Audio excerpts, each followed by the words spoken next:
Lying in bed and opening one eye, the young man hastened to clench his hand into a fist, indicating that the young man was in some kind of danger. But the very next second, this guy, standing in a fighter's stance, heard someone turning to him asking whether he really wanted to die. The guys, sitting at their desks and watching carefully, laughed, clearly not understanding what was happening to their classmate.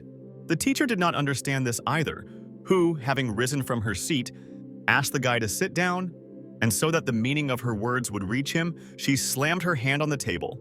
One of the guys in the class, turning to a friend, said that, most likely, this cripple is possessed, clearly hinting at a young man who was going to fight with someone. He, in turn sitting on a chair, thought that this was a school, however, from his past life. The guy stated that he was dead, although it seemed that the young man did not fully understand what was happening to him. He reflected that, most likely, he had somehow managed to return to his 18 years. The young man remembered that his full name was Bai Li Yun Xiao. He failed the university entrance exams, and 7 years later his parents died and he committed suicide.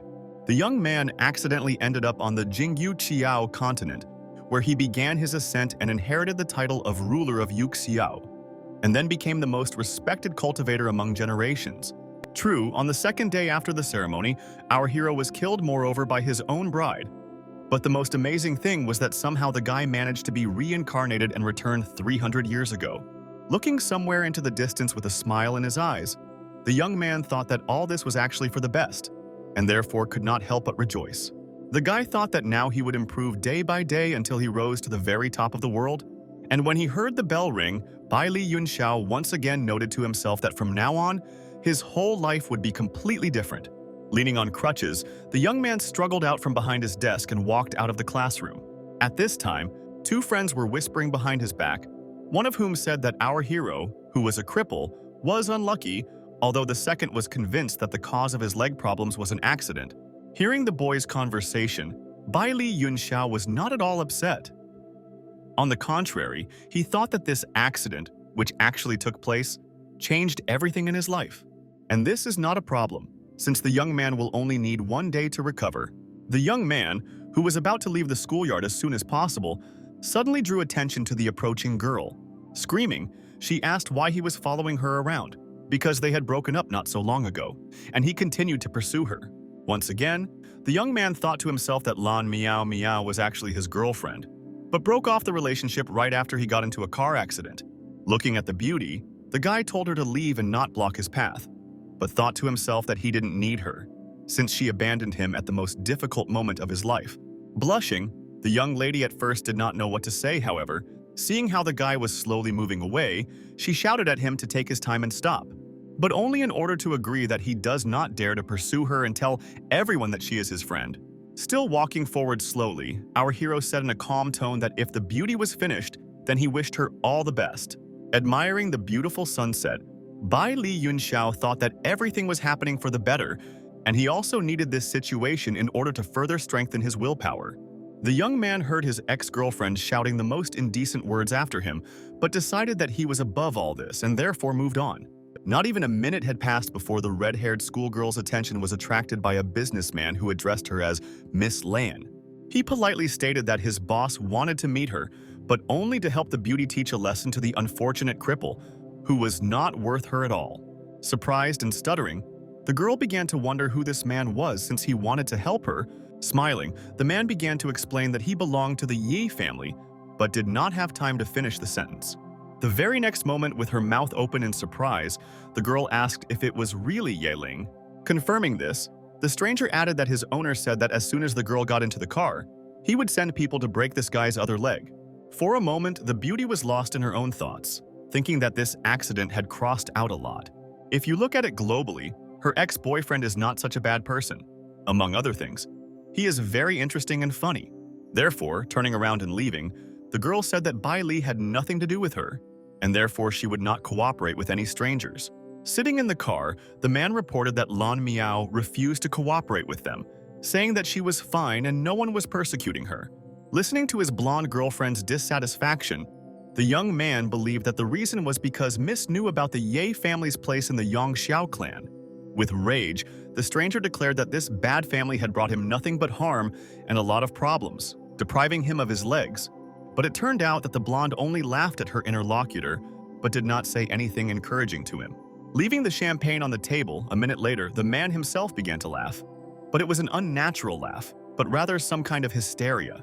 Continuing to smile insidiously, he asked the girl whether entrance exams to the university would really take place soon.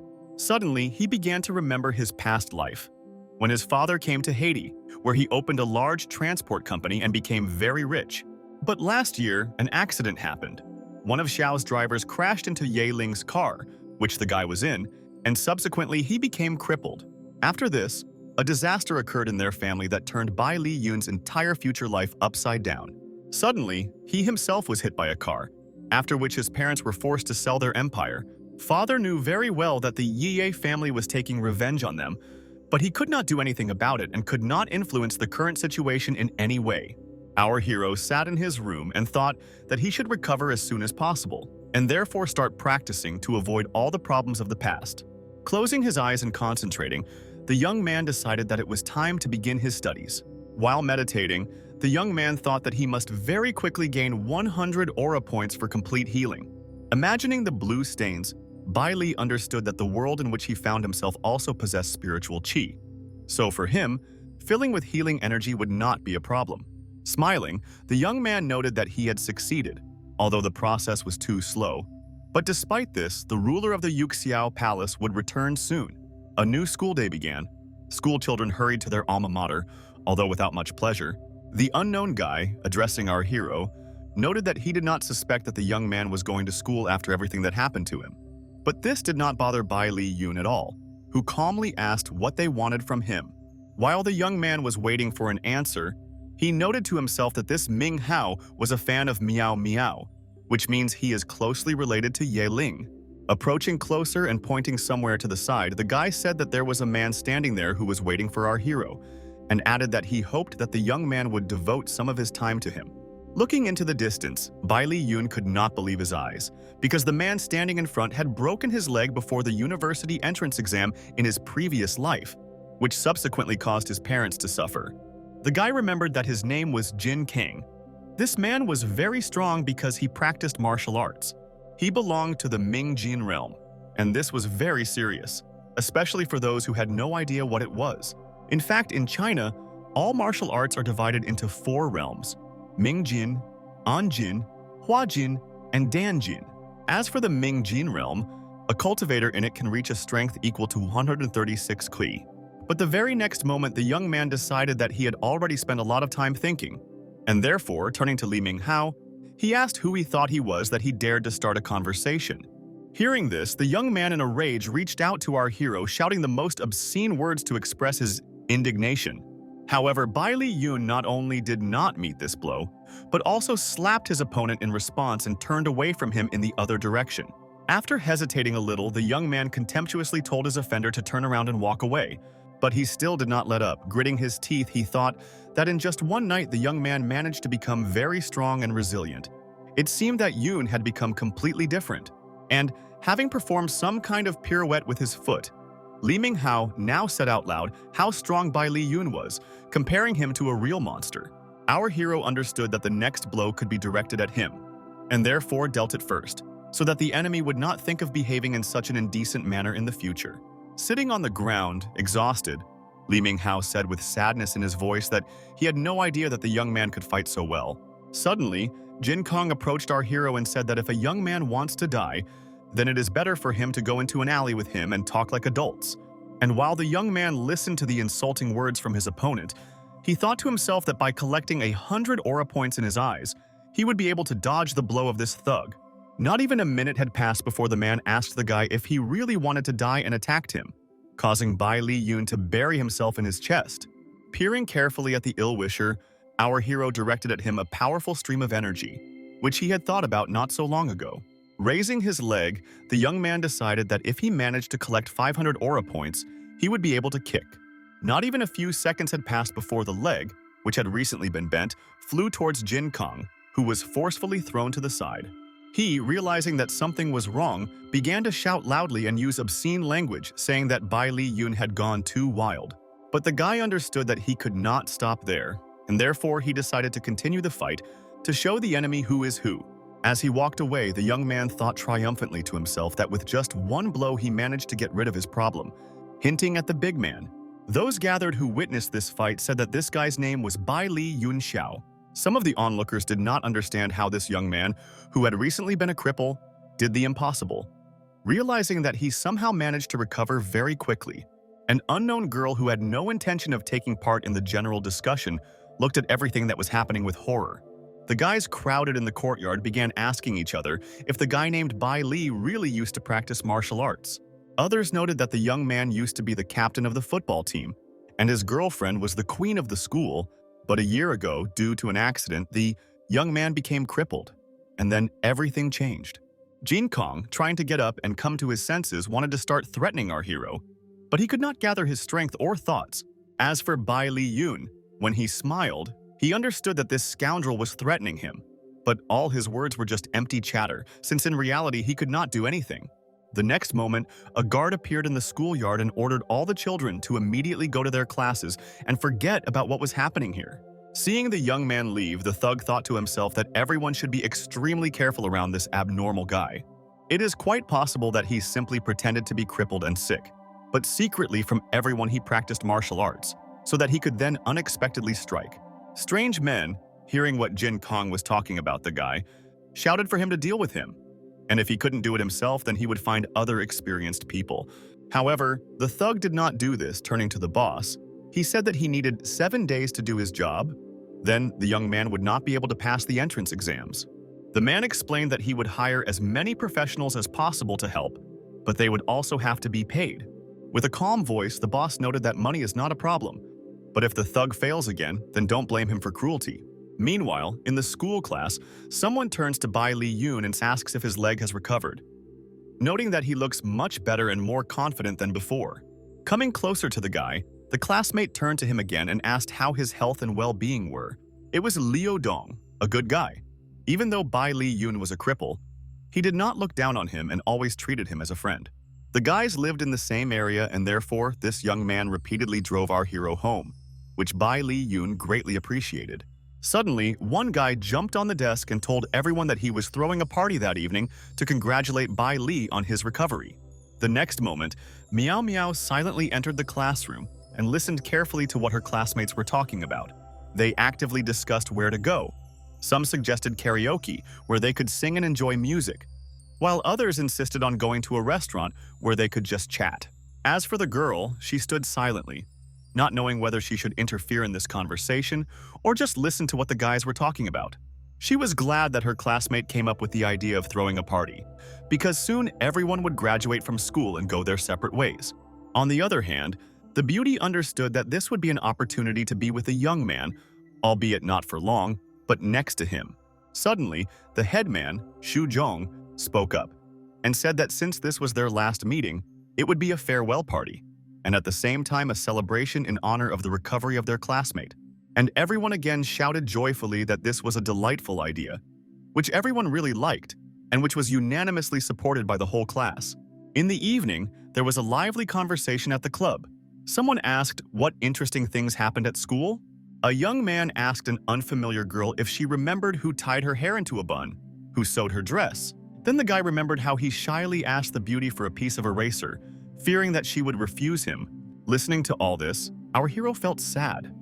It seemed that he mentally took all these words personally, remembering something of his own, personal and intimate, that did not give him peace. By placing the glass on the table with a knock, the young man made it clear that he was very angry and that he had no place in this room. Leaving the establishment, he heard the last words of the guys who said that now they are no longer the same, since everything has changed radically. Walking down the corridor, Bai Li Yun thought that in fact, all the past years were wonderful. So wonderful that it is difficult to forget about them. Meow Meow, who was with her friends and classmates, suddenly stood up and walked out of the room, just like her friend had done a few minutes earlier. Going out into the corridor, the girl saw the guy moving along it, clearly planning to leave the building and go somewhere away. Before she could close the door, Meow Meow heard the guys shouting after her that while the guy was sick, she didn't need him, but after recovery, she was going to pursue him. The very next moment, the girl shouted to her friend so that he did not misunderstand her. She just wanted to tell him something important and necessary. Looking somewhere into the distance, the red-haired beauty with embarrassment in her voice began to say that in the future the young man should be as careful and prudent as possible. Hiding his hands in his pockets, our hero looked searchingly at his friend, not understanding what she meant and why she was telling him all this. And the very next minute, the beauty, with tears in her eyes, sharply informed Bai Li Yun to be sure to take care of his family. Not wanting to explain herself, she abruptly turned her back on the young man and, heading away, added that he should pretend that he had not heard what she told him. As for the guy, he noted that Meow Meow is an arrogant and pragmatic girl, but she knows how to take care of others, while at the same time his feelings for her have cooled. Before the young man had time to think about anything else, screams were heard in the toilet. Someone, turning to the man, asked what he was doing. The man, talking to the girl in a greedy voice, said that she had a very juicy and beautiful figure. Addressing Meow Meow, the stranger stated that Brother Zhang had a lot of money and he would pay the beauty if she agreed to drink a little and have fun with him.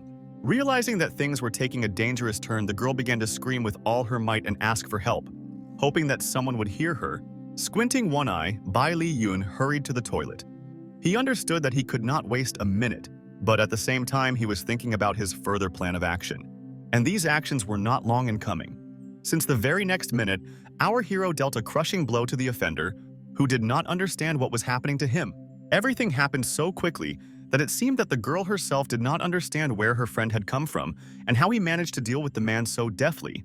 The beauty could not utter a word. She simply looked at everything as if spellbound, waiting for what would happen next. With her eyes wide open, Meow Meow realized that she had been saved by someone whom she not only recently did not want to see, but also publicly insulted. But now, it didn't matter. Since the girl threw herself into the arms of the young man and began to cry bitterly, beginning to pronounce his name, the guy clearly didn't expect this, and for the first few seconds he didn't even know how best to behave in such a situation. But after a couple of minutes, he came to his senses a little, calmed his friend down and told her that it didn't matter what happened in the past. The main thing was that everything was fine with them now. Turning his back to his ex-girlfriend, Bai Li Yun hurried to the exit, saying that it was best for them to go back.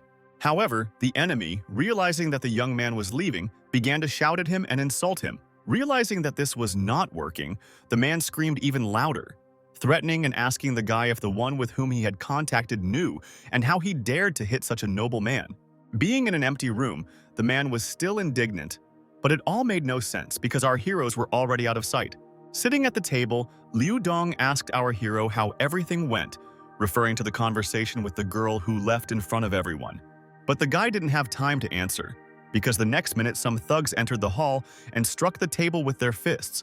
They looked searchingly at everyone gathered, but did not say a word, taking an awkward pause, wanting to instill as much fear as possible in the guys.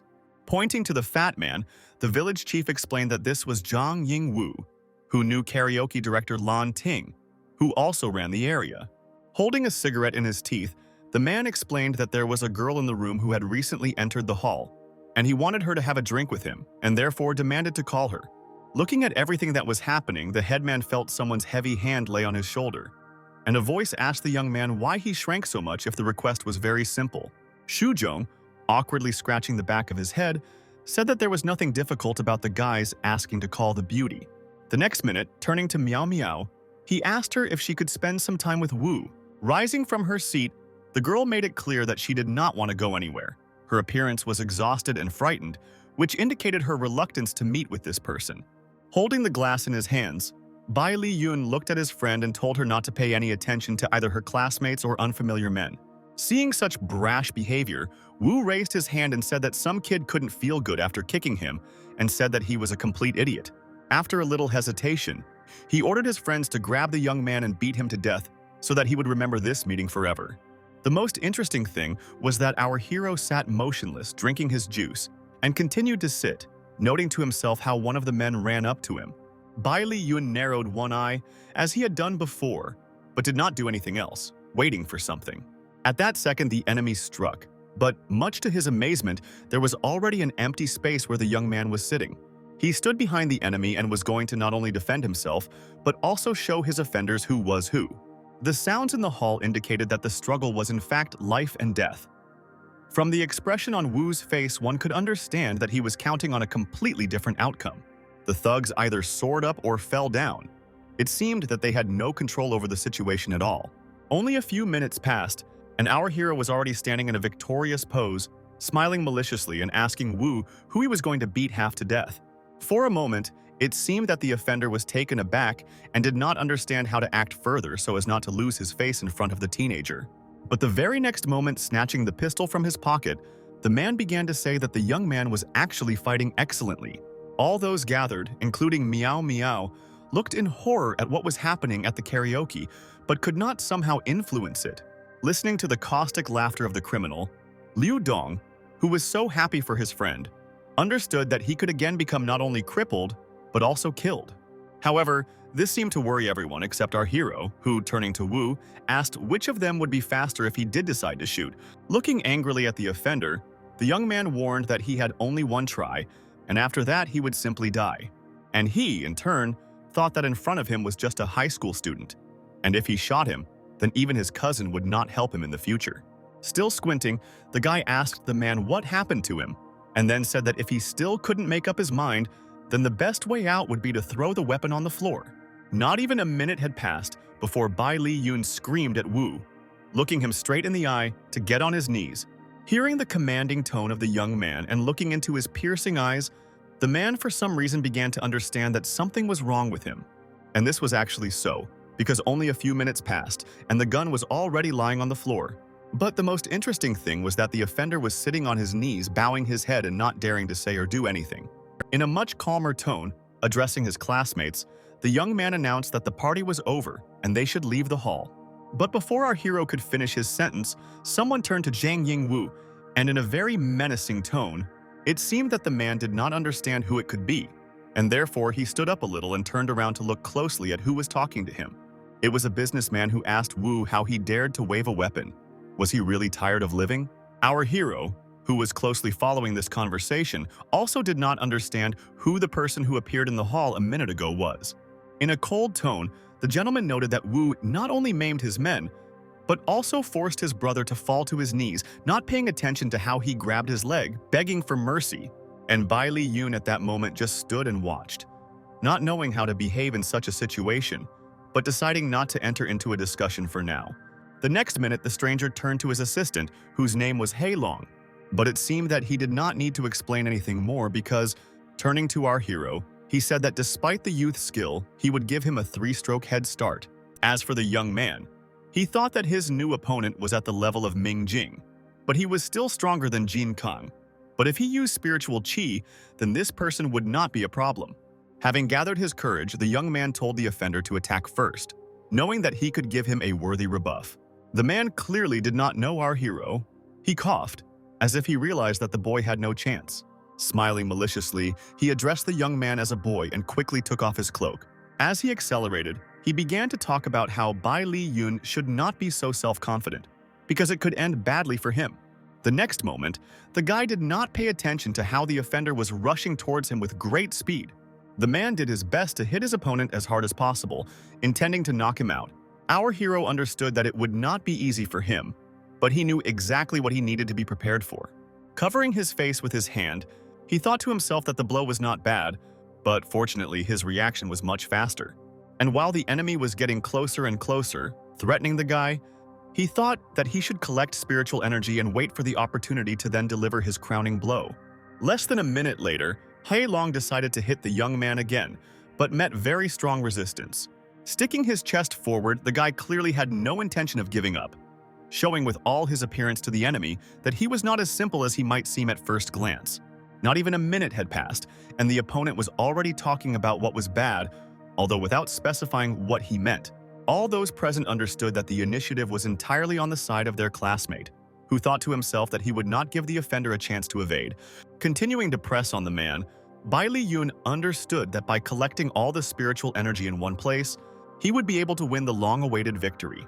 Attacking the offender again and again, all those gathered heard strange sounds and a strange crunch, indicating that the guy was confidently gaining the upper hand in this competition.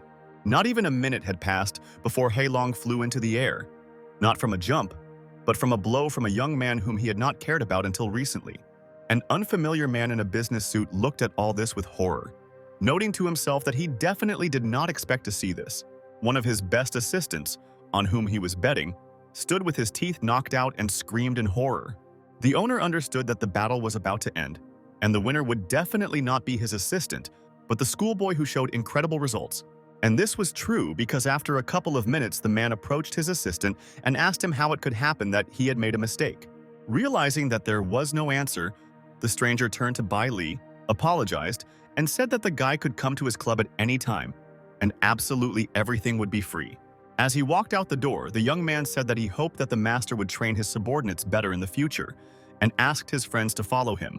Leaving the club, one of the guys said that our hero was incredibly strong and courageous for deciding to protect the girl. Another noted that the guy was not afraid to go into battle with 7 alone, and they couldn't even touch him.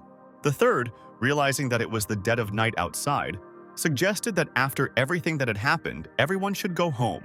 And only Liu Dong, who followed Bai Li Yun, thought about how his friend became so strong and asked to help him become just as resilient.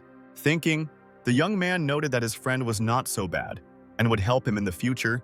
At the same time, he thought about feeling spiritual qi, especially if an equally strong opponent appeared. It would be bad.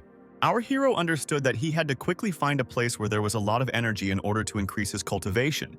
He said out loud that after the entrance exams, he would definitely teach Liu Dong. Within a couple of hours, the young man was sitting on Sam Lam Park Mountain, although in reality it was currently Dragon Eye Lake. The guy thought that this place had wonderful spiritual energy, which means it suited him completely. A couple of hours later, the young man screamed with such force that he scared all the local birds, who scattered in horror in different directions. Turning to himself, the young man noted that he had finally overcome the kingdom of the spirit. But the very next moment he heard dry branches crunching somewhere nearby, which someone was clearly stepping on. Bai Li Yun realized that someone was approaching, and if so, he decided that one day of training was more than enough, especially since he managed to achieve an excellent result. However, as he was leaving, the guy heard someone shouting after him. The man asked the young man to take his time and linger for a moment. An unfamiliar blonde with a dissatisfied look turned to her grandfather, stating the fact that he runs too fast and therefore asked whether the old man managed to find the guy. The man remained silent, but thought to himself that the young man had energy at the Anjin level, while the girl had energy at the Mingjin level. After carefully looking at Bai Li Yun, the middle-aged man asked if the guy had seen anyone screaming in these places recently. With calmness, our hero replied that he had not heard anything like that and had not seen anything strange. The next minute, a blonde intervened in the conversation and asked the guy what he was doing in these parts. The beauty stated that not everyone could walk through the back of the estate, although the young man did not understand what was strange or unusual about this. Turning away, our hero walked away, but the man began shouting after the young man that his granddaughter had expressed herself very rudely, and therefore he should not pay attention to her. Hearing how the young man called his grandfather an old man, the girl could not stand it and began to ask how he dared call an elderly man names. Taking a fighting stance, the beauty shouted that the young man would be in trouble because she would beat him severely. Still standing motionless, the young man watched as the beauty's leg flew into the air and was about to deal him a serious blow. Not even a minute had passed before a dull thud was heard. But this was clearly not what the stranger was counting on. Stopping, she looked contemptuously at her opponent, but continued to remain silent. After a little hesitation, the beauty made a pirouette, thanks to which she was going to deal a crushing blow to the guy she didn't like. The next moment, something happened that the girl clearly did not expect because the young man grabbed her tightly by the ankle. Realizing that things had gone too far, the man screamed, turning to our hero and asking him to stop. However, holding the blonde, the young man told the old man to mind his own business and it was best to disappear altogether. But it turned out that the stranger did not hear these words, because the next minute he rushed in the direction where his granddaughter was. Sitting on the bank of the river, the girl did not know what to say or do. It seemed that she was lost. Realizing this, the old man himself now spoke up and said that Bai Li Yun had gone too far, which was an unacceptable act. Smiling maliciously, the young man wondered why he thought so, realizing that he could deal with this man too. As for the man, he saw that the guy was still so young, but despite this, he was too cruel, and if so, then he needed to be taught a good lesson. And again, in an icy tone, our hero said that the old man was talking too much instead of just taking it and striking. Rushing forward, the stranger told the guy to prepare to accept the best and correct instruction. But these words did not frighten the young man at all, who said that it was time to start the battle, for which he was completely ready. Not even a minute had passed since the struggle began. The man hit the young man with all his strength, but he managed to close himself. Clenching his hand into a fist, Bai Li understood that most likely the battle would not be easy, but he would certainly be able to give a worthy rebuff.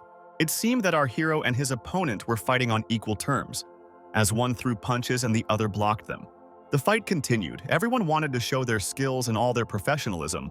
The man, who was clearly strong and resilient, did everything possible to unbalance the guy and force him to expend as much energy as possible, but this was also understood by the young man, who, sending energy into his right hand, did everything possible to ensure that each new blow was much stronger than the previous one.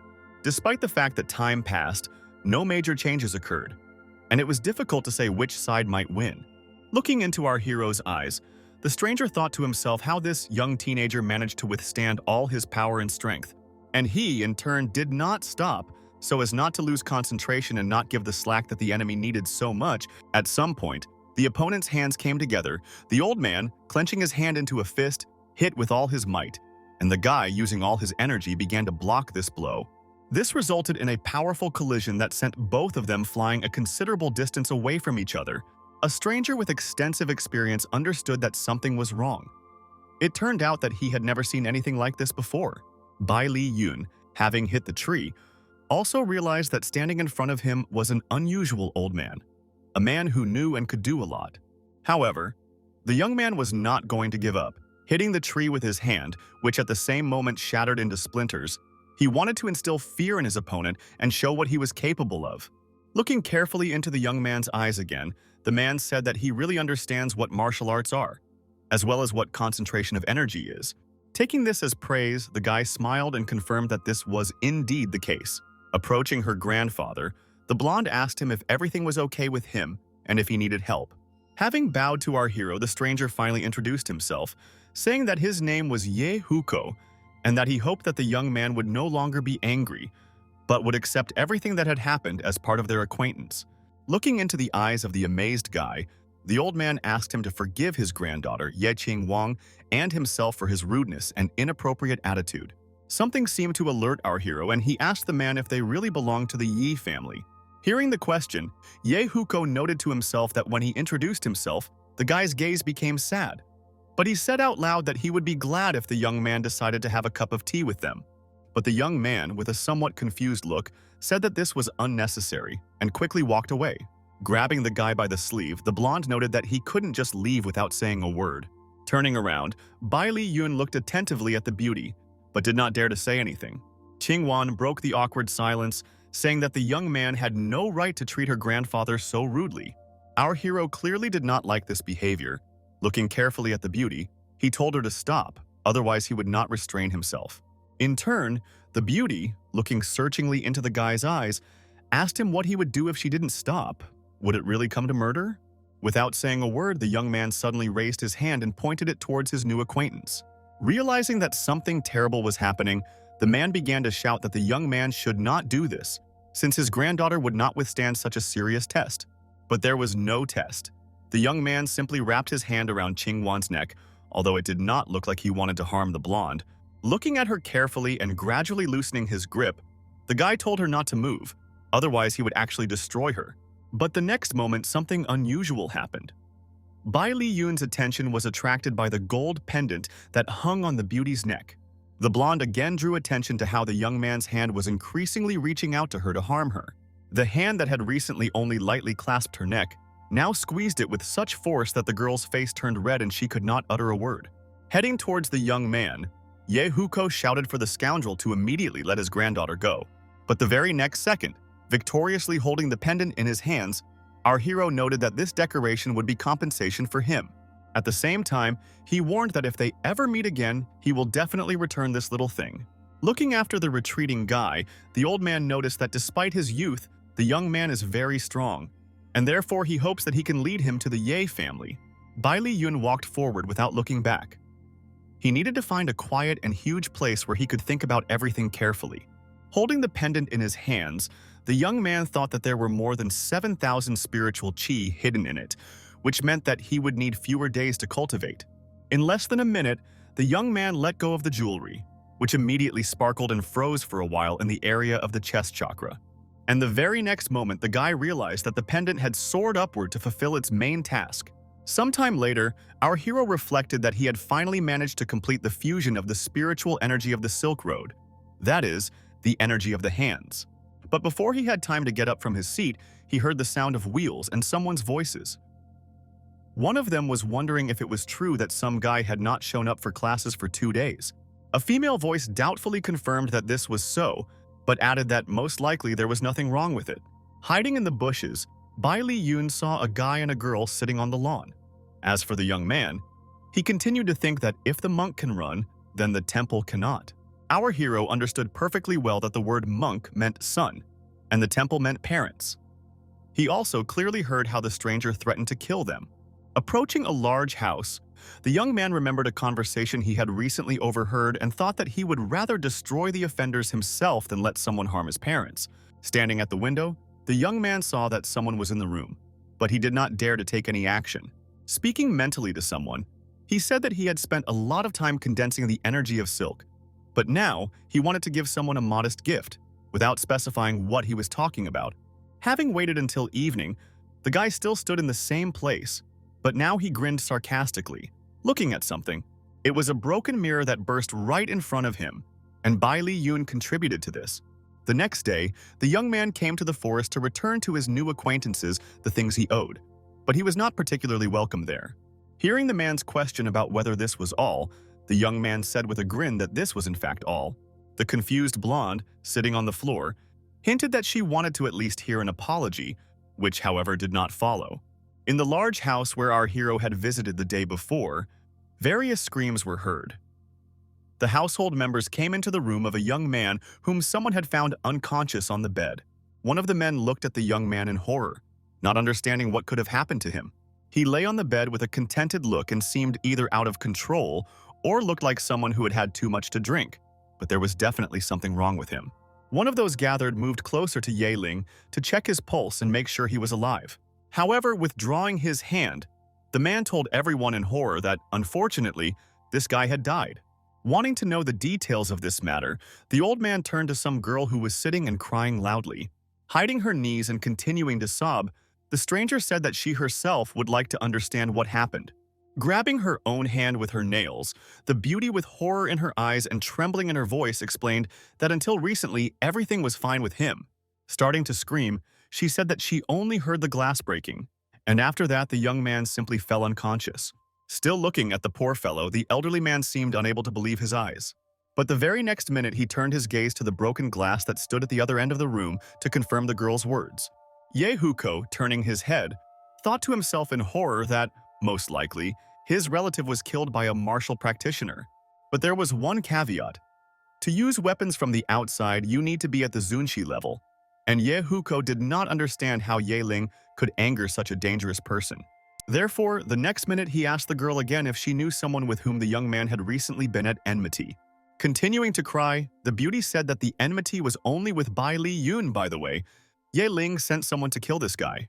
After a little hesitation, she added that this young man had become very strong, and remembered that she had a photograph of him. Looking at the photo, Qingwan wondered why the young man was the problem.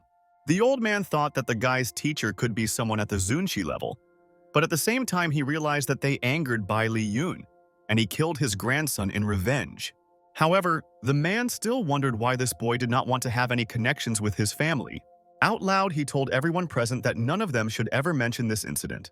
Looking at the blank faces of those gathered, the head of the clan continued to insist that everyone spread the news that his grandson had died of cardiac arrest. Some man, addressing the old man as a father, asked why he made such a decision. Because the young man is his blood. And he, with tears in his eyes, rudely shouted that he should never ask such questions again, since he had already decided everything, period. The next day, while moving along the school corridor, Bai Li Yun heard someone calling out to him in a very angry voice. The young man who followed our hero did not let up and continued to reproach him with arrogance, as well as pride, just because he knows how to fight a little. While enjoying the ice cream, Bai Li Yun stated in an arrogant tone on what basis this person was talking to him like that, who gave him such a right. He immediately said that the Ye family was looking for him, who needed him very urgently, and this time everything was very serious. Such a statement unsettled the young man. He began to think that, most likely, the family either suspected or knew that it was he who killed Ye Ling. But the next minute, he discarded this thought, because if they knew something, they would not have sent Ming Hao for him, after which he told the guy that he would go with him. After some time, our hero was already standing in a large and bright living room, in which his new acquaintances were located. King Wan, sitting on the sofa and smiling, said in a calm tone that she had found out everything she needed about the young man, and then directly asked if he had killed their relative. With horror in his eyes, the guy asked what would happen to him, even if everything the girl said was true. The beauty did not like his answer. She began to say that he was acting like an idiot, since it was not she who wanted revenge, but her grandfather. And if so, she asked him to tell her who his master was. It seemed that the young man did not understand what he was talking about. He looked with wide eyes at his new acquaintance and could not realize which master he was talking about. At the same time, Bai Li Yun understood that there was nothing wrong with the family believing that he had a master, since this was an additional advantage for him. Therefore, he said out loud that his master is not afraid to kill people, and Ye Ling is no exception. Besides this, the family has probably already come to terms with the loss. However, this statement clearly did not please Qingwan, who slammed her hand on the armrest of the sofa and quickly rose from her seat. With anger in her voice, she said that the young man should not be so arrogant and quickly tell him who was teaching him. Suddenly, some unknown gray-haired man intervened in the conversation and said that the result of the single combat between him and his relative was a draw. Therefore, he proposed a sparring match in which he and Bai Li Yun would participate. Looking into the eyes of the stranger, the young man understood that this old man was a very strong practitioner who would be quite difficult to defeat. But before he could respond, the man shouted at Yehuko and told him to stop hiding. Hearing someone's footsteps upstairs, the man did not let up and continued to say that he did not think that the old man was such a sensitive person. However, he was not going to say anything in his own defense. He simply stood on the balcony and carefully watched what was happening below. The prolonged silence was abruptly interrupted by Bai Li Yun, who asked if it was true that they did not want to let him go. Squinting his eyes, Ye Huko shouted that this is so, but there is one caveat. They want to see his master, and if so, then the guy should call him.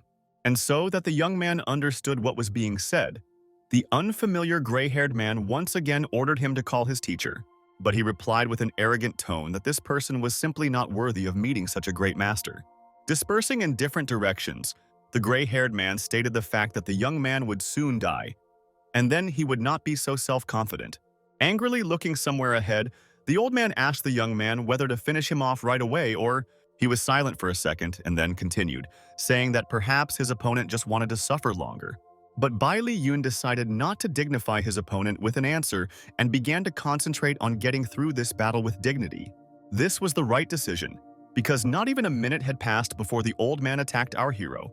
However, given all the guy's skills, he managed to dodge in such a way as not to lose his balance and fall.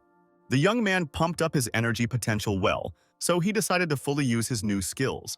Concentrating all the chi in the area of his index and middle fingers, he directed the beam towards his opponent. Surprisingly, the energy beam not only touched the opponent's forehead, but also came out from the other side of the head. The girl watching everything noticed that this beam somehow caught the wall and even partially destroyed it. The very next second, the defeated old man fell to his knees, no longer able to stand in front of the young man. But he didn't seem to care much, hiding his hands in his pockets as usual. He asked in a triumphant tone who wanted to be next. Still looking at what happened just a couple of minutes ago, Yehuko gripped the railing even tighter and didn't know what to say or do. True, the very next moment he thought that he could only do one thing. Those gathered watched closely as the head of the family jumped down the stairs with lightning speed and found himself in the living room. But Bai Li Yun was not at all frightened by this state of affairs. On the contrary, in a calm tone, he greeted the old man and said that he was very glad to see him. As for the man himself, he clenched his teeth in anger and said the young man's name with hatred. The young man was already prepared for the fact that he would have to fight again, but instead he saw how the old man began to bow and ask for an apology from their entire family. The man beat his head on the floor and said that if the guy has any desires, he can talk about them without hesitation, since Yehuko completely obeys him. The man thought to himself that he did not expect that the young man's master would be Hua Jin himself, and if not for Ye Ling's death, their family would have already been destroyed. At the same time, our hero reflected on the fact that the Hua Jin kingdom frightens him. since his eyes could barely keep up with everything that was happening. And if he had not used spiritual energy, he would already be dead. But out loud he decided to say that he really intended to destroy the entire family. But now, since the old man asked so, he will no longer conflict with them. And Yehuko still did not let up, and said that from now on, he would make sure that no one touched the guy. In addition, every year his family would pay him 5 million as a tribute to him. Handing over his phone to our hero, the old man asked him to write down his number, since tomorrow the young man would meet him and the required amount would be transferred to him. Bai Li Yun understood that behind him was only the Silk Road, and if people knew about this, they would definitely enter into battle with him. But for now, let it be as it is. With an arrogant look, turning his back to everyone, he said that for the first time he forgives everyone, since they seemed quite sincere. And then he added that he reminds everyone not to dare to approach his parents ever. And he said that if they had problems, he would force the Ye family to take responsibility. And he repeated once again that he would not speak twice. After hearing this, Yehuko agreed with him and assured him that everything was very clear to him. Walking along the street, the young man thought that he had dealt with one problem, but in order not to repeat the mistakes of the past, he must practice the quality of the foundation. Suddenly, the young man's attention was attracted by a small, seemingly unremarkable teapot. It was an ordinary clay kitchen utensil, which the young man came up and picked up. Carefully studying this thing, the guy thought that the amount of spiritual chi in it was enough for 3 or 4 days, which means he could save several days on cultivation. The seller, standing behind the counter where this teapot was located, looked attentively at the young man and did not understand what he needed. And then he said that if the boy buys an item, then he must pay for it, and if not, then he must leave it in place so as not to break it. Hearing Bai Li Yun inquire about the price, the seller said that the price without haggling was 10,800. But he thought to himself that the student would not be able to afford such a purchase. Thinking, the young man remembered that the money from the Ye family would only come to him tomorrow, and now he was most likely required to make some kind of deposit. Patting his pockets, the young man realized that there was no money there, but there was something more interesting. Taking out a jade pendant, he said that he would leave it here for 1 day as a deposit to pick up the teapot, and the next day he would bring the required amount. The owner of the stall began to bow in agreement, but at the same time he looked as strange and suspicious as possible. While our hero was asking the man if everything was okay with him, he thought to himself that such jade could cost a fortune, which means he is 1 step away from wealth. Being in a state of complete relaxation, the young man heard his phone begin to ring. Looking at him carefully, he seemed to be wondering whether he should answer or leave it for later. But the very next moment, taking the mobile phone in his hands, he thought that it was good that he put it next to him, since he had just finished forming 2 spiritual chi rays. To the joy of the young man, it turned out that it was not a call, but a message notifying him that the amount of 5 million had arrived in his account, and if so, then it was time to return the jade back. Quickly running to the china shop and turning to the seller, the young man heard bewilderment and a statement that he had never seen the young man in the eyes. But the guy was not going to give up. He insisted that the merchant must give the pendant back and receive the amount agreed upon the day before for the teapot. However, he did not seem to hear Bai Li Yun and continued to assure him that he knew nothing about jade and had never heard of a teapot at all. Realizing the catch, the young man thought to himself that the owner of the shop had started a very bad game. He took a dangerous path by deciding to take a pendant worth 1 million for himself, which was a big mistake. Still watching how the boy easily squeezed the copper pot, the seller noted to himself that this young man was incredibly strong. So he began to slowly back away, realizing that he might not be well after everything he had said. At the same time, the man decided not to show his fear and told the young man to behave obediently and not boast of his strength. Then he ordered his assistant to escort the guest. Suddenly, several young men entered the room, one of whom said that usually, in such a case, you will chase after the big and lose the little. After a little hesitation, he added that either the young man would leave on his own or they would help him with this. But this did not frighten our hero at all. And with complete confidence in his voice, he said that they should all get out of here and not dare to touch him. The strangers were clearly angry at such words and stood silently for some time, not knowing what to do next. But the very next second, one of them grabbed the pipe, clearly intending to do something bad. Swinging his weapon and rushing at the young man, he shouted at him not to be so arrogant. But instead of punching, he was met with a knee that landed right under the chin. The stranger could not believe what had happened, but realized that his teeth were falling out. Bai Li Yun moved so fast that the big man felt as if in front of him was not a young boy, but a real master. The young man did not stop, only gaining momentum every minute in order to once and for all show his opponents who is who. The other guys standing with axes, who a few minutes ago were full of determination, now watched in horror at the unfamiliar buyer. With just one movement, our hero struck the blonde man who stood closest. Then his friend followed, who was nearby and thought that he would have time to dodge, but he failed. The same unpleasant situation happened to the third comrade. He also felt the full force of the enemy. Moreover, he suffered much more than the others because the young man hit him in the most painful and vulnerable place. Standing victoriously in the circle of the defeated, Bai Li Yun turned to the owner of the shop and ordered him to come closer. Throwing his stick to the side, the man looked at the young man in horror and did not know how best to act. He understood that the guy was so strong that it was unlikely that anyone could offend him. Seeing how the merchant was hiding, the young man said that this should not be done, but that it was better to just talk. However, he, sitting behind the counter, quietly shouted out that he had sold the jade that he had taken the day before, but at the same time asked the young man not to touch it.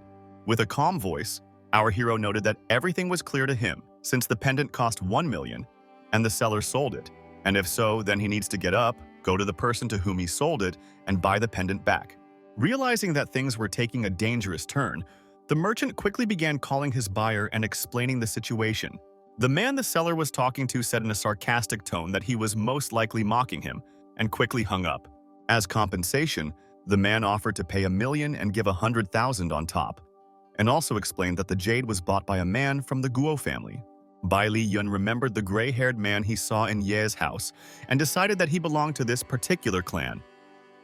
At the same time, he understood that he was still weaker than their relatives. Addressing the seller, the young man said that he was not interested in money, he needed his thing, and therefore he demanded the man to take him to the antique store immediately. Moving along the road, the merchant said in a joyful voice that he had transferred money to the guy and also asked what his name was. In turn, Bai Li Yun, saying his name, asked how long it would take them to get to their destination. Stopping in front of a beautiful building, the man announced that their trip was over as they had already arrived. Having gone inside, the seller turned to some girl, telling her that he had brought the young man about whom he had spoken a little earlier. Looking at the girl, our hero thought that, firstly, she was too young, and secondly, she was also in casual clothes, and therefore did not really look like a businessman. With sternness in her voice, the brunette said that since they had already come, they should follow her. As they walked, the man said that his cousin's name was Yu Chen An, and she was a history graduate from Newton University and now worked as a senior auctioneer, although she was not very good at this position. Pointing to the table, the brunette said that they could see all the antique goods in this place. Approaching one of the display cases, Bai Li Yun became interested in something. He looked carefully and scrutinizingly at the little thing that lay right in front of him. It turned out that the young man's amazement knew no bounds, since he could not tear his attention away from the small ball in the case. The guy noted to himself that he contained 9,000 spiritual energy chi, not understanding how this could be.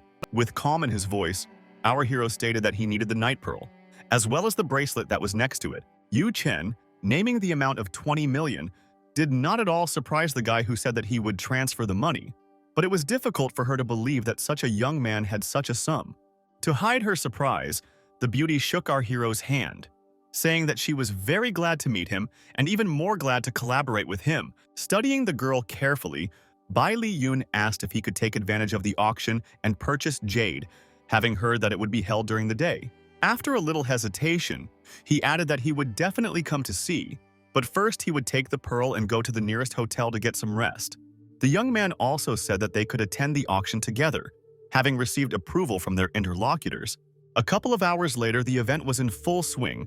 Various amounts were heard in the hall, ranging from 15 million per lot to 20 million. When it seemed that the tension had reached its maximum, an unfamiliar man stood up and offered his price for the jade in the form of 21 million. But the very next moment, our hero raised his hand and offered his sum of 21,010,000. Not even a few minutes had passed before the girl hosting the event congratulated the young man on his wonderful acquisition.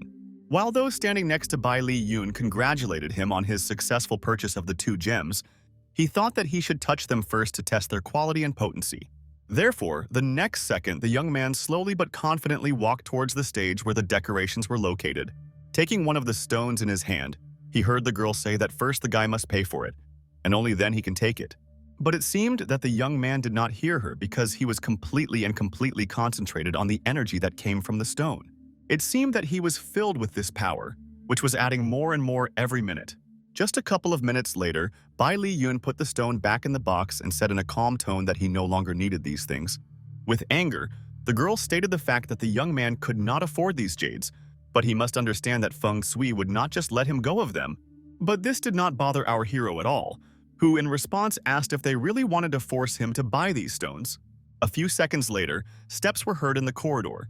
Someone turned to the young man and said that everyone present could testify that he agreed to the purchase and the transaction was successful. If that's the case, it's too late to refuse because it's against the rules, so the guy should pay for what he bought. After thinking for a while, Bai Li Yun noted that the price of the products was too high, and it was not good to deceive an ordinary high school student like him. Realizing that the young man was underage, the young man told him to quickly leave the premises as Feng Kui was no longer happy to see him. With a smug look, our hero asked if the man really wanted him to obey him. In response, the man menacingly stated that he offered the guy to leave on good terms, but he refused this chance, so he would be taken away from here. Not even a minute had passed before the guards gathered around the young man, clearly planning something bad. But this was not destined to happen, because a woman's voice ordered everyone to stop. It was Yu Chen-an, who folded her arms across her chest and carefully watched everyone gathered. The young man did not understand what she was doing, and the beauty said that soon she would meet with Boss Jin himself, and if he told her brother to pay, she would personally buy the jades. Realizing that everything had gone too far, the man began to retreat, saying that there was no need to report this story to the boss. If the young man was her brother, he would be released immediately. Looking carefully at her interlocutor, Yu Chen did him a favor and said that this was the end of the problem. Grabbing Bai Li Yun's hand, she dragged him away, telling the guy that it was time for them to leave here. The young man did not like this behavior. He shouted and asked the girl to let go of his hand, but she pretended not to hear, walking away. The young man looked closely after the forced fugitives, but did not know what to do in this situation. The silence was broken by one of the guards, who told the boss that he had been standing silently for 10 minutes, while various guests were making fun of them. The people gathered in the hall looked at each other and actively discussed something, pointing their fingers towards the stage. At that moment, everyone heard a loud crash. It was a glass being crushed by a hand. A man standing on stage shouted that some teenager had disgraced him in front of everyone, and if it weren't for the girl, he would have given him a good beating. Meanwhile, in another room, a stranger joyfully greeted Chen Anyan, saying that he had not seen her for a long time. The brunette, addressing the man as Boss Jin, introduced her companions, calling them brothers, and said that she had invited them to broaden their horizons. Still smiling, the boss asked the girl to come with him because he wants to introduce her to new people who really want to get to know her, because she is an excellent expert. The merchant standing next to our hero stated that the Jin family could compete with families such as Yi and Quan in terms of financial capabilities. Not even a minute had passed before the guys were already standing in front of a display window on which there was a painting of a fisherman. While the interlocutor was asking Bai Li Yun if he knew what kind of painting it was, the guy was thinking about the fact that it only has 100 units of spiritual energy. Squinting a little, the guy thought that he couldn't waste a minute, and therefore he should pump up his energy flows a little. He then asked Wang if the price of this masterpiece could reach 10 million if he did the same as before. There was no answer. Instead, there was a cry from a red-haired girl, who indignantly asked whether this guy was taking on too much by making such statements. Then she asked if he knew who the author of this painting was before criticizing it. Our hero replied that this Wang Li was an ordinary jade master and said that he was not worthy to be called such, and therefore the beauty should not worry about this. Suddenly, behind Bai Li Yun, dissatisfied exclamations were heard that he was talking too much, that was not relevant, and had no right to insult Master Wang Li at all. Following this, an elderly man approached the guy, inviting him to compare another jade with this one and choose the one he wants.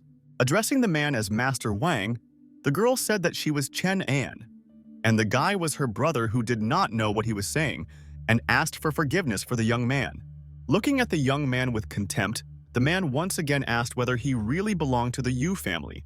Smiling, Bai Li Yun stated that this was not the case, and besides, he did not bring his goods here, but he could still prove that he was right by offering the man a dispute. Carefully studying the guy, the man asked what exactly was needed and what all this was for. In a calm voice, the young man explained that if his interlocutor brought the picture, he would show everything. Hearing insults about possible theft, the young man took out of his pocket what he had bought at the auction and, turning to Chen An, asked her to tell those gathered how much all these things cost. Hearing the girl announce the amount, Bai Li Yun noted that he was betting on his acquisitions and again asked the man to bring the painting. But the artist was not offended. On the contrary, he said that no one had commanded him for a long time. He then assured the young man that if he could actually win the bet, he would receive the painting for free. All those gathered who witnessed the conversation were perplexed how this boy could talk to the great master like that. Taking the remote control in his hands, Boss Jin said that he was ready to open the storefront, and therefore advised the young man to come closer. Looking carefully at the open door, our hero did not dare to take the painting in his hands for some time, but the next moment, the guy reached out to the masterpiece but did not take it, but simply concentrated his energy. Bai Li Yun thought that everything was going according to plan, which was to dispel the spiritual energy qi. All those gathered carefully watched how the drawing was transformed, as an incomprehensible blue glow appeared next to it. The artist himself saw this, but he did not dare to do anything and could not even approach the young man. Some of the people said that the guy skillfully lied, since nothing had changed, while others noted that he was just young and stupid. However, the very next minute, something happened that shocked everyone.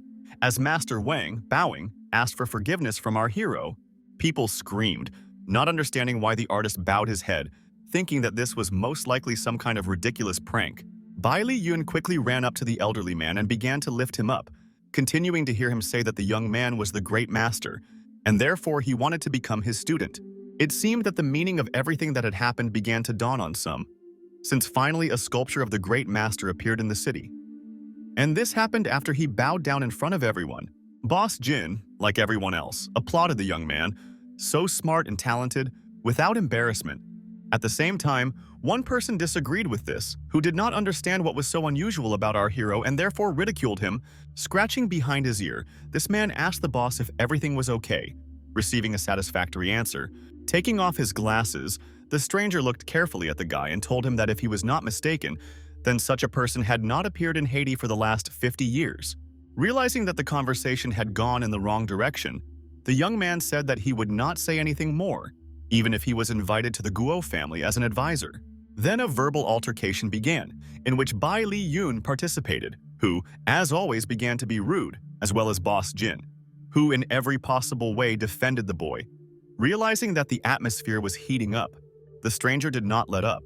He could not understand who this young man thought he was, that he allowed himself to insult the Guo family. Not even a minute had passed when our hero's attention was attracted by Qin Wang. Lost among the crowd, Bai Li Yun was about to ask her some question. In horror, the beauty listened as the young man told her to tell the stranger that the people of her family served Bai Li Yun. And if so, why would he still care about the Guo family? The blonde knew that she was caught by surprise, because if she said that it was true, then the Guo family would not be able to kill this ignorant guy. Plucking up her courage, she shouted that this guy not only injured her grandfather, but also killed old man Guo Ruifin, since their family could not obey a person like him. Now the young representative of the Guo family was already indignant. He shouted that the boy should be immediately grabbed, tied up, and the police called. In a cold tone, turning to the blonde, our hero once again asked her if she was sure that she had not slandered him, and gave her another chance to think carefully about her words. The beauty thought that the young man would definitely destroy her entire family, and therefore all her efforts would be in vain. Stuttering, Qin Wan began to make excuses, saying that she had forgotten a little and made a mistake, and therefore asks everyone for forgiveness for such an oversight. And again, everyone looked carefully at the beauty, not understanding what was happening to her and where the truth was. Only our hero turned out to be amused by this story, since he had never had so much fun before. To once again understand everything, the representative of the Guo family again asked the girl whether it was true that the young man killed his uncle, but received a negative answer. Now, all the young man's contempt and anger were directed at Qin Wan. Suddenly, Master Wang intervened in the conversation and said that if a mistake had occurred, then the guards should be recalled so as not to harm the young man. However, Bai Li Yun did not let up. Turning to the blonde, he said that one cannot assume that nothing happened just because she said so, because damage had already been done to him. Now the beauty was already screaming. She claimed that first the guy stole her family necklace, and now it turned out that he took it and sold it without her permission to the Guo family. Looking carefully at the pendant, The young man held it in his hand for some time, but did not dare to say anything. But the very next moment, turning his gaze to the blonde, he stated the fact that he had now finally returned the jewelry to its rightful owner. And in a quieter tone, he admitted that for the sake of this pendant, he wanted to destroy the entire Guo family. The beauty was silent, not understanding what was happening to her and why she was so nervous. The girl was already beginning to doubt that she hated this man. At the same time, onlookers said that, firstly, these people looked like a real couple, and secondly, they were perplexed why the beauty was flirting with this young man, because she was Guo Wuhan's girlfriend. When returning his things, Bai Li Yun said that he always respects prestige and honesty, and as long as the Qin Wang family keeps their word, he will not hand them over. And a minute later, he continued to explain that he would give the girl those things that he bought at the auction, and the price of which was 20 million, which can be considered good compensation. Teasing his new acquaintance, the young man wanted to take off her bracelets, thereby showing that he should be treated with respect. However, his plan was not destined to come true, because, with a jerk of his hand, Qin Wan proudly declared that she, of course, needed all these decorations. At the same time, onlookers were still whispering among themselves, discussing that, firstly, another millionaire had appeared in the city, and secondly, where did this couple in love come from? Bai Li Yun decided that since he had dealt with the beauty, now was the time to talk to the representative of the Guo family, to whom he said that he would now answer him. Not understanding what was the matter, the young man asked what the guy meant and what he should be responsible for. Not wanting to tolerate such impudence from some schoolboy, the man, turning to his guard, told him to break our hero's leg. Looking carefully into Bai Li Yun's eyes, he approached him as close as possible to carry out the order. With an angry voice, he addressed the guy like a baby and said that he wanted to see if he could withstand his powerful and strong blow. But the very next second, Tia Jun saw his opponent's strong fist rapidly approaching his head. All those present heard a dull thud, indicating that the young man, despite his age, managed to do the almost impossible. The blow was so powerful that it seemed that the enemy's face was flattened and would never be able to return to normal. Enveloped in powerful energy, our hero looked on victoriously as his ill-wisher flew to the side and fell to the floor. The representative of the Guo family could not believe his eyes. He did not understand how a thin boy could resist such a thug as his guard. Looking at the vaunted young man, Bai Li Yun calmly stated the fact that once upon a time his legs had been broken, and after a pause, he added that from then on he swore that if anyone wanted to break them again, he would make that person suffer even more. These words angered the man. He said that the guy imagined himself to be some kind of superhero, although this was not at all the case.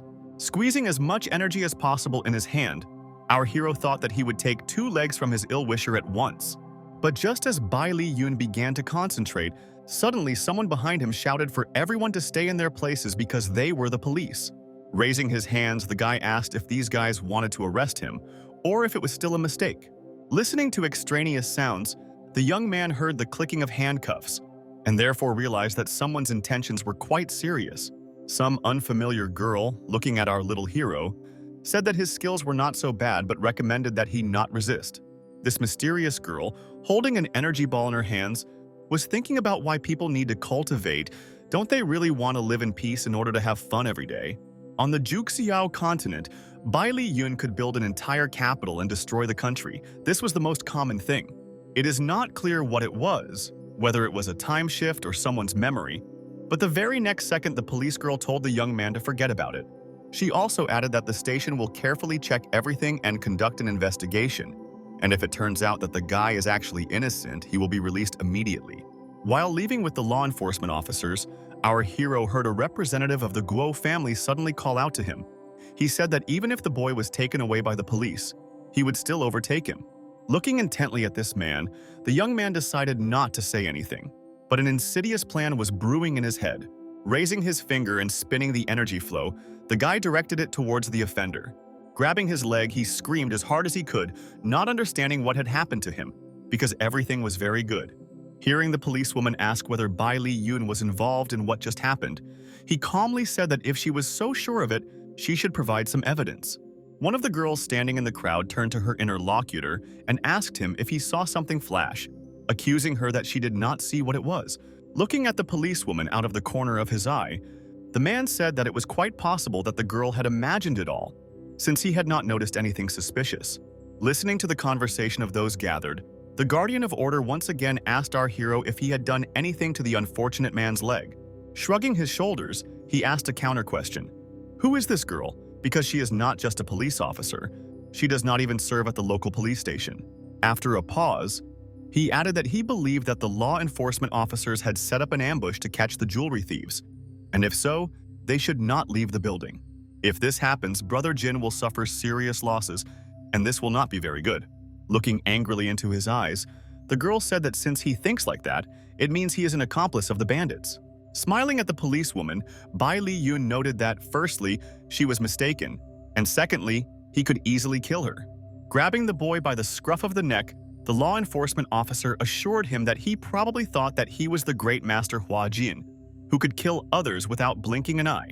But without allowing the beauty to finish, the guy openly hinted that just a few minutes ago she had seen everything herself.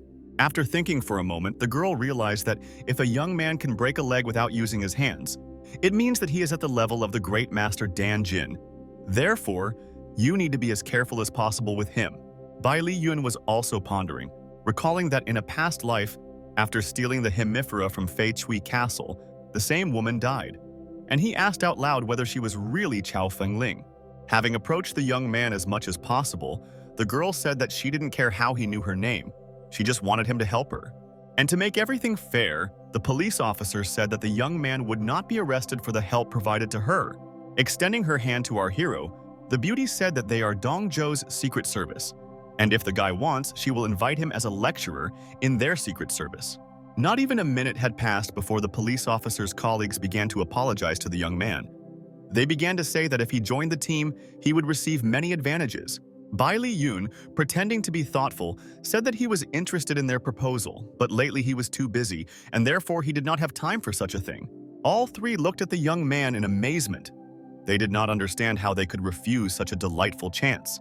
One of the guys began to explain that many people dream of such a position, but they all remain in the cold, and then asked what could be more important than their offer. Hiding his hand in his pocket and slowing down a little, the guy said that just recently he had one small matter. Hearing this, Qingwan thought that it was quite possible that it had something to do with her family. At the same time, the great artist decided that the young man had finally thought about his proposal and was going to become his teacher. But our hero was silent. Instead, he simply raised his hand so that everyone could see and showed 3 fingers. However, noticing the bewilderment on the faces of those gathered, the young man nevertheless decided to explain that he had only 3 days left before the university exam, but he had not even begun to prepare. Everyone looked at the guy carefully. On the one hand, they exhaled with relief, but on the other hand, it was difficult for them to understand how they could refuse the offer for the sake of exams. Qiao Fengling was the first to break the silence. She said that she would wait for the young man until he finished all his business, and then she would meet him in person. Understanding the indignation of Jin's boss, the young man added that there was something more valuable at this exhibition. If these were ordinary jewelry displayed in the hall, then the thieves would not have taken such a risk. A minute later, the policewoman spoke up, saying that if she was not mistaken, then one of the 4 wonderful stones was Da Xia, the appearance of Wukong. The beauty then quickly turned her gaze to Bai Li Yun, realizing that he might have this jewel. She approached the young man as close as possible and took him by the scruff of the neck, but was in no hurry to ask anything. This was not necessary, since Brother Jin spoke up, saying that the phenomenon of Wukong would be demonstrated in the evening. But if thieves appeared, how would he be able to hold the demonstration?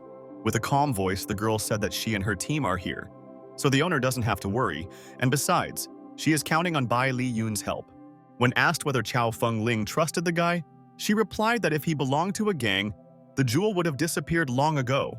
Not deciding to wait too long, the guy added that he wanted to see this wonderful stone and therefore would help Brother Jin. But the very next moment, the police noted that there was no need to rush, you need to wait until the evening so as not to scare off the robbers. King Wang, approaching our hero with a glass of wine, asked if he would like a drink to relax a little. But instead of answering, the guy put his hand on the girl's shoulder and only then noticed that she didn't need to pretend that she was his good friend. He added that if she and her family were obedient, he would protect them, just as he had said before.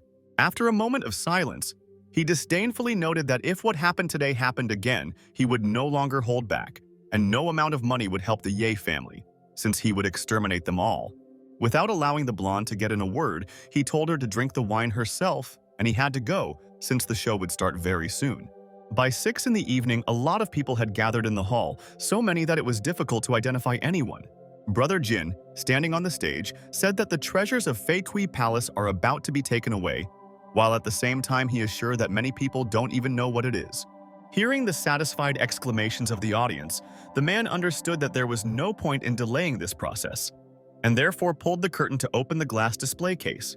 Grabbing the red cloth, the owner did everything possible to, on the one hand, maintain intrigue, but on the other hand, show as quickly as possible what they had prepared.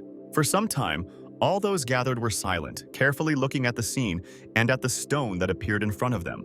It seemed that not everyone understood what he was, and in order not to torment the audience, Boss Jin announced that they were seeing the appearance of Wukong. Looking at the stone in amazement, Bai Li Yun noted to himself that it was an innate spiritual stone, but the energy had dissipated inside the jewelry. There was a sleeping soul there. The point is that at the top of the best spiritual stones is an innate stone. It not only has the characteristics of life, but also gave birth to a hostile spirit. Master Wang, hearing the young man asking how much this stone cost, replied that it was priceless, that no money would be enough, but added that if someone healed his friend from his illness, he would voluntarily give this stone. And in a quieter voice, he added that it's strange, but not only he has the disease, more than 100 people in the clan suffer from it, not to mention side diseases.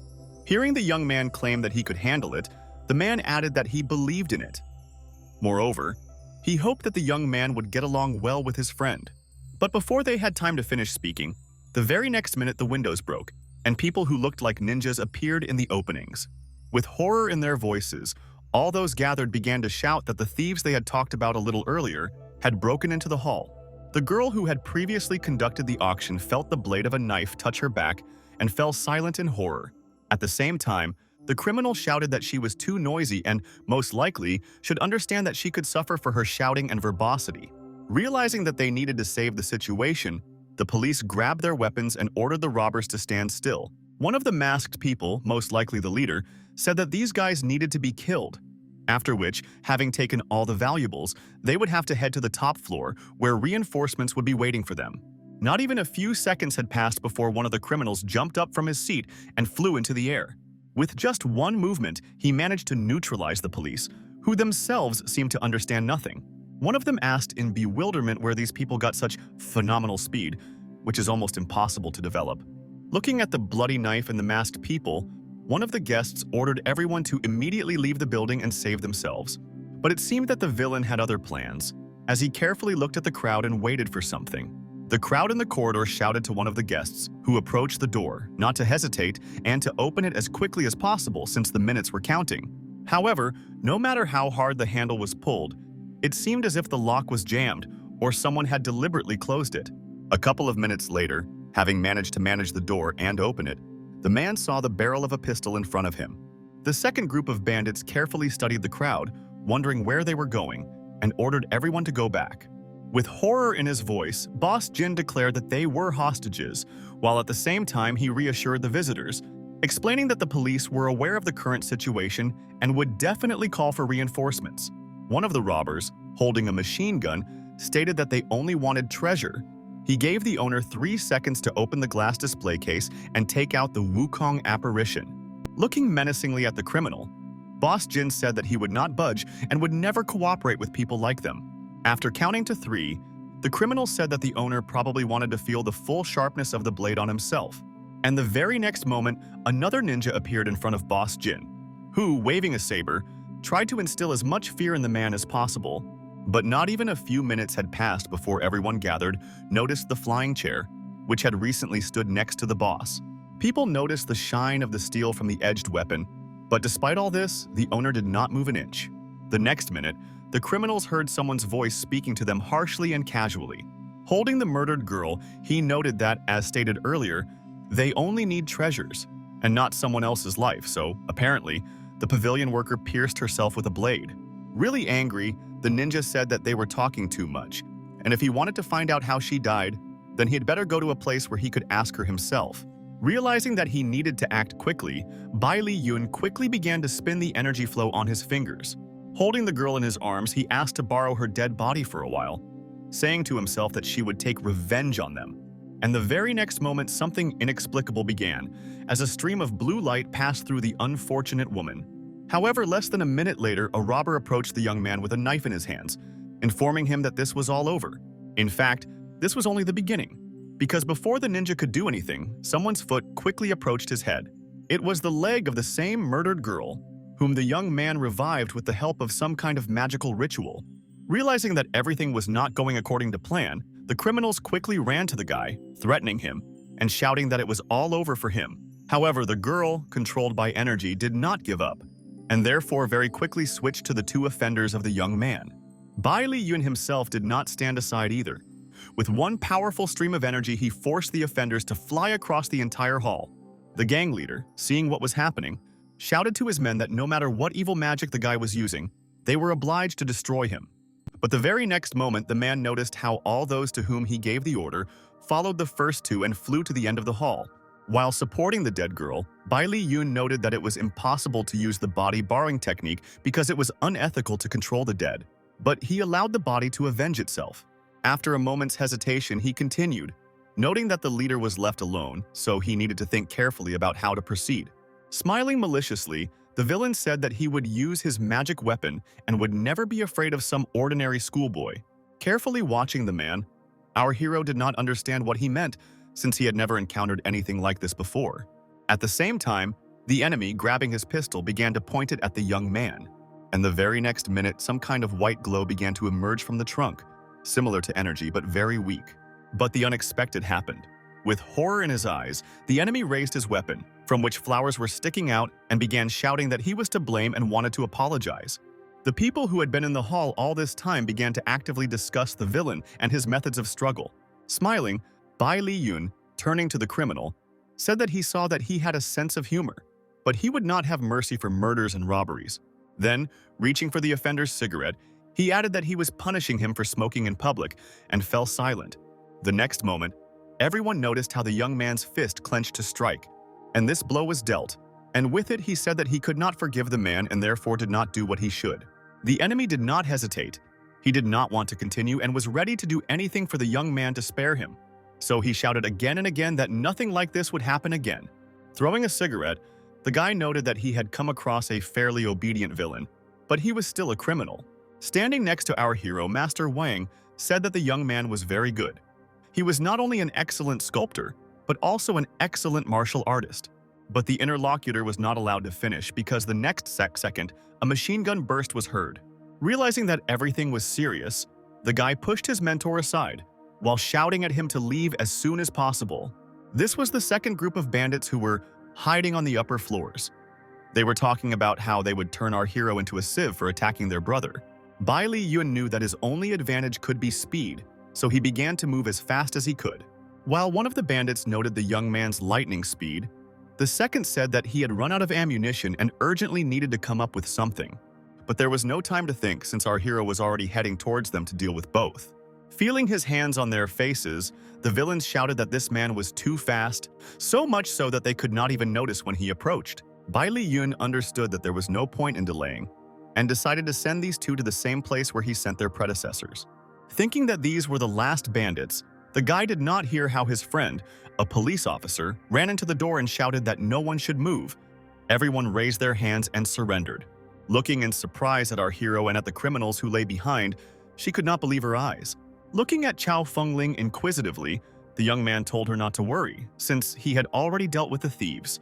With a calm voice, the policewoman said that the guy, of course, overdid it, but she still sincerely thanks him for his help. In response, the young man stated that he promised to help, and therefore did everything in his power. In less than a minute, handcuffs began to appear on the hands of the criminals, and law enforcement officers quickly escorted them out of the building. However, there were those who were reluctant to do this and shouted that they would never believe that Bai Li Yun dealt with everyone alone and is now a hero. Among them was a representative of the Guo family, who threatened our hero, saying that he would easily destroy his entire family. However, this did not bother the guy, who noted with calm in his voice that he did not care about all these insignificant words. He would only do what he considered necessary. Sometime later, Boss Jin, while bringing the box to Bai Li Yun, said that he had a gift. hinting at the stone that was inside. The man said that he has one request for the young man. He hopes that he will become an advisor to the Fei Tsui Palace, and for this he will be paid 10 million every year, plus 10% of the shares. Looking carefully at Master Wang, the young man asked if he would really be free. He replied that it was true. He would be free, and with a lot of money. With a smile on his face, the young man said that he would gladly accept this invitation and go to the master's friend to cure him. A few hours later, standing at the patient's bedside, the old man's son asked our hero with interest if he was really convinced that he could heal the patient. Looking at the person lying down, Bai Li Yun said that he could cure this person's illness, but he was unlikely to cope with hereditary albinism.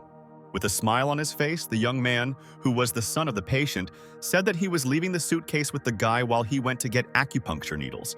Sitting alone, the young man thought that he had managed to get rid of strangers, and therefore it was time to start. The guy reflected on the fact that he received the stone on time, since otherwise he would not have been able to carry out the healing properly. Not even a few minutes had passed before the young man began to concentrate on the jewel.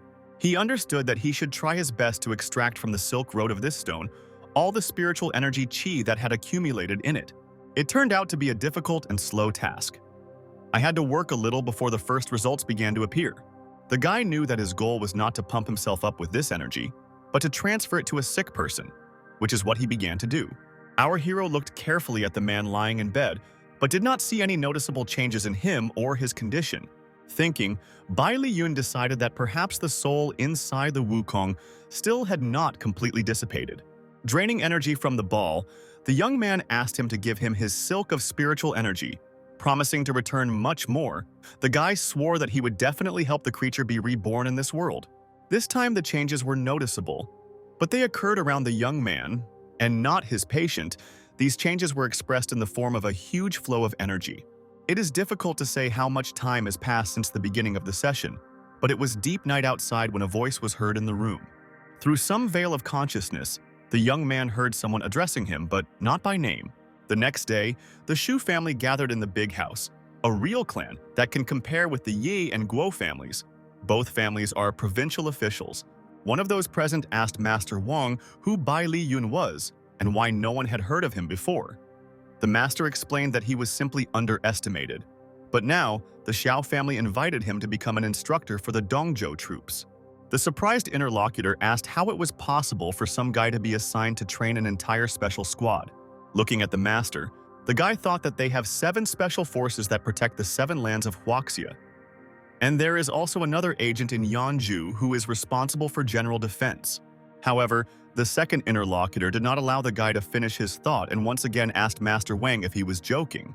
With a calm voice, the master replied that he could say for sure that Bai Li Yun had the skills of the Danjin master, and at the exhibition he easily killed a dozen armed enemies.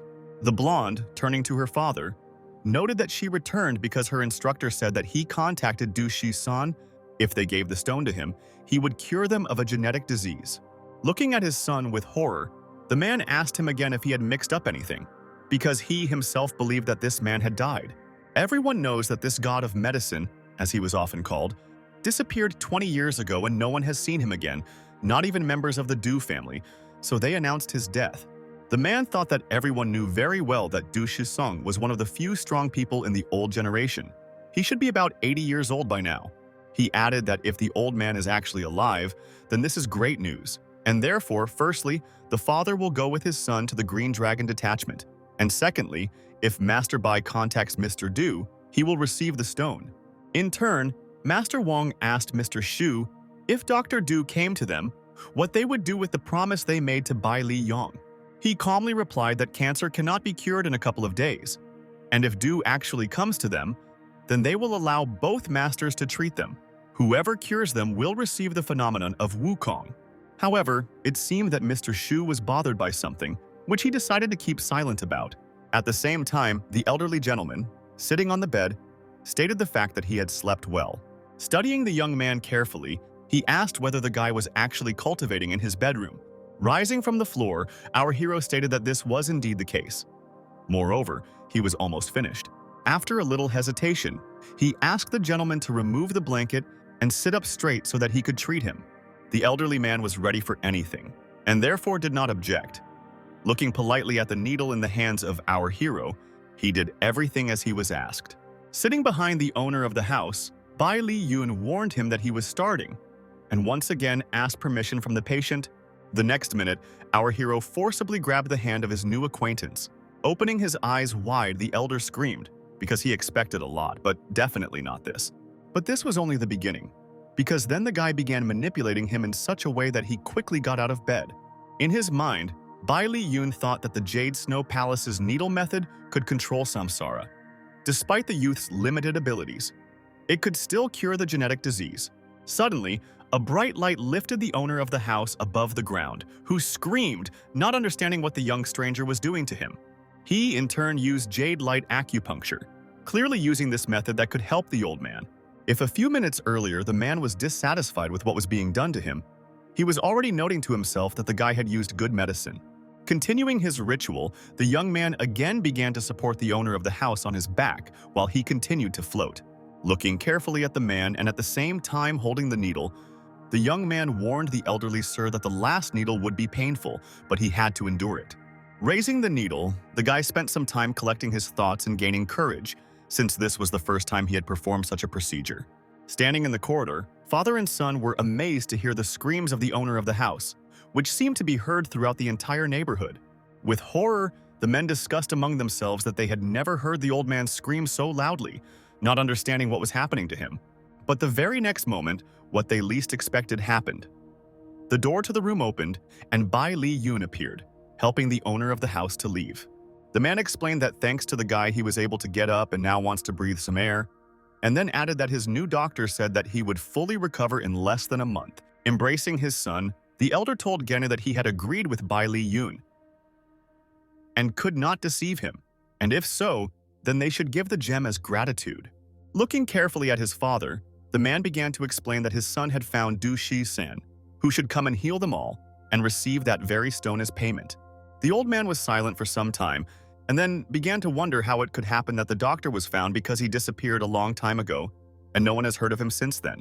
The next moment, the grandson intervened in the conversation, explaining that his inspector had contacted this man and they had already agreed on everything.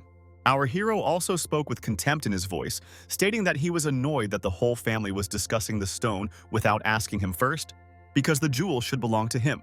Looking carefully at the young man, the head of the family told him not to worry. He would receive everything that was promised to him. As for the Dr. Du, he would be invited into the family only to compensate for all the inconveniences. Bowing, Bai Li Yun thanked the head of the Su family with a smile on his face, confirming that he will continue to treat them until they are fully recovered.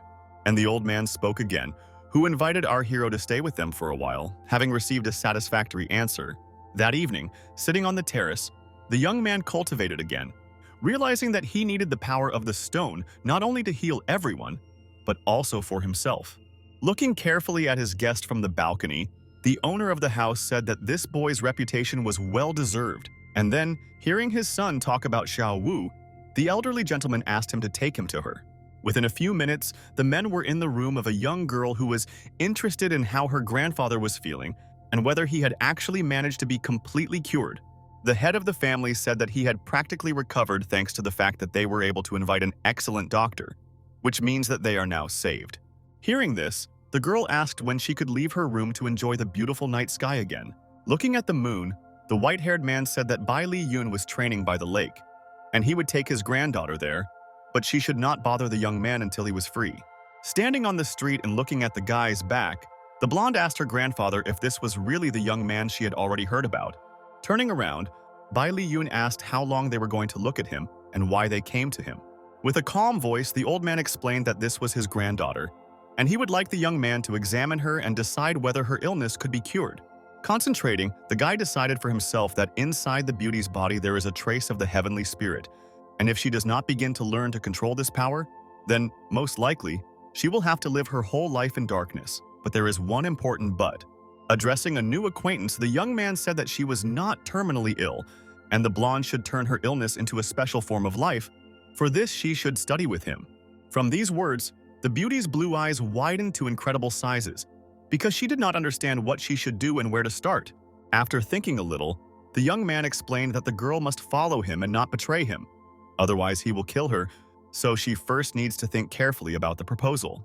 Mr. Shu's granddaughter had definitely never heard anything like this, and in amazement, she didn't know what to answer.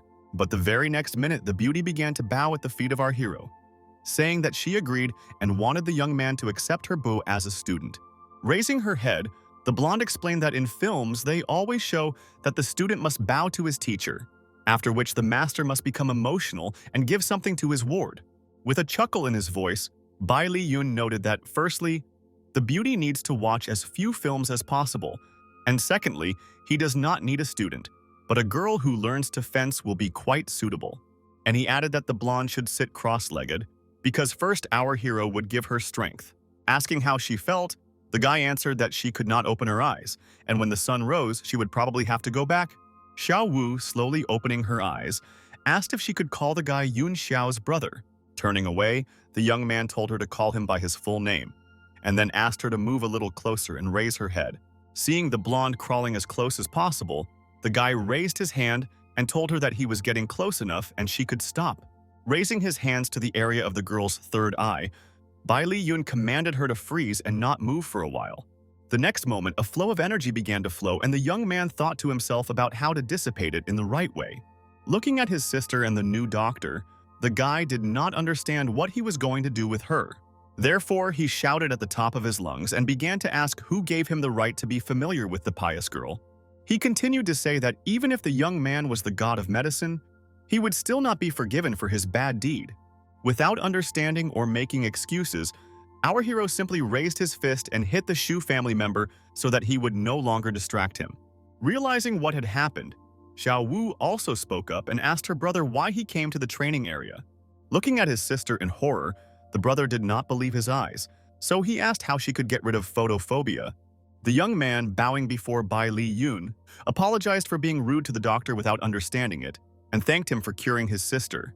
And then he added that Du Shisan should arrive soon, in fact, like the entire Green Dragon team. Looking carefully at his interlocutor, our hero said that he would like to personally meet this god of medicine. Not even a day had passed before Mr. Du appeared, who, looking at the head of the Shu family, noted that he looked so good that he did not even need to be examined, and looking at his granddaughter, the old man asked her to come up to greet the doctor.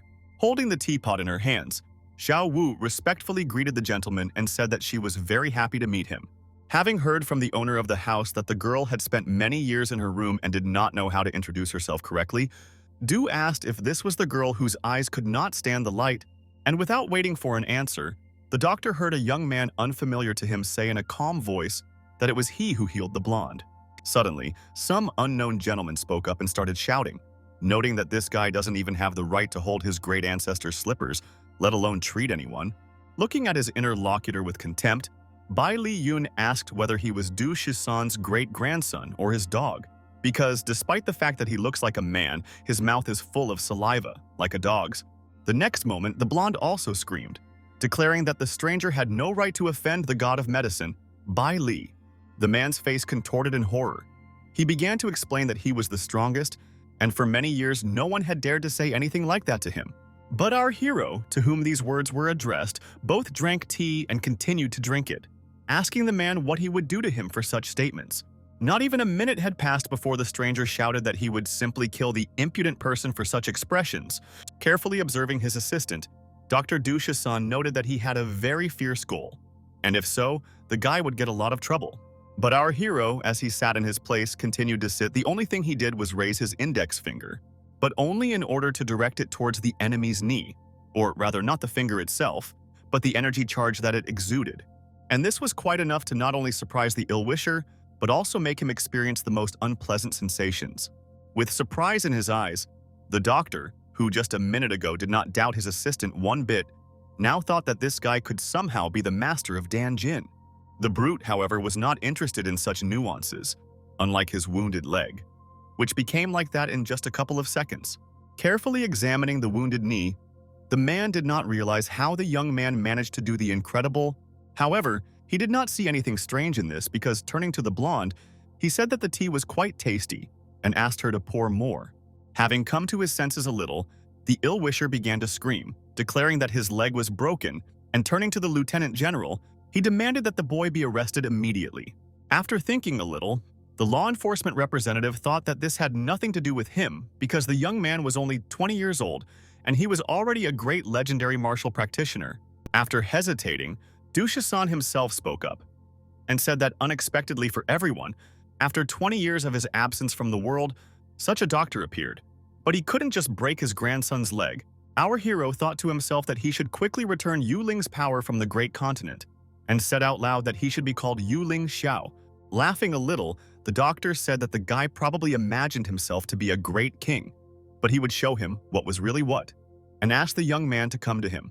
The man thought to himself that even if our hero is a Dan Jin master, then he most likely has only reached the initial limits, and if so, then he is still far from perfection. Master Shu did not understand why the two gods of medicine needed to prove something to each other, but he saw that the doctor did not stop, and tried to explain that even at 80 years old, he would not allow some child to take his first place. Looking at his future opponent, the guy said that now it would be difficult for him to refuse to fight, but he suggested going out into the yard so as not to destroy anything. Standing on the street, Dushasan asked Bai Li Yun if he was ready, but the guy with a smile on his face stated that he had been ready for a long time, while the old man grimaced for half an hour. Taking this personally, the man wondered if the young man knew how fast a person could be. And again, our hero did not take this seriously. He only repeated the previously spoken words that the old man should finish his presentation and get down to business. However, the guy did not have time to finish his sentence when he was surprised to realize that something was not going according to plan. He looked carefully in front of him to get a better look at Dushu-san, but he was not where he stood a second ago. Turning back, our hero noticed only some kind of white veil, but the man was nowhere to be found. And while Bai Li Yun was trying to find his enemy with his eyes, he was again behind him and was about to strike. The doctor shouted menacingly that the young man would suffer for everything that he had just recently done. However, the young man had an idea of what he should expect and therefore quickly grabbed the hand of his ill-wisher. Our hero's skills have already reached a certain level, and this helped him neutralize the old man's stone fist. Holding back this man's hand, the guy said to himself the word destroy, realizing that this was the only way to harm his opponent. The trick, it seemed, did not take long to happen, because after this the man's eyes widened as much as possible. He could not believe what had happened. In order to somehow protect himself, the man jumped away from his sparring partner with lightning speed, so that he found himself at the other end of the yard. After thinking a little, Dushu-san decided that the young man's abilities were strong, and if he did not retreat, he would be in trouble, all in order to show his superiority over the future great master. Bowing before our hero, the doctor said that he had been told about the guy, and now he saw him with his own eyes, a man who could be called a rising star. After hesitating a little, he continued, noting that he was wrong, but he should have seen everything with his own eyes, and once again asked the young man for forgiveness. Realizing that the confrontation had dragged on, Old Man Shu stated that both men were great masters, and losing one of them was not worth it, so they both needed to make peace. It seemed that this suited everyone except the doctor's grandson, who, having spoken to his grandfather, wanted to contradict him. However, he shouted at the young man to quickly come closer, bow and apologize to Master Bai Li Yun. Not even a minute had passed before the grandson of the famous master was already bowing to our hero and respectfully asking for his forgiveness, while the young man was wondering with bewilderment why all people loved to bow to him so much. Realizing that this had all dragged on, Bai Li Yun turned to Xiao Wu and invited the girl to continue the practice she had recently begun, having received the beauty's consent. Sitting on the mountain, the blonde said that her new friend was so good at martial arts, but she didn't understand anything about them at all and would like to learn at least something. With seriousness in his voice, Bai Li Yun said that he would teach the beauty how to fight, but she must completely obey his rules and has no right to transfer this knowledge to anyone. Feeling that the girl already understood everything, the young man nevertheless decided to add that if she suddenly breaks her oath, he will kill not only her, but also the one to whom she transfers the knowledge. Realizing that the prefaces were over, the guy, looking somewhere into the distance, told his interlocutor to listen to him carefully. While the guys were practicing, Dushu-san told Mr. Shu that a great dragon would soon appear in this world, with a strong mind and unshakable in all actions. And then he abruptly turned the conversation to Bai Li Yun, saying that since the old man's granddaughter is studying with this guy, she will undoubtedly achieve success in the future and may even surpass their generation. And after a little hesitation, he added that despite a number of disagreements, the young man still did not recognize the old master, but thought to himself that the young man used an excellent technique to treat Mr. Zhu. Addressing his grandson, the head of the family wondered if he was right that the Green Dragon needed a chief instructor, and then added that perhaps this position should belong to their new acquaintance. Listening to the boy's dissatisfaction, the white-haired man ordered him to go talk about his idea with Lieutenant General Wu, claiming that he would not be able to contribute to the development of the nation. Quite a long time had already passed since our heroes gathered on the lawn, since it was deep night, and only at this moment Bai Li Yun opened his eyes slightly, realizing that he should end the training. The blonde sitting opposite greeted the young man, saying that she was very glad that he had finally woken up. Looking carefully at the girl, the young man asked if she wanted to eat and then added that their classes went quite well, since she had reached the realm of spiritual enlightenment. Rising from his seat, he added that now Qiao Fengling must feel the bright spot in the Dantian. When she delves deeper into the ether cult, her albinism will be cured on its own. With joy in her voice, the girl began to say that this meant that soon her hair could change to black and become as beautiful as others. Smiling, the young man assured his friend that it didn't matter at all. Since she was the one and only in the whole world, and quickly changing the topic, he said that it was time for them to refresh themselves. Sitting at a large table, the head of the family said that they needed to wait just a little, as the food would be brought soon. At the same time, the man introduced Lieutenant General Wu Tianjun, who is stationed in the Dongju area. Our hero was surprised by such a meeting, but at the same time he did not want to look rude, and therefore said that he was very pleased to meet you. Raising his glass, the Lieutenant General said that, most likely, everyone was interested in knowing why he had come to these parts, and noted that in a couple of minutes he would tell about everything. Looking at Bai Li Yun, the man stated that he wanted the young man to take on the role of the main commander of the Green Dragon, after which he would be promoted to the rank of general. It seemed that our hero had never experienced such surprise. He did not understand what to answer and how to behave in this situation. Having recovered a little from such a statement, the young man asked the Lieutenant General why he valued an ordinary high school student so highly. Without a shadow of a doubt, the interlocutor explained that, despite his youth, the guy's abilities are at the stage of the Great Kingdom, and therefore, if he agrees, then the very next day he can go to the detachment. After hesitating a little, Bai Li Yun noted that he had to take a university exam soon. There was little time left, and therefore he did not want to be burdened. Besides this, he had his own dream. Mr. Wu said that if the guy wants, he can be accepted into any university in the country. Moreover, he just has to stay in the dragon for 2 months, and then he can do whatever he wants. Immersed in his thoughts, the young man decided that with his knowledge he would be able to pass the exam at a regular university himself. But thinking about his parents, he decided not to develop this idea further. And he said out loud that he wanted to study in this small city, and therefore he chose Dongju University. At the same time, he needed to hit the road the very next day so that he could take a personal look at the squad.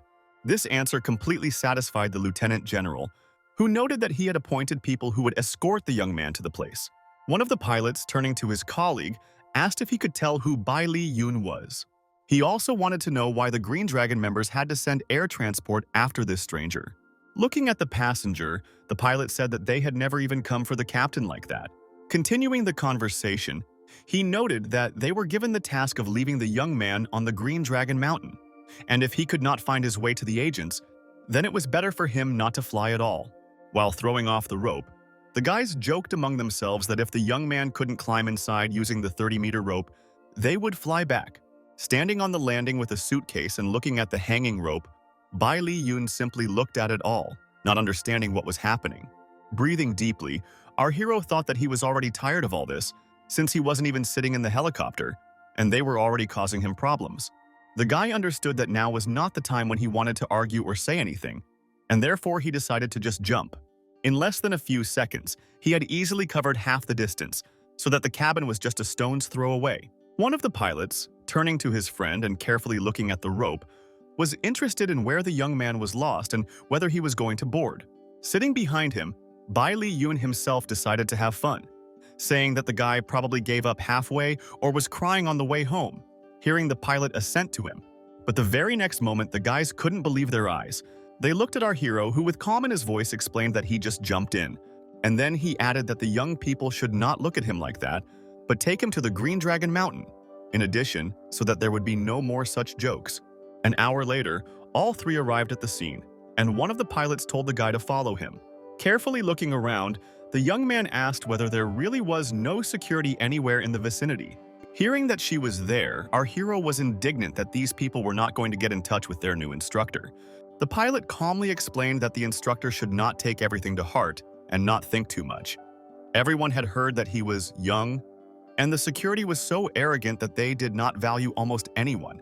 The very next minute, the young man turned around and began to walk away, hearing everyone shouting to him that he was heading in the wrong direction. Standing in front of the cliff, our hero said with a chuckle in his voice that he decided to take a shortcut to get to his destination as quickly as possible.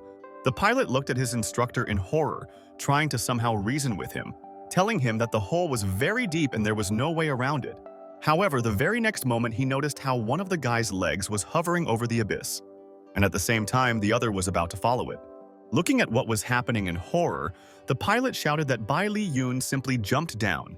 His interlocutor said with sorrow in his voice that, most likely, trouble would soon befall the Green Dragon Squad, without specifying what they were talking about.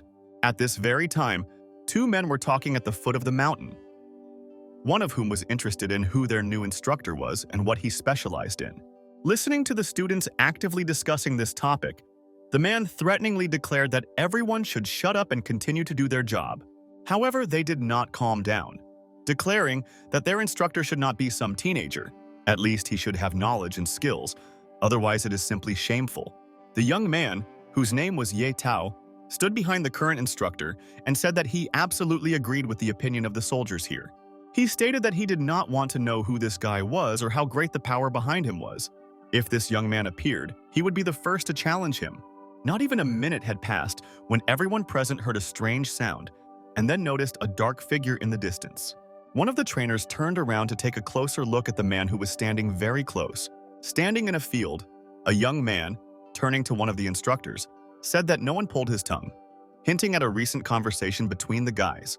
Bai Li Yun, who appeared in all his glory concentrating his energy, asked the young man whether he was really so brave as to challenge the new commander.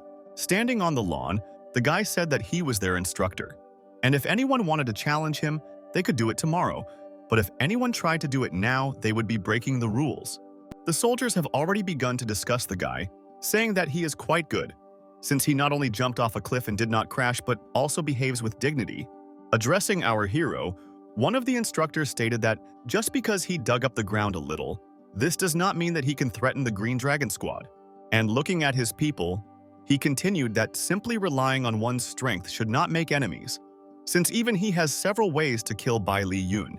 With a smile on his face, our hero stated that he would like to see the man defeat him with just one blow. Then, turning his gaze to the other commander, he asked if it was true that he said that he would be the first to decide to fight the new instructor. Hearing a quiet answer, the young man menacingly told him to speak as loudly as possible. Why was he so timid if he was in the army? Standing at attention, the man shouted loudly, addressing our hero as Sir, that it was in fact him. Looking carefully at his future opponent, the young man noted that he should not hesitate and attack him, as he was going to do a few minutes earlier. The soldier did not have to be asked twice, because the very next moment he took off and ran towards Bai Li Yun. Our hero watched what was happening, but he waited until the stranger showed himself to assess the abilities of the attacker. Less than a minute later, what always happened in such cases happened. The blow was easily repelled. Having met resistance, the soldier wondered how their new instructor was able to parry his blow so easily. Therefore, I decided to use a different method and connect my leg, which in the next moment was heading towards the guy's face. This time, Bai Li Yun seemed to be wondering what he should do next, given that an entire squad was looking at him. The attacker thought to himself that this kick could break the tree, and if the guy blocked it with his hand, and fell silent. But only because he felt the hand of his opponent on his limb, not expecting events to unfold this way.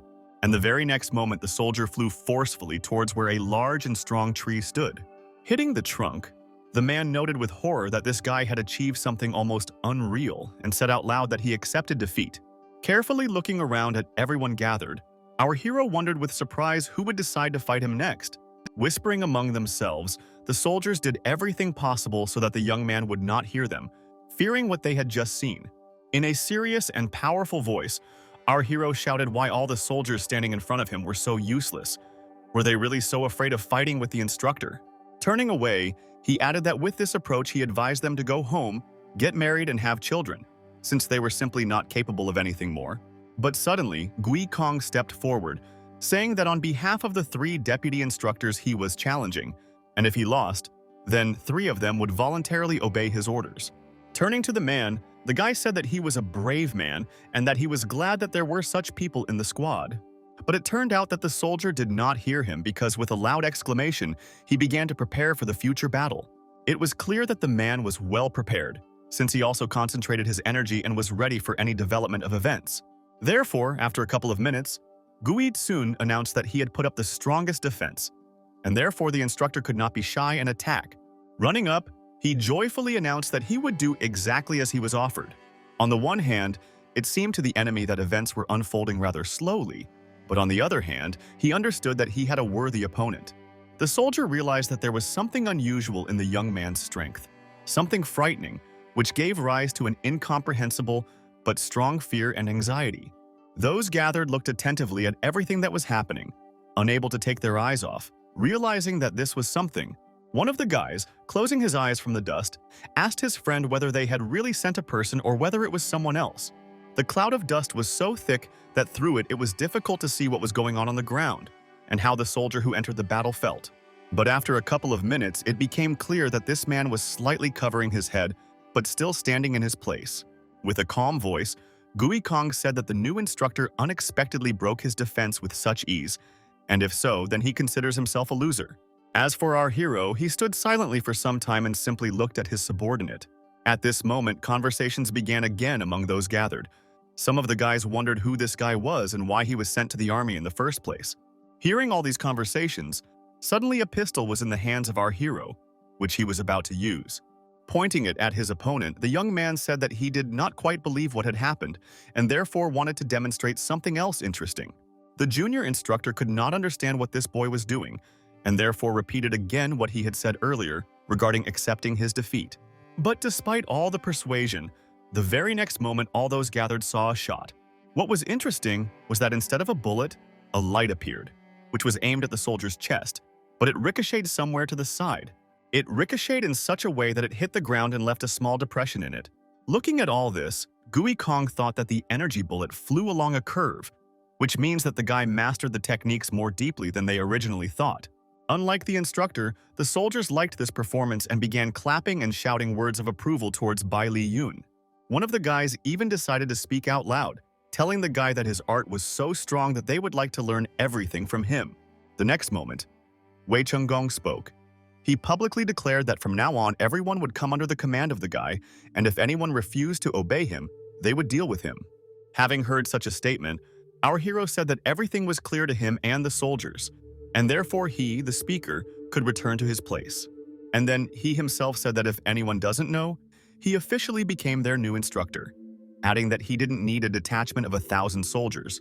300 was enough. Bai Li Yun said that in ancient times, Yue Wanggo led 3,000 soldiers to destroy Wu, and now there is Bai Li Yun with 300 gallant soldiers and powerful generals who can take over everything. And looking at the joyful faces of those gathered, he added that he would help everyone increase their cultivation. But if anyone thinks that he cannot cope, then he can immediately go home. Continuing, the young man said that he was going to the barracks because he needed to change clothes, but in half an hour all the soldiers should gather near it. Arriving at the barracks, the young man began to think about how he could best conduct his classes in order to achieve the best efficiency. He was aware that all men were hyperactive, which meant that it would be difficult to get them to meditate without understanding how to teach these men everything he knew. In the next moment, our hero thought that with the beast fist technique, with a little improvement, he could allow his body to quickly absorb the power of the outside world. While putting on the glove, Bai Li Yun thought that in the end, he would have an iron base, which meant he would be inaccessible. Therefore, having decided that meditation is unlikely to work, it is best to start with this technique. Standing on the field, our hero heard all the soldiers simultaneously, as if on command, greeting him as a senior instructor. Bai Li Yun stated that he is teaching everyone a new move like the great Qin Jiu. Whoever wants can call it 12-star moves. All the soldiers need to do is watch carefully. Jumping a little, the guy said that he would demonstrate the first movement, which is very important. The guy shouted that he was a big buffalo kicking the ground like thunder and lightning and fell silent for a moment. but only so that the soldiers carefully understood the principles of the first movement, since he himself was about to move on to the second. The young man clasped his fingers together as forcefully as he could, but was in no hurry to explain why he was doing this. And after a couple of minutes, he explained that the mighty tiger was making a sortie, being aggressive like fire. Without waiting for everyone gathered to recover from the slight shock, he hastened to name the third movement, which is called a snake-like monster. Soaring into the air, our hero stated the fact that he had already smoothly moved on to the fourth movement, although it turned out that the soldiers were not really keeping up with him. A minute later, swinging his legs, Bai Li Yun explained that this is how the divine dragon swings its tail, and it happens faster than lightning. And again, watching carefully as the scarecrow fell to the ground, the soldiers had little understanding of what was happening. At the same time, their new commander was explaining the fifth movement, which was called the divine approach of the snake, the sixth movement, called Tianma traveling, the seventh exercise, and the 11th. Suddenly, the young man began to explain that, with the exception of the last one, he had finished performing 12-star movements, wondering why there were so many of them if there were only 11. Without waiting for an answer, he proudly declared that the guys would practice the last movement with the main god if they suddenly failed with the first 11. But everyone must understand that this will not be an easy task, as the youth can force them to become a buffalo, dog, mouse, rabbit, and other animals. After several hours of training, standing on the lawn, the soldiers said that it was very difficult. It seemed that they were holding on with all their strength. But instead of hearing the command about free time, our hero put a vat of water in front of the guys and said that they could undress and take a bath. Carefully examining the vat, the guys rejoiced, hoping that long-awaited relaxation awaited them after such a difficult day, although there were still some concerns about a catch. Sitting in the vats, the soldiers noted to themselves that it felt as if the water was a sharp blade that cut muscles. At the same time, Bai Li Yun, taking a kind of bath with his students, noted that he was very comfortable and the temperature was just right. Smiling and hearing complaints, the guy thought to himself that a little time would pass, and all these people would remember him with great gratitude. The next week, while sitting in his office, the new instructor decided he needed to do something, so he dialed a familiar number. Turning to Xu Jianfeng, he asked him to prepare a helicopter to fly home for a few days.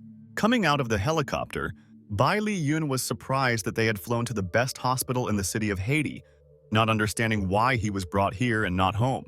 The girl accompanying the guy said that she was Wu Qi Yun, and they flew here because the young man was personally invited by General Wu. Entering the room, our hero saw the general sitting in the corner and greeting him, but he still did not understand what had happened. After starting the conversation, the man explained that he invited the young man because of the commander of General Zhu of the Dongju region, who had health problems, and they wanted the guy to examine him. The general's family explained that in recent months the old man's health had only worsened, while doctors could not understand what the reason was.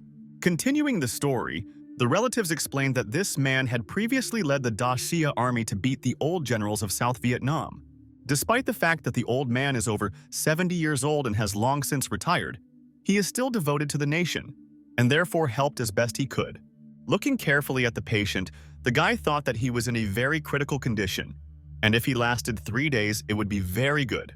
The next minute, General Wu, realizing that he had forgotten to introduce the young man to the general's relatives, quickly began to correct this oversight. The young girl, hearing that Bai Li Yun was called the god of medicine, began to ask him if it was true that he could cure her grandfather. As usual, with calm in his voice, our hero said that it was probably not so difficult to do. Raising his hands up, the old man's son noted that if the guy managed to heal his father, then he would do whatever the young doctor wanted.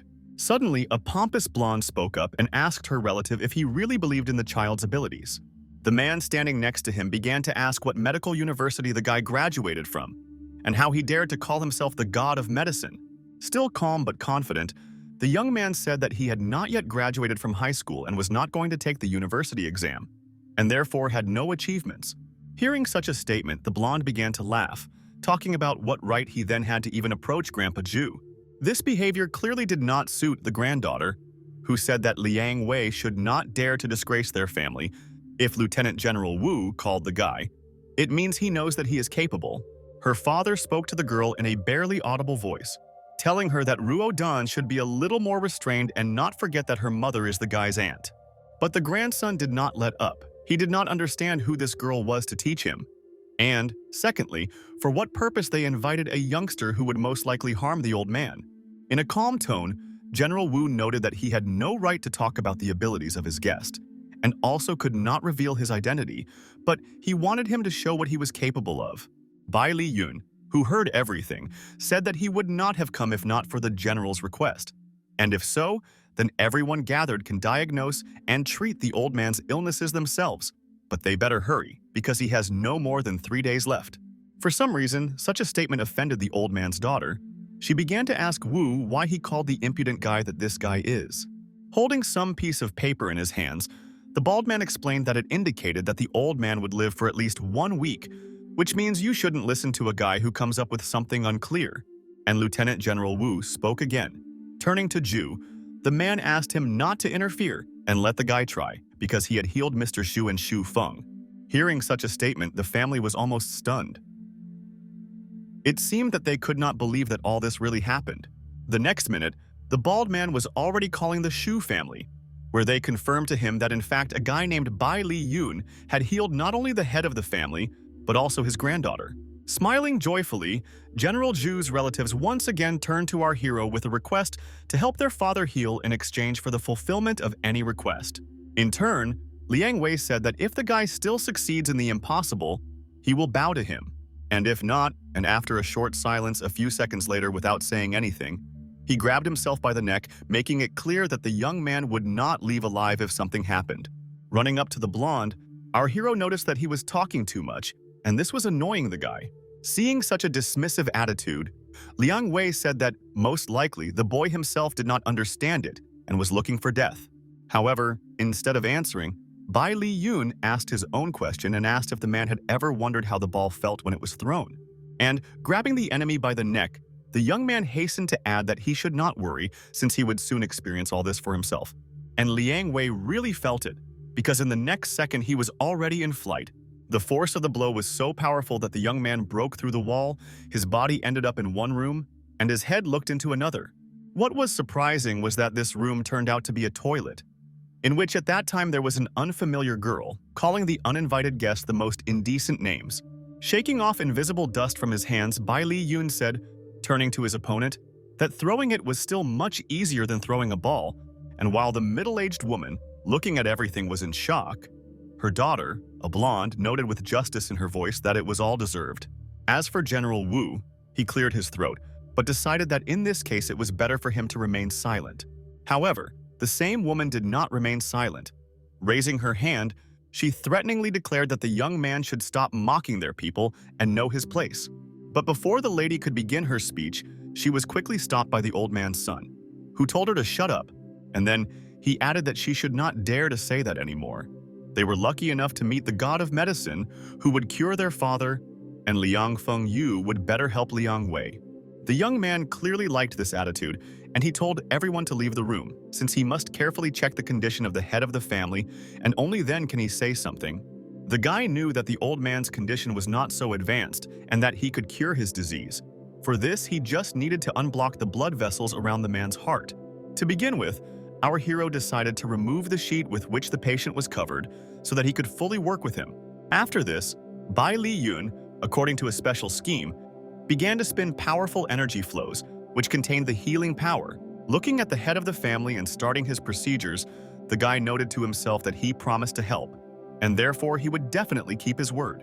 It seemed that the young man penetrated into the very heart of the old man, forcing him to beat at the right rhythm. Not even a minute had passed when the head of the Zhu family suddenly opened his eyes, and this was unexpected even for him. Raising his hand, the man did not understand how he could still be alive and how all this was possible. Smiling, the young man said that he managed to heal the general's grandfather, and if he quit smoking, he could live another 10 years. Understanding the surprise in the old man's eyes, the guy hastened to explain that he was a subordinate of General Zhu, the head of the Green Dragon. Hearing that Bai Li Yun, among other things, is also a divine marksman, the old man thought how they were so lucky to have such a find in the person of this guy. Our hero, realizing how many privileges he had, decided not to brag anymore, and therefore simply remained silent and nodded his head. At this time, outside the chamber, a discussion took place regarding the young man and his outstanding abilities, which can be considered a real miracle. Looking at the wounded Liang Wei, The bald man said that this guy not only couldn't treat anyone, but he didn't even have any right to be in the ward. Suddenly, the doors to the room opened, and those gathered did not think that what they saw in a couple of seconds would be revealed to their eyes. Holding the young man's hand, General Ju persuaded Bai Li Young to go home with him to have lunch together, since he was hungry as if he had not eaten for a year. Looking at this, those gathered could not utter a word. It seemed to them that they had been transported to some kind of parallel reality. While they were thinking about what to do after everything they had said to the young man, others were happy for the old man, who looked young and cheerful. The head of the Zhu family boasted that he used to cook well, and therefore wants to treat his guest with the best dishes, receiving approval from our hero. Not wanting to accept the obvious, the bald man with a smile on his face stated the fact that it was quite possible that only the symptoms had been cured, but the root of the disease remained. Hearing this, the general told him to stay away from him, and added that everything that happened was top secret, and if anyone violated the ban, he would be punished in accordance with military law. After some time, the entire large family gathered at Zhu's house. The men treated their guest with respect and told him to eat as much as he wanted and not be shy. True, Liang Wei had no time for food. He thought that he hated the young man, because not only had he beaten him, but he had also taken the wrong place at the table. Realizing that recovery would have been impossible without General Xiao Wu, who brought the young man, Old Man Zhu, said that he was very glad that he had met such a person to whom he would always be indebted. In a calm tone, the general noted that the head of the house was very courteous, and now he was also healthy, so he asked him to continue leading his team as it was before. However, the man ignored these words as he again addressed his guest, saying that he was so talented at his young age, and when he contributed to the country, he would receive the rank of Major General. But the young man did not have time to respond to this remark because his phone rang, and picking up the receiver, he realized that his mother was calling. After talking with his parents, our hero said that he should return home early. Mom and Dad are very worried about the guy, and therefore it's time for him to go. Realizing that the guest was leaving, the white-haired man asked Bai Li Yun to eat a few more dishes before leaving. But instead, everyone gathered looked out the empty window, behind which the young man had disappeared just a few seconds ago. Annoyed and angry, Liang Wei said that the guy was disrespectful in front of everyone in the room. However, no one was interested in his opinion, so the generals unanimously declared that the young man should stop whining, complaining, and slandering the good young man. Having looked carefully at his interlocutors, the guy wanted to say something but did not dare, realizing that hardly anyone there would listen to him. Addressing Liang Wei, the head of the family stated that he was relying on the reputation of the Zhu family, and that was fine. But he still had to know his place and remember that, compared to Bai Li Yun, he was nothing. Meanwhile, on the other side of the country, our hero was running as fast as he could. It seemed that he was using all his resources to make it on time. Talking to his mother, the young man asked her to wait just a minute and assured her that he would be there any minute. Placing his glasses on the table, a man said that his vision had suddenly been restored, noting that Bai Li Yun had surprised him again. At the same time, the interlocutor of this unknown person said that all the information about the guy is in the dossier that they collected, but it does not indicate where he got such phenomenal abilities. While carefully studying the documents, the man caught the eye of something that greatly surprised him, and he fell silent for a while. Rising from his seat, the man shouted out loud, asking his interlocutor whether the young man really belonged to the Bai Li family. General Wu, who turned out to be the interlocutor, briefly told the story of Bai Li's family, emphasizing that first the father kicked out his son, and when he got married, the couple was not accepted by the wife's family. The stranger noted that Bai Li Yun's parents should be ashamed of how they despise the family, but now the guy is the head of the Green Dragon, which is very prestigious. At some point, the general asked his interlocutor to leave discussions about the family for later, since a military operation was ahead of them. Closing his eyes, the gray-haired man sighed heavily, as if hinting that he did not like this conversation. With bitterness in his voice, the stranger noted that he was proud of the Green Dragon, but at the same time was disappointed with the army.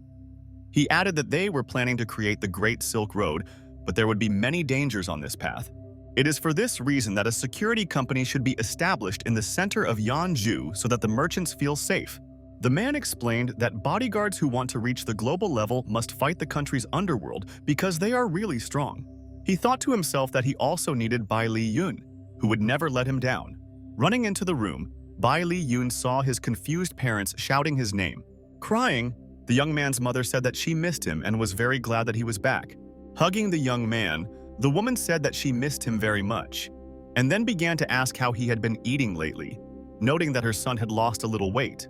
Looking lovingly at his mother, the guy tried to reassure her, saying that he was fine and she didn't have to worry about him. The father, also worried about his son, asked with tears in his eyes how his neck wound had healed. As always, smiling, our hero assured his parents that everything was fine with him, and moving his leg showed that his leg had completely healed. Realizing that the greeting was delayed, the woman remembered that her younger sister was visiting them and asked her son to say hello to his aunt. The pretty blonde said that when Bai Li Yun was just born, she carried him in her arms a lot and often. While greeting the young woman, the guy thought that at the moment his parents no longer had any relations with the Bai Li clans, and therefore did not understand why this guest had come to them. Having gathered in the large hall, our hero's mother said that their family was going through difficult times, especially since the guy would soon go to university.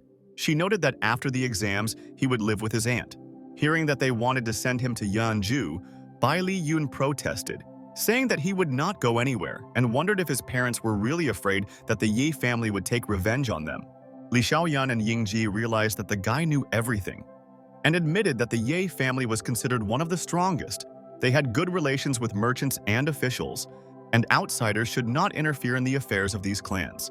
The sister intervened and said that this problem could be solved by taking her son home and then apologizing to her parents. Then they would no longer be angry. Remembering the past, the hero's mother said that on that day she arrived at her home with her child, but her father called her shameless and drove her away. She added that Bai Li Yun was too young to understand this, but for his sake, they would apologize to their parents again.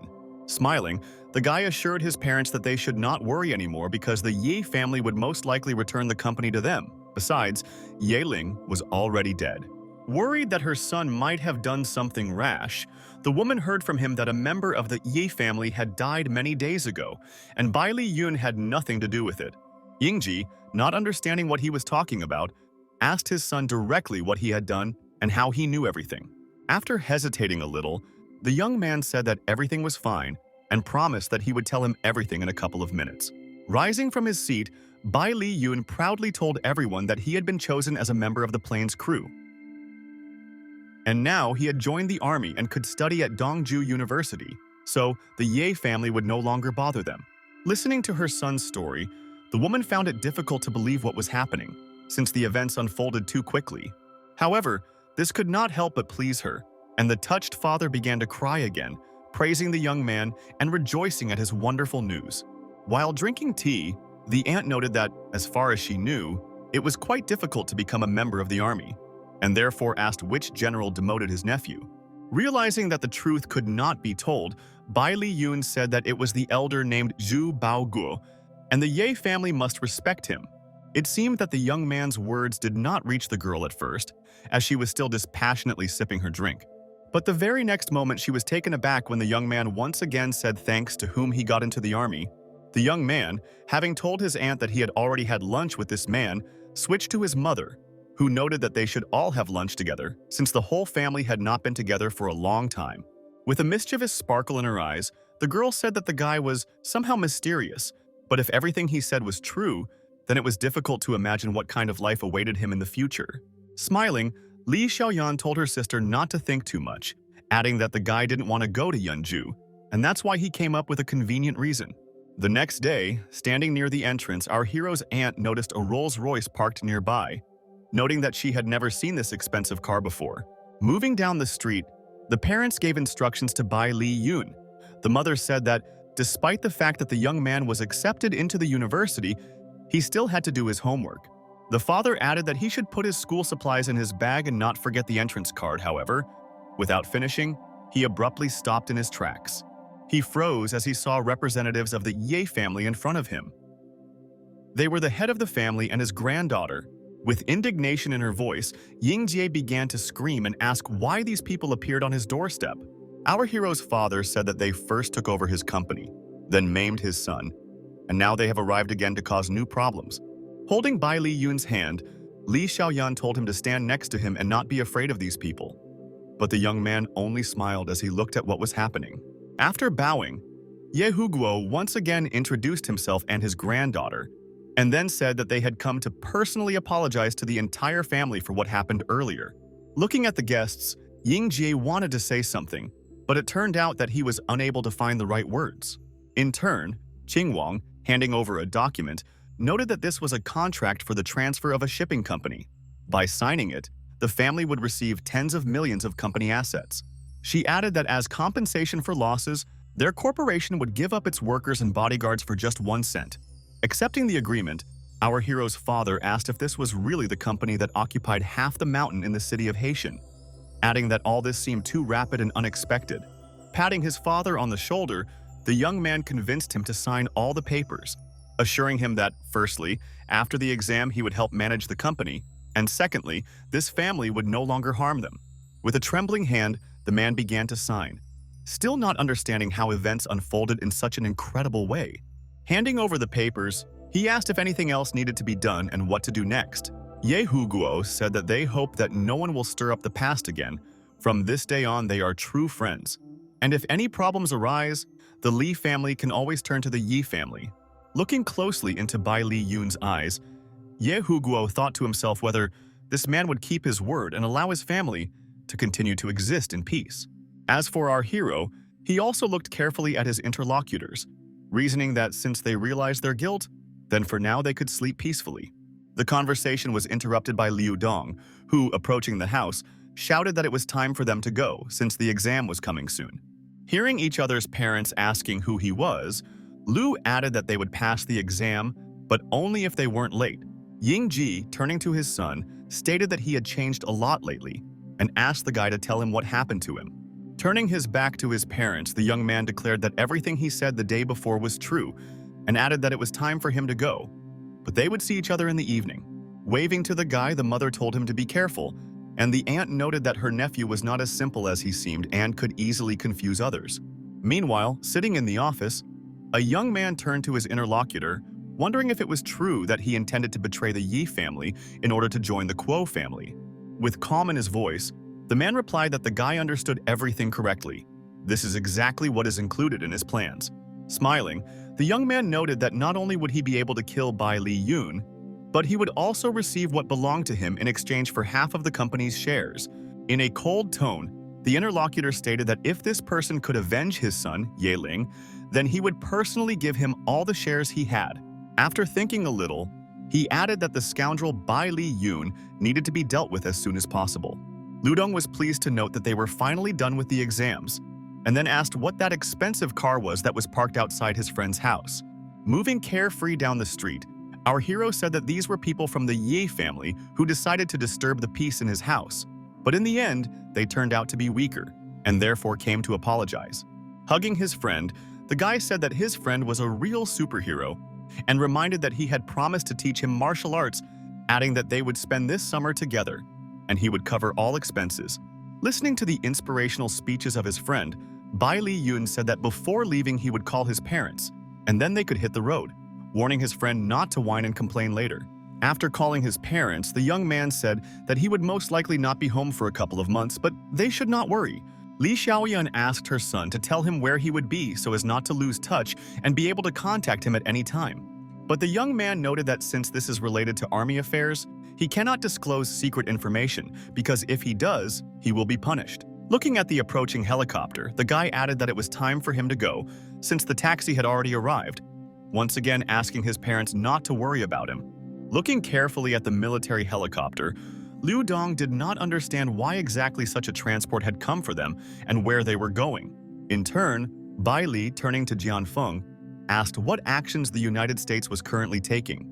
At that same moment, the military man began to report, saying that there were no movements, but he heard that one of their sabotage groups had moved north. The guy thought to himself that this place intersected with his personal plans, and said out loud that he couldn't waste a minute and it was time to move out. At this very time, his comrade looked out from behind his friend and began to ask what was happening and where they were going to fly. With folded hands, the young man said that the March of the Green Dragon was waiting for them, but decided not to specify what this meant. After landing in the forest, Liu Dong was still perplexed as he got out of the helicopter where they had arrived. The guy saw how a military man joyfully greeted the girl Xiao Wu who had arrived with them, not knowing what awaited them next. What happened next was that all the commanders and soldiers began to greet their leader by standing at attention. Addressing the military girl, Bai Li Yun stated that from now on, she will train soldiers with him. The girl not only happily agreed, but also added that she would also be his personal secretary. In the next moment, our hero switched to his assistant, asking him to gather everyone and remember to capture their new soldier, pointing to his friend. With a dissatisfied grimace, Liu Dong declared that he knew little about the army and asked someone to tell him everything in as much detail as possible. Stretching, one of the commanders said that the kid, as he addressed our hero's comrade, should not worry about little things, since he is now in the Green Dragon squad. Hearing how this thug calls them all brothers, the young man hesitated a little, realizing that he had seriously messed up, but there was no turning back. Watching Liu Dong try to justify himself and his actions by asking not to be forced to change his clothes, Bai Li Yun stood there and simply smiled. After some time, Xiao Wu appeared in the office, dressed in a military uniform, and asked our hero what he thought about her appearance. Having received an approving answer, she smiled. However, new assistant Bai Li intervened in the conversation, noting that everyone is aware that civilians cannot enter their military facilities. Hearing such a remark, the young man said that he was in charge here, and it was up to him to decide who should be in the dragons and who should not. If Generals Wu and Zhu had any questions, he would meet with them personally. He then addressed Xiao Wu, saying that she only has a spiritual energy aura. However, she is weak in practice, so this is her weakness and they will work on it.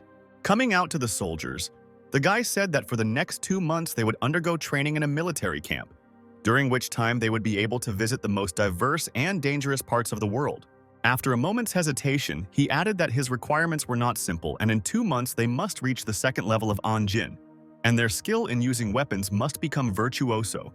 Calling Ye Tao to him, the young man was interested in how long he had been training and what level he had reached. And when he heard that in 12 years he had only reached the second rank, Bai Li Yun was surprised. Pointing to the blonde, our hero explained that she was only 16 years old, and she had just embarked on the path of cultivation, but in 5 days she achieved the same results and therefore invited her subordinate to fight her. Hearing such a statement, the soldiers were surprised. They did not understand how a 16-year-old teenager, especially a girl, could fight a military man who had been practicing martial arts for 12 years. The captain, rubbing his hands, explained that he did not want to disobey the order, but at the same time he did not think that in a couple of days you could learn to fight an opponent like him. And he was afraid of harming the blonde. Gathering all her energy into a fist, the girl understood that she would not just leave it. Accelerating and running towards her opponent, the beauty shouted that he should not dare to humiliate her, despite the fact that she was a representative of the fair sex. Realizing that the blonde was running straight at him, Ye Tao shouted that she shouldn't do this, but just in case, he took a defensive stance, realizing that the battles could not be cancelled. The next minute, 2 energy flows converged. One belonged to the military man, and the second to our heroine, who was not going to give up. The attack was so strong that both participants in the battle were quickly thrown in different directions. Ye Tao looked at what was happening in horror. He could not understand where the girl got such strength from and how she could be trained in just 5 days. The soldiers who witnessed the battle looked at the fight with open mouths and just couldn't understand how the teenager managed to do the impossible. It seemed that Xiao Wu was pleased with herself, which she did not intend to hide, saying out loud that she somehow managed to cope with the task. Looking at his sister, the guy didn't understand why she was so strong, believing that compared to her he looked like a real weakling. However, his thoughts were interrupted by the voice of Bai Li Yun, who said that the most important thing is not to be lazy and train to the fullest. And switching to another topic, he decided to talk about the upcoming practices. The guy said that all the guys would start from a military camp and then get to the top of the mountain, which, by the way, is on the opposite side. Next, you will need to go down the mountain and gather near the river, where the star movement practices will take place. The commander assured that he would keep an eye on them, and the last 100 people would be left without lunch. One of the soldiers asked how the commander would monitor them, because first, at a minimum, he should arrive at his destination himself. But there was no one to answer, since only a shadow remained in the place where the young man had stood a minute ago. Realizing that the commander's response was impressive, and they didn't want to be left without lunch, the soldiers immediately turned on maximum speed and ran to complete the task. Bai Li Yun, standing on the top of the mountain, personally counted the soldiers who were climbing up one after another. Finally, he noted the 1,000th person who climbed with difficulty but still did it. One of the soldiers noted that being last is not very good, pointing to the 1,000th guy who could not say anything in his own defense. However, the commander thought to himself that there was another young man whom he must wait for. Turning to his friend, the commander stated that he arrived 1,001st, noting that it took him 3 hours to run 5 kilometers. But if he wanted, he could give up. It seemed that Liu Dong's strength was leaving him, but he thought to himself that since he decided to follow his elder brother, he had no right to give up.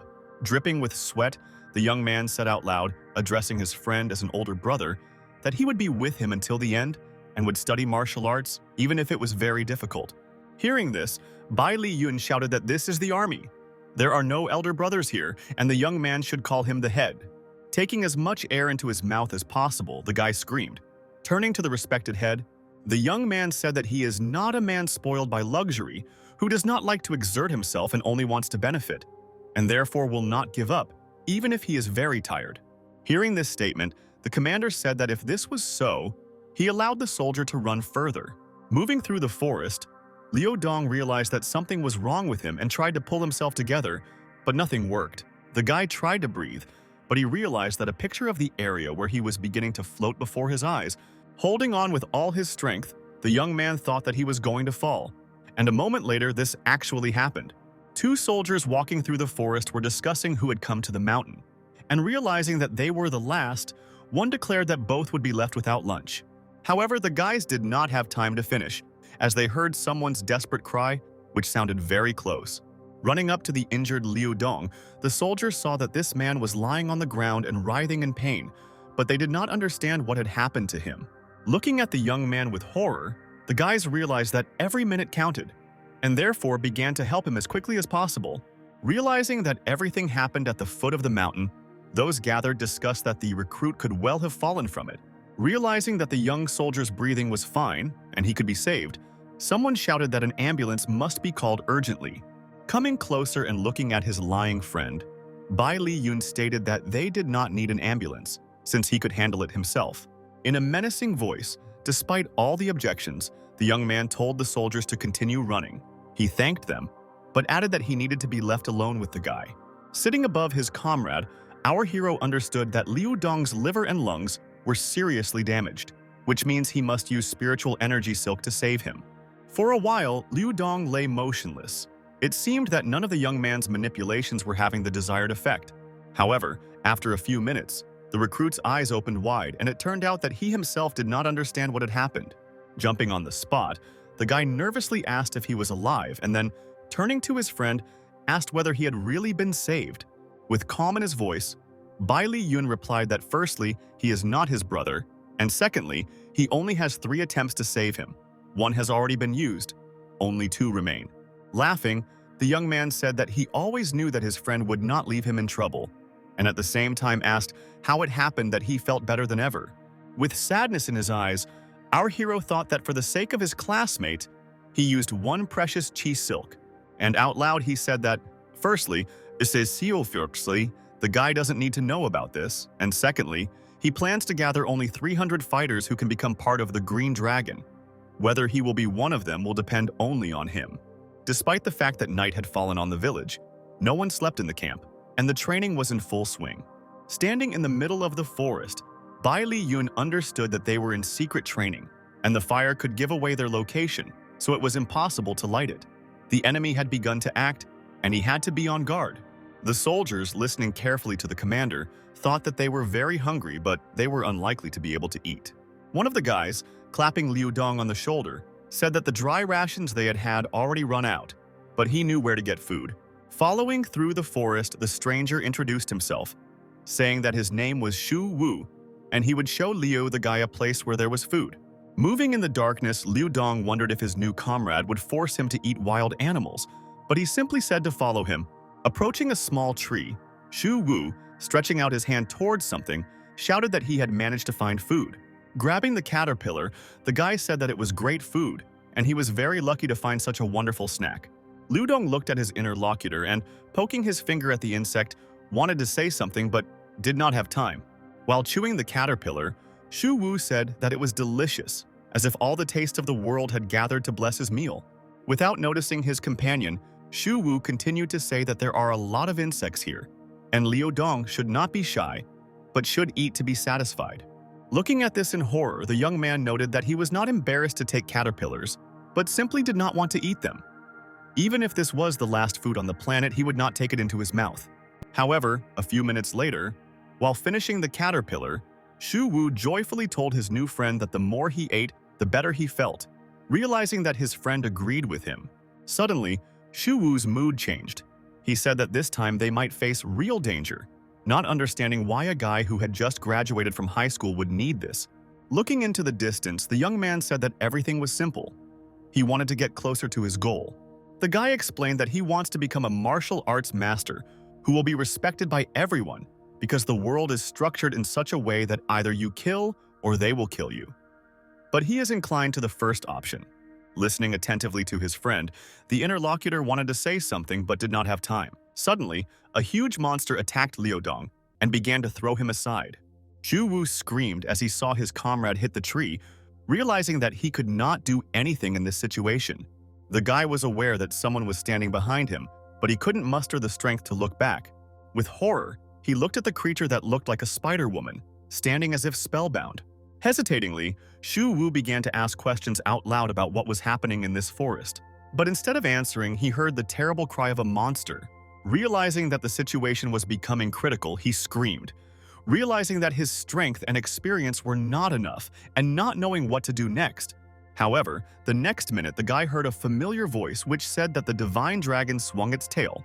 He realized that the commander had come to the rescue, using the technique he had spoken about earlier. A few minutes later, the young people saw the monster fall to the ground. Everything happened so quickly and unexpectedly that they couldn't believe it. Bai Li Yun told his subordinate that he heard something strange and therefore came here. But he could not imagine that he would see the Lord of Larvae and not understand what brought him here. But Zhu Wu did not listen to him. Walking up to his friend and taking him in his arms, he told him to hold on. Our hero looked with sadness in his eyes at Liu Dong, who asked for forgiveness for letting his comrade down again. However, he decided not to say anything, and thought to himself that the Lord of Larvae's poison had no antidote. The strength and spread of this poison was frighteningly fast, and only the blood of a cultivator could become an antidote. It had to be mixed with the poison from the monster's tail, although cultivators do not like to share their blood. Looking closely at the dead monster that lay at his feet, Bai Li Yun knew that if he did not do what he had to do, his friend would die. Approaching the tail, Bai Li Yun realized how important Liu Dong was to him. Of course, they were not in school now, but this man never left him in trouble.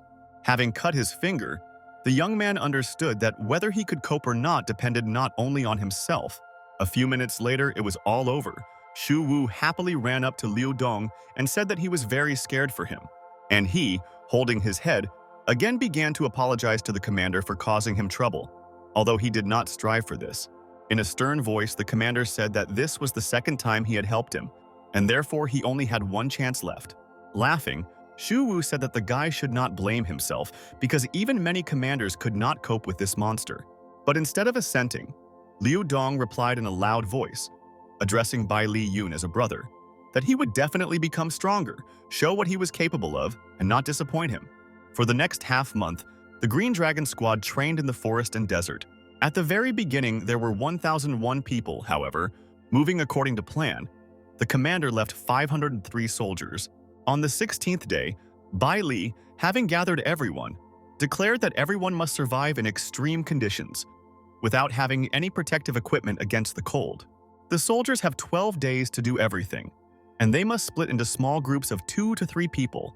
At the same time, they must remember that each squad is for itself. Bai Li told his assistant Wu Qi-yun that they needed to build some shelters in case of cold, having heard a counter-question about how they could live in the mountains for 12 days. Addressing the girl, the young man said that they must eat snow, learn to control the flow of cold air, and remember that if they do not reach the second level, then they have nothing to do in the army. However, Wu Qiyun was not satisfied with this answer. She thought that the strength of the army was growing, and the commander was constantly reducing the number of participants, not understanding how they would fight in the future. The girl noted that in the modern world, it's like breaking a stone against an egg. That is completely stupid. Listening to her, Bai Li said that the rest of the squad would be able to cope in the future. But one must remember that General Zhu plans to build a large army, and people are always needed. In the same dispassionate voice, our hero declared that he did not need a palace, and he did not need to keep all these people, and besides, he did not need advice. A couple of minutes later, Xiao Wu approached Bai Li Yun and asked why he spent his precious silk qi on some stone. While swirling the energy, the guy explained that it was because a spiritual energy target could activate the Wukong phenomenon. After 9 days, Bai Li's assistant reported to him that the team of Liu Dong and Shu Wu was attacked by a polar bear. However, the young man calmly stated that the group did not interfere in this matter, since the guys should handle it themselves. Having said that everything is clear, Wu Qiyun quickly turned towards the mountain, and the commander was also looking there. Not even a minute had passed before all those gathered saw a huge polar bear, which, enraged, was approaching them with great speed. Standing next to our hero, the assistant did not understand what to do and said out loud that they were being chased by another polar bear. The guy understood that it was too early to panic. Moreover, he saw 2 young people running after the animal. It was Shu Wu and Liu Dong who were chasing the bear and shouting for it not to run away from them because they wanted to eat its meat. The speed of the guys was so lightning fast that it seemed as if it was not people running, but the wind. Looking at his subordinates, the commander asked his assistant if she had mixed up something and whether the polar bear had really attacked the guys. Raising his hand and greeting the captain, Liu Dong joyfully stated whether his friend had forgotten about him, noting that he had become stronger, like other teams that had reached the 2nd level and were able to manipulate currents of cold air. Looking carefully at his comrade, our hero thought that ultimately the training method he used had borne fruit, and now the young man had become stronger and could stand up for himself. But before he had time to develop his thought to the end, he heard Liu Dong's loud sneeze, indicating that the young man began to freeze. Gathering energy with his fist, the guy explained that because of the meeting with Bai Li Yun, he forgot that he needed to maintain the temperature and control the flow of cold air. Watching the young man's movements, the assistant commander thought that he was now a 2nd-level Great Master, and if so, then perhaps General Zhu was not mistaken. At this time, planes were already stationed in the wasteland, and a huge army was ready to carry out any combat missions. The foreign commander spoke about some dregs of Daxia, and also that he came to these parts to present a gift. The man did not specify what he was talking about, but stood attentively and looked at the warriors lined up in front of him. Suddenly, Wu Qiyun approached Bai Li Yong, reporting that foreign commanders and 2,000 soldiers had landed opposite the river. They sent out warning signals, but no response was received. Realizing that war might be brewing, the young man ordered weapons to be prepared for the fighters and everyone to immediately gather. The warrior standing on the enemy's side asked his leader why they did not attack first, because then they would not give the enemy a chance to prepare.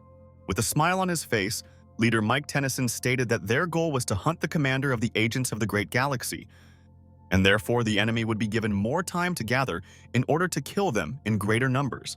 Looking through binoculars, our hero noted to himself that the enemies had recruited about 2,000 people, and their stronghold was covered with snow and ice. For the first time, the young man thought with bitterness that the enemy outnumbered them, because they only had 500 fighters. This is too little, considering that the guys have little experience, although almost everyone is at the 2nd level, but they have a chance to win. Hearing the commander's speech, the assistant asked if he was really going to send 500 people to fight against 2,000 fighters. Having received an affirmative answer, the girl thought that this was madness. Not only was there more enemy, but they also had high-ranking commanders. Without wasting a minute, the young man ordered his soldiers to prepare for battle. The guys who took up the machine guns were all ready for battle, and therefore were only waiting for the order of their boss. Gathering his courage, Bai Li Yun shouted for the soldiers to open fire and wait for his further instructions. Without hesitation, the guys not only carried out the order but also began to praise their commander. However, the enemy, realizing that the battle had begun, also gave the order to open fire, shouting to shoot everyone. In less than a few minutes, wounded people appeared from the direction of the Green Dragon and had to be sent to the medical building. At this moment, something strange began to happen to the enemies. It seemed that they were attacking each other, shouting that one was hiding behind the other, afraid of exposing themselves personally. This situation only played into the hands of our heroes, who had the opportunity to take better aim. Pointing their pistols, the guys knew that it was not enough to shoot well. Their commanders said that at the same time they also needed to direct the energy correctly. The soldiers realized that first they needed to concentrate, then shoot, and only then redirect the qi. Shu Wu, turning to Liu Dong, asked where he learned to shoot so well, hearing the explanation that he sent more blood to the brain and combined it with 12-star movements. Thanks to this, you can see an enemy 1,000 meters away as if he were right in front of you. You just need to have time to act. Bai Li Yun, an involuntary witness to the conversation between two friends, noted to himself that he was not disappointed in his comrade. The guys, who had already become one team, began to more actively use the method they had invented, realizing that it was extremely effective. Realizing that the soldiers were no mistake, our hero's assistant decided that it was worth trying a new method. The enemy commander did not understand why their rivals were firing so accurately, and when they heard that in an hour their strength for battle would be exhausted, he became even more angry. Meanwhile, the speaker continued to explain that air forces from a military base at the North Pole would soon be conducting ground strikes. The commander shouted that if it comes to this step, many people will die, and besides, they don't really believe in it. The next moment, another person approached the detachment commander, who reported that the military unit, which was following behind the main forces in the marching formation, had been attacked. The Green Dragon did the almost impossible, and their squad suffers heavy losses. In addition, they fell into a trap.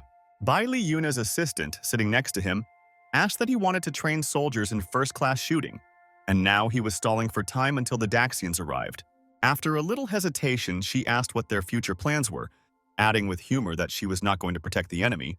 Thoughtful, the guy replied that they should continue in the same spirit, but he didn't want to rush, but wanted to see when the fish would bite the bait. The next second, two faithful friends shouted, reporting that, firstly, the enemy had stopped shooting, and secondly, someone was approaching. It was Mike Tennyson. He shouted where the leader of the Green Dragon was and asked if he could fight him.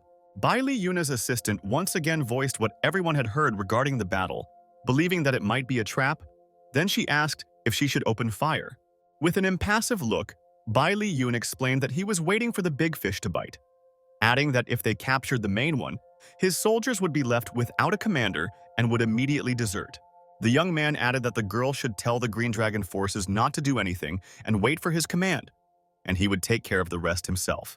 Standing in front of our hero, the commander of the opposing army stated that he wanted to fight without weapons. If Bai Li Yun won, his troops would surrender. Bai Li Yun noted that if he won, he would release them all, but in exchange they would be prohibited from ever attacking them again. Meanwhile, the enemy soldiers noted that even a child could become the head of the army. But to fight in personal combat with a professional requires skill and excellent physical preparation. Our hero's assistant thought that the commander had some strange plan, because everyone knows that the head of the opponents once defeated their special agents in 2 hours. Tennyson laughed, amused by the fact that such a young leader would dare challenge a general like him. With anger in his voice, he openly threatened Bai Li Yun, saying that he would make him suffer, and this thought gave him strength. The gathered guys were angry. They were unhappy that they could not help their commander or avenge him, since according to the rules, commanders fight one-on-one. However, our hero did not seem to need any support. With his characteristic calm, he said that the enemy should value his time while he was still able to speak. Swinging, Tennyson shouted that the talking was over and it was time to get down to business in order to end this quickly. Realizing that danger was approaching, the young man grouped himself slightly and began to think about his further actions. Suddenly, the guy's eyes widened in surprise, as for the first time in his life, he felt the energy of a master who owns the 4th level. The next moment, the battle flared up, and the energy streams became so bright that they blinded the eyes. The guy, who was so angry almost for the first time in his life, screamed with all his might that it was actually time to start. The soldiers closely watched what was happening. For a moment, it seemed to them that they had witnessed the northern lights. There were so many flows of qi. Lu Dong thought to himself that he had only seen the level of such a fight on TV as well as in comics. At the same time, our hero noted to himself that the enemy's blow was able to wound him, which had never happened before. Tennyson waved his arms triumphantly, as if he had already won, although the battle was in full swing. Bai Li Yun understood that the situation was a little more serious than he initially thought. But the young man was not one of those who was used to giving up. Laughing loudly, the leader of the rivals shouted that in a one-on-one battle, the boy was just a brat, and this kid must pay for his arrogance. But the very next moment, a targeted stream of energy rushed towards the general, although it hit a block of ice nearby. None of those present understood what had happened, because they saw steam emanating from the place where the blow landed. A minute later, Tennyson also began to cough, noting to himself that some young man had hit him. He did not know how he had managed it. Looking at his opponent lying on the ice, our hero asked him if he really decided that he was stronger than Bai Li Yun. Wiping the blood with his hand, the young man said with anger in his voice that this whole performance that happened earlier was all that such a powerful general was capable of. Not wanting to say anything more, he began to spin powerful streams of energy, but if before there were several of them, now there were dozens of them. Having created a sign out of them that resembled an infinity symbol, the guy stood among this light, but was in no hurry to take further action.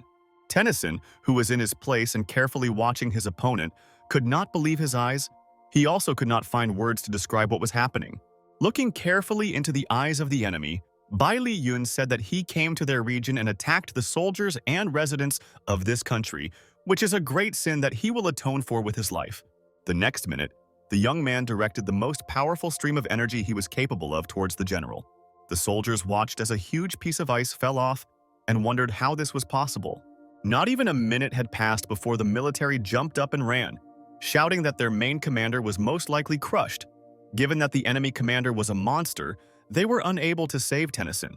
Our hero, not wanting to see this, at the same time heard the fleeing soldiers discussing whether they still had bombers. One of the retreaters noted that even such weapons would not help, and therefore the Air Force should be called in to open the way for a full-scale retreat. Thoughtful, Bai Li Yun noted to himself that this blow had taken a lot of chi energy from him. And even if he gathered all the energy around, recovery would still take about 10 days of cultivation. Returning back, the guy saw how enthusiastically the team greeted him. They shouted that he was the best and unique, and his blows were something indescribable. With a smile in her voice, Bai Li Yun's assistant said that they would stop talking as they needed to get ready and head to the next training site. 2 days later, the whole team gathered at some port, and given that there was a lot of snow here, we can say that it was not far from the guy's previous location. Standing in front of his subordinates, Bai Li Yun noted that in the recent battle they suffered heavy losses, and the guy regrets that this happened, but he asked the remaining 380 fighters if they regretted their choice. Hearing a joyful cry that everyone was happy, the commander told the soldiers to jump into the water and swim back home. This is the last test. Only after covering tens of thousands of nautical miles will they complete the course.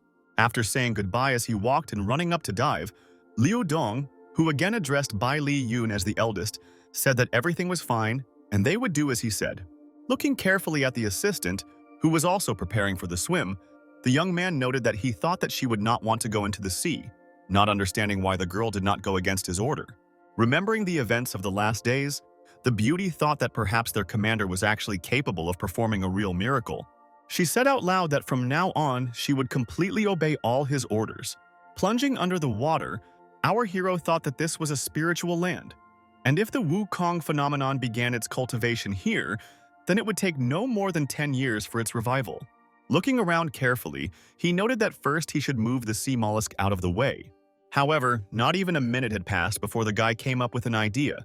If this sea mollusk lived all his life on the spiritual land, and there his thought ended. This is because instead of thinking, the young man decided to act. Having collected himself, he hit the shell with force. Looking at the beautiful pearl inside, the guy finally thought through his previous thought, noting that as a result, a spiritual pearl was born, and at least it contained 300 silks of spiritual chi energy. The young man spent the next 10 days in this place, away from everyone, in order to imbue himself with the strength he needed. He has been absorbing all this time, and now he has 800 units of spiritual energy. As for Wukong, it is better for him to live in the spiritual land to cultivate step by step. Looking into the distance, Bai Li Yun noted that he had come a difficult path, but it was worth it, and now he can go to meet his team. Developing incredible speed, our hero hurried, realizing that he could not be late because he was the commander. 4 hours later, the young man was already standing on the shore in front of his team and announced that the 80 people who had arrived last were being sent to the reserve squad. As for the remaining 300, they coped with all the tasks excellently, and now they can board a helicopter and return to the military camp, adding that the special training is over. Hearing this statement, Bai Li Yun's assistant thought that perhaps the agents from the Green Dragon would win the championship in the autumn training camp, and that the Daxia company had not finished its work yet. Liu Dong asked the captain to place him in Dongju University, but heard from him that while they were in the army, they would not be able to return here until they were drafted. In addition, They are prohibited from disclosing information even to their own parents. Otherwise, it would be a violation of the order. Our hero's friend happily agreed with everything that was said, hearing his new friend Shu Wu say that now they can go to school together. Not even a few minutes had passed when General Zhu appeared in Bai Li Yun's office and nodded his head, congratulating the Green Dragon on his success. At the same time, Bai Li Yun himself was perplexed as to what brought such a great man to him, and without any warning. Smiling, the general said that Wu Qingyun told him everything about how Bai Li Yun defeated his enemies and made an invaluable contribution to the defense of the country, so he came to fulfill his promise and give the young man the rank of Major General. The guy couldn't believe his ears and asked if this title was really being given to him. The general replied that he was worried about Bai Li Yun, but in just 2 months he managed to turn the Green Dragon agents into the strongest first-class team. Pointing to the assistant who was holding the medals, the general added that Bai Li Yun managed to destroy one of the 4 strongest commanders-in-chief, which brought them all an excellent reputation. Wu Qingyun once again congratulated Bai Li Yun, saying that all this was completely deserved. After thanking the general, our hero asked if he would like to take a look at the 300 elite soldiers he had trained for 2 months. Standing in front of the soldiers, General Zhu noted that they had all changed in appearance, and when he heard that many of them had reached the highest ranks, he was completely surprised. He asked if it was true that in the future all of these guys would become at least level 3 great martial artists. Without answering the question, the commander told the soldiers that those who fought sharks at sea should step forward. And the soldiers, without the slightest embarrassment, did what they were ordered. Seeing that all these guys were not only alive and well, but also unharmed, General Zhu and his assistant were so surprised that they didn't know what to say. But that was not all. The next minute, Bai Li Yun asked those who had dealt with the polar bears to come out. There were several dozen of these guys. Looking carefully at the general and his assistant, Bai Li Yun noticed that the latter's jaw literally dropped to the floor. Our hero once again asked the commander if he was satisfied with the results shown by his 300 soldiers. With tears in his eyes, the old man thought that standing in front of him was one of the most powerful generals of Great Daxia, and that the current generation of Green Dragon was truly powerful. However, out loud, the general said that he was not only satisfied, but also amazed. He knew that these people would become the elite of the army. And suddenly, turning to Bai Li Yun, he added that he had one request. While flying on the plane, our hero recalled a recent conversation with an old man who said that currently the Luoguos are very arrogant and domineering. They are constantly chasing them. In addition, the last generation of the dragon was destroyed by Dan Sa of Luoguo last year. His strength and cultivation are at a high level, and he brings everything under his control. Daxia does not have enough resources to solve this problem, so the general asked if the young man would like to visit Luoguo. Remembering this whole situation, General Zhu was very worried because his loved one also suffered at the hands of these people. In a conversation with the guy, the old man noted that he understands how dangerous this is, and that if Bai Li Yun refuses, he, firstly, will not insist, and secondly, he will understand everything. With a calm voice and a smile on his face, our hero replied that the general should not worry, since he was ready to take this risk to help the country. Hearing such a statement, Zhu happily announced that the guy would receive a worthy reward for his risky act, since the He Shui company would belong to him if he won. While sitting on the plane, Bai Li Yun thought that he did not need money or property, but if he had a company located all over the world, he could achieve the highest development. The most important thing is that he must do all this, which he did not do in his previous life, but the young man was not allowed to think about the next thought because the flight attendant came up and said that he was being asked to answer the phone. Picking up the phone, Bai Li Yun did not immediately understand who it could be because practically no one knew where he was or how he could be found. Qing Wan shouted that everything was bad. Ye Quanshen contacted the Guo family, which harmed her father and grandfather. Crying and sobbing, the girl said that she had lost the trail, and the Ye family was captured by these terrible people. She begged the young man to help her. The young man did not understand how members of the Ye family could harm their own family. He killed one of their representatives, so it was logical to assume that they would want to harm his parents. The next minute, he said out loud that he would help Qing Wan. But from that moment on, their entire family must follow him, to which the girl agreed. Addressing the flight attendant, Bai Li Yun asked her to call Wu Qingyun and inform her that the Ye and Guo families want to harm the people of Haiti, and that the situation is dangerous, 2 are already hostage, and the opponents must be eliminated. He thought to himself that he had 800 cycles of spiritual qi in his body, and with Wukong, there would be about 200 more. Now he must use this to reach the level of a spiritual great master. The flight attendants, looking carefully at Bai Li Yun, discussed that he was the guy of their dreams. They would like to date such a smart and attractive young man. However, the next moment, feeling that the wind was lifting their dresses, they began to wonder where the wind came from on the plane and what was going on. What happened was that Bai Li Yun, standing at the open door, told the captain that it was time for him to go do his job, which now comes first for him. Looking carefully at the young man, the flight attendants asked in horror how the captain dared to open the door and let the passenger out, because at such a height he could fall and break. But the very next moment our hero was in flight, which did not bother him at all. As for the captain, while watching his recent passenger, he took a deep breath and told the flight attendants not to ask anything, since this young man was a very strange person. At this time, a small ship was sailing at sea. Some man joyfully reported that what they had been waiting for so long had finally happened. The unknown youth noted that now their master would be able to reach a level higher than Dan Jin. Everyone present listened to him attentively, but they were more interested in the stone that was in the suitcase. The next moment, the passengers of the ship noticed something strange. It seemed to them as if a person was moving forward on the water next to them. Above the water next to the ship, our hero thought that someone had dared to encroach on Wukong, whom he had left at the bottom of the sea a couple of weeks ago. Addressing the strangers, Bai Li Yun demanded that they quickly give him the stone, otherwise they would face inevitable death. One of the main people on the ship, apparently the leader, introduced himself as Kun Tai, a third-level master from Luoguo, who stated that they were the first to find this stone, and the young man had better leave. But before Kun Tai could finish speaking, the very next moment Bai Li Yun directed a stream of energy, injuring the guards in one movement. Remaining indifferent, Bai Li Yun said that if they dared to touch Wukong, they would die immediately. Kun Tai silently noted that he had encountered the great master Dan Jin and said out loud that Bai Li Yun dared to attack them, not knowing that their master Dan Sa was from Luoguo.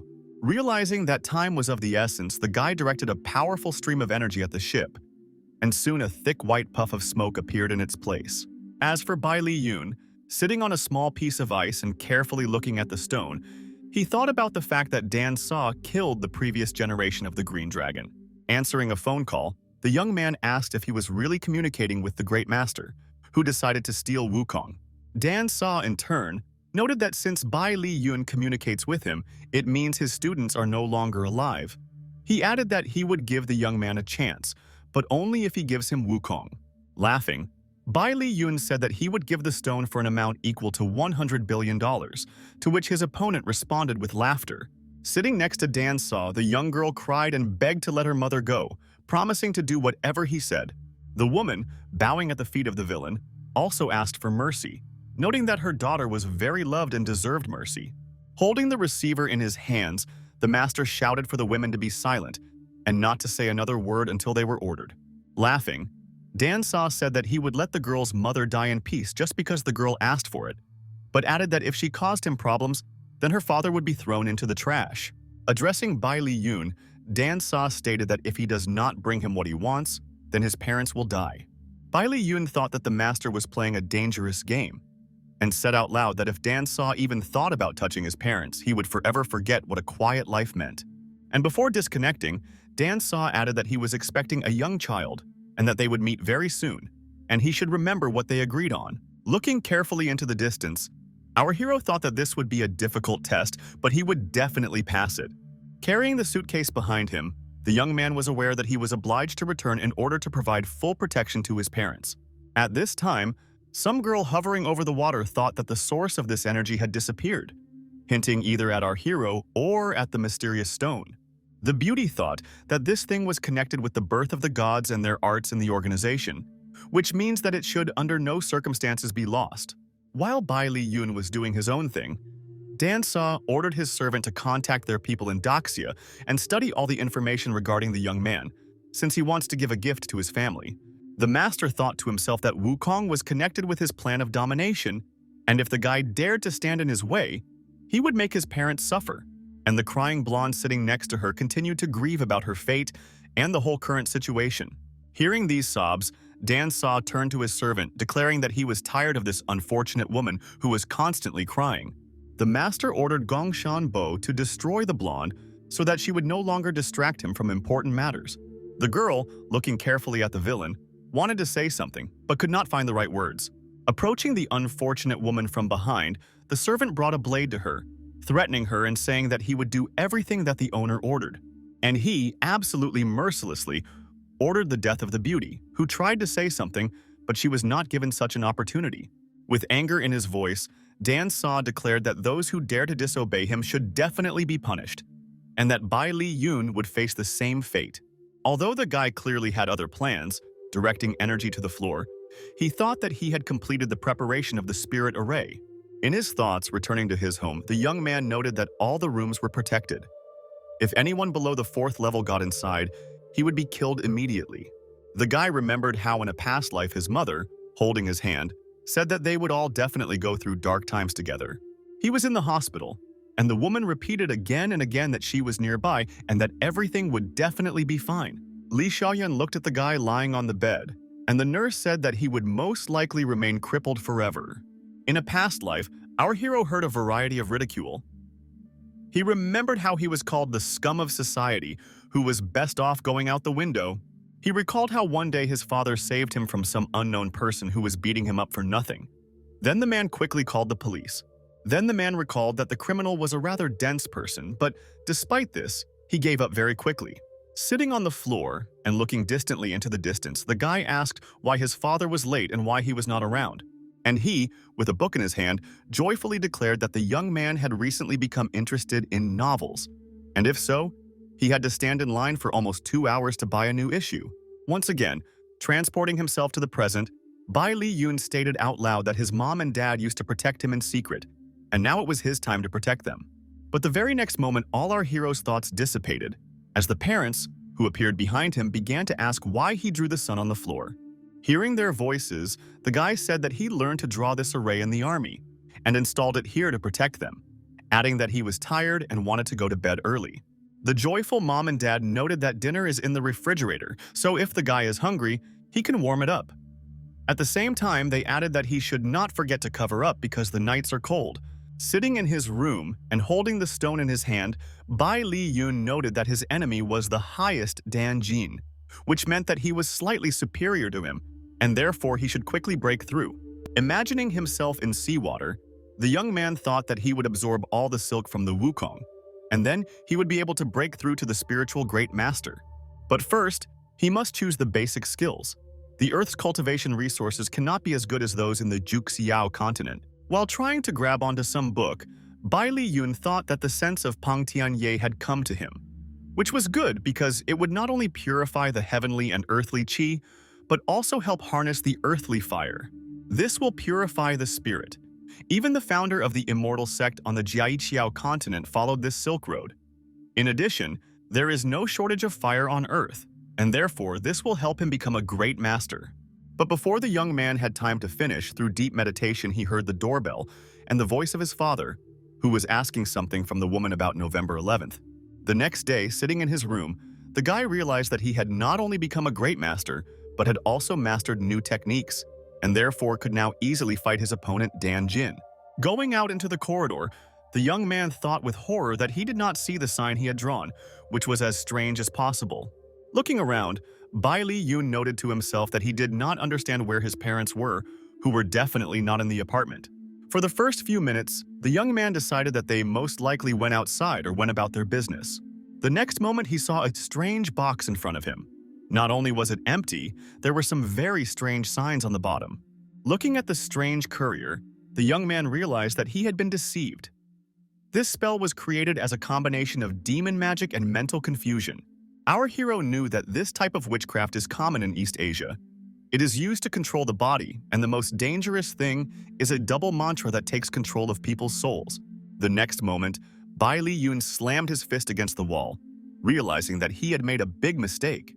Angry and hating himself, the guy realized that his worst enemy had hypnotized his parents and taken Wukong to the country of Zhongluo. The most unpleasant thing was that the young man should have foreseen this.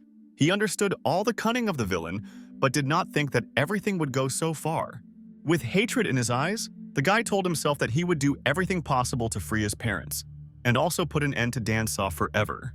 But before he had time to think about anything else, the next minute he felt that someone was in the room.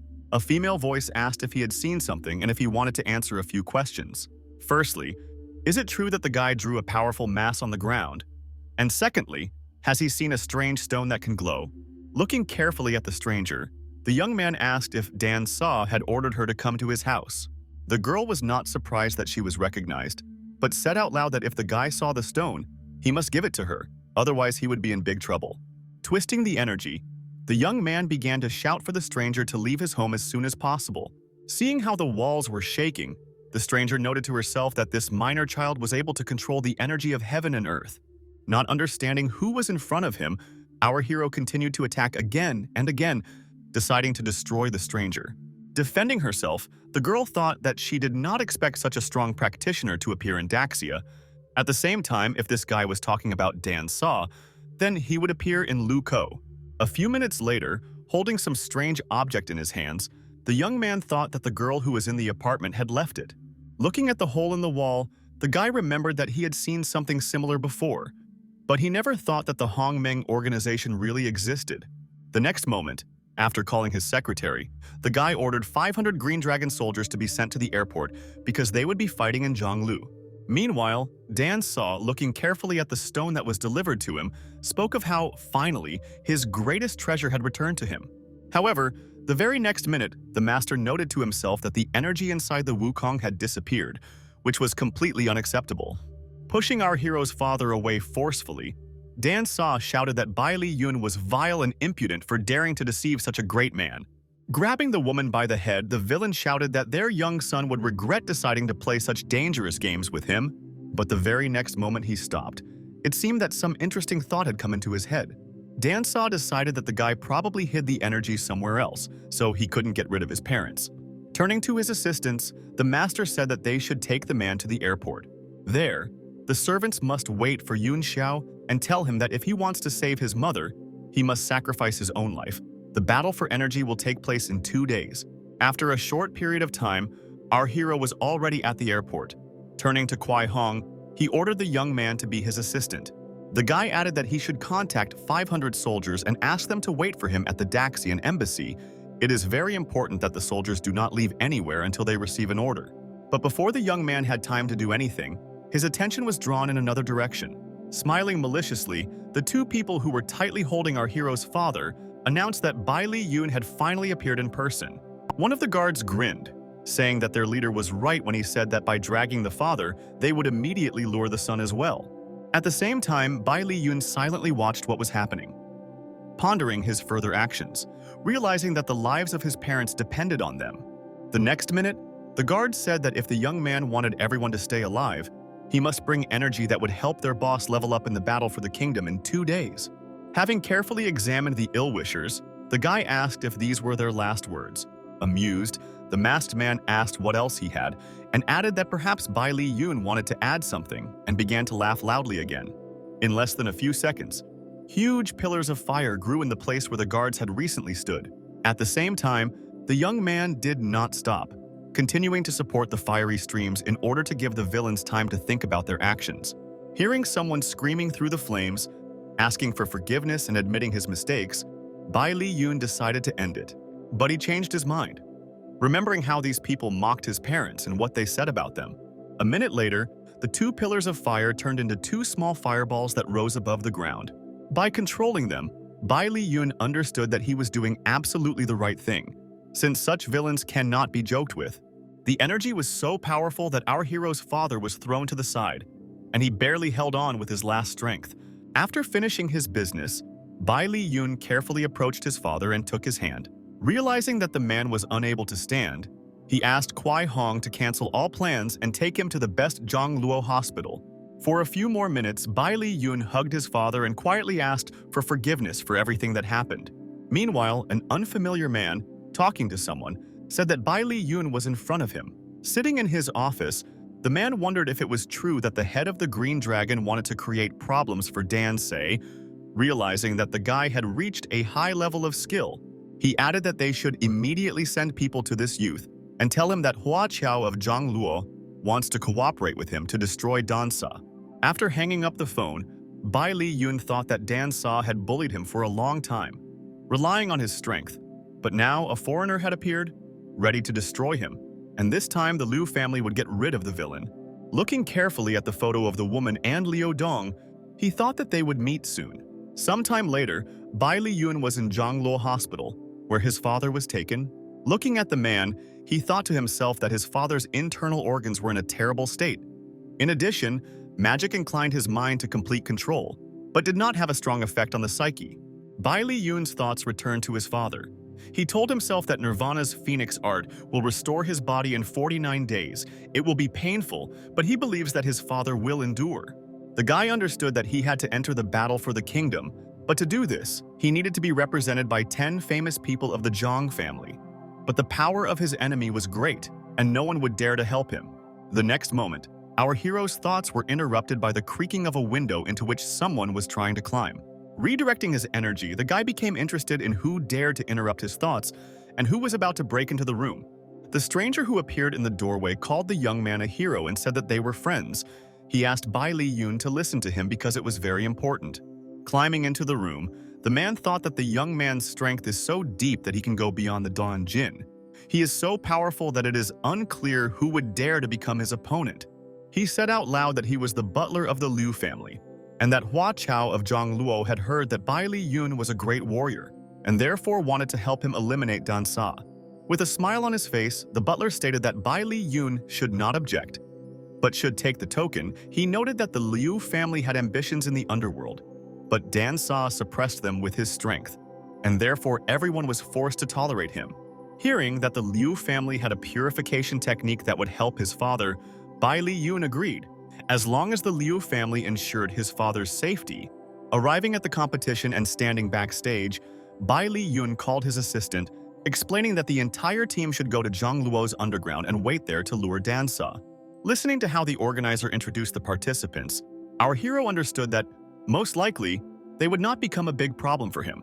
Carefully watching Bai Li Yun enter the arena, the fat man said that he bet $1 million on this evening, and thought that our hero was a super great master, but he turned out to be a child. The young man had little interest in other people's opinions. He felt that the fat man and the girl had recently reached the level of the Great Fourth Realm. As for the guy, he seemed a little strange. Smiling and turning to the butler, Bai Li Yun asked if he could borrow 20 million, noting that if he won, he would pay double that amount. The man, sitting in his seat, said that there was no problem since Bai Li Yun could borrow his own money. Unwitting witnesses to the conversation began to shout and call the butler names, convincing him that Bai Li Yun would not last even 5 seconds, which meant that he would lose all his money. At this time, some stranger exclaimed that if only his master could come here. Hearing this, Bai Li Yun asked if this man was really Dan Sa's pet dog. Without waiting for an answer, he stated that no one could stop him, and he would become the best of the best. Not everyone liked such a frank statement. Many shouted that this was nonsense, and that Bai Li Yun would soon pay in full for his words. One of the competitors, clenching his fist, shouted that the guy would receive a swift fist and therefore should get ready.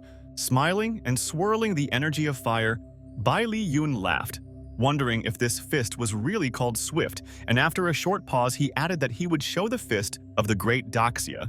Not even a minute had passed since our hero began the battle. He began with the first movement, which was called 8 trigrams. The opponent, who encountered a powerful stream of fire, was clearly not prepared for such a development of events and did not immediately realize what had happened. Meanwhile, the fat man began to swing his arms, shouting that he would now begin to destroy everything around him. Looking at this big man, it seemed that Bai Li Yun did not immediately understand what technique to use to neutralize this man. One of the spectators joyfully declared that Dao Sen's best fist would show itself in all its glory, and this child would simply turn into an incomprehensible heap. Having loudly declared that the guy had begun some kind of second movement, he noticed out of the corner of his eye how a stranger was approaching in his direction, about to strike. Already in flight, she said that Dao Sen and Shishin were defeated with just one blow, not understanding what awaited her ahead. While striking Bai Li Yun, the opponent heard him shout about some kind of anti-red exercise. The guy jumped slightly, and everyone present noticed a powerful flow of air that literally swept the brunette off her feet. Not only was she thrown far enough away, she was also twirled by a light fiery stream. Realizing what had happened, the organizer told everyone present that the almost impossible had happened. No one expected this, but the child from the great Daxia seemed to be offended. Sitting with a glass in his hands, a young man turned to Uncle Ian, saying that he had said everything correctly. He had bet 60 million, and if he had lost, his father would have skinned him 3 times. Addressing the young man as Master Zuo, the man asked if he thought that the big organizations would allow the Liu family and Bai Li Yun to take all the betting money. But before he had time to answer, the next moment he heard a strange sound reminiscent of shooting. Turning around, our hero realized that there was something like a bullet next to him, but he did not know what to do in this situation. However, the very next moment, a white cloud of smoke rose near the place where the young man stood, through which it was difficult to see anything. Looking carefully at the shooters, the man said that if the young man was a wizard, he would still have a hard time getting anything from Wang He Long of Dong Ying. The stranger hoped that he, or rather his assistant, would be able to deal with our hero, not realizing how strong he was. He was able to verify this a minute later when the white fog dissipated, and in its place Bai Li Yun appeared, engulfed in a powerful energy flow. Holding the bullet in his hand, with rage in his voice, the guy asked if the strangers really hoped that this pathetic trick could kill him. Not wanting to hear any excuses, our hero decided to hit his offenders with fire, realizing that he still had a lot of work ahead of him. After a little hesitation, he asked those gathered if this was really how Zhongluo's country treated its competitors. Talking among themselves, the spectators noted that this young man was hardly a man, while others said that they did not understand why they thought that he might lose. Master Zuo, sitting in a chair, shouted, "How is this even possible? Why does this guy's fist have extremely powerful fiery energy?" The young man, turning to his uncle, said that they cannot control this guy. And if so, then firstly, they need to call Ji, and secondly, they need a lot of ammunition to destroy the young man. Listening to how Zuo was nervous and convincing Yang that he should not let Bai Li Yun go because he needed this energy for his father, the man wanted to object, but did not dare. Walking away from the hall, our hero thought that this time he was lucky, and fortunately he was faced with a rather simple trick. However, the guy did not have time to reach the exit when he felt someone's hand above his head.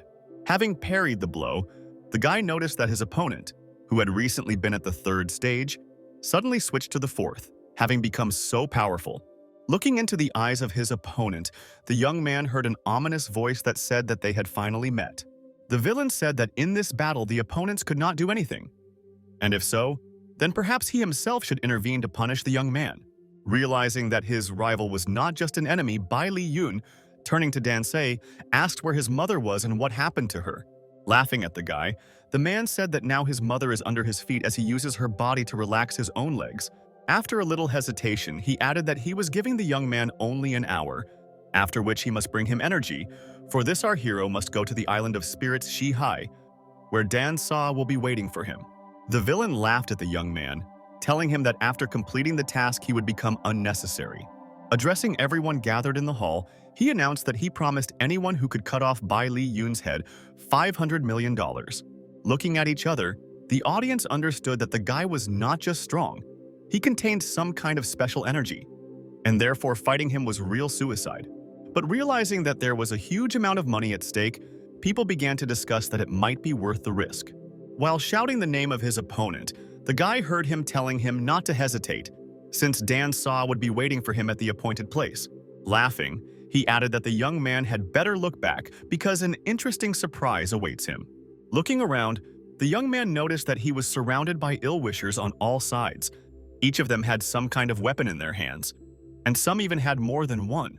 Realizing that he needed to act quickly, the young man decided to use his prepared trump card. The commander, turning to the Green Dragon's bodyguards, told them to listen to his command. It was that they could act at their own discretion. If anyone interfered, they should be killed without hesitation. And the very next minute, all those gathered realized with horror that the young man, having broken through the ceiling, jumped out, leaving them to be torn to pieces by his assistants. Looking in horror at the people in suits, those gathered heard how they were ordered to remain in their places and not move. And the very next minute, the people from the Green Dragon ordered all the guests to immediately put their weapons on the floor and surrender. The butler, who was also in the hall, called his boss and explained what had happened recently, wondering if he should help Bai Li Yun. The man said that their people should also go to the island and surround the entire territory. Then, they would need to collect all the energy, and also, if necessary, finish off Dan Se. While hurrying with all his might, our hero thought to himself that he would do everything possible to save his mother. However, after some time, the guy realized that something was wrong, as streams of energy began to swirl around him. Looking around, the guy began to address unknown people, talking about how they dare to disturb him. The stranger who was watching the young man did not understand why Bai Li Yun would kill the master. She understood perfectly well that at most he could injure him, make him disabled, but nothing more. Seeing the young man, Jay Long shouted that in the evening, if the young man could break the strongest array and destroy the 4 great masters, she would rip out her own heart for him to cook. The next minute, Qing Xiang spoke. He noted that the young man should not blame him if something goes wrong, since 500 million does not just lie there. Suddenly, the conversation was interrupted by Ang Li Su, noting that our hero had knocked his brothers unconscious, and therefore he would send the guy to the 9 circles of hell. But the young man was not interested in this. Being in an imaginary circle, he thought that this array was quite interesting.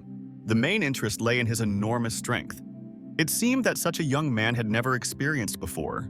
He thought that the array could easily harm the great spiritual master, and wondered out loud whether his ill-wishers really thought that this could stop him. Hongman, Zhui Yinghong, looking carefully at the young man, wondered if he could really break this huge array. Hei Long abruptly broke the silence and said that the young man was talking too much and was stalling for time. The next moment, one of the people shouted that the activation of the array had begun, and turning to his colleagues, ordered the young man to be destroyed. Studying the powerful flow of energy, the young man knew that this thunder was very similar to the 4th lightning from the 9 skies of the snowy continents, but their number was 100 times less. He understood that with his level, he would have to spend some spiritual energy to break this cycle. The young man did not hesitate, and therefore the next minute the 3rd one became a true fire, a breakthrough. Looking at what was happening, Shui Yinghong noted out loud that this was incredible since even the god of martial arts could not destroy this lightning so easily. And to herself, she thought that the guy had reached the level of a god in martial arts, and realized that she did not want to lose her life because of the energy, so she decided that she needed to leave quickly. With anger in his voice, our hero declared that all these masters dared to stand in his way to save his mother, interfering with him and forcing him to use energy before meeting Dan Se, and if so, then they all must die. Some of those gathered were still trying to do something, but the confrontation was so tough and incredible that it was difficult to imagine.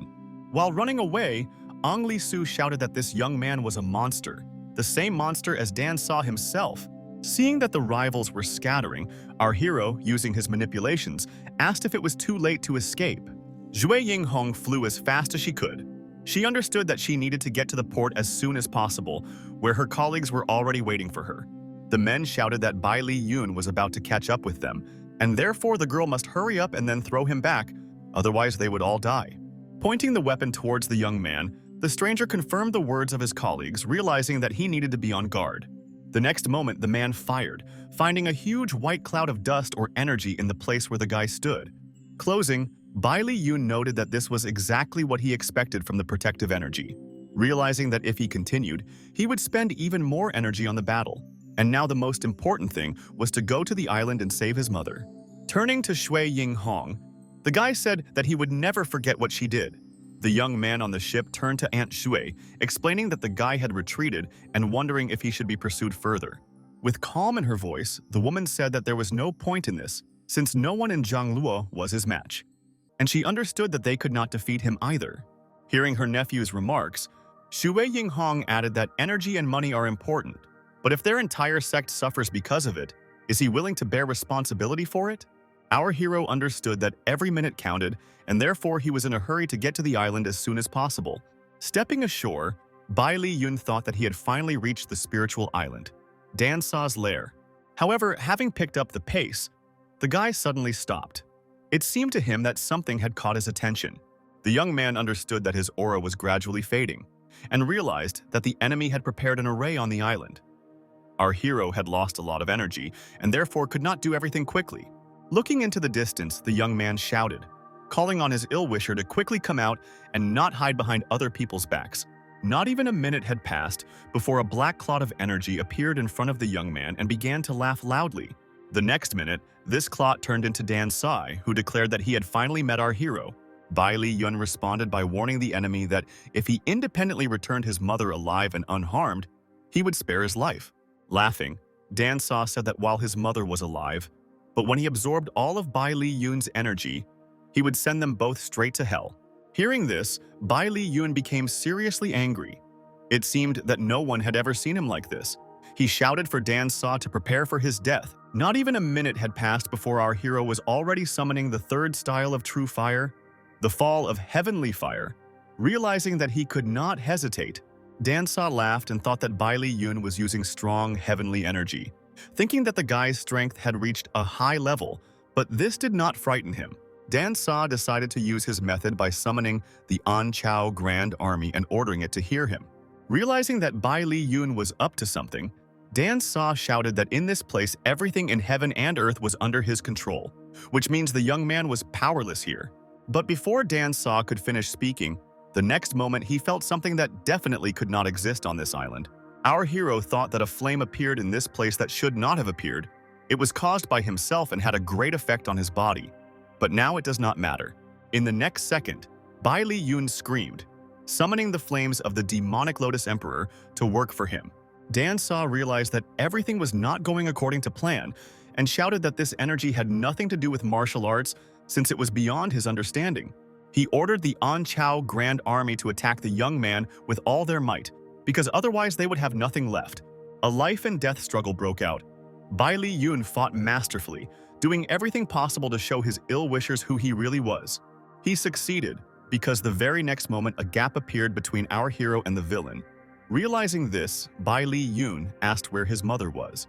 Laughing, Dan Sa counter-questioned whether Bai Li Yun really thought he was stupid enough to fight him with all his might. Our hero understood that everything had gone too far. He looked at Dan Sa with anger, but did not know what to say, and did not understand whether it was worth it. While collecting his thoughts, Bai Li Yun suddenly felt someone's presence, although he did not know who it could be. In less than a few seconds, the young man felt a tingling sensation in the area of his shoulder blade, as if from the touch of a knife.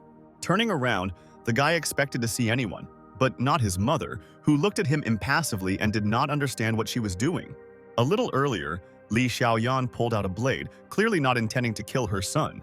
Realizing that the enemy was manipulating the enchanted woman, the young man screamed with all his might, but at the same time realized that there was little he could do in the current situation. Laughing, Dan Sa asked the guy how he felt after he was almost stabbed by his own mother, adding that as soon as he dealt with him, he would immediately start taking care of her. But the next minute, something that no one expected happened. With her eyes wide open, Li Xiaoyan screamed her son's name. Our hero did not understand what happened. He only saw how his mother, pushing him away, ran somewhere forward. Covering her son with herself, she turned to Dan Sa, telling him never to dare touch her boy. Realizing that the woman was making an unforgivable mistake, Bai Li Yun suddenly intervened and, turning to his mother, warned her that this was very dangerous. Before he could finish speaking, he saw his mother flying past him. The guy stood motionless for several seconds, assessing the situation and wondering what to do next. Concentrating the energy in his hand, Bai Li Yun peered closely at his opponent, and then called his name with anger in his voice. Screaming with all his might, the young man explained that even if he had to burn all his blood, he would still kill a killer like Dan Sa. But it seemed that the enemy did not care. He also laughed and said that he was not going to fight honestly, ordering his assistants to destroy the young man. However, Bai Li Yun was in earnest. It was no longer possible to stop him, and therefore he again summoned the flame of the demonic Lotus Emperor. Dan Sa thought to himself that his opponent had actually decided to fight to the end, and asked out loud where his assistants were and why they were still not there. However, the very next moment, directing all the energy that arose towards the villain, our hero finally heard someone screaming in horror. Running up to the wounded mother, the young man, turning to her, told her to hold on as he would soon take her home. At this time, a voice came from somewhere that stated that Bai Li Yun was actually an incredibly powerful master. The people gathered around thanked the young man for dealing with Dan Sa, saying that they had destroyed those who were going to harm the young man. Realizing that time was very valuable, our hero began shouting for people to talk less and quickly take his mother to the hospital. Suddenly, one of those gathered declared that they would help his mother, but only after Bai Li Yun voluntarily gave them all the energy that he had inside. Realizing that the young man would not agree to such an agreement, The leader ordered his assistants to tie up the hero, because without this, he would not be able to become number one in Zhangluo. Bai Li Yun said with bitterness and despair in his voice that he was surprised why everything was so simple and why strangers helped him for no reason. Accelerating in flight, he added that everything turned out to be much more interesting than anyone could have thought. They just needed his energy. The leader watched closely what was happening, but could not believe that his plan did not work. Looking around, his subordinates also did not understand why the guy was so fast and why he could still move. One of the assistants, pointing towards the deceased Dan Sai, from whom a powerful flow of energy emanated, suggested that the young man could absorb it and become even stronger. As for our hero, he thought that, despite the fact that the enemy's energy would not last long in his body, it would be enough to destroy all ill-wishers. Hearing how the leader asked not to touch him in exchange for treatment of his parents, Bai Li Yun stated that after everything that had happened, he did not trust anyone and offered to go to Dan Sa. At the same time, the leader said that his parents were affected by the magic of mental confusion, and only the Liu family could cure them. In addition, many masters were looking for the young man, and he would not be able to cope without help. Looking at the man, Bai Li Yun said that anyone who betrays him must die, but added that he will take care of his mom and dad. And since he still has a conscience, Bai Li Yun decided to give the man 1 day of life so that he could prepare a will, promising his ill-wisher a dignified death. The stranger thought to himself that he had underestimated this young guy in vain. After some time, a master stood near the bed of our hero's parents, explaining that it was difficult to remove the clouding of the mind, but for him it was possible. It would take him about 3 hours. Looking at all this, Bai Li Yun thought that as soon as his parents were healed, he would get his Wukong back, and now it was time to be silent for a while. A minute later, turning to his messenger, our hero said that it was time for them to leave this place. With sympathy in his voice, the young man asked the young man for permission to call his family, whom he had not seen for 17 years before he killed him. Holding the phone in his hands, Hua Chao thought that he had been wanting to call Bing Bing for many years, but he didn't dare to do it. He couldn't wait any longer because there would be no other chance. Having reached the woman, the man asked if they still lived in Tianhai. He was most interested in his own son, Liu Dong. Listening carefully to the conversation, our hero could not believe his ears when he heard the name of his friend. Bing Bing, crying, explained that she wished he would not bother their family anymore. After hanging up the phone, the man made excuses, saying that he just wanted to know if everything was okay with his son and how he was doing. Looking at Liu Dong, the woman noted that they were fine, but it was better for him not to bother them anymore. As for our hero's friend, he didn't care about the conversation, as he was happy that he could increase the level of his equipment. Hua Qiao saw that his interlocutor was ready, but there was no answer, as Bai Li Yun thought that the one who took advantage of him was Liu Dong's father, who never spoke about his parents. Clearing his throat, the young man noted that there was no need to die hastily because he had heard that the man's relatives lived in the Great Daxia. So why not go there and improve relations? With sadness in his voice, Hua Chao said that he had never told anyone about this, but since he would die soon, he shared this story with the young man. The man said that during his time as a gangster, he met his beloved, and they had a son. He did not know who revealed his home address, but the villains left a scar on his son, and his wife drove him away. The young man remembered how his wife held their 5-year-old Liu Dong, and said that, firstly, he deceived her, assuring her that he had found a normal job, and secondly, being a gangster, he could not protect the family. Hua Qiao tried to show his wife some papers and explain something to her in order to improve the relationship, but nothing worked. Bing Bing said that she no longer had a husband. It was for this reason that the man came to Zhangluo and swore that he would prove to his wife that he could protect his family. But it was all in vain.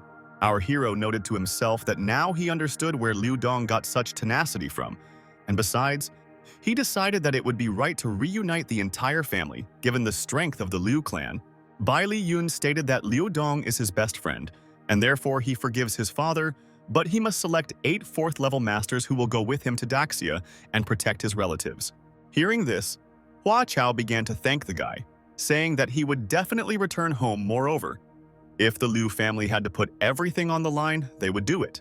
Already that same evening, all the newspapers wrote that the most powerful master in Zhanluo was killed by Bai Li Yun from Daxia. He was only 20 years old, but he had already shocked the entire Asian world. Newspaper readers noted that, of course, this is a huge merit, but you need to understand that after their victory, the remaining forces will not sit idly by. At this time, some stranger approached the girl, saying that a couple of days ago, Bai Li was seen at the Liu family's estate. They suspect that soon the Zhan Luo underworld may belong to the Liu clan. The interlocutor noted that the Liu family only needed 18 years to become on par with Dan Sa. Everyone knows that the owner of the Liu family is a simple person, and therefore our stranger must be careful. Moving along the highway, Jun Luo Fengbu thought that his people would be able to destroy our hero, because his headquarters in Hongmen is the #1 organization in the world. Calling someone on the phone, the young man said his name, but said nothing more. At the same time, another man, remembering his brother He Long, thought that it was Bai Li Yun who killed him, and therefore their guild would not leave him alone. Sailing on a yacht to Daxia, our hero told someone that in 2 days, at exactly 1200, he would arrive at the Haitian port where he was to be met. Meanwhile, the young man told the doctor that his parents were healed of poison, which means they should not work hard or ride in vehicles, including airplanes. However, the guy only thought that, firstly, he would arrive at his destination a little later, and secondly, he was obliged to equip his parents with protective equipment. The young man wanted to think about something else, but the next moment his attention was attracted by the light emanating from an island located nearby. He ordered that the yacht be sent as close as possible to find out what was really happening there. As he landed on the shore, Bai Li Yun wondered why there was a stone with spiritual energy lying on the coast of the spiritual island. Looking carefully at the corpse, the guy noted that this man was from Dong Inn. He remembered him, since he killed him himself, but did not understand how the waves could nail him here. To the great amazement of the guy, the man found a stone of spiritual energy, and it was a mystery. While the young man was running, he did not think that demonic spirits could survive on Earth in this century. Looking at the stone, the guy thought that this type of miasmatic atmosphere was very useful for Xiao Wu, and when they met, he would give the stone to her. However, despite this, our hero still did not understand why there were 5 spiritual energy stones in this man's body. To understand this, he needed to visit Dongying. Only a couple of days passed, and the yacht arrived at the Haitian port exactly at the appointed time. General Zhu personally met the young man and his family, noting that he was incredibly happy about this meeting. With calm in his voice, Bai Li Yun honestly admitted that he had not died at all in Zhan Luo, and added that he needed the company of He Shui from the Great Daxia. In an understanding tone, the general noted that the guy was not afraid and went to Zhan Luo, where there was a big commotion. So the entire company of bodyguards now belonged to the young man. Addressing Hua Chao as Uncle Liu, Bai Li Yun said that he needed to speak privately with the general, explaining that he would take care of Bai Li's parents for now. Not understanding what the conversation would be about, the man treated the young man with respect and asked what he wanted to discuss, suggesting that the young man had decided to rename the company. Smiling, Bai Li Yun continued the conversation and announced that he had decided to name the company Ling Shui. Laughing, the old man said that there would be no problem with the name, but he wanted to know what Bai Li Yun's future plans were. The young man noted that after the trip, he realized that the people around him will always be in danger, even if great masters are with him. So first he wants to go to the city. But the young man did not finish speaking, because the next moment someone called out to him. It was Qingwan, who said that she would be happy to take the guy to the city. Not understanding why this was happening, General Wu asked if the Ye family was not at enmity with them. Bai Li Yun briefly told what was possible, adding that from now on the girl is completely faithful to him. Hearing an interesting story, General Zhu asked if his granddaughter, Ruo Tong, could go get the guy to show her a few techniques. After thinking a little, the young man explained that he would definitely teach the girl several techniques, but now he needed to go to Fei Sui's palace. He thanked the general for organizing a wonderful meeting. Looking after the retreating men, the old man said that finally the Green Dragon military was in good hands. This is what he had been waiting for so long. Hearing this remark, his friend standing next to him said that they were very lucky to have such a reliable guy as Bai Li Yun. And at this very time, our hero called Boss Jin, informing him that he would be there soon, and asking him to prepare some unusual gems for him. Turning to his companion, the young man explained that he had to attend Dongju University, and therefore asked her to find some large house near him. After a little hesitation, he added that he would give the blonde 100 million, and if this was not enough, she should call back. Several girls would live in the house, and therefore it should be large and comfortable. The blonde imagined with horror what could be going on in this estate. And the guy continued to say that when she buys the house, she should contact Xiao Jing and Zhu Ruo, who will live with him. Instead of answering, the girl noticed that she also went to Dongju University and asked if she could live with them. In an indifferent tone, the guy said that the beauty could live with them, but on the condition that she would take care of such things as washing, cooking, and cleaning, listening to her duties. Qing Wan imagined a not very pleasant picture of how she would personally wash the young man. Our hero heard gratitude from the girl, but he did not understand why she was so flushed, which he asked directly. Looking somewhere to the side, the blonde was still embarrassed to reveal the whole truth to him and therefore noted that everything was fine with her. Arriving at Fei Kui's office, the young man immediately noticed Boss Jin, who declared from the doorway that the stones were of excellent quality, which the guy could see for himself. Hearing a question regarding the protection of the body, our hero's interlocutor said that these stones can save people. The cost of one is about $1 million. And for people like them, life is the most important thing. Taking one of the stones in his hands, the guy heard the man say that creating a protective stone was quite difficult, and he would have to invite many experienced people to make it. With sadness in his voice, he added that he had dreamed about this for a very long time, but a unique opportunity had not yet presented itself. At the same time, showing the stone to his interlocutor, Bai Li Yun asked the man to examine the jewelry, asking him if it was not a stone for protecting the body. With horror in his eyes, Boss Jin began to shout that the stone had lost its color and glow, although a couple of minutes ago it was just an ordinary gem. While pouring tea for the guest, the man asked if he wanted to make an interesting business deal with him. Looking at the stuttering Jin, who wanted to approach the issue of protection, our hero leaving, threw him a stone, saying that he was giving it to the man as a gift. Not believing his luck, the owner Fei Chui first thanked the young man for a very long time, although he had long since left, and then kissed his stone for a long time. Looking at his laughing assistant, who managed to take a photo of the man, declaring that he had fallen in love with the stone, Jin shouted that she should not dare to post such strange things on social networks.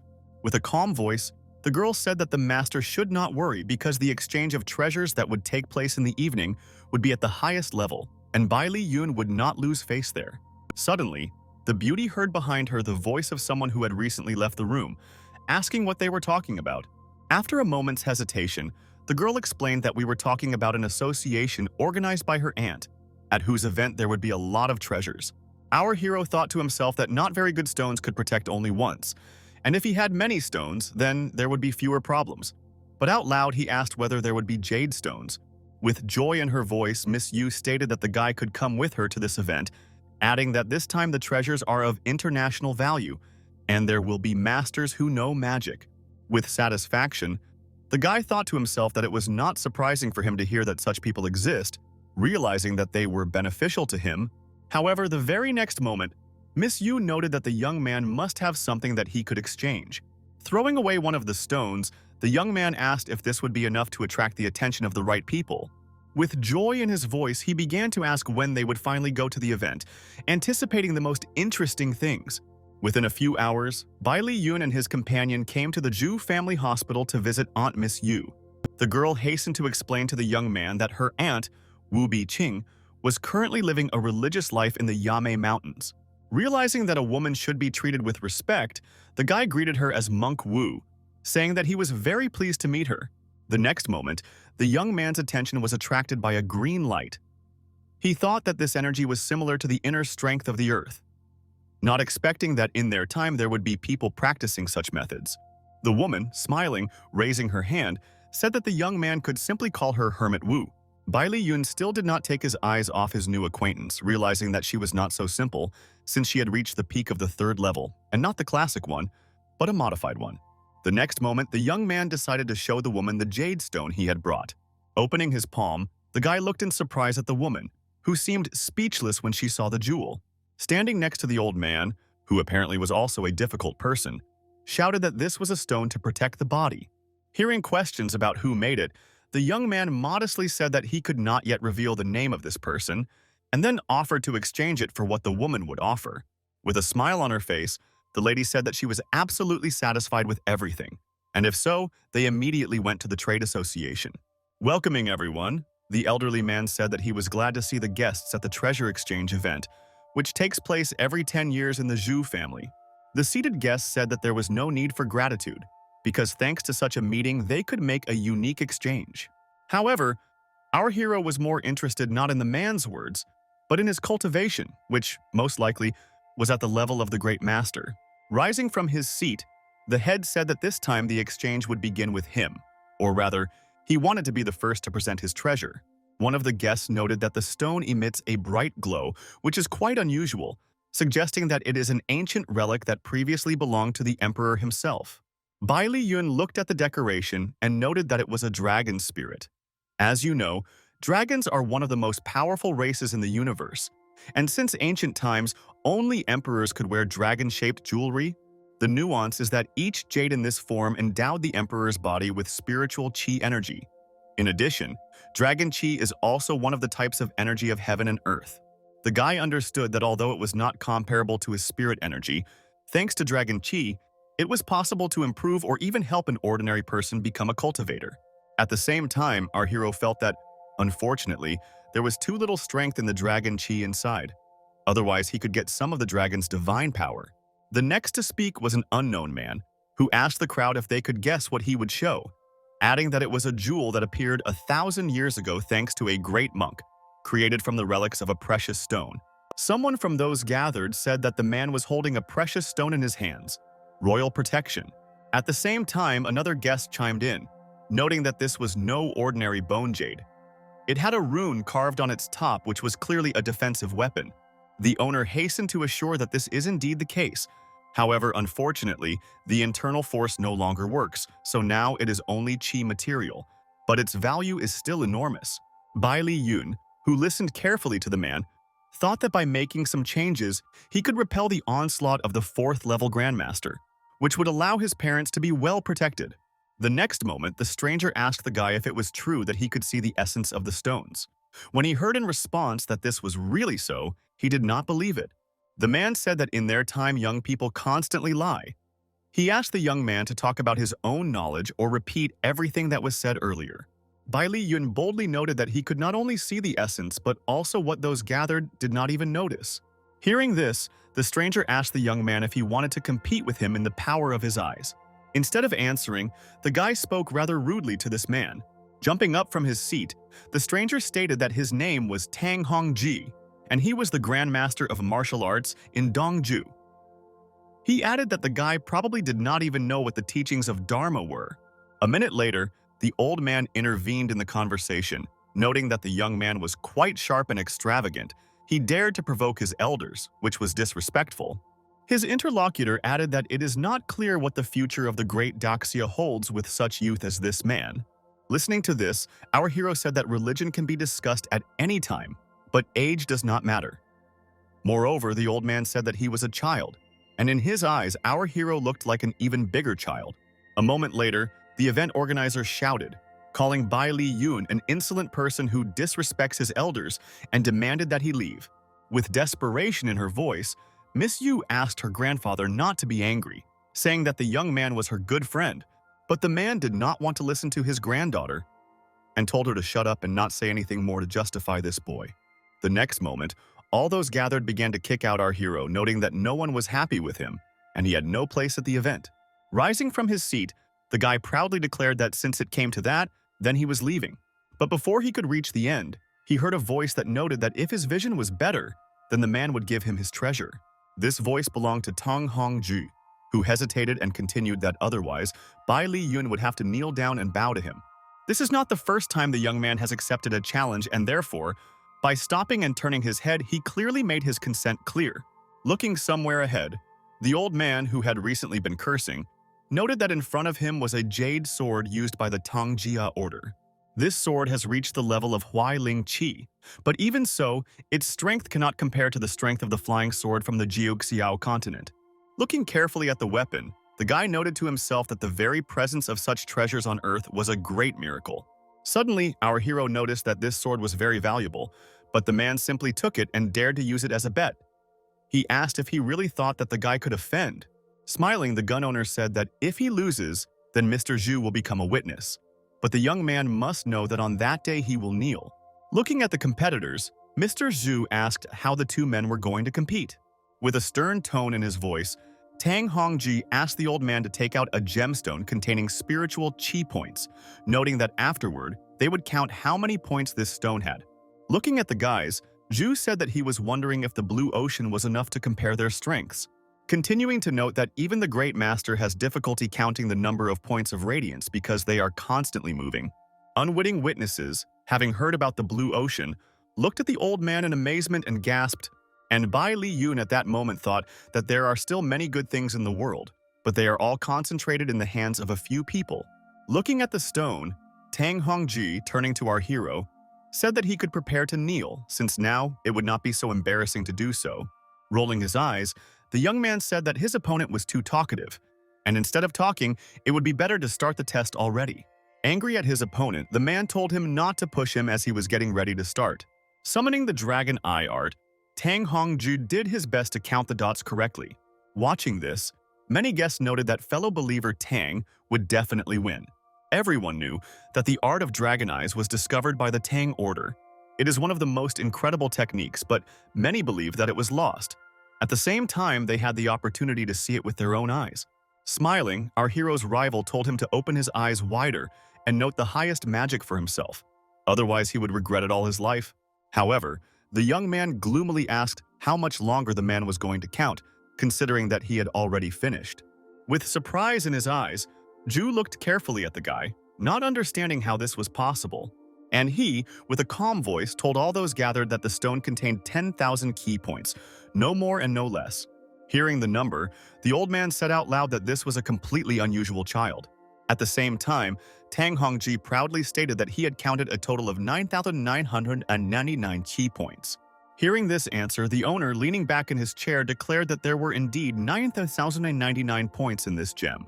Suddenly, Bai Li Yun intervened in the conversation and, turning to Mr. Kong Ling, asked why he gave the wrong answer by not counting one chi point. The old man slammed his fist on the table and shouted that these were his things, and he knew them very well. But if the young man doubted it, then let someone from those present check it. Then Master Zhu spoke, who said that one should not insult Kong Ling. If the guy lost, he must accept it with dignity. Smiling, our hero stated that standing in front of him was a master who was only half a step from the Great Master stage, and therefore it was not surprising that he did not see the obvious. The next minute, everyone gathered began to scream. Someone suggested that the young man break his leg. Someone said that his cultivation should be destroyed. After thinking for a while, Zhu turned to Song Yi and asked the master how many points he thought there were in the stone. With a serious tone in his voice, the man stated that there are 9,999 visible points, but there is a dense fog in the middle of the stone, so he is not entirely sure if there is anything else there.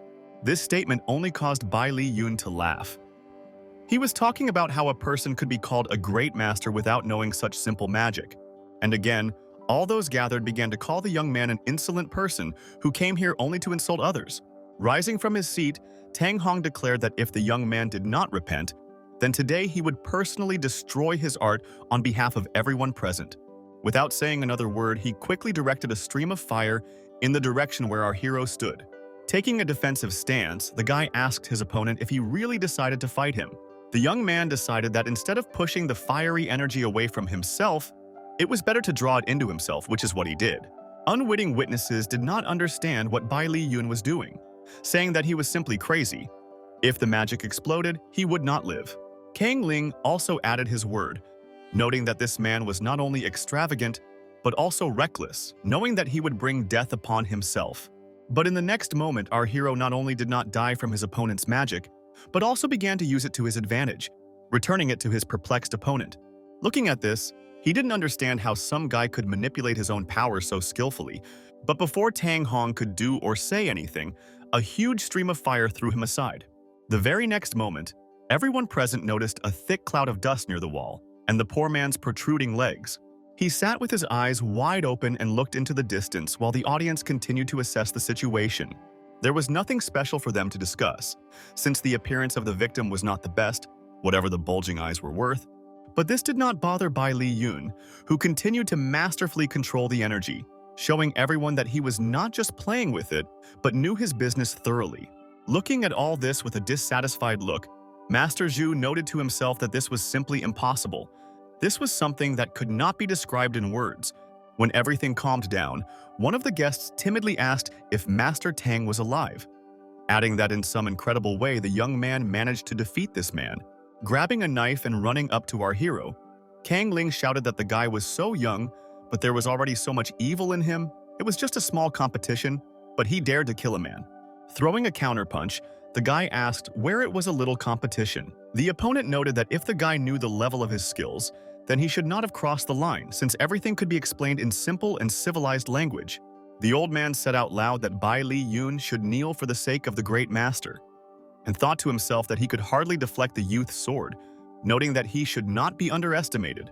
Listening to all this, the guy stated that Tang Hong was the first to decide to kill him, but no one cared. When he beat the enemy, everyone began to say that this was wrong, and where was the justice? Master Zhu thought that the young man was like a sleeping demon. If touched, he would take revenge to the end, and said out loud that he would voluntarily inform the Tang family about his death. Yun An, with hope in her voice, began to ask her aunt to calm the old man down and help Bai Li Yun. But she said that she could not do this, since all the noble people present were Dongju. In a calm voice, the guy thanked his girlfriend, but said that they had better take care of the grandfather's safety. Addressing the man, he said that if he wanted to fight, then they had better go outside, since he did not want to pay for the funeral for everyone gathered. Standing on the street, Bai Li Yun said that everyone could attack him at the same time and do it first, so that later they would not say that he was intimidating them. The guests, turning to the young man, noted that he should behave as decently as possible and not be so arrogant. Not even a minute had passed before some bald stranger told everyone that he could handle this guy himself, and therefore it was better for others not to interfere.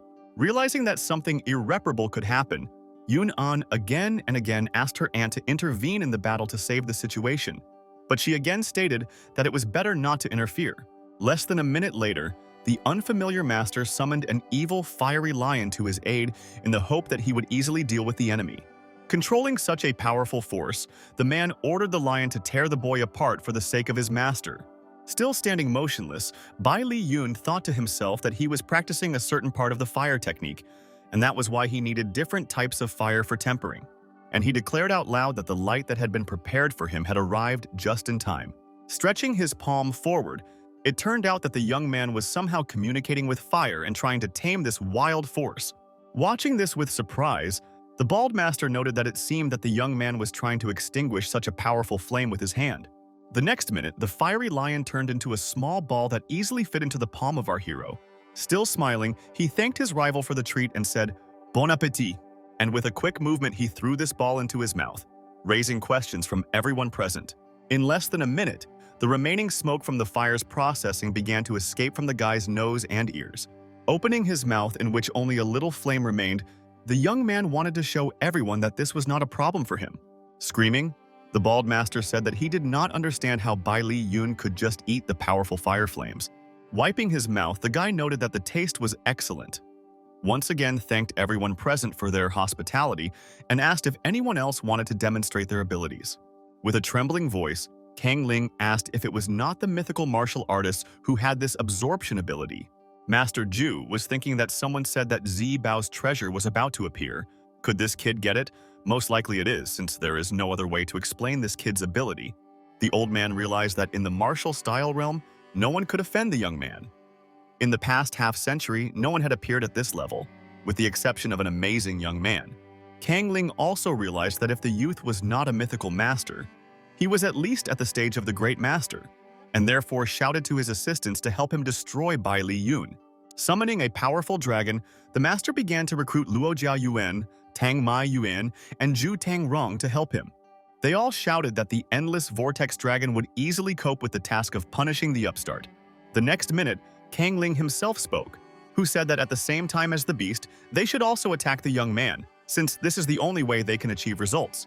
However, a bald master standing nearby hastened to restore his colleague, noting that something had gone wrong.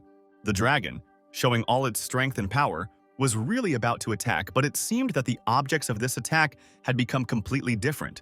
Waving his arms, Kang Ling shouted to everyone present that for some reason he could not control the wind dragon. The man suggested that his eyes and mouth were like fire, suggesting that the reason might be the guy who somehow took the lead. Looking carefully at the beast, our hero said that the call of the dragon is subordinate to a more powerful person. With a smile on his face, he continued to note that he was returning this wind dragon to its owner. The very next second, the enraged beast headed towards its creators. Stretching his hands forward, Kang Ling shouted to his colleagues to hurry up as it was time to defend themselves. Realizing that things had not turned out well, Zhu shouted to the people not to panic and follow him. He set up a defense and said that everyone with the energy would definitely be able to block the attack. Those gathered, with their hands raised, sent energy towards the dragon and shouted that they believed in their great master. But the very next minute, it became clear that something had gone wrong. The opponents saw that their defense was giving way. Bright flames and green lightning, which used to be a protective cocoon, scattered in different directions with incredible speed. Looking at this in bewilderment, the master noted out loud that the Zhu family's ancestral barrier only lasted a couple of minutes, and the next second a bright flash illuminated the entire city. It seemed that there was no place where it could not be seen. Standing next to the Grandmaster, our heroes asked him if he was ready for his death. Looking at the guy with hatred, Zhu thought that if he had Ji Bao, he would not be so humiliated. Watching all this, Hermit Wu thought that the guy turned out to be extremely strong, and if she interfered, she would not be in a better position. Grabbing the guy by the sleeve, Yun-an asked him not to harm her grandfather. In return, she was ready to give everything he wanted. The young man looked carefully at the old man, who was thinking that he could not kill the guy. Besides, he had offended him, and if he was not satisfied, then the Zhu family was doomed to death.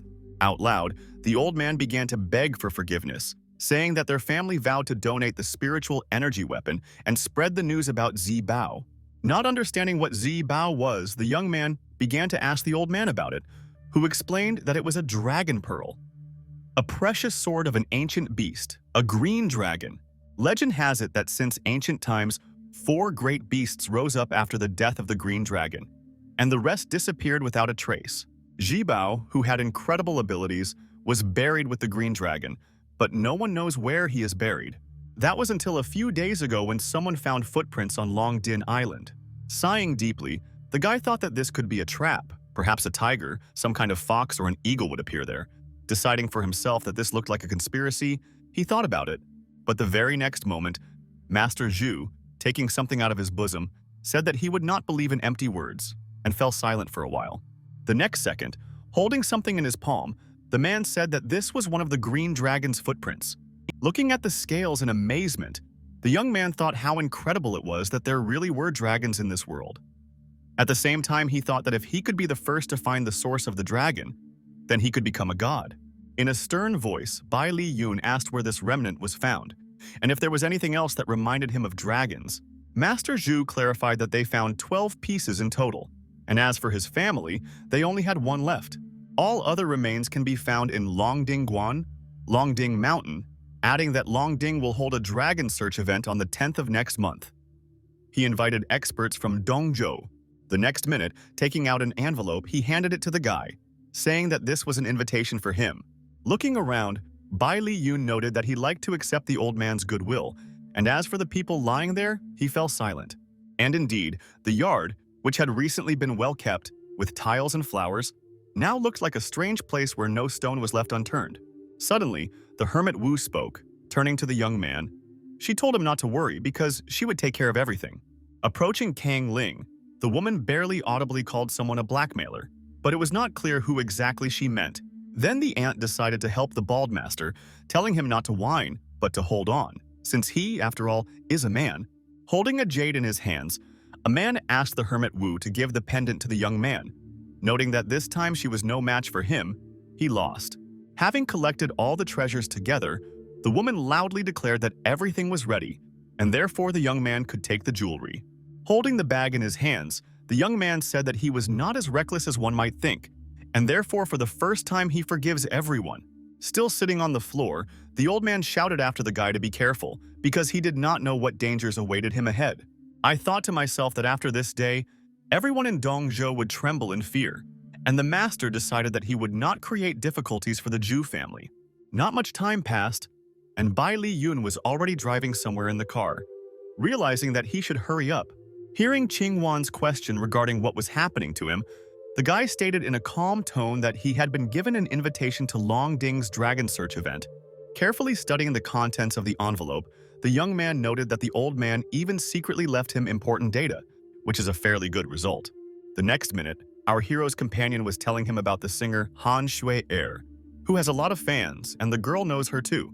In a cold tone, Bai Li Yun said that the girl should help him study this artist and then observe the situation. The slightly embarrassed beauty thought that, most likely, the guy liked the singer, noting that if this continues, then there will be many girls around him, which means she herself has no chance. Returning to reality, Qing Wang added that the villa had already been purchased, and the girls had time to move there. Realizing that his companion was blushing, he asked her why this was happening, but again did not hear a clear answer. In less than a few minutes, the car stopped near a large and beautiful mansion. While walking around the house, Bai Li Yun said that the mansion was quite nice, and he liked it here. Entering one of the rooms, the young man looked in surprise at his neighbors, who turned out to be completely different from how he was used to seeing them. They were two girls fooling around.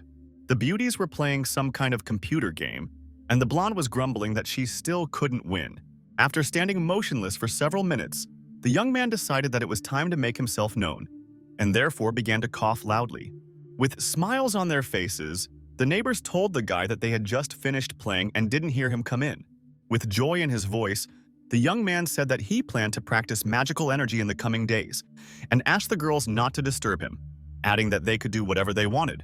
Holding the pendants in his hands, our hero noted to himself that the creation of magical talismans was finally completed. Qing Wan came into the room and asked Bai Li Yun if that pink light that just appeared in the sky could be considered a sign that he had finished his work. Looking at the floor, the guy said that the 5 beautiful artifacts and the excellent jade sword were completed, and at the same time asked what had happened these days. A little shy, the girl explained that coincidentally, as soon as she began investigating Han Shui-er, she decided to come in person. Looking carefully at his interlocutor, the young man said that this was great news, since he wanted to personally see the star in which the blood of the green dragon flows. Not even a few minutes had passed before Qing Wan politely introduced the singer to her friend and Bai Li Yun to the performer. With politeness in her voice, the girl said that she was pleased to meet you while introducing her assistant Dai Hong. Bowing, the beauty stated that they had heard that the guy had recently met with the great masters of the Zhu family, and also received an invitation from the Dragon Seeking Club, and asked if it was true. Looking at his interlocutors, the guy noticed that they found out about everything too quickly and now came to him to meet in person, not understanding what they really wanted. Bowing, the assistant said that she hoped that the young man would help protect Han Shui-er. The singer standing nearby shrank and also asked Bai Li Yun to protect her. Putting his hands in his pockets, our hero asked why he should help a stranger. Taking out some paper from her pocket, Di Hong held it out and said that it was a treasure map of Longding Island, and she wanted the young man to take it.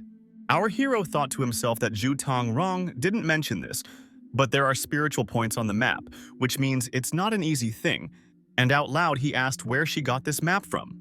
Crying, the beauty revealed that she was the daughter of Long Ding Quan's ancestor, Han Ruan, the master of Han Xiao, her mother's brother, who collaborated with strangers to harm his own sister. Looking at the guy, the girl added that her mother risked her own life to print this card, but they don't know how her brother found out about it. After a little hesitation, she added that now her uncle was pursuing her, wanting to kill her. He organized a dragon hunting party and forced her to obey, and she was unable to refuse this evil man.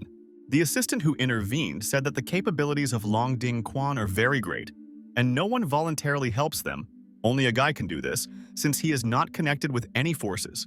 After listening carefully to the guests, the young man said that the situation was now clear to him and asked to give him a couple of minutes to carefully study the map.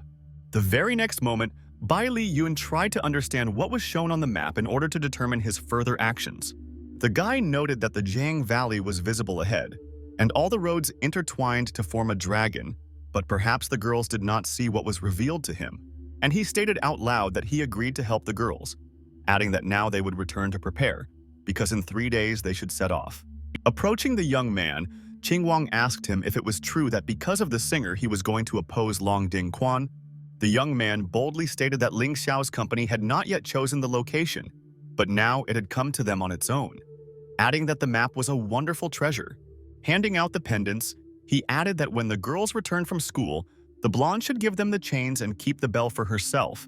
Holding the jewelry in her hands, the beauty understood that these were magical artifacts, and, thanking the gentleman out loud, She said that she would take care of preparing for the trip to the island.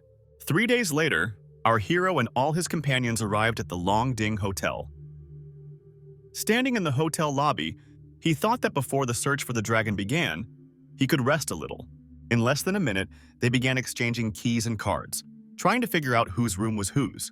While the girls were actively discussing something, an unknown gentleman suddenly appeared behind them, shouting the name Han Shui-er. Grabbing the girl's hand, the man said that he was looking for her, adding that he ordered her to return quickly, and since she did not listen, she should follow him to apologize. With sadness in her voice, turning to director Liang, the girl said that she had previously told him that she only agreed to sing, having heard him say that she only needed to have lunch with someone. Realizing that the director was insistent, the beauty began to object, explaining that if she left, Bai Li Yun would think that she was not a reliable person, and therefore she could not leave the hotel. In a menacing voice, director Liang told Han Shui-er to shut up, noting that she was too stubborn. The next minute, turning to the guards, he ordered the blonde to be immediately seized. But it wasn't that easy, as Di Hong intervened in the conversation, shouting that her friend didn't want to go, which meant she wasn't going anywhere. Raising his hand, one of the guards angrily shouted that no one had given any assistant the right to vote, which means she should remain silent. But she did not let up, continuing to stand her ground, explaining that Han Shui-er would stay with her and his new friends. The next moment, a fight broke out between the blonde and the assistant, which attracted the attention of everyone around. With horror on her face, the singer shouted for Di Hong to be careful, because men are not to be trifled with. But after a moment, the assistant felt the touch of a warm hand on her back. Standing next to the young man, the girl thanked Bai Li Yun with all her heart. But it turned out that he did not listen to her. And this was true, as the guy thought that the director's two guards were half a step away from the great master stage, not understanding who Liang himself was then. Not even a minute had passed before Han Shui-er, turning to her director, began to threaten that she would go to the police if he did not stop. In response, an unknown person spoke up and said that, firstly, the girl should not do this, and secondly, if she does not agree to the director's invitation, then what will she say if Bai Xiangshan does it personally? Hitting the table, Director Bai said that he invited her to dinner out of respect, and she, like some kind of prostitute who only knows how to sing, decided to pretend to be arrogant. Seething with anger, Di Hong said that this scoundrel dared to hit her friend, which in itself is an unacceptable act. Without thinking, the girl ran towards the director, shouting that he had gone too far and she would risk her life to hit him at least once. In a malicious voice, the man called her a servant, noting that she did not have a drop of dignity. While jumping, the beauty noted that the director was talking too much and it was time for him to shut up. But the next moment, looking somewhere to the side, Di Hong realized that he had disappeared. Not understanding how this could happen, at this time, Bai Xiangshan said that if the girl wanted to die so badly, then he would be happy to help her. But it seemed that the assistant did not hear his words, as she was busy looking for something. She did not even hear the words of Han Shui-er, who, turning to the director, asked him not to do anything stupid. A minute later, the assistant realized what was confusing her. It was the absence of Bai Li Yun. The beauty did not understand how he moved from one place to another with such lightning speed. While Di Hong was thinking, the director did not let up, shouting and threatening that he would deal with the upstart. However, his threats were interrupted by our hero, who seemed to appear out of nowhere and immediately began asking the man what he was planning to do. Extending his hand, Bai Li Yun said that he protects the unfortunate girls and will continue to do so. To teach Bai Xiangshan a lesson, the guy decided to push him to the far corner of the room to discourage him. Watching what was happening, the assistant thought that the young man only needed the slightest effort to crush the villain, realizing that the young man's strength was actually enormous. Getting up and coming to his senses, the director, turning to Bai Li Yun with hostility in his voice, said that he did not think that he would ever meet him. Looking up at the man, our hero asked if he was really so knowledgeable about Bai Li. Smiling, the director said out loud that everyone in the country knew the young man, but thought to himself that he was very unlucky because the girls became friends with this guy, whom he definitely could not defeat. Grabbing his leg, the man began to introduce himself, noting that he was very glad to meet him, and then said that he did not immediately recognize the young man. Still apologizing, he asked for forgiveness, noting that, most likely, his eyesight had failed him, since he was no longer as young as everyone else gathered in the hall. In a stern voice, Bai Li Yun ordered his new acquaintance to stand up, saying that he was missing someone who was familiar with Longding Island. Taking the conversation in a different direction, Bai Xiangshan suggested that the guy go to the restaurant to eat, and only then continue the conversation. The next moment, having ordered the servant, the man shouted to his assistant not to stand there like an idol, but to bring him and the guy food and not forget to feed the girls as well. Having lowered his eyes, the man was sincerely glad that the director was afraid of the young man, thanks to which he himself remained unpunished. Speaking aloud to the singer, he said that she and her assistant should follow him, noting that after the meal they would be able to visit the confines of the vestibule, from where a beautiful view opened up. Han Shui-er was happy about such changes. She knew that her director would be obliged to bow to Bai Li Yun, whose strength was simply amazing. Still standing in the hall, the girls decided that Bai Li needed to resolve several important matters, and therefore there was no point in bothering him, and if so, they could do something of their own. In a conversation with our hero, Bai Xiang noted that after a while there will be an arts competition. Many will join.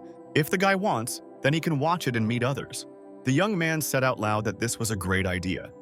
But he thought to himself that he should enlist the support of strong parties because he had arrived on the island for the right to own it, and the dragon vein hidden underground. 2 hours later, the young man was already standing in a large hall filled with several dozen people. Bai Xiangshan, addressing everyone present, said that he wanted to introduce one great master. The man said that the guy became famous throughout Daxia just a few days ago, and besides that, he looks calm even when he eats such a delicious kebab. One of the men sitting at the table commented that what they had just heard confused them all, because they were also great masters. Replying to Mr. Duan Yushan, the director said that although the youth is young, his strength is incredible, and his abilities even surpass those of a great master. In the world of martial arts, the one who goes forward deserves respect. But the interlocutor was not convinced by these words. Moreover, he said that a child whose milk has not yet dried on his lips is not worthy of the title of great master. With a smile on his face, Bai Li Yun stated that a young guy who has a higher level of cultivation like him does not brag, but simply moves forward, unlike the old men. Hearing such a statement, Duan Yushan immediately jumped up from his seat and said that some damn kid dare not contradict him, and if he has the courage, he must fight. The young man understood that, most likely, a battle awaited him again, but he was not at all afraid. He just wanted people to start looking not at age, but to see something more. The guy, with his characteristic simplicity, declared that if the master was so eager to go to hell, then he would immediately organize a trip there for him. But the next moment, the master realized that he did not want to fight. He simply wanted to put the upstart in his place with words, realizing that he would not be a winner. Before the man could say anything, the assistant director burst into the hall, declaring that Miss Han and her friends were shamelessly attacking people in the garden. Turning to the speaker, the director began to be interested in what happened, because the girls were unlikely to just offend strangers. The assistant explained that when the ladies were walking in the garden, they met Cao Jian from the Tao family in Nanzhou, and then suddenly the young man began to ridicule them. Seeing the protective relics on the beauties, he demanded that these jewels be given to him, threatening that otherwise he would take them by force. Pulling his hair, the man asked if everything was okay with them, and thought to himself that if they had protective relics, then even the great master would not be able to harm them. With desperation in his voice, the assistant said that the girls were fine, but Cao Tian was not. He was amazed, and now people from his family were looking for him. Looking closely at Duan Yushan and addressing him, our hero said that he was very lucky today. Leaving the room, the young man told the assistant to hurry up and take him to the garden. All those gathered discussed Bai Li Yun, his abilities, as well as those who would decide to go against him for quite a long time. At this very time, Cao Jian was lying on the ground in the garden, with an old man standing over him, listening to a conversation about how his grandson just wanted to look at the relic, and the girls attacked him. Looking at the young ladies, the old man wondered how they even dared to attack the young man. Without waiting for an answer, he proudly declared that they must now bow and then give him all their protective relics. Standing on the lawn, Jing Wu told the man to talk less and stop threatening them, because he might soon regret it. After hesitating a little, the old man said that this girl was too arrogant, and if so, he would bring reason not only to her, but also to her friends. Realizing that the man was rushing towards those gathered at great speed, the girls froze for a few seconds, pondering their further actions. But the very next minute, the blonde, who was on the edge, activated the protective link, being convinced that they were safe with it. The representative of the Chow family expected anything but this. He was confident that the blow he struck would reach its target. But this did not happen. Moreover, the elderly man did not understand how the young girl could withstand his blow. Deciding not to waste a minute, the other girls gathered also attacked the enemy, realizing that they could not leave him a single chance to win. Defending himself, he shouted, clearly dissatisfied that some ladies decided to confront such a master as him. Standing still, the man thought that if he had not fought back in time, he was afraid that his grandson would have been seriously injured. And also, these young ladies could fight with him equally. He understood that, most likely, such powerful protection was caused by high-quality relics. And perhaps the girls were disciples of the great secret world. Turning towards the man and understanding the questions in his eyes, the beauties said that they were disciples of Yongxiao Palace. The representative of the Chow family noted that he would remember them all, but first he would punish them. And then he would find their teacher to talk to him.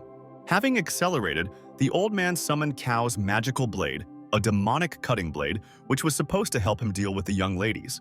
Xiao Wu, realizing that things were taking a dangerous turn, turned to Miss Yi and asked her to borrow some qi for protection. Realizing the hitch, the enemy shouted that their toys had suddenly stopped working, and added that he felt sorry for their teacher because he was losing 3 of his students. But the next minute, all those gathered noticed the familiar silhouette of a man who had wedged himself between the beauties and their ill-wisher. It was our hero who proudly said that the pity is different. The Cao family will lose their master. Having surrounded the guy from all sides, the girls wanted to ask him something, but he was so serious that he focused on something of his own. Realizing that Bai Li Yun had repelled one of the attacks, the students communicated with each other, deciding whether to intervene and help him, or whether it was better to remain on the sidelines. In turn, a representative of the Chow family said that the young man managed to deflect his blow with his bare hands, which says a lot about him. But before the man could finish speaking, Mr. Khan, who had recently approached, intervened in the conversation and said that if the situation worsened, he would intervene. However, one like-minded person was not enough to calm him down. He noted that the rumors did not lie, since the boy has superhuman strength, and this is quite frightening. Meanwhile, old Tao, trying to evaluate the young man, asked what his name was. With a smile on his face, the young man said that a person who is about to die does not need to know his name. One of the warriors, hearing this, was indignant, realizing that the young man was arrogant and playing at being a great master. Putting on powerful armor, the unknown man grabbed a sword and declared out loud that the boy was too arrogant and must pay for his words. Waving the blade, the man explained that this was the final blow of the Chow family, and a swing of the blade would incinerate both soul and body. The stranger shouted that our hero should fall face down and die. The old man, realizing that the young man was being driven into a trap, also began to laugh, noting that the boy, not seeing his limits, dared to behave so arrogantly. But before he could finish his sentence, the next moment he noticed a fiery ray aimed at him. Turning around and looking at the guy with horror, the old man could not understand how the one standing in front of him managed to end up on the other side. Witnesses to this battle understood that Bai Li Yun easily parried all the blows and delivered his own. Falling to the ground and gasping for breath, the man saw his son and grandson running towards him, realizing that not everything was all right with his grandfather. However, the man strictly ordered his relatives not to approach him, explaining that he was the head of the Chow family, and perhaps the young man would forgive him if he sincerely apologized. Raising his fiery sword, the young man asked his opponent why he needed the old man's apology. Looking at the young man in amazement, the head of the family understood that he had made an irreparable mistake, but did not know what to say or do in his defense. Realizing this, one of the relatives, addressing the old man as a brother, shouted that all this was impossible. The next second, everyone gathered turned their attention to the heavy fiery sword, which was descending on Cao without any regret. Sitting next to the defeated father, his son looked at the guy with hatred, but was not able to say anything or resist him. Standing next to our hero, he was approached by Master Han Xiao of Long Dingquan, who asked the young man why, despite the old man's apologies, he had treated him so cruelly. The young man was in no hurry to answer and asked the man a counter-question why he was so interested in this. Han Xiao, with some timidity in his voice, said that he did not dare to blame the guy, but those who arrived in these parts are considered guests, and by killing Cao, he brought upon himself great trouble not only from the family, but also from their comrades. Looking carefully at his interlocutor, the young man did not answer, thinking that everything is not as simple as it seems, but now he only needs to think about the island. In turn, Han Xiao noted to himself that this guy is too impudent and could later ruin his plans. But now we need to rely on his strength to cope with the others. Playing his role, the man approached the old man's son, expressing condolences to him, but in turn said that the blame for everything lies only with Bai Li Yun, whom they will definitely punish. Hearing this, the other party said that the next day there is a martial arts competition. If the Tao family agrees to use some treasures, then the elders will be prepared and will be able to kill Bai Li. Picking up from his seat, the man noted that he would use this strategy to support the elders, recognizing the fact that the young man must pay for what happened at the cost of his own life. The unknown girl, turning to Han Xiao, said that she helped him find a girl who has the blood of the green dragon, but he must not forget what he promised to the hunting society. He replied that if his plan was successful, then all problems would disappear, and they would be able to eradicate some people who were halfway to the level of a great master. The next day, while in the Dragon Hunting Society Hall, Bai Li Yun approached Xiao Wu, asking if the two had gone to the port. With a calm voice, she replied that they were already halfway to Dongzhou, adding that she would follow the girls and if anything happened to the singer, she would report to him. Han Xiao suddenly spoke, asking everyone gathered to listen to him. He noted that he was honored to meet everyone who came. The master said that the hunt for dragons would begin on this day and last 15 days. Looking at those gathered, our hero thought that these people had reached the level of masters, but he did not see them in the clans, although they smiled. Their divine faces radiated coldness and the intent to kill. One of the strangers thought that this time he received 15 dragon-related items, and even acquired a pair of dragon horns, and the tournament would begin soon. Another person said in a very low voice that according to the investigation, Bai Li Yun was collecting treasures, and therefore everyone must follow a clearly written plan. At this time, Han Xiao, standing on the stage, added that the masters who enter the arena and can resist will receive dragon horns and 5 scales. Smiling maliciously, another unknown person told someone that if Bai Li Yun dared to enter the arena, he would receive a ticket straight to hell. A man standing in the arena announced that everyone below the level of the Great Master should move 5 meters away because the competition was about to begin. As he left the stage, he announced that Duan Yushan and Bai Xiang would fight. Looking at what was happening in the arena, those gathered said that it would not be easy to defeat the family, since the competition between the best masters was impressive. Some masters behaved funny, as if they didn't understand where they were or just wanted to fool around. Han Xiao, standing next to our hero, asked if he would like to go on stage to test his strength and the strength of others. The young man replied that the owner was so generous that he was using the dragon's horn as a prize, but he noticed that the man was worried that he would not be in the arena. Trying to somehow retreat, he mentioned that Long Ding Quan was thinking about collaborating with the winner in order to begin searching for traces of the dragon in the future.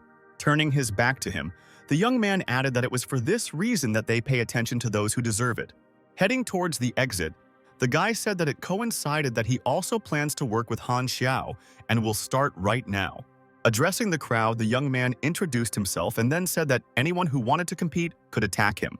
The next minute, the son of the murdered Master Cao thought that now was the time to start.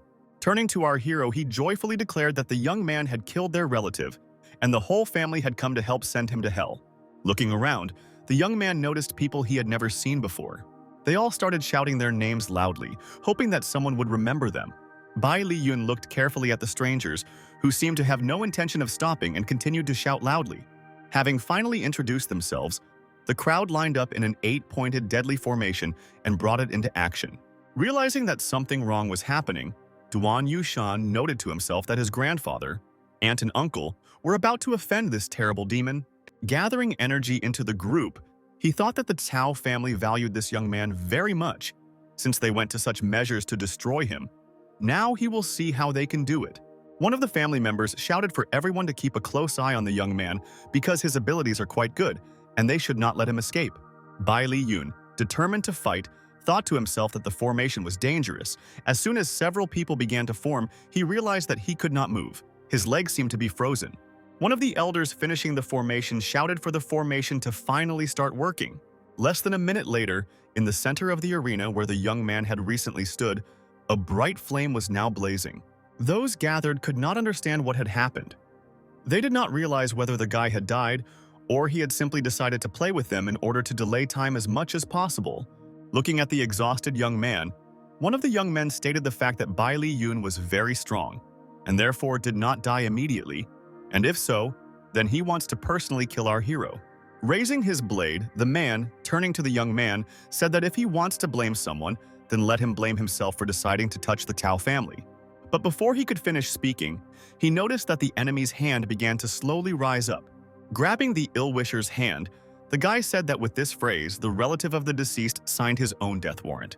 The elder, realizing that everything was not going according to plan, but, on the contrary, had been turned upside down, did not know what to expect next. And what happened next was that our hero inflicted fatal damage on his opponent with just one blow. The elder screamed, not knowing how things could turn out in such a ridiculous way, but he could not do anything about the situation.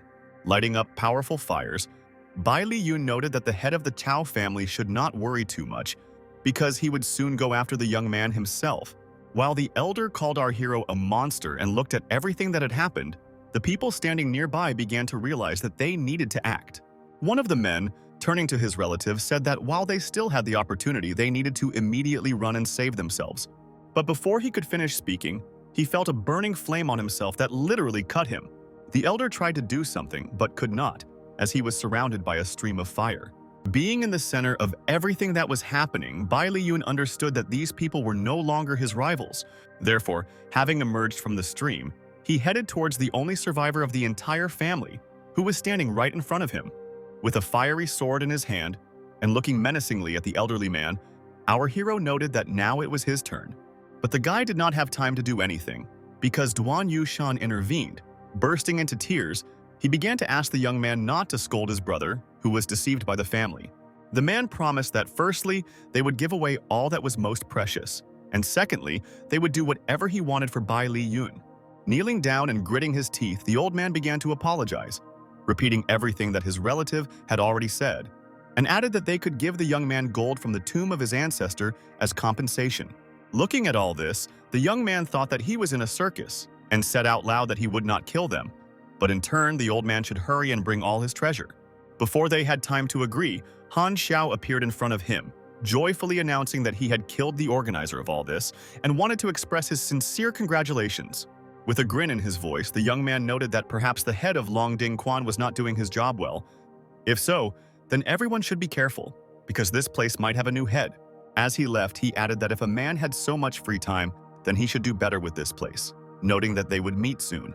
Looking into the distance, Han Xiao thought to himself that the guy thought that he was completely safe, although in fact he was just a naive young man. This boy is confident that the island will welcome him with open arms, but in reality he will see his death there. Returning, our hero met the worried Xiao Wu. He told her that the Tao family, with the help of the formation, wanted to destroy him. The force was powerful. He suffered, but coped with his opponents. And then he added that he was going to his room to heal, and she should make sure that no one disturbed him. If someone was looking for him, she should report but not tell anyone that he was wounded. With despair in her voice, the blonde said that the master should not worry, because she would closely monitor everything and, if necessary, would come to his defense. Then she quickly added that Han Shui-er and Di Hong recently headed to the foot of Longding Quan Mountain. The girl noted that at some point she lost sight of them. But when she entered the room, she saw that they were preparing their luggage, obviously for escape. Walking to the door and opening it, Zhao Wu timidly stated that she was so excited that she immediately tied up and threw the two into the young man's room. Going inside, the guy noticed two beauties tied up in the middle of his bedroom. With a dissatisfied look, he asked where the girl learned such interesting bondage positions. She happily replied that she watches the films that her brother collects, although she does not understand what is happening there, but they always connect people well. Not even a minute had passed before the girls were already sitting on the bed and thanking the young man for intervening and solving the misunderstanding. But the young man was in no hurry to let them go and asked for what purpose they came to Longding Quan. Looking carefully at her friend, the assistant said that she would soon die, and began to say that from the very beginning the young man did not trust them, and they were too naive to think that they could earn his trust. Han Xiao is chasing after them, and it is not because of the treasure, but because of Di Hong. She paused for a moment to collect her thoughts and said that this person had learned that the green dragon's blood should be in her body. Listening to this, Xiao Wu said loudly that the green dragon's blood actually flows in the assistant's body, and everything else is just a good trick. Di Hong explained that Han Xiao had previously killed Di Han's people, but her life force was experiencing the effect of losing energy. The The girl simply had no other choice, and she decided to take a risk to find a way to kill the man. However, Bai Li Yun was not happy with something about this story, so he asked why the girls decided to run away. The blonde continued to explain that they reached the back of the mountain, saw many killers, and heard the content of their conversation. These people said that Han Xiao had prepared a formation to kill half of the cultivators on the island who were at the Great Master stage. They realized that he was too dangerous and were unlikely to be able to kill him. The conversation was not finished because there was a knock on the door. It was Han Xiao, who stated that he had come to apologize on behalf of the senior disciples and on behalf of Long Ding Quan. The young man told all those gathered to sit in the room and do nothing while he communicated with the enemy. While bowing, the man stated that he was preparing a gift, adding that he was worried because the formation was terrible. Among other things, he asked the assistant to prepare medicine for him. Our hero, realizing that this was not the time for gifts, thanked the guest for everything and said that he accepted his apology. Realizing that the guy was in a hurry, the man took his hand, telling him not to rush. Han Xiao said that he wanted his student to bring all the prepared gifts into the young man's room. Carefully studying the ill-wisher, Bai Li Yun said that if this is so, then they better go to the living room. The master, studying the young man, noted to himself that he had used part of his strength, and the boy did not even pay attention to it, considering that our hero was not wounded at all. Sitting in the living room, the guest said that Bai Li Yun is so young, but there is already such great power flowing in him that everyone admires. And if so, he would like to invite Yun to become their partner. The man noted that if the guy agreed, then they could provide him with cultivation and vitality in Long Ding Quan. And most importantly, he would become a bridge between him and the Hei Long team. Han Xiao, probably knowing that this team was sitting in the eastern barracks and hunting our hero, noted that this was the only way the young man could get rid of all his ill-wishers. After listening to his interlocutor, the young man said that it was not a surprise to him that the man was familiar with this team. He added that he was alarmed by the sincerity of the one he had just met. Jumping up from his seat, the man shouted that Hai Feng is a clan of high society, and his friend, a member of this clan, and what he knows about them is normal. And after a little hesitation, he added that he himself came to the young man with good intentions to help destroy the enmity, but the young man responded poorly to his mercy. With a calm voice, Bai Li Yun said to Mr. Han not to lose his temper. That's the first thing. And second, if it were anyone else in his place, he would definitely be angry. As he left the room, the man said that the guy should be extremely careful with his words. But he heard out loud how the young man wished him a happy journey and asked him not to forget to leave gifts. Turning to our hero, student Han Xiao said with a smile that they would leave everything they brought. Less than a minute later, the doors closed noisily behind the guests, and the young man remained sitting in his own chair, thinking. Di Hong, looking out the window, stated the fact that the girl who came with their enemy is a real warrior. Confirming this, and at the same time talking on the phone, the young man told Wu Qi-yong to take the Green Dragon agents with her, and they would infiltrate Long Ding Quan to kill the traitor. Walking down the street, Mr. Han told his student that they could not allow the guy to continue to act, so she would have to pretend to be Bai Li Yun's maid and, along with gifts, present poison to all the great people. Hearing this, the girl said that the plan is very good. On the one hand, the gifts will be sent on behalf of the young man, but on the other, they have nothing to do with it. The brunette noted that all these tricks are cruel, but this monster cannot be dealt with differently because it will soon destroy all the great masters. The next evening, our hero warned Xiao Wu that he was leaving to investigate the situation, noting that if Wu Qingyun came, she should contact him immediately.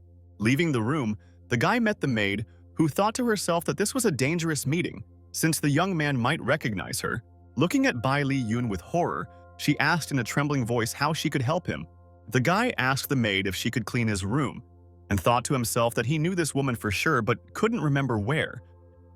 He was haunted by a strange feeling. The girl noted that this job is a maid, and his request puts her in an awkward position. With pride in her voice, she said that she could actually refuse the ridiculous demands of her clients and fell silent for a minute. And then she added that if he was a client, then she was ready to serve him, and asked where he would like to start. Placing his hand next to the girl, our hero asked her a counter-question regarding how she herself thought where to start. Hearing that something was wrong in the corridor, all three girls looked out carefully, hearing the young man say that they had gone back too quickly. Having closed the door, the girls asked for forgiveness for disturbing their master, and jokingly said that they were waiting for his wife to serve her tea. Touching the guy's chest with her hand, the stranger noted that all his friends were very beautiful and hinted that the young man was very lucky, adding that he should think about it again. Moving closer, the maid noted that, in any case, the price of service is very high and probably Bai Li Yun is not ready to pay it. But our hero was of little interest in the girl's words. Looking into her eyes, he noted that he had finally remembered not only them, but also her. Intercepting the beauty's hand, the young man asked if it was really so expensive, and what about her life, and already addressed the maid as a junior student of Tao. Smiling, she said that he remembered a petty character like her and thought that with abilities like his it would be difficult for her to escape. Answering Bai Li Yun's question about what she was doing here, the girl asked if she told everything. Would he let her go? In a quiet voice, the young man replied that when he finds out everything, he will definitely let her go. But before leaving, she must be punished. Realizing that the guy was not joking, the beauty began to say that they snuck here to kill the cultivator at the Great Master stage and blame it all on the young man. After a little hesitation, she added that the young man should take a closer look at these masters. If they die, he will have a lot of trouble, and sharply said that they might meet soon. Bai Li Yun was about to ask something else, but did not have time, because thick white smoke appeared in the place where the Tao disciple stood, and then a funny scarecrow appeared. Running out of the room, Xiao Wu began to ask what happened. Hearing the answer that the girl had turned into a scarecrow, he added that she would not run far because he had marked her body. With thoughtfulness in his voice, the young man also said that now they have no time for this beauty. They have another important matter. After listening to the story about the guy, the girl said that Miss Qing Yun called him. The green dragon has already arrived, and they are all in the hall. Running into the hall and noticing all the confusion that was going on there, the young man, turning to Secretary Wu, asked what had happened. With sadness in her voice, the girl stated that assassins sent from the Eastern Bloc came to fight the servants. When they were discovered, they committed suicide. Turning his gaze to the people sitting on the sofa, the young man asked why they were in such a deplorable state. In the same sad voice, the assistant noted that perhaps they were poisoned. She called the doctors, but they could not determine what kind of poison it was. Calming his secretary, the guy said that there were no problems, since he could figure it out himself.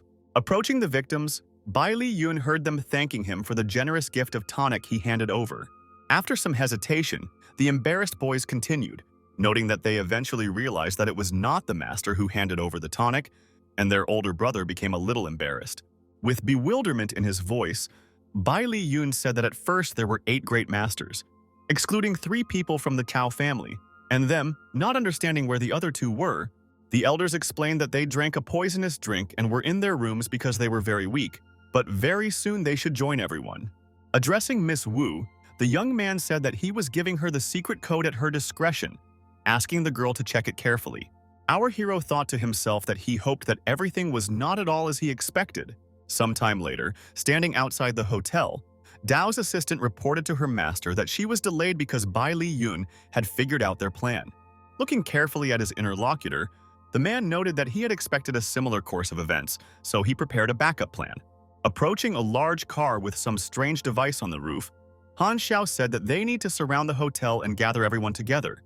The student started screaming and saying that the man had gone crazy, because if they used this weapon, the consequences would be unpredictable. Passing by his student, the master declared that if Bai Li Yun remained alive, his own life would end. At the same time, there is no need to worry so much since he will not allow the young man to destroy his achievements. He needs the great masters to distract Bai Li, and then the 3 snipers will find a way to destroy him. However, Dao did not stop and asked what about the others because their forces are aimed at destroying the great cultivators. But they do not want to cause a war between the 2 countries. After thinking a little, the man said that this boy was overcome by evil magic, and he killed them all, so this would have nothing to do with them personally. Everyone would think that Han Xiao simply did not have time to save the masters. Looking at her teacher in horror, the brunette thought that he was crazy. She did not want to die because of him, therefore, she needed to leave as soon as possible. Entering the hotel lobby, Han Xiao stated that the traitor Bai Li Yun had teamed up with Dong Zhu to kill the elders. But to prevent this, all roads were blocked. He added that he hoped that all those present were not thinking of leaving the hotel, otherwise they should not accuse him of cruelty. After a little hesitation, he added that for the safety of Daxia, the elders must kill the young man. If he dies, the master promises to use all his means to apologize to everyone. Assessing the situation, Our hero thought that this creepy guy was forcing the people in the hall to kill him. The crowd listened to Han Xiao, spellbound, thinking that as long as they followed the master's instructions, they would be under his protection. The people were repeating what they had just been told. If Bai Li Yun left this hall, then he would become a martial arts god and be able to destroy anyone he wanted. Shang Shan, who had previously been on the side of our hero, now pondering what he had heard, noted that it was worth destroying the young man. One of the elders approaching the man tried to calm him down and bring him to his senses, but it turned out that he could not hear anyone. Rick said that he once heard about a medicine that could control animal instinct and drive a person crazy, and only now, after Han Xiao's words, he felt the blood rush to his head. The man said that this master was very cruel, and if Bai Li Yun suddenly died, then they would also not be able to survive. Walking forward, Xiao Wu told the young man to go ahead and they would take care of everyone who remained in the circle. But the guy objected to her, noting that most of those gathered were on the 3rd level, which means that they would not be able to hold out for long. He suggested that the girl find a safe place to sit there. The very next moment, the masters grabbed their weapons, gathered around the young man, and menacingly declared that they would deal with him right now. Looking at all these people, our hero thought that a bunch of brainless pawns had gathered in front of him, who were so easy to control. While creating the fiery sword, Bai Li Yun thought that the battle ahead would not be easy, but a lot depended on him. Waving his gun, the young man shouted for all these little people to get out of here and never come back. Standing in front of the hotel, Han Xiao noted to himself that this place was under his control, which meant it was time to notify the sniper team. Calling on the phone, the man told someone that he was giving his permission to eliminate the young man, but instead of a male voice, an unknown female voice was heard on the other end of the line. In a cheerful tone, she said that the people he wanted to call were already dead, and therefore recommended that he call back later. Gritting his teeth, the master did not know what to say. Realizing that everything was not going according to plan, and time was not on his side, the man shouted out loud that he had collected useless garbage around himself and could not be trusted with anything serious. Pushing his subordinates aside, Han Xiao ran out of the room with such speed that he almost knocked down the door. Sitting in the car, the man quickly activated the bounty hunter's emitter, noting to himself that everything should work perfectly. With anger in his voice, he said that for Bai Li Yun, this fireworks would be the last gift from him. The next second, Xiao Wu screamed loudly at our hero and noted that there was something very powerful outside. Realizing this, the guy told his team to stay put while he went and figured everything out. Director Bai Xiangshan, who had already come to his senses a little, shouted after the young man to be careful. Carefully studying the weapon, the young man realized that it had impressive power, and if the radiation worked, then everyone in the room would die, including him. Bai Li Yun knew that he had to use the spiritual qi silk to prevent the shot. He shouted out loud that this villain Han Xiao had been trying to kill him all day, and if so, then he himself would meet his death so that he would no longer hunt anyone. Realizing that there was no other way out, the guy activated 10,000 spiritual qi silks, starting his magical ritual. Sitting in the cockpit, the ill-wisher noted that the loading was completed, which means that there were 5 seconds left before the shot. He laughed at the fact that all his puppets, including our hero, would die in the hotel. Hearing with horror that the countdown had begun, the guy desperately thought that he couldn't be late because it would be a fatal mistake not only for him, but for everyone who believed in him. Twisting the energy with renewed vigor, the young man thought that he should kill the offender, but then he realized that the system had already been launched, and this would not help. The young man decided that perhaps he could use the spiritual energy of the silk to block the trunk. Still sitting in his seat and watching the report, Han Xiao laughed in anticipation of what was about to happen. But the very next second, the unexpected happened. Something happened that our hero was counting on, but which the villain did not expect. He shouted that Bai Li Yun had gone crazy because he had blocked the barrel with spiritual energy, which meant that it was unlikely that anyone would be able to survive after this.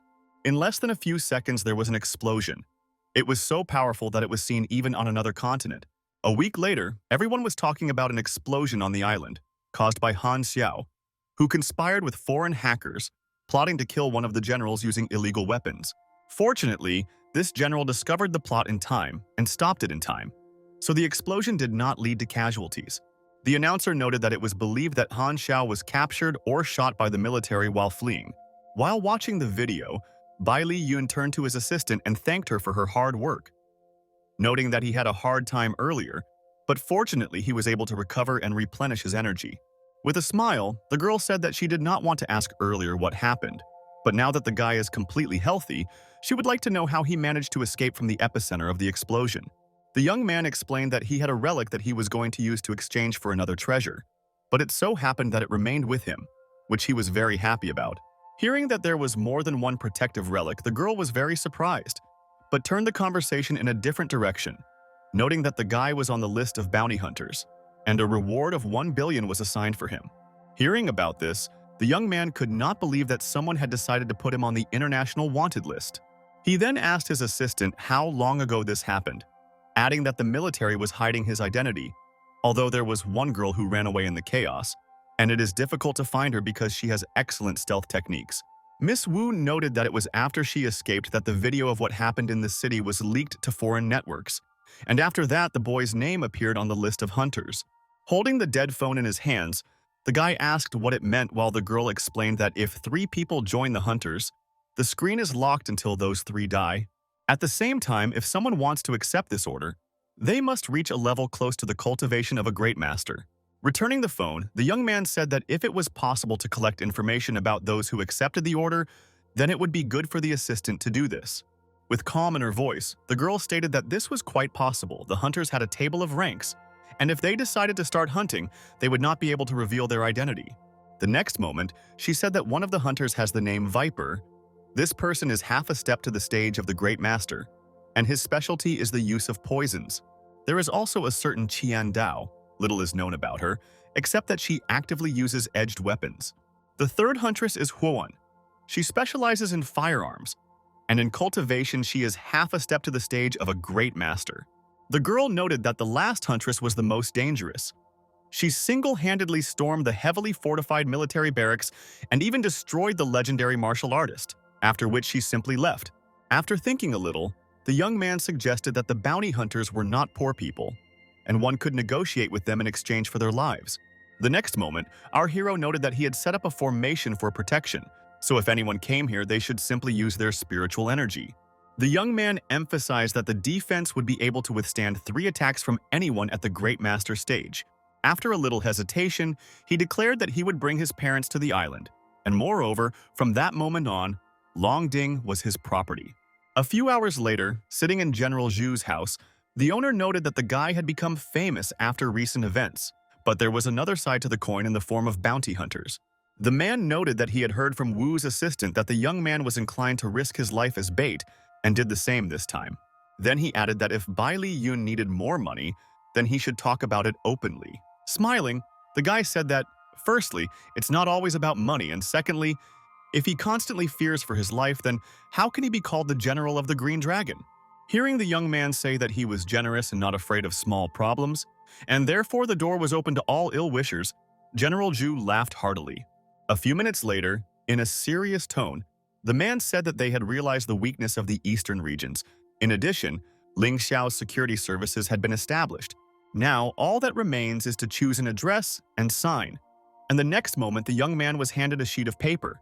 Holding the paper in his hands, our hero said that he would cope with the traitor Han Xiao and took Long Ding for himself as a reward, noting that he did not consider this too much of a payment. Signing the document, the young man sincerely thanked the general, who had become a true friend to him during this time. Handing over the document to his companion, Bai Li Yun said that before the opening of the security service, he would definitely invite a man to the island to cut the ribbon, receiving joyful consent. Standing in the hall, he sincerely thanked the general, noting that they remained in touch and hoped to meet soon. Addressing General Wu, the master of the house said that they should protect Bai Li Yun well, and thought to himself that this guy would be a great help to Daxia in the future. Standing on the street, General Wu noted that he was proud that he had once invited the young man to join the Green Dragon, because under his leadership the agents became the real kings of Daxia. Without listening to the guy's objections, he added that he believed that when the dragon teamed up with Ling Xiao's security team, they would become the most powerful force in the world. Suddenly, Bai Li noticed a flash behind the man, so he quickly shouted to his mentor to be careful. In less than a few minutes, a thick column of dust appeared on the ground near where the men stood. Holding a grenade launcher in her hands, the stranger said that anyone who falls under her shot, even if he does not die, will become disabled, which means that killing such a person is as easy as shelling pears. Pulling the man aside, the young man asked him to hold on, while he said that he did not save Bai Li Yun, which means he is a useless person. But, rejoicing that everything was fine with the guy, the man noted that if so, then he could die without regrets. Not wanting to lose a good friend, our hero shouted at General Wu not to say anything stupid. The next moment, the stranger screamed with all her might, not understanding how this could happen. The bounty hunter was perplexed as to how the man standing next to Bai Li Yun was seriously injured, while the guy himself did not have a single scratch. Looking carefully at the roof, our hero realized what had happened and who was the reason for everything that was happening. Rising from his seat, he menacingly declared that only death awaited anyone who dared to harm his comrade. Addressing Huoyang, the guy said that she had wounded his friend, and that the girl could say her last words before dying. With a smile on her face, she noted that the young man moved quickly, but he was just lucky, and if so, then he shouldn't be too arrogant. By turning around her axis, the girl clearly wanted to show that she was not as simple as the guy might think. Calling the guy a scoundrel, the huntress told him to catch her if he could, and if not, then it was better for him to just leave her alone. She thought to herself that the guy was hot-tempered and didn't care about the consequences, and that she really wanted him to follow her and fall into the trap she had set. In turn, the young man thought about why she was leaving if she did not kill him, and why she was challenging him, realizing that most likely she wanted to provoke him. Bai Li Yun decided that he would play along with his opponent, but only because he wanted to see what she was going to do. At this time, the other two bounty hunters were thinking that Huoyang, as always, was acting alone, and if so, they would wait until everyone was exhausted and then they would catch the guy.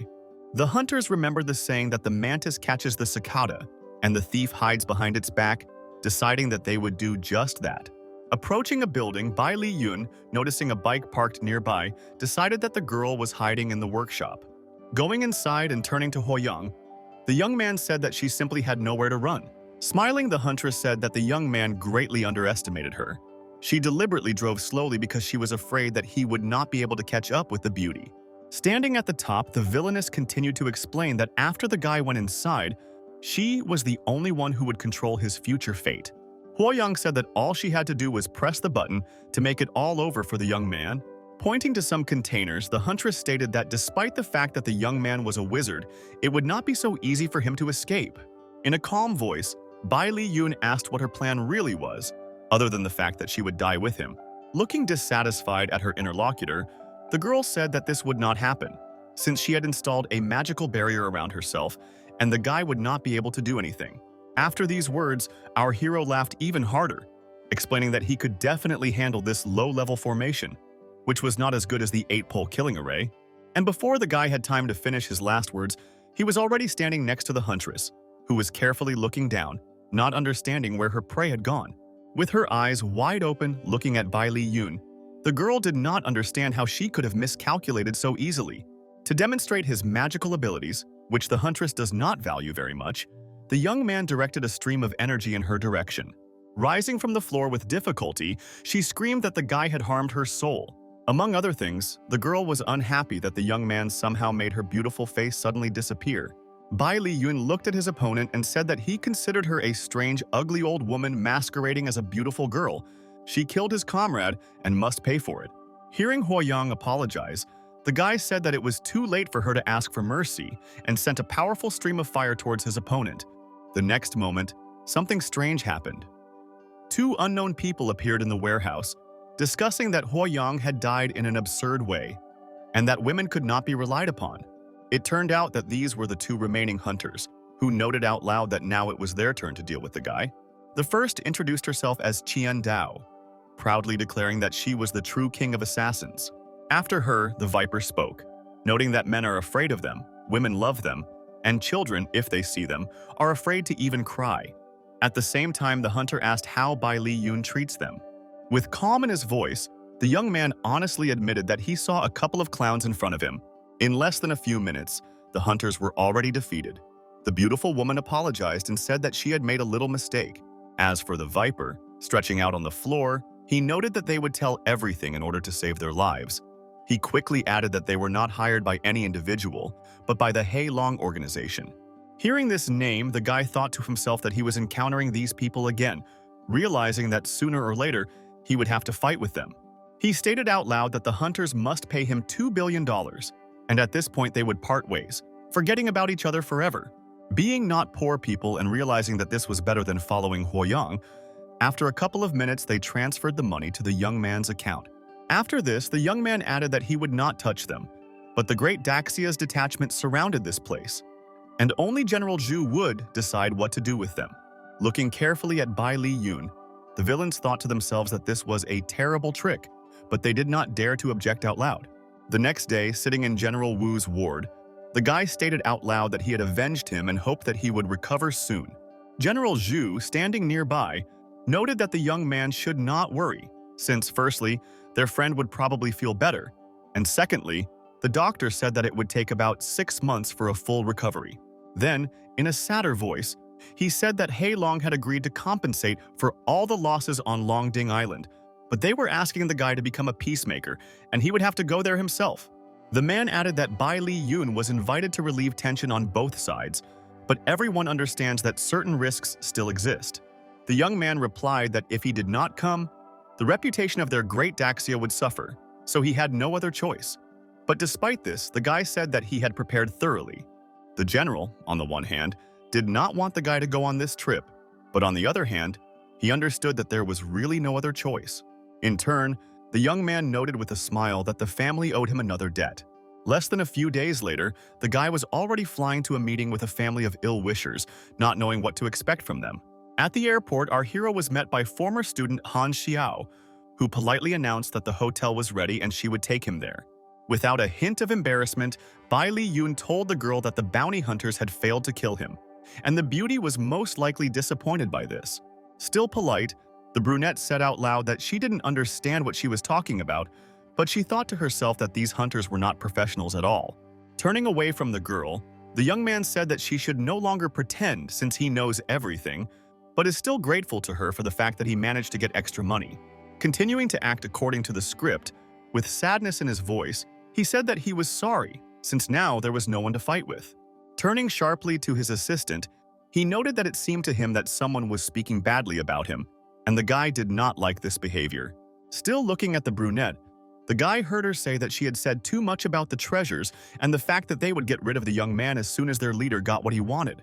Realizing that Bai Li Yun was not joking, the girl began to make excuses and say that her leader actually owned the cultivator's relic. After thinking for a while, the young man asked why this thing exists in the modern era, since it is endowed with excellent spiritual qi and allows the master to become practically immortal. Hearing the brunette note that the relic is in the museum, the guy ordered her to take it there during the day, otherwise she knows what will happen. The beauty said out loud that she would do everything, but she thought to herself that the leader was right about Bai Li Yun being interested in such things, which means he needs to be lured to the museum. The sun was at its zenith when our heroes arrived at the museum to which their new acquaintance led them. Looking at the display case, the brunette said that she had brought the young man here, but she had to leave because she had too much to do. But before the girl had time to finish speaking, the next moment she felt the young man's hand clasp her hand. In a calm tone, Bai Li Yun noted that he perfectly understands and realizes that Han Xiao's former student lured him to the museum for a reason. And this was true, because the next moment some strange creatures with swords were shouting about who dared to invade their domain. For some time the guy stood motionless. It seemed that he was weighing all the circumstances. Despite this, he could not understand why Western spiritual energy was present in the Eastern territory. Without ceremony, the guard placed his cold weapon behind his back and the next moment began to attack. The guy noticed that while one was preparing to strike, the others were already standing behind him to do the same. Wrapping his arms around his companion, the young man created a protective barrier and shouted to the guards to stop. The next moment, Bai Li Yun began to slowly retreat from the place where they stood a few seconds ago. Looking at the guards in surprise, the guy understood that something was wrong, since he could not achieve the desired result. The guards seemed unstoppable, and no spell, no matter what it was, had any effect on them. Looking at his companion, the guy asked her how to stop the opponents, adding that if she did not tell him, he would use her instead of a shield. The brunette said that she did not know. Her goal was to bring the young man here, and the rest of the moments were organized by the leader. But before the beauty had time to finish speaking, at that very second a powerful sword of an evil enemy hung over her head. Reacting instantly, the young man pushed away his new acquaintance, shouting at her to be careful. Realizing that a battle was indispensable, Bai Li Yun again spun his energy so that his battle fire sword appeared. Waving his weapon, the young man hoped that, firstly, he would be able to gain time, and secondly, at least scare off the guards a little. But, to the great disappointment of our hero, the ephemeral enemy could not withstand such a powerful onslaught. In less than a few minutes, the sabers of the guards fell to the ground, of which not a trace remained. Realizing this, the guy said out loud that, as a rule, exorcism of a spirit cannot be carried out using ordinary methods, adding that he would deal with this later, but now he needed a cultivator's relic.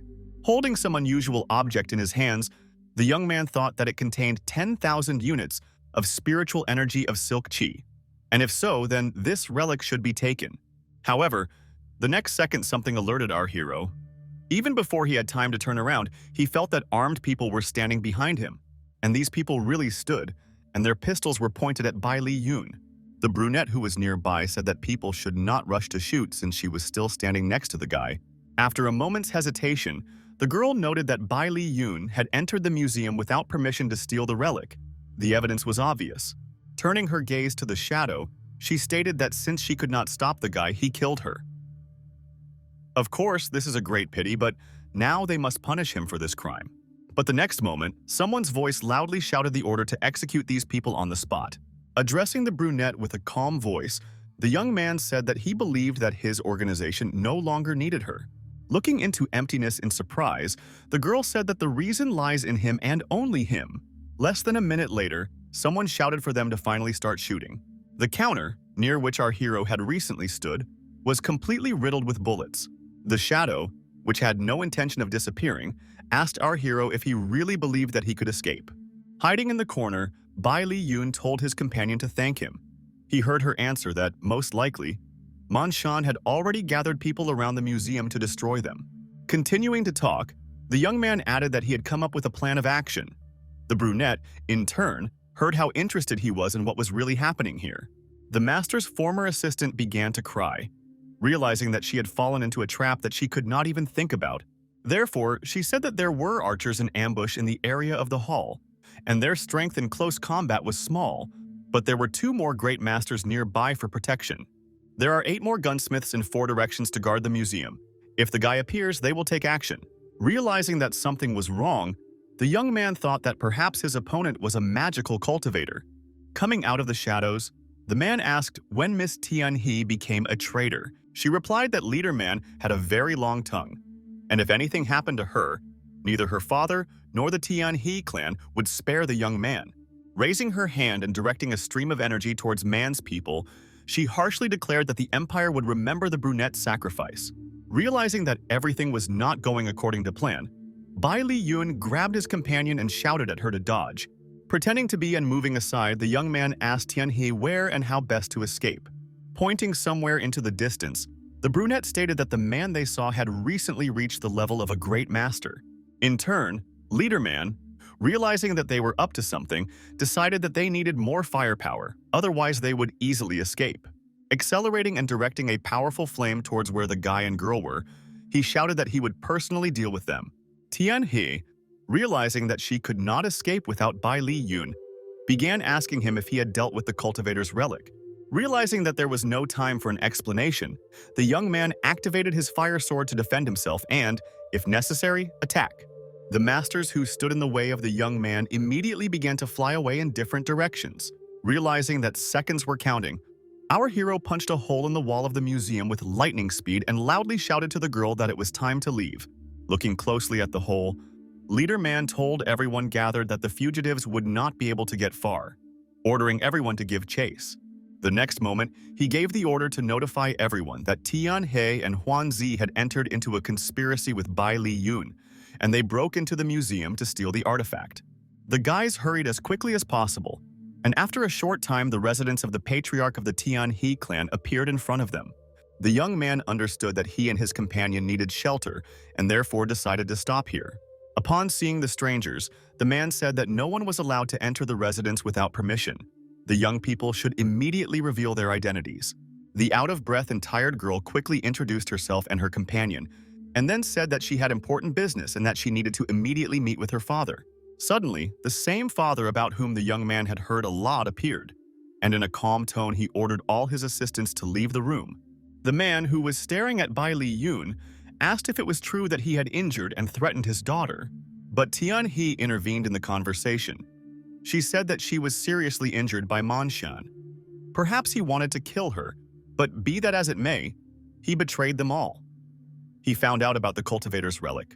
After listening to his daughter's story, the head of the family said that he was interested in what the guy thought about all this. Our hero noted in a calm tone that the girl had already told about everything that happened, and he did not know what else he could add. The interlocutor stated that he had heard a lot about the young man and believed that his reputation was well-deserved, and therefore wanted to find out whether he was a divine cultivator or not. Looking the man in the eyes, Bai Li Yun said, "Who knows? Maybe yes, maybe not, so what?" Tian-hee spoke. She explained that if the young man was truly a divine cultivator, then their family would help him escape from Hei Long's persecution. If not, then they would say goodbye and would not be able to help anymore. Realizing that these two families had some understanding of divine cultivators, the guy decided to confess and said out loud what was expected of him. The head of the family looked at the young man with some apprehension. It seemed that he did not expect to hear such a bold statement. But the very next minute, he began to bow and say that Huanzi, if he could, would like to be called the guy's student. And if he taught him the techniques, he would tell him a lot of interesting things and give him 3 crystals. Taking out a valuable item from his pocket, the young man asked if this was the crystal we were talking about, receiving an affirmative answer. Huanzi explained that previously, these stones were amulets of their clan, but hundreds of years ago they were lost by their ancestors and are guarded by a huge snake 30 meters long. Ordinary masters are not its rivals. Our hero said out loud that he wanted to see it all, but he thought to himself that if the crystals were real, he couldn't just leave them. Approaching the cliff, Huanzi reported that all 3 crystals were in this wonderful place. However, there is a nuance. A giant snake is also located here. In addition, this place is so deep that the bottom is not visible, so the young man must be extremely careful. Then he added that the guy should not rush, think about everything, and then come to him. At the same time, Bai Li Yun understood that a 100-year-old snake is not terrible, but a 1,000-year-old snake is already a snake-like monster, and in 10,000 years it can turn into dragon.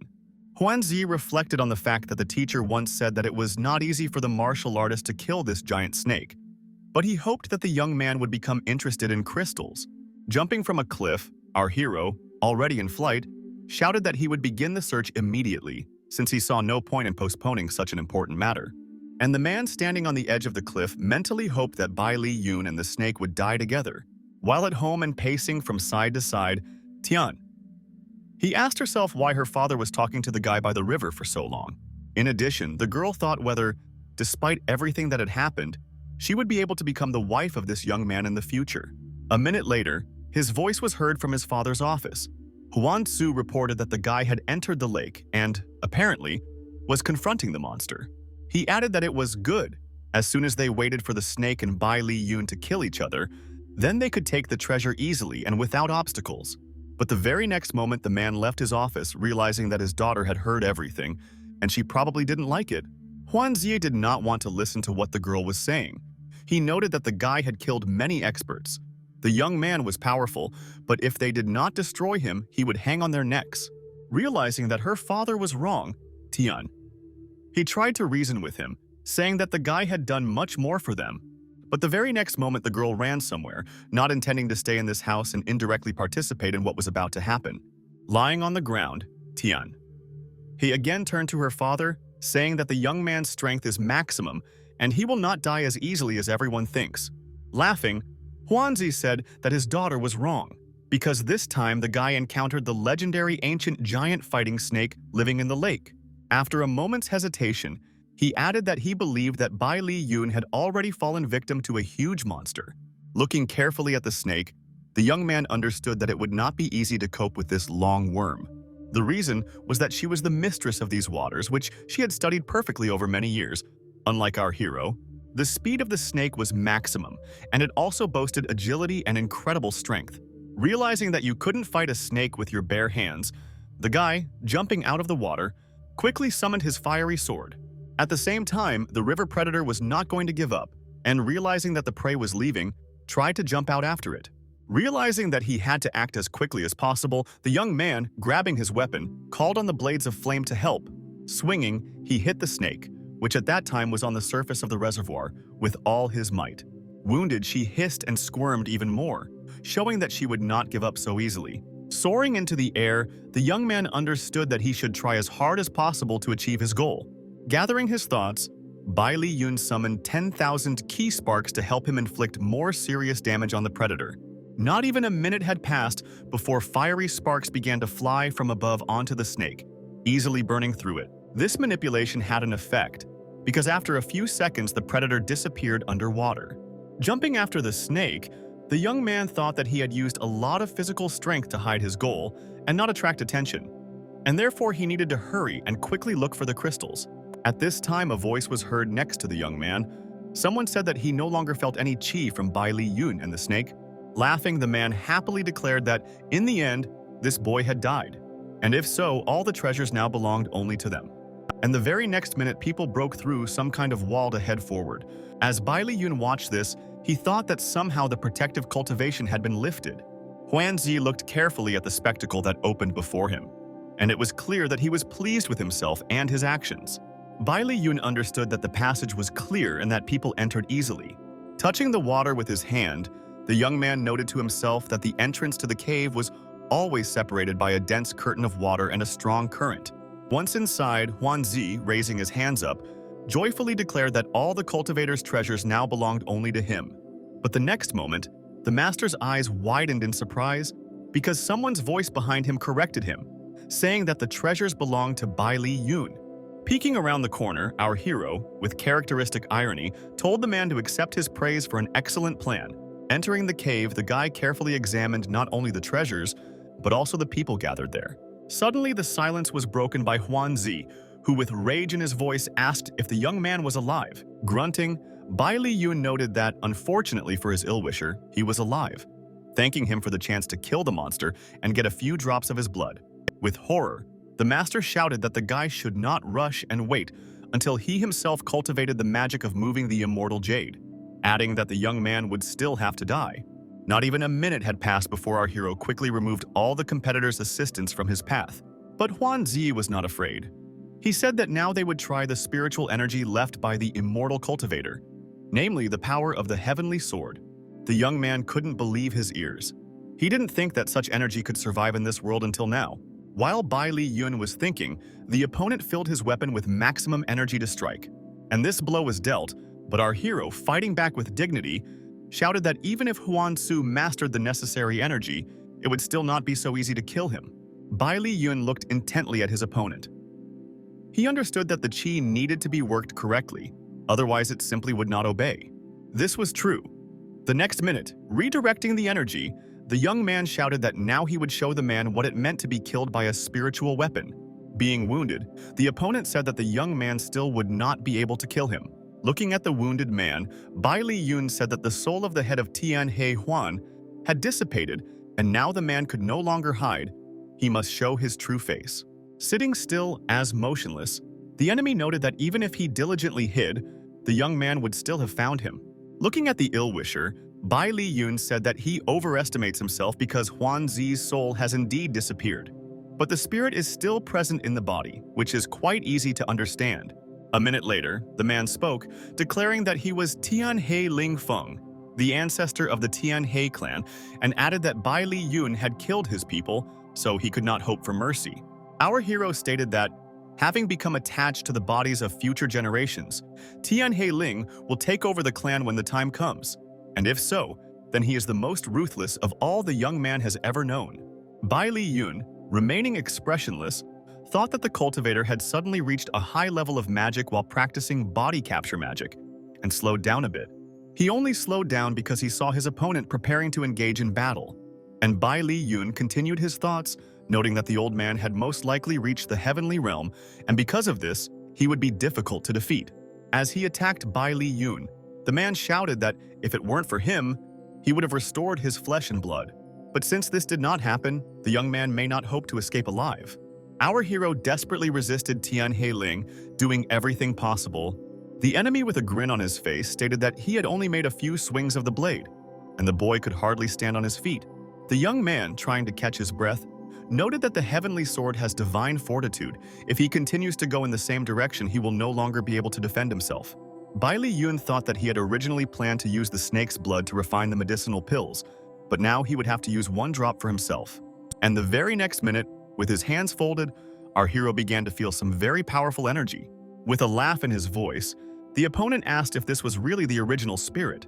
Not even a few seconds had passed before Tian He Ling was lying on the ground, while the guy noted that today he almost lost his life, and therefore he should be more careful since this world is not so simple. Being exhausted, but still continuing to move towards the sword, the young man realized that the use of the primordial spirit had harmed him, which meant that he would need to use thousands of spiritual stones to recover. However, the good thing was that the treasures in the cave were not so small. In addition, there were more than 3,000 crystals, which was quite good. Taking the sword in his hands, Bai Li Yun said that the spirit contained in this weapon was destroyed, but the blade itself was great, and from that moment on its name was the demonic sword. This weapon represents the transference of spirit, the use of all things, the birth of spiritual knowledge, spiritual illusion, unity with the spiritual sword, contract and spiritual connection. At the same time, Tian He was pacing around the office, noting that her father had gone with people to the lake a long time ago, but there was still no news from them. A minute later, running into the room, the servant said that the head of Hoi Long, Man Shan, had come to their house and wanted to meet with the patriarch. In front of the door, the man said that he was Man Shan and he had no patience. He was waiting to meet the patriarch of this house. After hesitating for a moment, he added that he hoped that this person would hand over Bai Li Yun to him, as well as Huan Zi. Hearing the man behind the door threatening, the brunette realized that she did not know what to do or how to behave with this man. Entering the room, Manshan immediately began to tell how Bai Li Yun and the girl illegally broke into the museum to steal artifacts, and in addition, seriously injured many masters. The man continued to be indignant, noting that these people cannot be hidden. And if the patriarch is going to do this, then it is better for him not to blame anyone, because the consequences will be the most unpleasant. Suddenly, a voice was heard from behind the curtain, saying that Leaderman acted unreasonably when he broke into his personal territory, and then also dared to demand something from the people of the He clan.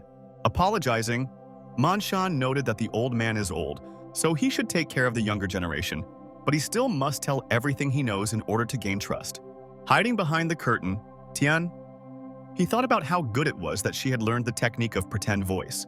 In addition, there was her father's coat in the room, so she was able to cleverly disguise herself as him. The girl shouted to the man to leave, but the next second she noticed a bullet flying next to her. While shooting, Man Shan understood that if Huan Zi was in the room, he would not be released so easily, and this man ordered him to leave. With an angry grin, the man said that the one sitting behind the curtain would not have the courage to face him, but hiding was not an option, because he might already hit the target. However, Man Shan did not have time to finish his sentence, when the next moment a family assistant jumped on top of him. He didn't have to expend much energy and strength to fight his opponent, and in a couple of minutes, it was all over. Looking at the scarecrow in front of him, the young man noted that this was a well-known body-swapping technique.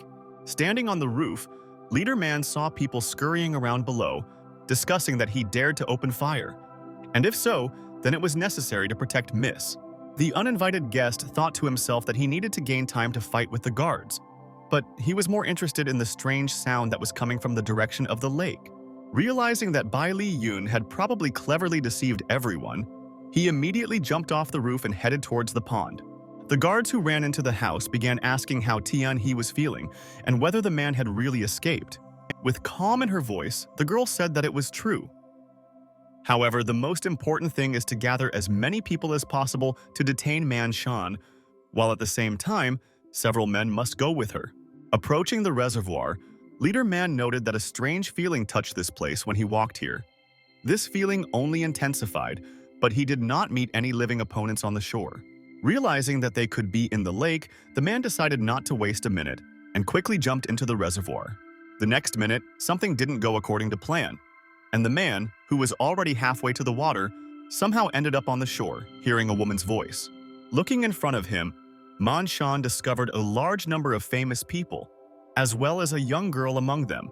In a menacing voice, turning to the man, she said that if he takes even one step forward, then he should not blame her for the fact that the weapon does not have eyes.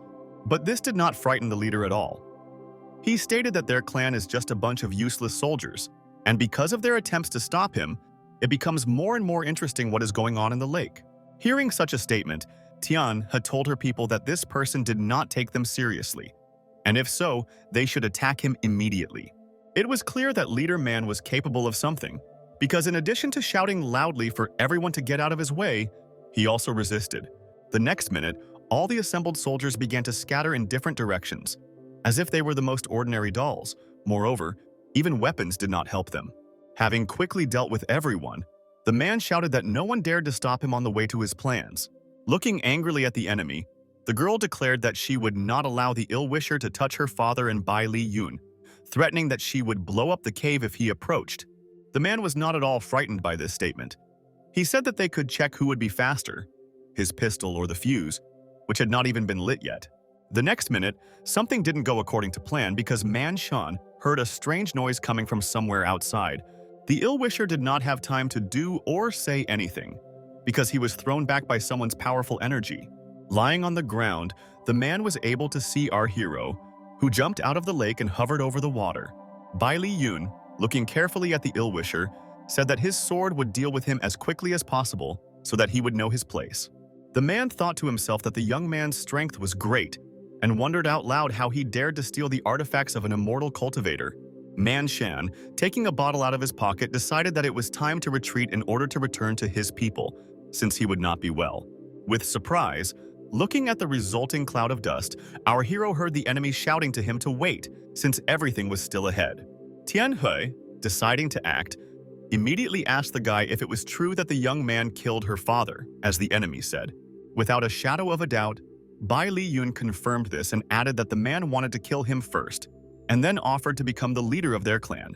The girl clearly did not like this proposal. She did not want to be under the yoke of the young man, but she understood that, most likely, she had no other choice. Standing on the other side of the lake, Man Shan told his people that Bai Li was too strong and he was dangerous for everyone, and therefore he must die. The man said that the Tay clan also betrayed him, and if so, as soon as he gave the command, his subordinates would have to activate the guns. The most important thing in this task is not to let the girl escape, and the most important thing is not to give the young man the opportunity not only to survive, but also to recover.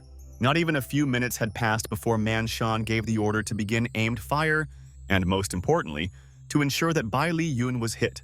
Standing on the other side, our hero and his companion saw the shells approaching them at maximum speed, but it seemed that the young man was in no hurry to respond. The amazed girl screamed and asked how they dared to fire cannonballs at them, asking the guy to leave this place as soon as possible. A few days later, standing in General Zhu's office, his granddaughter cried and asked her grandfather how it could happen that her friend was dead.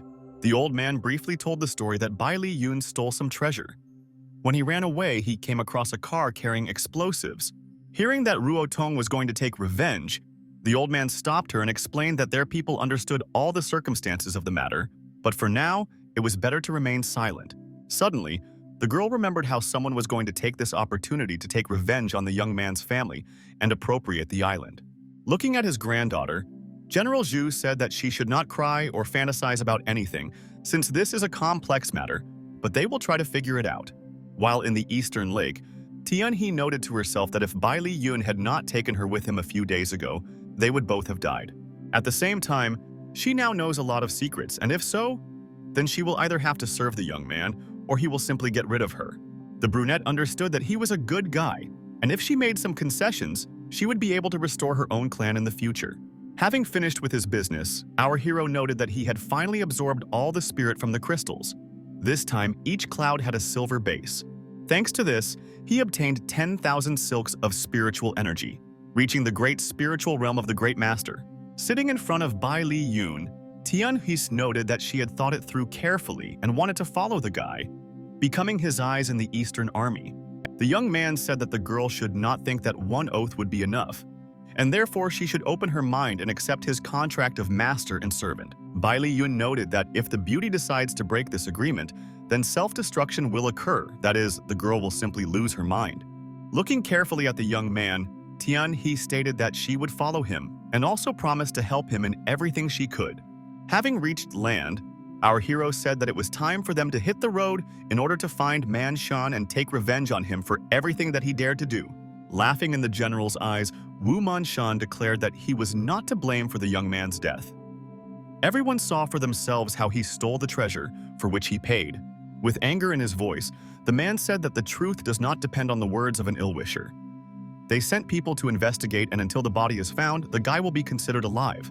But these words only made Manshan laugh, noting that he followed the ambassador everywhere, abandoning all his affairs, and therefore Daxia must compensate him for the damage. Looking at the general, the man continued to think that the force of the shells was maximum, which means that there was hardly anything left of the young man that was only to his advantage. And he said out loud that Bai Li had stolen the cultivator's artifacts, which were Heilong's treasure, and therefore, if he was not compensated for the damage, he would spread it internationally. The next minute, someone turned to Manshan and told him that the man was probably going to tell him that Bai Li Yuna wanted to kill Heilong. Standing on the sword, our hero finally showed up, noting that he remembers everything that happened, both a few days ago and a few weeks ago. Those gathered saw a brunette who could hardly hold a sword and wanted to ask her something. But a minute later, the young man spoke again. He said that most likely many are not happy with him. But he returned in order, firstly, to reveal the truth, and secondly, to get even with those who wanted to offend him. General Wu noted that they were not going to give up and did everything possible to find the young man because they did not believe that he was dead. Bai Li Yun, turning to his friend, thanked him for his assistance, but said that from now on he would decide everything on his own, since this was his business. Tianhe also stated that she believes in her master, and since that is the case, it is best to do what he says, otherwise you may get hurt. Studying the young man, Manshan thought to himself how after such a severe wound, he could recover so quickly, realizing that the fight could end in tears for him. And he reminded the guy out loud that he was in the territory of Heilong, where there were many Eastern military men, and therefore, if he did something wrong, the entire international society would not forgive him. With calm in his voice, the young man said that all of them were unlikely to go against him. Besides this, it all did not matter, since he had to deal with the enemy. The guy said that he is not one of those people who hide behind the backs of others. The young man knows his offender, and the offender knows what he really did. Looking into Bai Li Yun's furious eyes, Manshan frantically shouted at him to come to his senses, realizing that he was unlikely to be able to resist this strong and powerful young man. Looking into the man's astonished eyes, our hero said that he talks too much, and this, despite how much harm he caused not only to him, but also to the people of Tianhe. The young man looked carefully at the ill-wisher, realizing that he could say his last words before he finished with him. Looking at the edge of the knife with horror, Manshan asked the guy why his strength was becoming more and more powerful every day. With malice in his voice, Bai Li Yun said that the reason was the cultivator's treasure, which he received thanks to Manshan, among other things. But instead of repentance, the ill-wisher said that, firstly, sooner or later the guy would pay for his arrogance, and secondly, his parents would follow him. Looking at the man in amazement, Bai Li Yun wondered why he was talking about his parents like that, and why they should also die. Laughing in the young man's face, Manshan said that an hour ago his parents were kidnapped from Longding Island. If he hurry up, he might still have time to do something. Otherwise, the martial artist will do to these people what the young man did to many worthy people. Not wanting to hear any more insults, the young man with one move of his sword ended Manshan forever. The guy said that the masters in the new Daxia seem to have not had enough of playing, and therefore they are thirsty for blood again. And if so, then he will give it to them? Only then there is no need to complain that the young man is so bloodthirsty. He is simply protecting his own. The next minute, Bai Li Yun was already asking General Wu about where the parents were and who attacked them. With horror in his voice, the military man said that he had not yet received any information on this matter, and after hesitating a little, he added that there is such a master as Tu Bai Li, who, after rumors about the death of Bai Li Yun, declared that all outsiders should leave the island. With rage in his eyes and voice, the guy, turning to the general, declared that he would not allow anyone to cause harm to his parents, and if so, the ill-wisher would be executed. Walking after the retreating young man, the general offered him a plane. Hearing the young man say that it was too slow, and jumping onto the sword, he asked his friend to take care of everything until his return. Or rather, to take care of those traitors who play the role of friends.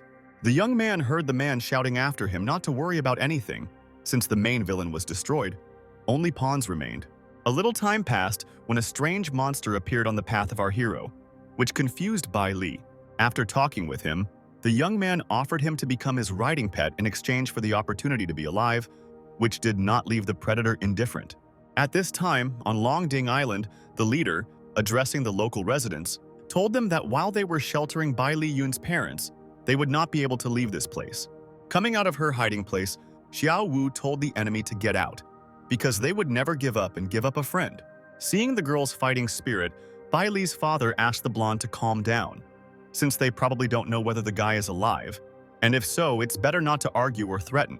The man added that Tu Bai Li's nature is so cruel that no matter what he says, his main intention is to stain the island with blood. Assistant Bai Li suddenly intervened, saying that she had set up protection that would work for a while, and then the Green Dragon would protect civilians.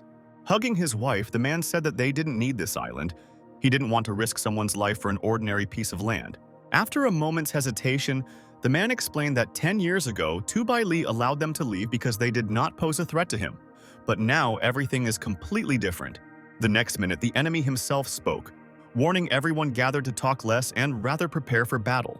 Jumping ashore, Tu Bai Li declared that the defense had been easily destroyed by him, ordering Bai Li Jai to immediately approach him. Otherwise, everyone would be killed. The enemy did not let up, continuing to shout for the person who had placed energy protection for the island to appear in front of him. The next minute, Liu Dong spoke, declaring that Tu Bai Li was not worthy to meet such a great person as Bai Li Yun. Not wanting to waste a minute, the young man shouted to his green dragon friends to attack the enemy. Hearing this, the man shouted to Liu Dong how he could attack him with such and such strength, hinting at the weakness of the young man. With hatred in his eyes, Tu Bai Li noted that Bai Li Yingji is a real coward. He hides either behind women or behind the young guys from the dragon team. Coming out of the crowd, the man addressed the enemy, telling him to stop as he was the only one Tu Bai Li needed. Liu Dong, clutching the leg of his best friend's father, asked him to leave and save himself without thinking about them. Stepping over the young man, the ill-wisher told Bai Li Ji that he had not changed at all. In any case, it was easy and predictable to lure him out. Laughing, Tu Bai Li said that he would be interested in what the man would say if his sister served him. And after a pause, he added that if Bai Li Ji immediately committed suicide, then there would be nothing terrible or shameful about it. Clenching his hand in a fist, our hero's father declared that he would fight the enemy like a real man. Swinging, the enemy realized that something was wrong. Tu Bai Li turned around and looked somewhere in horror, while Bai Li Jai's face showed hope and pride. With anger in his voice, turning to the enemy, Bai Li Yun told him to repeat his last words, but now he said it to him personally. Looking at the young man with horror, Tu Bai Li asked him how the guy could have survived, because the news of his death had spread throughout the world. And then he added that, be that as it may, the guy is no longer the owner of the island. Longding belongs to him, like his mother. Hearing such a statement, Bai Li Yun, heading towards the enemy, shouted for him to go to hell. Along the way, he summoned his sword, knowing that he would do whatever it took to end his enemy once and for all. Looking at the guy, Tu Bai thought that this young man was very fast, but he did not expect this. Faced in a duel, each of the men thought that victory would certainly be his. But the very next minute, our hero's enemy noted to himself that such speed is not characteristic even of those who are at the mythical stage of martial arts. And this is scary because the man understood that he could not do anything about it. The guy managed to break through to the legendary martial art, and he wanted to know why. Hearing the question of an ill-wisher, the guy said that he was not going to explain anything to someone who was about to die. Using obscene language, the man shouted that he was behaving too arrogantly, and if so, then he had better fight his defender. It was about some kind of monster for whom Bai Li Yun was supposed to become dinner, based on the words of Tu Bai Li. But he only smiled, noting that the sealed ferocious animal protector was a good creature. But unfortunately, on his way, he met our hero, who will not be stopped by anything on the way to victory. Therefore, the very next minute, the young man, raising his sword, decided to cut this animal in half. Looking at this, Tu Bai Li could not believe his eyes. He did not think that someone would deal with this creature so easily. Realizing that there was one less opponent, the guy was not going to stop since the battle was in full swing. The enemy, turning to our hero, shouted that he had underestimated him, but the young man should not think that he would kill Tu Bai Li so easily. Noticing the talisman in the enemy's hand, the young man noted to himself that he was a very stubborn opponent, but he was not going to give up either. And looking at our hero, the man said that, whatever the outcome, his family would still avenge him. The young man saw how Tu Bai Li turned into some kind of creature, threatening the guy and noting that they still had a lot of time ahead. And again, swinging his sword, our hero said that he was not one of those people who leave things for the next day, and therefore everything will end now. Within a moment, the young man was hit by Tu Bai Li, who threatened the guy and said that he would pay for everything he had done. However, the young man said that the enemy should thank Tu Long for leaving him the treasure, but the man's legs would be paralyzed. The frightened assistants of our hero's enemy, who had been standing on the ship all this time, began to retreat, noting that they were simply sailing by and looking at the beauty of the island. Realizing that everything ended well, the guys were glad that they could return home and rest.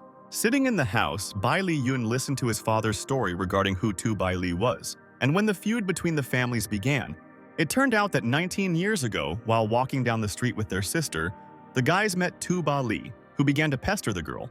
Defending the honor of his sister, the then young Bai Li Ji stood up for the girl and therefore severely beat the guy who developed the mythical martial art. After some time, this man broke into the house, beat the young man to a pulp, and even took his sister. The Tu family was afraid that if this continued, the Bai Li family would have to flee for their lives, but only the aunt. And with that, the man sighed. And then he admitted that he did not know what to do, and therefore left his sister with this man. Hearing that his son wanted revenge, the man began to say that Tu Bai Li was very strong, and therefore, in order to save the woman, they needed a serious and workable plan. And while the young man was calming his father, a frightened Xiao Wu ran into the room and said that Bai Li Yun should urgently come to the Tu family in Shiju. The girl explained that the letter that the enemy sent said that if the guy did not come, then this person would kill everyone from the Bai Li clan. Hearing about this, the father began to ask his son not to go to this monster, since it was a trap, and if so, then Bai Li Ji would go himself, since it was his sin. With a calm voice, our hero declared that his father should not engage in self-flagellation, since he would contact his allies and they would prepare a good plan. The next minute, General Zhu appeared in the room, noting that he was worried about Bai Li Yun, who was determined towards the enemy. Patting the young man on the shoulder, the old man said that he wanted to tell the guy something and therefore invited him to walk a little. A few minutes later, the man was already on the square, and our hero noted to himself that he had attended a promotion ceremony. Moreover, he was invited to the stage. Looking at the surprised guy, General Zhu noted that the guy had been promoted to Lieutenant General for his merits. Handing over the medal to our hero, the general noted that he hoped that Bai Li Yun would continue to lead Daxia into a bright future. Hand on heart and smiling, the young man sincerely said that he would never let down either the general or his friends. Some time after the ceremony, the men walked through the forest, and General Zhu said with annoyance in his voice that the strength of the Tu family was very powerful. These people won't just give up. If the young man doesn't come to them, they will act against the guy, and if so, the authorities decided to make the guy Dongju's messenger. Looking at his interlocutor with confusion, Bai Li Yun asked if it was true that he should meet with Tu Long on behalf of the army. The general confirmed that with the support of Dongju's army, these people would not have time to behave rashly with the guy, but he should study something before the trip. Handing the letter to the young man, the man added that Tu Long would use any tricks, and therefore the guy should be as careful as possible. While reading the secret information, Bai Li Yun noted that Tu Long was proficient in mythical martial arts, which was very serious. After a short pause, the general continued to say that this trip was very dangerous, but Bai Li must return alive. Lying in bed, Tu Bai Li complained that Bai Li Yun had beaten him so badly that the Dongju army gave him an extraordinary rank. Tu Long said in an angry voice that the army did this for a different reason. They want to show that the guy belongs to them. They value him and take him into account. And instead of being angry, the grandson should, firstly, cultivate, and secondly, recover and go to Dongzhu to solve the problem. Hearing the man's complaints again, Tu Long said that he was not ignoring how his grandson was treated. He was simply biding his time and would strike back at the right time. A week later, our hero arrived at the villa of the Tu family, where he was joyfully greeted by the head of the family, which aroused considerable suspicion. While the old man tried in every possible way to serve the young man, he thought to himself what was really happening. Looking at the guy suspiciously, the owner of the house said that since he came from afar, they should receive him at the highest level. Without expressing any special emotions, our hero played along with his interlocutor, noting that he agreed with this. Sitting in the garden and talking, Tu Long noted that he had long wanted to meet, although not only he, but another woman. Calling some maid to him, The man introduced her as our hero's aunt, whose name is Hua, and asks if this is actually their first meeting. Looking at the frightened, scarred woman, Bai Li Yun, without answering the question, asked the other one as to what right the family had to treat a woman like that. With calm in his voice, Tu Long noted that the guy shouldn't talk like that. Besides, if the maid was not satisfied with something, she would go to court. The very next moment, Tu Bai Li shouted at Hua and told her to talk less and rather go and make tea.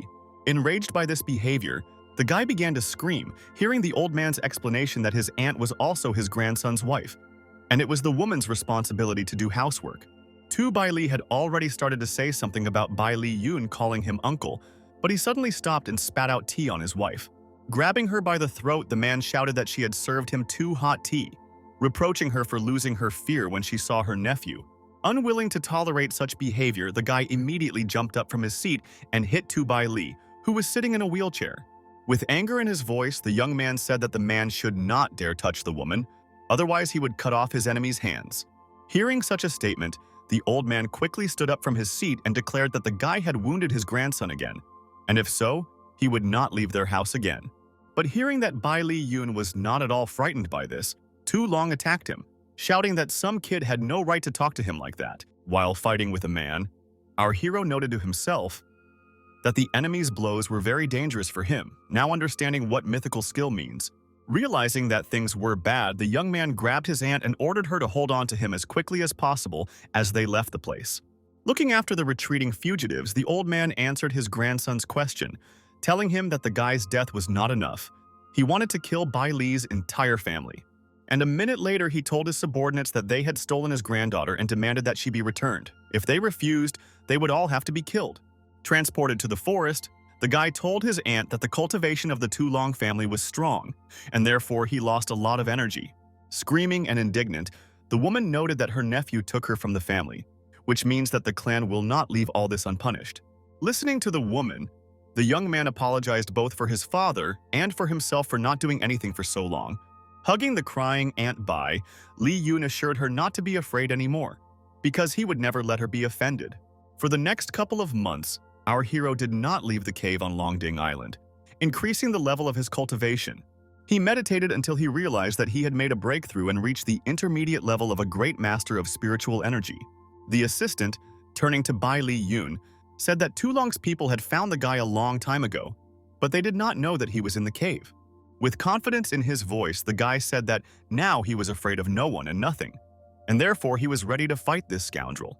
At this time, Bai Li too, turning to his grandfather, complained that Bai Li Yun dared to challenge the mythical master to battle and even threatened him. But the old man objected, noting that the young man should not be underestimated. He learns quickly and therefore can be a strong opponent. And again, with horror in his voice, the guy asked whether their enemy could really fight the great Tu Long at this stage. With anger in his voice, the old man said that the guy not only can do this, he will do it. Bai Li is extravagant, selfish, but he does not forgive insults. Stuttering, Bai Li too, realizing that the matter had taken a serious turn, asked his grandfather if he would fight the young man, because this could end badly. With the same fury, the head of the family noted that he was obliged to accept the challenge, since it was a matter of honor. And after a little hesitation, he added that the grandson should not worry about the outcome of the fight, since his old man knew how to defeat the scoundrel. After some time, a duel began at the Dan Hai Hotel, during which the spectators actively supported the elder Tu Long, noting that he was the best. It seemed that there were no fans among the fans who did not believe in the power and strength of the Tu clan. Realizing this, with a smug look, he promised his admirers that as soon as he dealt with Bai Li Yun, he would throw a 3-day party. With fear in his voice, our hero's father asked General Zhu whether everything would be okay with his son, because the enemy looked very strong. Watching what was happening, the man said that since the guy himself put forward an ultimatum, it means he had time to prepare. Looking at the enemy, Bai Li Yun noted that his grandson had done wrong, making the whole family suffer, and in particular the poor woman, and if so, he would die. But Tu Long, laughing sarcastically, said that the young man had too high an opinion of himself, and therefore he would pay for all his words and actions. At the same time, the clan representative was in no hurry to attack first. It seemed that he wanted to stall for time, enjoying his moment of glory. Gathering energy into a fist, the old man said that Bai Li Yun had messed with the wrong person, and therefore the guy must prepare for death. Watching the swirling energy flows, our hero simply stood and carefully assessed the situation. While working with water, Tu Long shouted that he would make the young man drown in the ocean in a couple of minutes. But the very next moment, the guy pulled out his sword, striking the enemy. A blow to those who carefully observed the young man and did not understand how Bai Li Yun was able to live up to this moment. The old man shouted that the young man was using various techniques, being cunning, but this still would not save him from death. Entering the fight, Tu Long said that in the future our hero had every chance of becoming a great master, but this would not happen, since he would die because of his pride and disobedience. Looking at the enemy, who was about to attack again, the young man thought that he could not hesitate. He needed to finish everything quickly. Calling on the dragon for help, the guy shouted that this is the second form of the dragon sword art that floats in the 9 heavens. Raising his weapon victoriously, the young man completely bewildered his opponent, who seemed not to understand what was happening. Without taking his eyes off the guy, he shouted that no matter what Bai Li Yun came up with, he still would not be able to defeat the head of the Tu clan. Raising his sword, the old man thought that he had trained for decades to resist any enemy opponent. And despite the fact that the sword and the manipulations themselves take a lot of time and effort, this is nothing compared to the death of Bai Li Yun. But before Tu Long could finish his sentence, he felt the tip of a blade on his chest, realizing that the guy was more agile and cunning. Turning around, he shouted that the young man pretended that the attack would be frontal, but in fact, he initially planned to attack from the back, which is a vile act. With calm in his voice, the young man said that the old man who mocked his aunt, father, and entire family did not dare to say such a thing. He deserved to die by any means. Standing with difficulty on his feet and coughing, Tu Long seemed not going to give up. He said that the battle was not over yet and recommended that our hero look up. The young man heard the sound of a helicopter, but still did not dare to do what he had to do. And when he finally did this, he saw through the open door of the helicopter his parents, who were threatened with weapons. The young man heard the voice of Tu Bai Li, who reported that the guy's loved ones were now in his hands, and therefore from now on he would set the rules.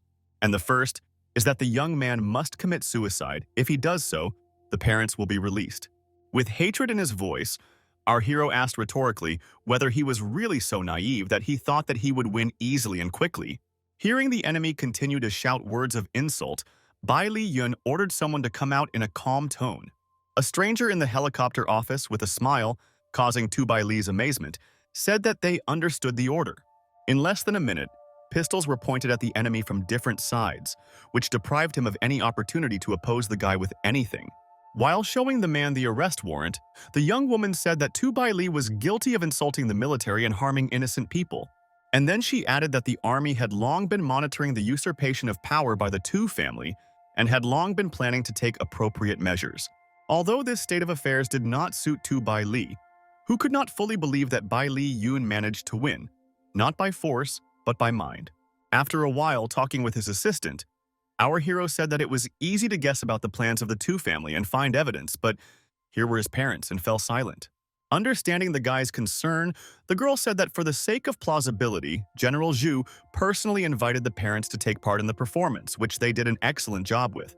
Making his way through the crowd, which had recently applauded Tu Long, Bai Li Yun heard words of flattery addressed to him, but continued to silently walk past.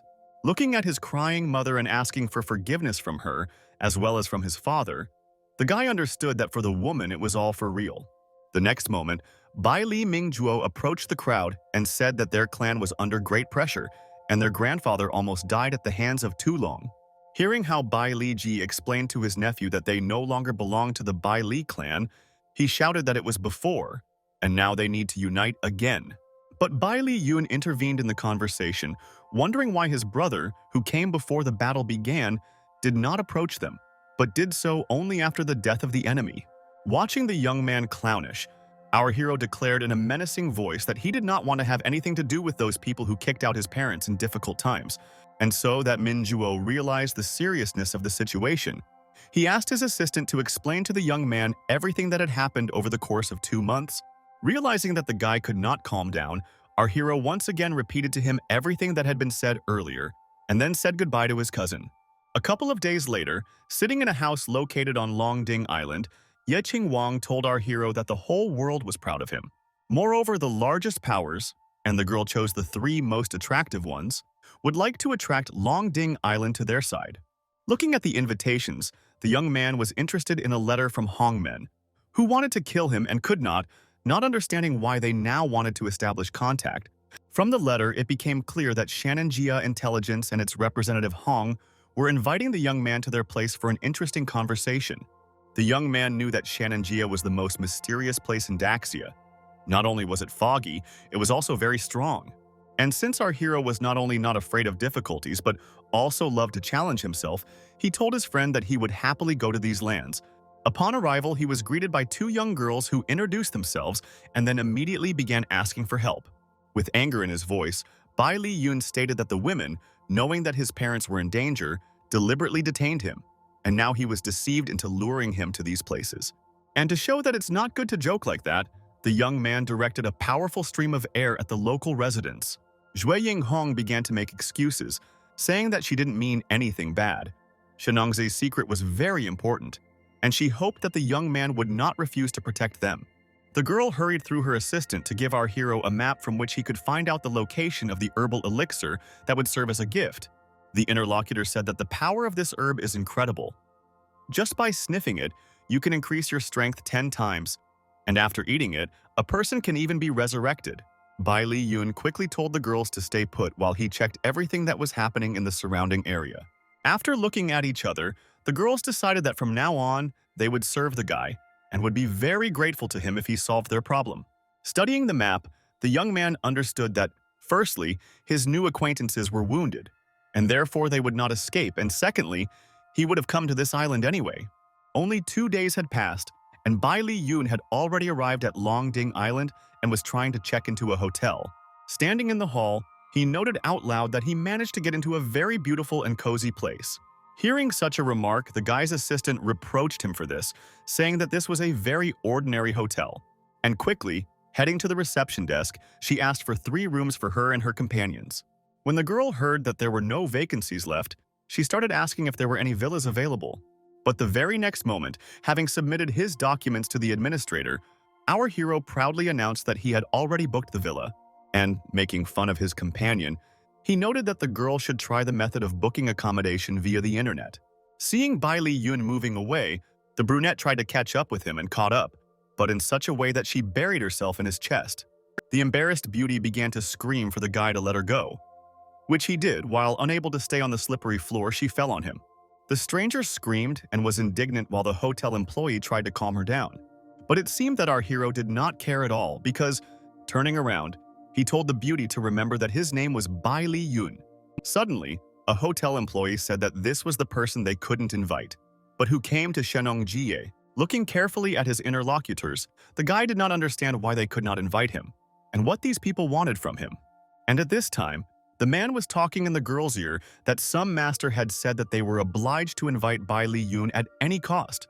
Opening a small suitcase, the brunette said that her name was Fan Qingju, and inside there was a relic of their ancestors, and she asked the young man for help. Looking at the relic in amazement, the young man noted to himself that it looked like an immortal spiritual fire. Sitting in the room, our hero reflected on the fact that he had finally managed to find this fire, and with it, he would be able to advance so far that even a master of mythical martial arts could not resist him. Realizing that the pause had dragged on, the girl said that she wanted the young man to go with her in 2 weeks and save her life at all costs. Hearing that the fire was not enough, the girl ordered the butler to bring the family box with 100-year-old treasures.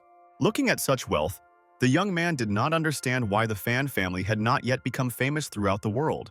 Without hiding her smile and looking at Bai Li Yun, the brunette stated that they are a family of wizards, and not just some people, and therefore everything is completely different for them. Wanting to make fun of Fan Qingju a little, the guy said that he wanted to rein her in a little, and especially since she was asking him for help. But a moment later, the butler intervened. He reminded the girl that the master was waiting for her, to whom she must bring medicine, so she must watch her behavior. Switching to our hero, the man said that Bai Li Yun should not pay attention to all sorts of little things, and must also accept all the treasures that are in the box. In an emotionless voice, the guy said that if he defends the girl and she does something wrong, then they should not blame him for the consequences. Hearing that in 3 days there would be a trip to the botanical garden for the medicine festival, Bai Li Yun decided that he would cultivate for the rest of the time, just in case. After 3 days, having arrived on the island, our hero noted for himself that there was protection in this place so that people would not just wander around the outskirts of Shenongzhe. Seeing the young man's surprise, Fan Qingju said that only those who have a personal invitation can get to the island, even to the tourist area. Letting go of her permission, the girl began to read some words. Our hero stood and simply watched what was happening. It seemed that this was almost the only time when he did not want to interfere. Looking at how the rocks rise above the ground and the buildings are located on them, Fan Qingju said that she did not think that these places were so beautiful and romantic. Studying the face of his amazed companion, our hero thought that he needed to take several cranes from the island and settle them on Longding in order to create the same powerful defense of the island. But the next moment, a pretty stranger appeared in front of the guys and greeted the guests in the botanical garden. The blonde declared that she would be their guide and therefore asked everyone gathered to follow her. Walking around the market, the conductor said that today was the first day of the festival, and if so, then the guys could mind their own business. Realizing that our hero had stopped near a row of plants, the seller hastened to say that he had a medicine that could revive the dead, but it was difficult for the young man to believe this. He thought that cultivation was the basis of medicine, not herbs. The next moment, a verbal skirmish began between Bai Li Yun and the local merchants, who insisted that the young man could not brag, he was a nobody. Realizing that the situation was gaining a dangerous turn, Fan Qingju decided to help the guy, but the butler offered to follow the development of this story. Arrogantly looking at the old man, our hero said that he could show the merchant that he had a cure for all diseases. The old man said that if the young man showed him the elixir of life, he would give him everything he had. Bai Li Yun said that the man's goods are not very good, but the guy still won't refuse them, because a dispute is a dispute. A couple of minutes later, opening the bottle, the merchant said that he hoped that the young man would not deceive him. Inhaling the amazing aroma, the old man noted that even the smell of this elixir calmed him. Realizing that the effect was probably amazing, the young man said that this medicine is unlikely to be able to resurrect anyone, but at the same time it can cure serious diseases of the internal organs. And a minute later, Bai Li Yun said that since the seller was convinced that he was telling the truth, he should give everything he had, but the merchant was not going to give up so easily.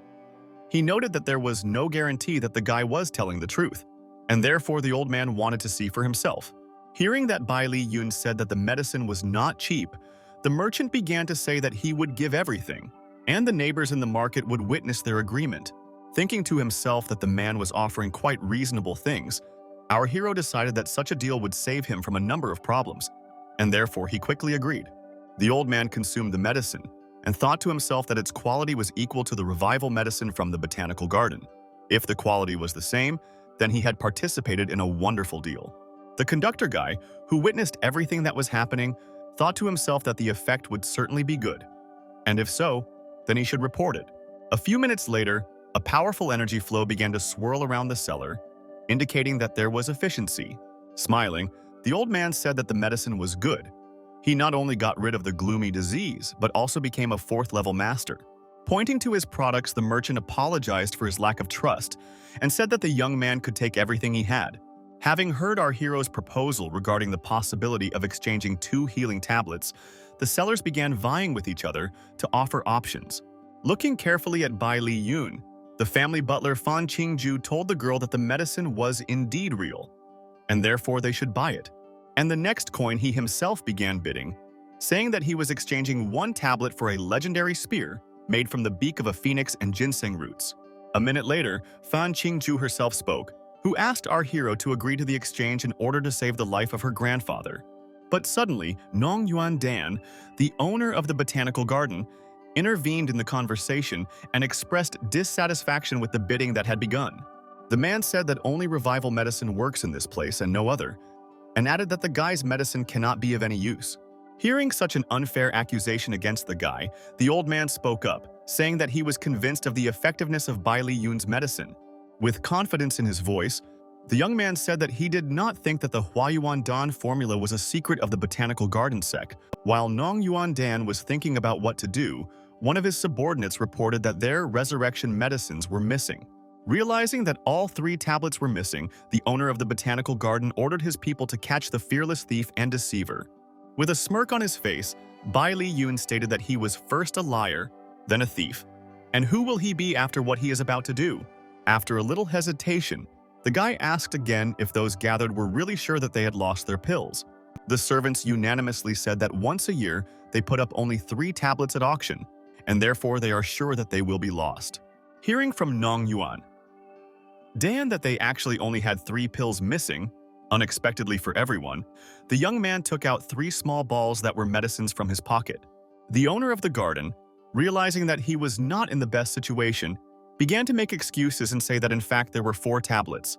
Bai Li Yun did not intend to stop, so he again asked Nong Yuan Dan if it was true that 4 tablets were lost, receiving a positive answer. Laughing, the young man asked what would happen if he pulled out another capsule of medicine from his pocket. With anger in his voice, the owner of the botanical garden ordered his assistants to carefully check everything and report to him the exact number of missing tablets. Nong Yuan Dan heard the visitors whispering among themselves, realizing that the auction could forever fall into disrepute. Unable to wait any longer, the owner shouted to his subordinates to hurry up and tell him all the information. The very next moment, one of the assistants announced that in addition to the 3 tablets found, 18 more were stolen. Hearing about this, Nong Yuan Dan began to blame our hero and say that no one would forgive him for this theft because he was caught. A minute later, the owner of the botanical garden shouted, declaring that whoever helps catch this young man will receive the stolen pill for free. Those gathered who had recently supported our hero now changed their opinion about him, realizing that they could get 1 tablet. While attacking our hero, people heard Nong Yuan Dan telling them that this man could not be allowed to escape. And not wanting to get his own hands dirty, he added that it was best to finish this guy to death. Quickly dealing with the attackers, the guy noted that they were all pathetic, so pathetic that he doesn't even want them to stand in his way. Realizing that Bai Li Yun had come as close as possible, Nong Yuan Dan began to ask the young man not to touch him, but to calmly agree on everything. Realizing that the young man was unlikely to stop, the man began to call his assistants for help. And help came in the person of some unknown guy who was ready to help his boss. However, the very next moment, something happened that no one expected. One of the men ran up to Nong Yuan Dan's assistant and quickly laid him on the ground. Bowing, the young man said that his name was Nong Fan Xian, and he was pleased to meet our hero. Looking at this monk, Bai Li Yun noted to himself that he was actually a monk and had entered the late period of the great spiritual master. The guy said that the medicine was stolen by the closest assistant to the director of the Ancestor Botanical Garden. Therefore, a minute later, he forced the young man to apologize to our heroes, which he reluctantly did. While studying Nong Fan Xian, the young man realized that he had a very high cultivation, and therefore there was no point in conflicting with him. The next day, one of the assistant directors suggested that our hero discuss the compensation that he would be paid, which he decided not to refuse. Walking through the picturesque botanical garden, Nong Fan Xian apologized to the guy, offering them to drink tea together. The young man explained that for the sake of fame, the younger generation decided to frame Bai Li Yun, and therefore he was ashamed in front of the guest. With calm in his voice, our hero told his interlocutor not to worry about this because it did not affect him in any way. Thoughtful, Nong Fan Xian said that he had never heard of Bai Li or Yun Xiao's palace, but he admired the guy's level. The guy stood silently for several minutes and looked at each other carefully. And then suddenly, the little girl Lei Lei spoke, wanting to show something on her phone. The girl explained that Yun Xiao is a new martial art and their palace master is a young man. The little girl began to shout in surprise that their guest looked like this person, while the man explained to Bai Li Yun that this girl is very cunning. Although she's only 6 years old, smiling, the guy noted that little girls should be like that. There's nothing wrong with that. Answering the question about why Lei Lei came, she said that she learned about the guest and decided to bring him snacks, fruits, and other treats. Laughing, Nong Fan Xian asked the little girl where all the treats she said about were. Running away somewhere, the girl said that the men should wait a little because everything would be soon. A few minutes later, Lei Lei actually returned with the snacks, remarking on the special taste of the biscuit that men should definitely try. The girl looked attentively at the guest while he twirled his biscuit in his hands. The reason was that Bai Li Yun immediately realized that the dessert contained sleeping pills. But the guy decided to play along with these people and pretend that he had lost consciousness in order to understand their plans and be able to resist them. To make everything look natural, the young man connected the activation of the storage ring, which prevented food from entering the stomach. Having uttered the words that everything was delicious, but our hero was dizzy, He fell onto the table with a thud. The girl standing next to Bai Li Yun, not understanding what was happening, said that it was impossible to faint from the biscuit because it was fresh and delicious. Looking angrily at the young man, Nong Fanxian told him that first he created confusion, then he, the respected monk, was ridiculed and thought that he could be a guest after that. While giving the order to the servant to take Bai Li Yun to the hospital, the man heard a girl tugging at his leg and wondered why such a good guy was captured. With harshness in his voice, the monk said that this man must die because he is dangerous. Besides this, the young man is disliked by many in the botanical garden. And after hesitating a little, he noted that if it were not for Bai Li Yun, Lai Lei would have died long ago, without specifying the reason for this. After finishing the conversation with the baby, Nong Fanxian saw two of his faithful servants taking away the unconscious guy. Hiding in a small room, Lai Lei saw how the monks lifted the guy up the stairs and climbed onto a huge jug. By order of Nong Fanxian, our hero was placed in this container. Not understanding what was happening, Bai Li Yun continued to play his role in order to understand how events would develop further. Nong Fanxian watched as the lid closed, noting that the young man could only blame himself for his own stupidity. Standing next to the furnace of 4 elephants, the man said that even a master of mythical martial arts could not break it, and it was a real honor to die like this. The voice from within stated that it was an honor for him too, since his immortal spiritual fire was also waiting for this moment. The monk said that he did not expect the guy to wake up so quickly, and then asked him how he felt about the combination of the 3 true flames that the ancestors took from the mountain. With a smile on his face, our hero noted that he felt warm and comfortable. With hatred in his voice, the monk explained that this furnace creates magical tablets and artifacts, but its main value lies elsewhere. The elephant furnace helps in cultivation, and everyone who has been tempted by the legends has come here. Hearing the question of whether Nong Fanxian had invented the legend of fire, he said that it was true. He enjoyed watching the greedy people who came to this area. Those unfortunate people could not last 10 days in the furnace. It can only be controlled by people with the Nong bloodline. The monk explained that the escapees mentioned above did not exist. They were released by his son and daughter-in-law, and the herb Shenenji helped them in this. But Nong Fanxian does not regret anything. On the contrary, it was thanks to this story that he realized that his bloodline could grow further after being melted down. Hearing such a statement, our hero was horrified. He asked again whether the monk had really melted down his son. Laughing, the man said that he initially just wanted to lock his son up so that he wouldn't stop him from melting other people. But he went against his father's will and therefore paid for it. Looking at the crying girl, Nong Fanxian asked her if he did the right thing when he decided to punish her father. And realizing that the little girl was on our hero's side, he began to threaten her. And the very next minute, using his magical abilities, he tied her hands so that she could not free herself. In one movement, Nong Fanxian lifted the baby into the air so that she flew halfway across the yard. Hitting the ground, the girl cried and asked for forgiveness for her action.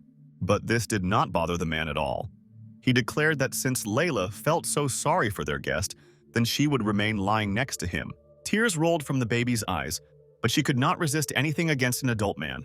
As Nong Fanxian departed, he said that our hero should thank the monk for the fact that there would be even a child next to him with whom he could talk before his death.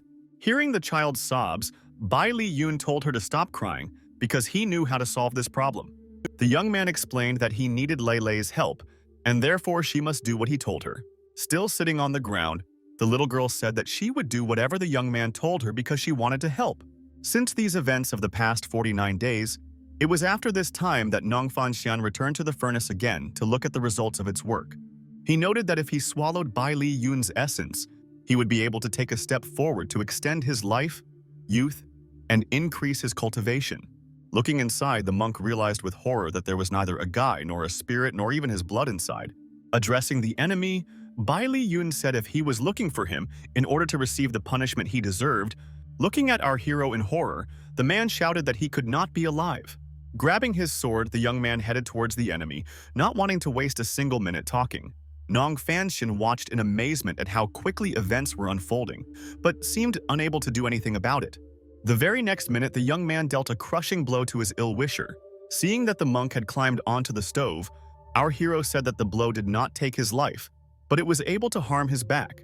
Realizing that the back wound was also serious, Bai Li Yun came closer and asked how the man was feeling now. The young man wanted to know how a monk could have so much anger and hatred to do what he did. Nong Fanxian declared that he could injure the young man and then began to turn to his great four-elephant furnace. With horror in his eyes, the monk did not understand why his stove did not answer him. How this could be. Smiling, our hero asked a rhetorical question why the man thinks that this thing belongs to him, and how he thinks how the guy managed to use the artifact and get out. Lowering his eyes, Nong Fanxian finally realized that it was all about Lei Lei, but he did not fully understand how this was possible. The girl controlling the artifact did it skillfully, while the monk continued to ask how she managed it, because she had not even set foot on the path of Tao. Looking at the baby, Bai Li Yun said that 49 days was enough for the child to learn everything, because not everyone is so mediocre that they cannot break through for decades. While studying Lei Lei, the man shouted that everyone should die, and he would begin to take revenge on the girl who could do nothing but eat all day. But the man did not have time to do anything, because suddenly fire appeared in front of him. Nong Fanxian saw how the guy deftly controlled the flow of fire, which was also impossible. Because this treasure belongs only to their family. But the young man only said that the monk is a lost soul, who knows almost nothing about this world, and if so, then he needs to read as much as possible. The next minute, the man shouted that no one would leave this place alive, that he would destroy all his offenders. Looking at everything that was happening, the young man understood that this mentally ill person was going to blow himself up, and at the same time he and the girl, deciding to be proactive, Bai Li Yun said that if Nong Fanxian really wanted to go to the next world, he would help him with it. The young man added that the monk would go and atone for his sin for all those who were killed by him. Connecting the energy of fire, the guy added that no one dares to touch innocent people, especially children. But the monk was little bothered by these words. He shouted that just a little more, and he could surpass the best mythical martial artists of the whole world. Looking at the hat, Lei Lei asked what happened to Nong Fanxian, and then added that, most likely, he died, like those whom he killed himself. Died so that not even ashes remained. The next moment, turning to the monks standing outside the door, our hero told her to come out and not hide, noting that they probably wanted to grab him. Bowing to Bai Li Yun, the owner of the botanical garden said that, from now on, little Lei Lei and Bai Li Yun are the rulers of their valley, and they will obey them. A couple of hours later, having arrived at the medicine field, one of the monks said that it had existed for hundreds of years, and now it all belonged to our hero. The young man looked with surprise at many rare plants and could not believe that they not only existed, but now belonged to him. The guy saw many of these herbs for the first time, and therefore was very glad that he had such riches, but decided not to show his delight. Coming closer to the owner of the botanical garden, the guy said that he should contact the secretary of Long Din Island, and he added that everyone should know about the garden. The sect cannot be hidden, but he thought to himself that he could make great money in this place. After 10 days, people began to arrive en masse in the Botanical Garden Valley, who were told that there were places to stay where they could stay during the exhibition. One of the generals said that it was good that they had opened such a place for entry, but did not understand why it was still impossible to enter without an invitation. And then he added that he was Luo Feiying, a special forces captain, and came from the Jingzhou army, and therefore asked that Bai Li Yun come to him. But there was no need to call the young man because the next second he was already greeting the general. The man stated that the Jingzhou military order ordered him to leave the place immediately, as he and his special forces were to take custody of the place. Looking in horror at everything that was happening, the monks, who did not want to close the exhibition, could not believe that global changes awaited them again. While Bai Li Yun was asking what would happen if he disobeyed, he heard people whispering about him being the strongest martial artist. The military man tried to explain that he had not come to negotiate, but to carry out the order. If he did not do this, let the young man not complain later. Hearing that our hero was getting ready for battle, the general, looking at his people, once again told the guy to think carefully. Using the soundproof dome, Bai Li called General Zhu and informed him of everything that was happening here. From the conversation, it became clear that all issues with the Jingzhou government had been settled. But the general himself, not wanting to wait, shouted to our hero to get out of the valley. Less than a minute later, the general's phone rang. Bai Li Yun heard that the man's voice had changed.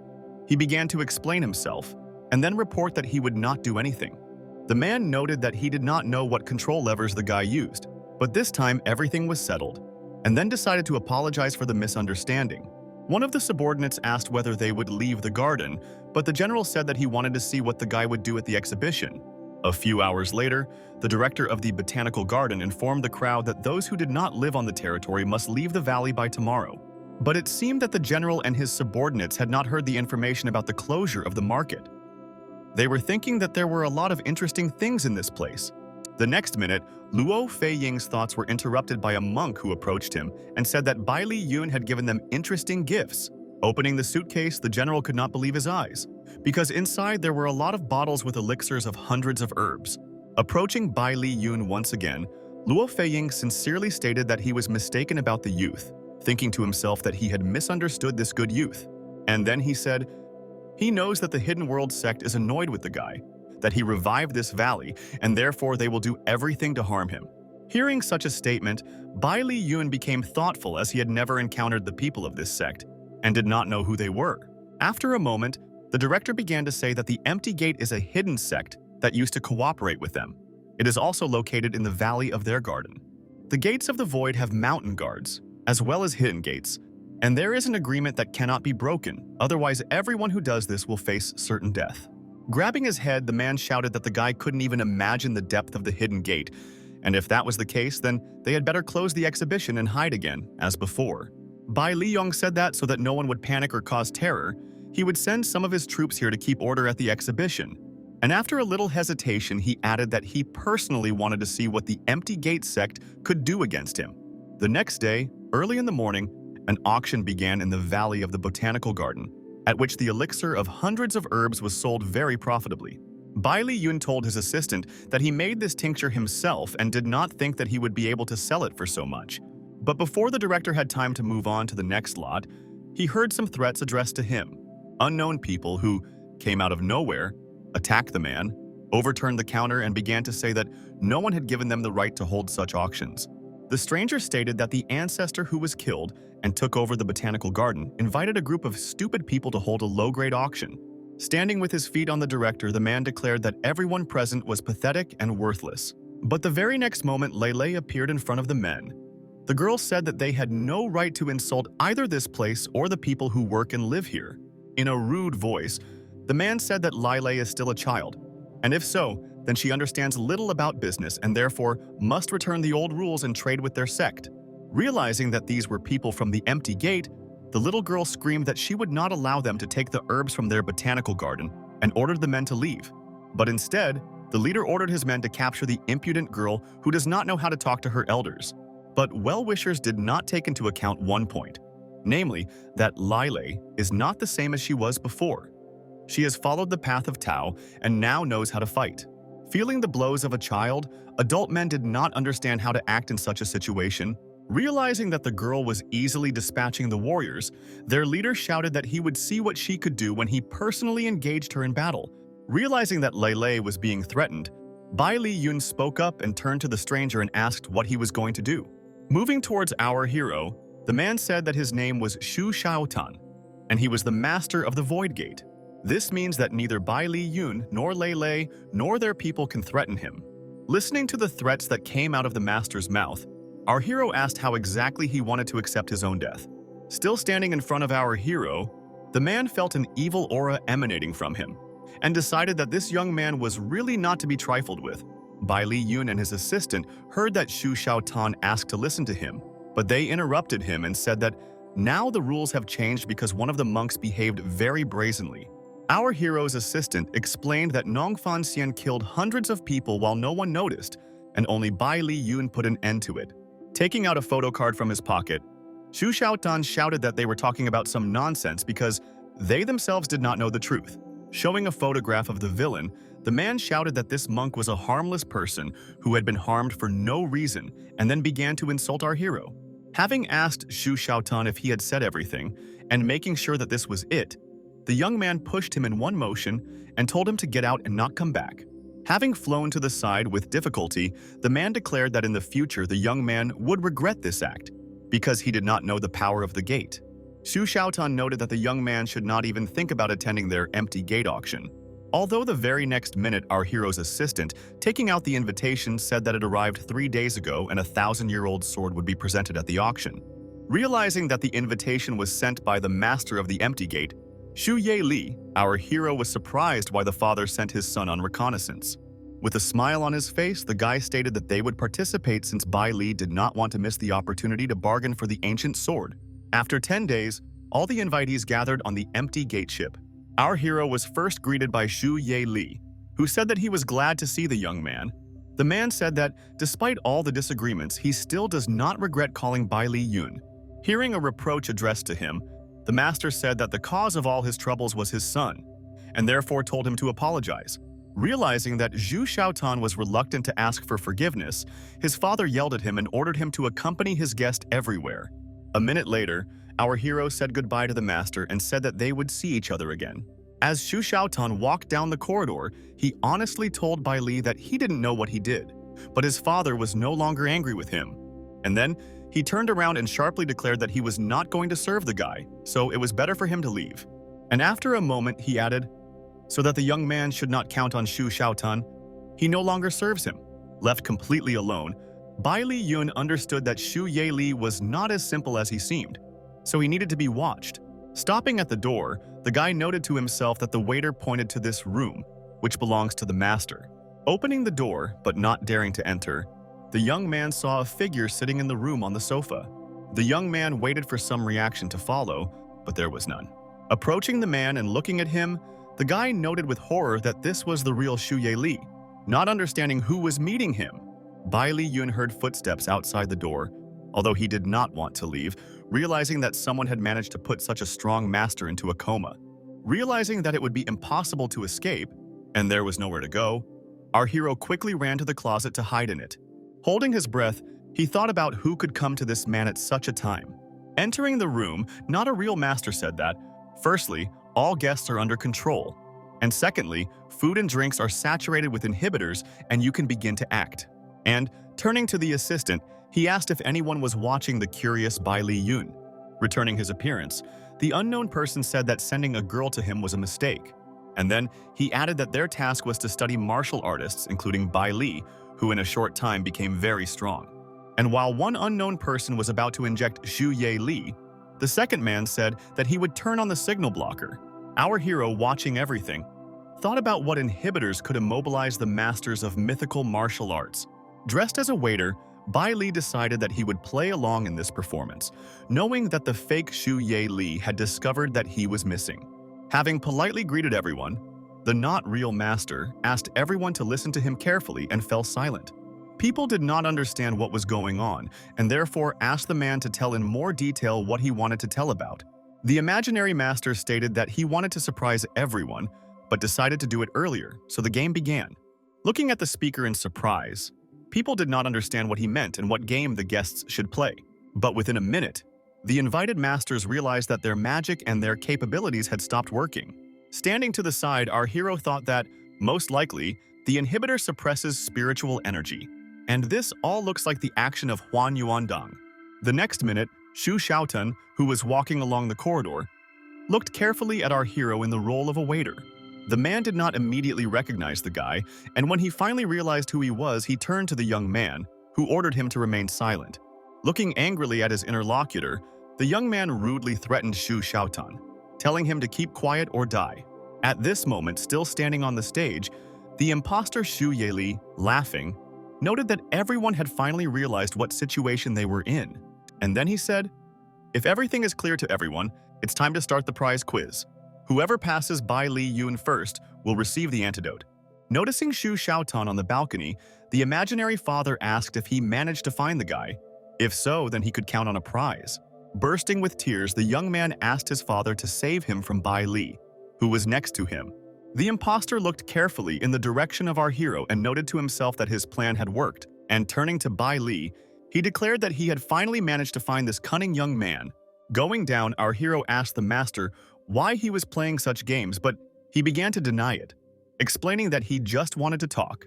While the imposter was responding to Bai Li Yong, saying that Xu Ye Li was a nobody, Xu Xiaotan ran up behind the man and began to complain to him about the young man. And a minute later, The man announced that he was He Luo Day and represented a research institute, and this is what he was going to talk to Bai Li Yun about. And while Xu Xiaotun was recovering from shock, the scientist ordered his assistants to bring one of his reagents. Looking at the immobilized Xiaotan, He Luo Day declared that now he would personally demonstrate the greatest invention to Bai Li Yun. The Xu family representative, seeing the assistant drawing some medicine into a syringe, asked what they wanted to do with it. But no matter how the young man resisted, the very next minute he was given an injection. With joy in his voice, He Luo Day said that this was a gift from the organization. And as for the drug, it can make people become stronger. This is possible due to special components that make it possible to expand the limits of your own body and increase the strength of the entire stage. Looking at the fierce young man, Bai Li Yun asked that this was probably all that a non-real master could do. Our hero said that this is not a discovery at all. It's just a performance, but the purpose of all this is unclear. The scientist did not let up. He noted that this was just the beginning, and therefore asked his assistant to bring another inhibitor and inject it into the experimental subject. Hearing such a remark, Xu Xiaotun began to be indignant, threatening that he would break the chains and then He Luo Day would answer for everything that he had done to him. Narrowing his eyes, the man stated that not only could they create masters of the highest level, but they were also able to turn them off when needed. Realizing that this was a crazy person, Bai Li Yun asked in a calm tone what he wanted. The scientist said that he wants to take our hero's blood for a test because their goal is to help him achieve the highest levels of skill. And while the guy was wondering whether he had been deceived, he thought to himself that he knew about the plans of the madman, but for now he would continue to play the role. And to prove the authenticity of his intentions, He Luo Day invited the young man to inspect the laboratory and then make a decision. Going inside, the guy noted that everything was done at the highest level, while the scientist explained that everything was created specifically for Bai Li Yun. The very next second, He Luo Day, turning to his assistant, commanded him to begin. The man, putting his hand to the button, said that he would do everything as needed. Shrouded in white smoke, our hero understood that he was trapped, but was in no hurry to do anything. At the same time, the scientist laughed, saying that the young man would not escape so easily, wishing him to enjoy the prepared inhibitors. But the next minute something unexpected happened. Because our hero hit the enemy with force, he realized with horror that the young man had taken advantage of the self-isolation array. Smiling, the guy noted that it was a coincidence that he himself had long been thinking about infiltrating their organization. And then such a chance arose. Looking at their leader, the assistants did not understand where Bai Li Yun was, who was nowhere to be seen. Realizing that the guys were wasting their time, the scientist said that the assistants were wasting their time. Pointing to the door, the man stated that the young man ran away as soon as the fog appeared, and the servants could not even notice it. Apologizing, the assistants said that they would do everything to find this boy. Hearing that their boss was going to return to the research center, the next day when he arrived at the research center, Leader Duque said that he wanted to talk with He Luo Day about transferring responsibility for Bai Li Yun.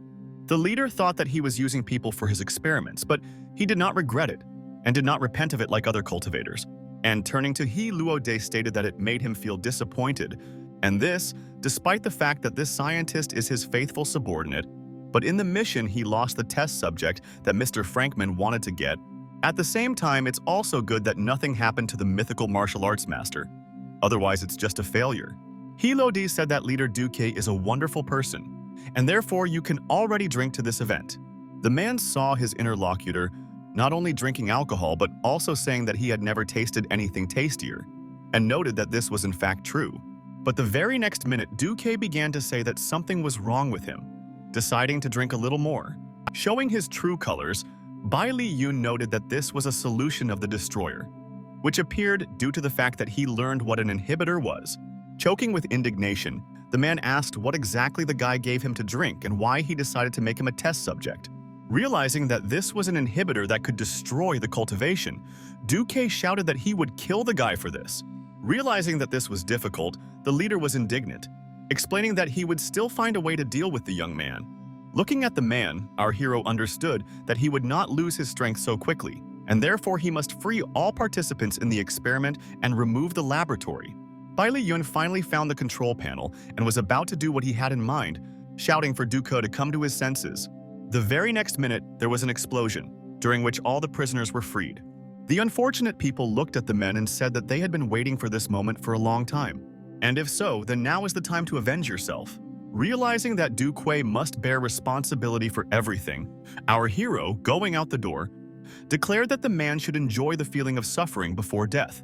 Feeling that the unknown blonde was going to harm the leader, he shouted that he would definitely get to Bai Li Yun.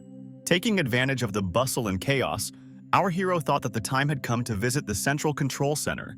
Going inside, the young man noted that there was an independent power source in the room, but he did not understand why there was no one here. Suddenly, an unfamiliar man appeared on the screen and said that he had been waiting for this meeting for a very long time. Realizing that it was Mr. Frank Ming, Bai Li Yun noted that he could run from him as much as he wanted, but he would still find him. And after a little hesitation, he added that, despite the sabotage of the station, Frankman still prepared a surprise for our hero. The young man looked carefully at the mythical creatures, but he was in no hurry to do anything. It seemed like he couldn't understand why these monsters were here and how they would act. The most interesting thing is that the creatures had intelligence, because they thought that the guy would make a tasty dish. Summoning his sword, Bai Li Yun knew that this was his opponent's final tactics. The difficulty was that it would not be easy for him to fight 3 monsters that were at the level of mythical martial arts. Running to the side, the guy heard one of the creatures telling him that Bai Li would not be able to escape, so it was better not to try. But our hero was not going to hesitate, and therefore he swung his sword, striking. Sometime later, the young man realized that these animals are physically strong, are not afraid of pain, and have no emotions or joy. And if so, then you need to use some kind of trick to win, which is what the young man decided to do. Taking out some vials from his pocket, Bai Li Yun declared that the creatures could eat their fill. A minute later, the medicine was already in the mouths of the creatures, who were growling and angry. While dealing with these monsters, our hero said that they would soon feel much better.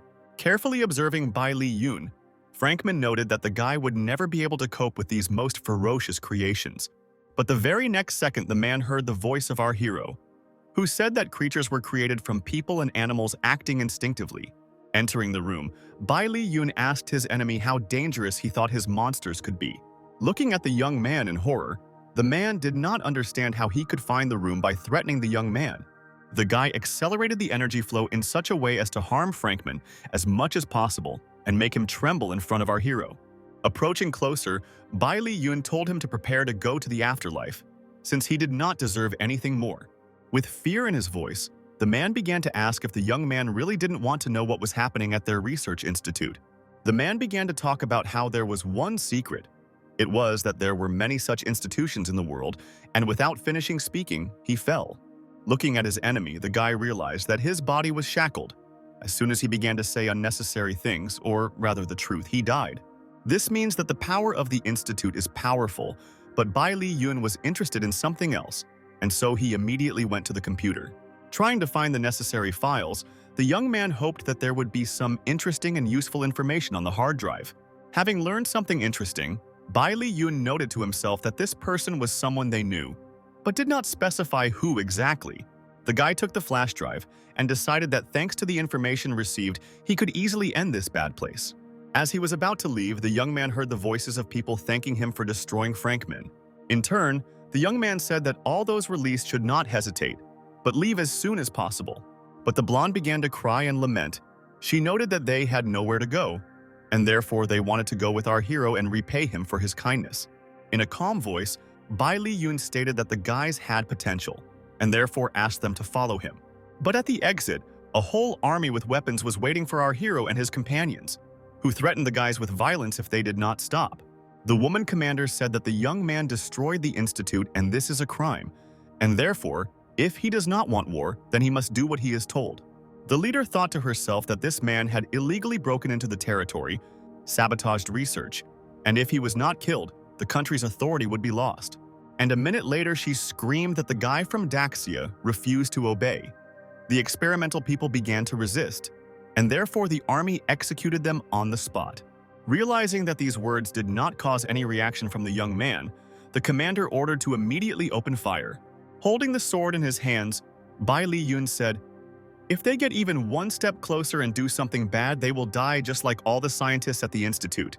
One of the military men, realizing that the young man was cutting the shells into two with lightning speed, shouted that his strength was so powerful that it was better not to mess with the guy. At that very moment, a helicopter appeared in the sky from which Bai Li's assistant leaned out and reported that they had arrived for him. Looking carefully at his saviors, the young man did not dare to say anything because it was too unexpected. But the next moment, the silence was again interrupted by the assistant, who asked if they should go down or if the guy could jump inside anyway. But instead of answering, our hero said that he could not fly yet because he needed to find someone. After some time, a meeting was held at the Jingzhou Army headquarters regarding the disappearance of the Abyss Gatemaster. Our hero and his assistant stood under the door, reporting that she greeted Wang Jun, and he asked to wait outside. Suddenly, a voice was heard from the office, saying that the leader should be Yang Ya, who believes that someone has kidnapped the Abyss Master. The man also said that after the Eagles failed, he lost his temper. The unknown wanted to deprive Bai Li Yun of his official position, take control of him, the boy's parents, and find and save the Abyss. Listening to Yana's deputy, another military man noted that he agreed with this, and also with the fact that the Abyss auction was very important. The disappearance of the master caused a great resonance. With calm in his voice, Wang Jun turned to his subordinates and asked them why they decided that everything they said was because of General Bai Li. Hearing how the military began to come up with something again without any explanation, Wang Jun told Yun Xiao and her boss to come into the office. With his head held high entering the office, our hero first greeted Ian's deputy. Addressing him, the guy said that the man was surprised that he did not become a test subject in the laboratory, adding that the petty losers of his subordinates could not cope with him. Trying to shield himself, the deputy began to make excuses, noting that Bai Li Yun was in some kind of insanity. But the young man quickly went to the laptop, inserted a flash drive into it, and said that now everyone would have the opportunity to watch an entertaining video. The video showed Yang suggesting that Frankman use the new test subject, Bai Li Yun, who would be tricked into the abyss through Xu Ye Li and from there into the laboratory. Stuttering, the deputy began to say that the video was fake and that Mr. Wang had to believe him because they had known each other for many years. The man hesitated a little and then said that it doesn't matter to him what kind of relationship he has or with whom, he only believes in evidence. Again, hearing excuses, Wang Jun said that he would personally conduct a thorough investigation so that the innocent would not be among the guilty. But the next second, Yang jumped up from his seat, pulled a syringe out of his pocket, and grabbing the boss, began to threaten him. Listening to the deputy's threats, Mr. Wang said that, firstly, he would not order anything to Bai Li Yong, and secondly, he could not do it. Therefore, the next minute, using maximum theatricality, the villain began to squeeze something out of the syringe and say that Wang Jun would die with him. With a smile on his face, our hero said that he did not like theater, and therefore there was no need to waste time on it. And when Yang felt the weight of the guy's blade on himself, he was surprised and began to ask how it could happen that the young man was already standing behind him. The man noted with annoyance that the young man's speed exceeded the speed of the masters of the mythical arts, and therefore it was not strange that he managed to escape. Bai Li Yun asked the villain why he decided that there was an escape, and then joyfully stated that at the moment only embers remained from that place. Realizing that he had lost, the deputy again began to threaten the guy, but now on behalf of the organization, noting that the scientist would never forget about him and would not let him go so easily. With complete indifference in his voice, our hero noted that he is always ready to meet his enemies, but Deputy Yang's time is up. While the criminal was being taken away, Wang Jun happily noted that in Dongzhou there were such talents as the young man, and this even made him envious. And the very next moment he invited the guy to go to his office in Jingzhou, explaining that there was only one deputy army commander left in his army. Sincerely, Bai Li Yun said that this is impossible because his industries are too far apart, and he still needs to create the Lingxiao group. Wang Jun understood that this would be something grandiose, and therefore, laughing, asked the young man, as soon as the group was formed, to invite him too. Shaking hands now with his good friend, the young man said that they would definitely meet again. After 15 days, our hero was already on Longding Island in his office of the Lingxiao group. Talking to the blonde released from the island, Bai Li asked why she wanted to see him and how she was feeling. Hearing the girl say that she still hasn't thanked the guy for freeing her, the guy said that he appreciates Isabella's abilities. But the young people did not have time to finish because Yun Xiao entered the room, announcing that the ribbon-cutting ceremony would soon begin. Embarrassed, the assistant did not have time to finish speaking and, slamming the door behind her, noted that she did not dare to interfere with the guy and girl. But after that, Bai Li Yun shouted that, firstly, Yun Xiao understood everything wrong, and secondly, she should teach Isabella the rules here while he himself greets the guests. Again, appearing at the door, the assistant said that the young man need not worry, since she would do everything that depended on her. The ceremony was in full swing. The host introduced our hero, noting that he has many different titles and is a wonderful guy. And then he asked the young man to go up on stage to cut the red ribbon. Having completed this action, the presenter solemnly announced that from now on, the Lingxiao group is officially considered open. In the meantime, some were happy, others were plotting an insidious plan and were angry. An unfamiliar woman said that our hero had violated the rules of hidden doors, putting the botanical garden on public display. Another man declared that they, the four hidden masters of mythical martial arts, would wipe out Bai Li Yun from the face of the earth. Turning to Mr. Tong, the girl asked if everything was ready. With anger in his voice, the man noted that he had everything ready. He just had to wait for him to leave the Lingxiao Hall. And then he added that as soon as this happens, they will be able to deal with this person once and for all. Hearing the girl say that the guy was coming, the man said that there was no need to rush. Once Bai Li was immersed in the magic circle, then we could start. Watching the guy, Tong noticed that if the guy breaks out of the circle, they will fight him. If not, then this guy will go to hell and die with his soul. The next second, it seemed to our hero that the ground was going out from under his feet. He did not understand what was happening. The young man felt someone's blade pierce his chest and thought to himself that he had been wounded by his own sword. The woman said, when Bai Li Yun took the title of Yongxiao Palace, he never thought about this day. Listening to our hero's question, Ye Qingyu said that she betrayed him because her only goal was only power. This dream never changed. The girl said that the guy is the first person who had sincere feelings, but love for her is a useless word and a useless thing.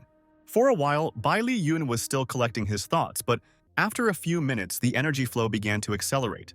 And then, he looked into the eyes of his former lover and declared that this would never happen again since traitors must die. Standing in the ghostly circle, the masters looked at Bai Li Yun and realized that he was still alive. The girl said that the young man was most likely a true master of the mythical martial art, and therefore it would not be so difficult for him to fight with illusory tactics. But the master firmly said that his illusion evokes the most hidden images of people, and few are able to cope with them. But the very next moment something went wrong, as one of the masters shouted that they should attack because the illusion was destroyed. Looking at the opponents, Bai Li Yun asked if they really thought that he would wait until they decided to kill him. And the next minute he began to shout out some spells, saying that a terrible execution would await these people. Looking at the fire in front of them, the enemies realized that they had faced a very strong opponent. Tong Dashing asked the master how this youth could be so strong, adding that the sword's power was greater than that of the mythical masters. But the interlocutor replied that if the girl had created a normal illusion, then the operation would have been successful. The old man noted that their problem was that they exaggerated their own abilities. At the same time, Master Tong said that the formation was inherited from his sect, and if so, then the young man cannot free himself without harm. At least he is injured. Listening carefully to the conversation of the enemies, Bai Li Yun did not understand what if he was a little injured. And realizing that the conversation had gone on too long, he turned to Master Tong and said that since the array was his, then he should start with him. Realizing that our hero was not going to take pity, he shouted for the last time, turning to Tai Shi for help. The masters understood that they could not do anything, but they realized that they still needed to act somehow, although they did not understand how. The first to break the silence was Tong Dasheng, who stated that they were obliged to fight in order, firstly, to take revenge, and secondly, to defend their honor. Realizing that the girl was right, the men used all their strength and skills and began to attack the young man. Bai Li Yun was tired of explaining to his enemies that it was useless to fight him, and therefore he was preparing for a new battle.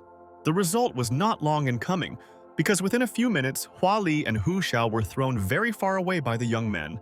The next second, Tong Dasheng also began to threaten. She said that the young man had stepped on a dangerous path, because the hidden gate would never let him go.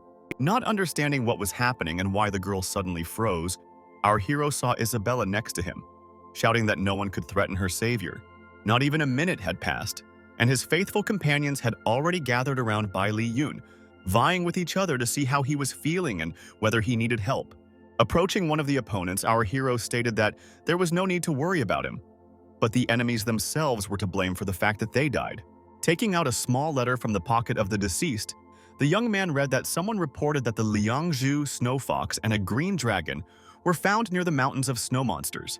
And then the letter said that immediately after the murder of our hero, we need to leave, because it is very important. The young man decided not to leave this matter to chance, and therefore a day later, he arrived at the mountain of the snow monster. Our hero was greeted by Mr. Bai, who said that he, realizing that the guy had to climb the mountain, had arranged for him to spend the night and have good food. Heading to his room, the young man thought that the old man knew a lot about relaxation and could be trusted. But having opened the door and was about to go inside, the young man froze in place. He was amazed by what he saw. There were two young girls lying on the bed who, at the sight of our hero, were a little embarrassed themselves. The beauties said that their names were Fei Shuang and Fei Shui, and they came to the guy's room to help him relax a little and switch from anxious thoughts. Angry, the young man said that he was not interested in girls, and also asked him to tell Mr. Bai not to be disturbed. But the girl was immediately told that they had nothing to pay the young man, and they really needed help because their parents were in trouble. Bai Li Yun realized that these were just ordinary young girls, and if so, he would help them. Handing the jade bottle to the strangers, the guy said that it contained 2 capsules of Yuan Dan, which should be given to the parents, and asked the girls to leave the room. And rejoicing even more, one of the sisters said that now they want to thank their savior even more and even more strongly. Not understanding what was happening, Fei Shuang screamed that the wind had come from somewhere in the room, and a moment later, the girls were already standing in the corridor, and Bai Li Yun's scream could be heard from the room. He told the girls that he did not need them. Slightly shocked by what they saw, the girls said that they would never forget the kindness of their owner. After 2 days, under his door, the man found a bottle with a note on which there were words of gratitude and a note that the contents of the container had healing properties. Mr. Bai, standing in the middle of the room, reasoned that the young man was a wonderful person, but sometimes it was very difficult to please him. At this very time, unknown people gathered at the foot of the snow monster mountain. They were nervous because time was running out and their partners were still missing. Watching from afar, our hero thought that there was a group of 100 people ahead, 8 of whom were the strongest masters. The guy saw Empress Shenlong and again noted that he did not expect that in the near future there would be some people at the hidden gate and also great masters. Hearing the people's greeting, the Empress declared that the battle was not something they could take part in. Standing behind a tree, our hero thought that this woman had powerful strength. He still had to break through the Master's Peak in order to be able to fight with her. The next second, Shenlong screamed for the 9-tailed fox to come out to fight. A moment later, all those gathered turned their attention to a large and powerful beast, which was many times larger than the Empress. Shenlong turned to the animal and asked if the fox wanted to use the power of the world to suppress the mistress. With alarm in his voice, the beast said that perhaps there is such a desire, but it will not be very easy to do so. The young man understood what the fox was talking about, because he knew that the woman had at least a triple recipe for heaven, although he did not specify what this meant. As for the beast, it seemed to the guy that this was not his real body. He believed that the real one was hidden in a dark fog. Jumping up so that he was on one of the rock ledges, Bai Li Yun became very interested in something. These were not animals, as one might think, but a piece of grass. The young man decided that it was a bingxin. Suddenly, the Empress spoke again. She said that it was difficult for the fox to train, and therefore she did not want to hurt the beast. Looking around, Shenlong stated that as soon as she was given the Lianyi Bingxin grass to purify the Yanshu, she would immediately leave the mountain. Laughing, the fox said that people are very funny creatures. Besides this, she does not understand why the Empress decided that she could harm her. Looking at the collision, Bai Li Yun knew that the Empress could not cope with the force of the fox's 3-time attack, which means she had a protective artifact. With an arrogant look, Shenlong stated that she gave the fox a chance, but she decided to refuse it. A second later, the Empress was already calling for help with the dragon's palm, which was supposed to cope with the beast. Seeing a bright flash in the sky, our hero covered his ears with his hands because it was not only spectacular, but also loud. Although it was difficult for the young man to understand who won in this battle, a minute later, Shenlong cleared her throat and tried to get up from her seat, also not realizing what had happened. But this was not destined to happen. Scattering, the fox was about to attack the Empress, saying that her place was only in hell. Not wanting to give up, the woman again called upon the divine dragon to help her in the hope that she would still be able to complete her plan. The next second, golden ribbons began to wrap around the beast, which seemed impossible to cope with. Watching the animal fall to the ground, the young man thought to himself that the strength of both man and beast was so great that he would not dare to resist either of them. The Empress did not let up. She told the fox that she only needed 2 blades of binksing grass. After receiving them, she would leave here and not bother anyone else. But the animal could not understand why it should give away something that belonged to it. And then the fox added that she had been growing Meixiang incense for many years, and therefore wanted to see how Shenlong could fight under its influence. Before our hero had time to think that the secrecy could be dispelled, both the woman and the fox noticed him. Not understanding why he had come, asking who the guy was, the Empress thought about fighting him, but decided that such a battle would speed up the action of Meixiang. Looking at the young man with contempt, the fox said that he was hiding in the mountains in order to make a profit from it later, and if so, he would be killed. The young man asked a rhetorical question about the fact that the animal was unlikely to be able to kill him, and then summoned his soul sword. A second later, the animal realized that it was being carried back and began to lament loudly, noting that the guy was not caught easily. Trying to catch his breath, Bai Li Yun noted that Meixiang confuses the soul, but also acts like a strong aphrodisiac, and the Empress was under its influence. A minute later, Shenlong grabbed the guy's leg and said that she was very hot. She felt as if she was on fire. The young man understood that the girl was actively flirting with him, but not of her own free will, and therefore decided that he needed to stay as far away from her as possible. Realizing that he had to act tough, the guy shouted sharply for the Empress to control herself and not succumb to the spell of the grass. But it seemed that his words had no effect on the lady, who began to say that she commanded that what was ordered be done. Shenlong connected all her feminine charms to the process, and now gently asked the young man to give her at least one kiss. Approaching the girl closer, Bai Li Yun thought that there would be nothing wrong with one kiss. He would quickly forget about it. But within a second, the young man jumped away from the Empress, realizing that incense was very dangerous, as was the temptation it gave. If you succumb to this power, you can easily lose your soul. And if it were not for the oven of the 4 elephants, he most likely would have been dead long ago. Raising his hand to the girl's forehead, the guy understood that she was behaving arrogantly towards him, but he was not one of those people who took advantage of human weakness. Bai Li Yun always stands for honesty, and therefore he did everything in his power to return Shenlong's soul. For the first few minutes of the ritual, the girl tried to flirt with the young man, not understanding what was happening. But the very next moment, having come to her senses, the Empress slapped our hero in the face and began to insult him with the most indecent words. Losing his balance, Bai Li Yun shouted that if he had not helped her get rid of the control of the Meixiang grass, she would no longer exist. More precisely, she at least could get into a large kingdom, which means that she has no right to treat her benefactors this way. But the next minute, the girl remembered the events of the past hour, asked for forgiveness for her rudeness, and thanked her for her help.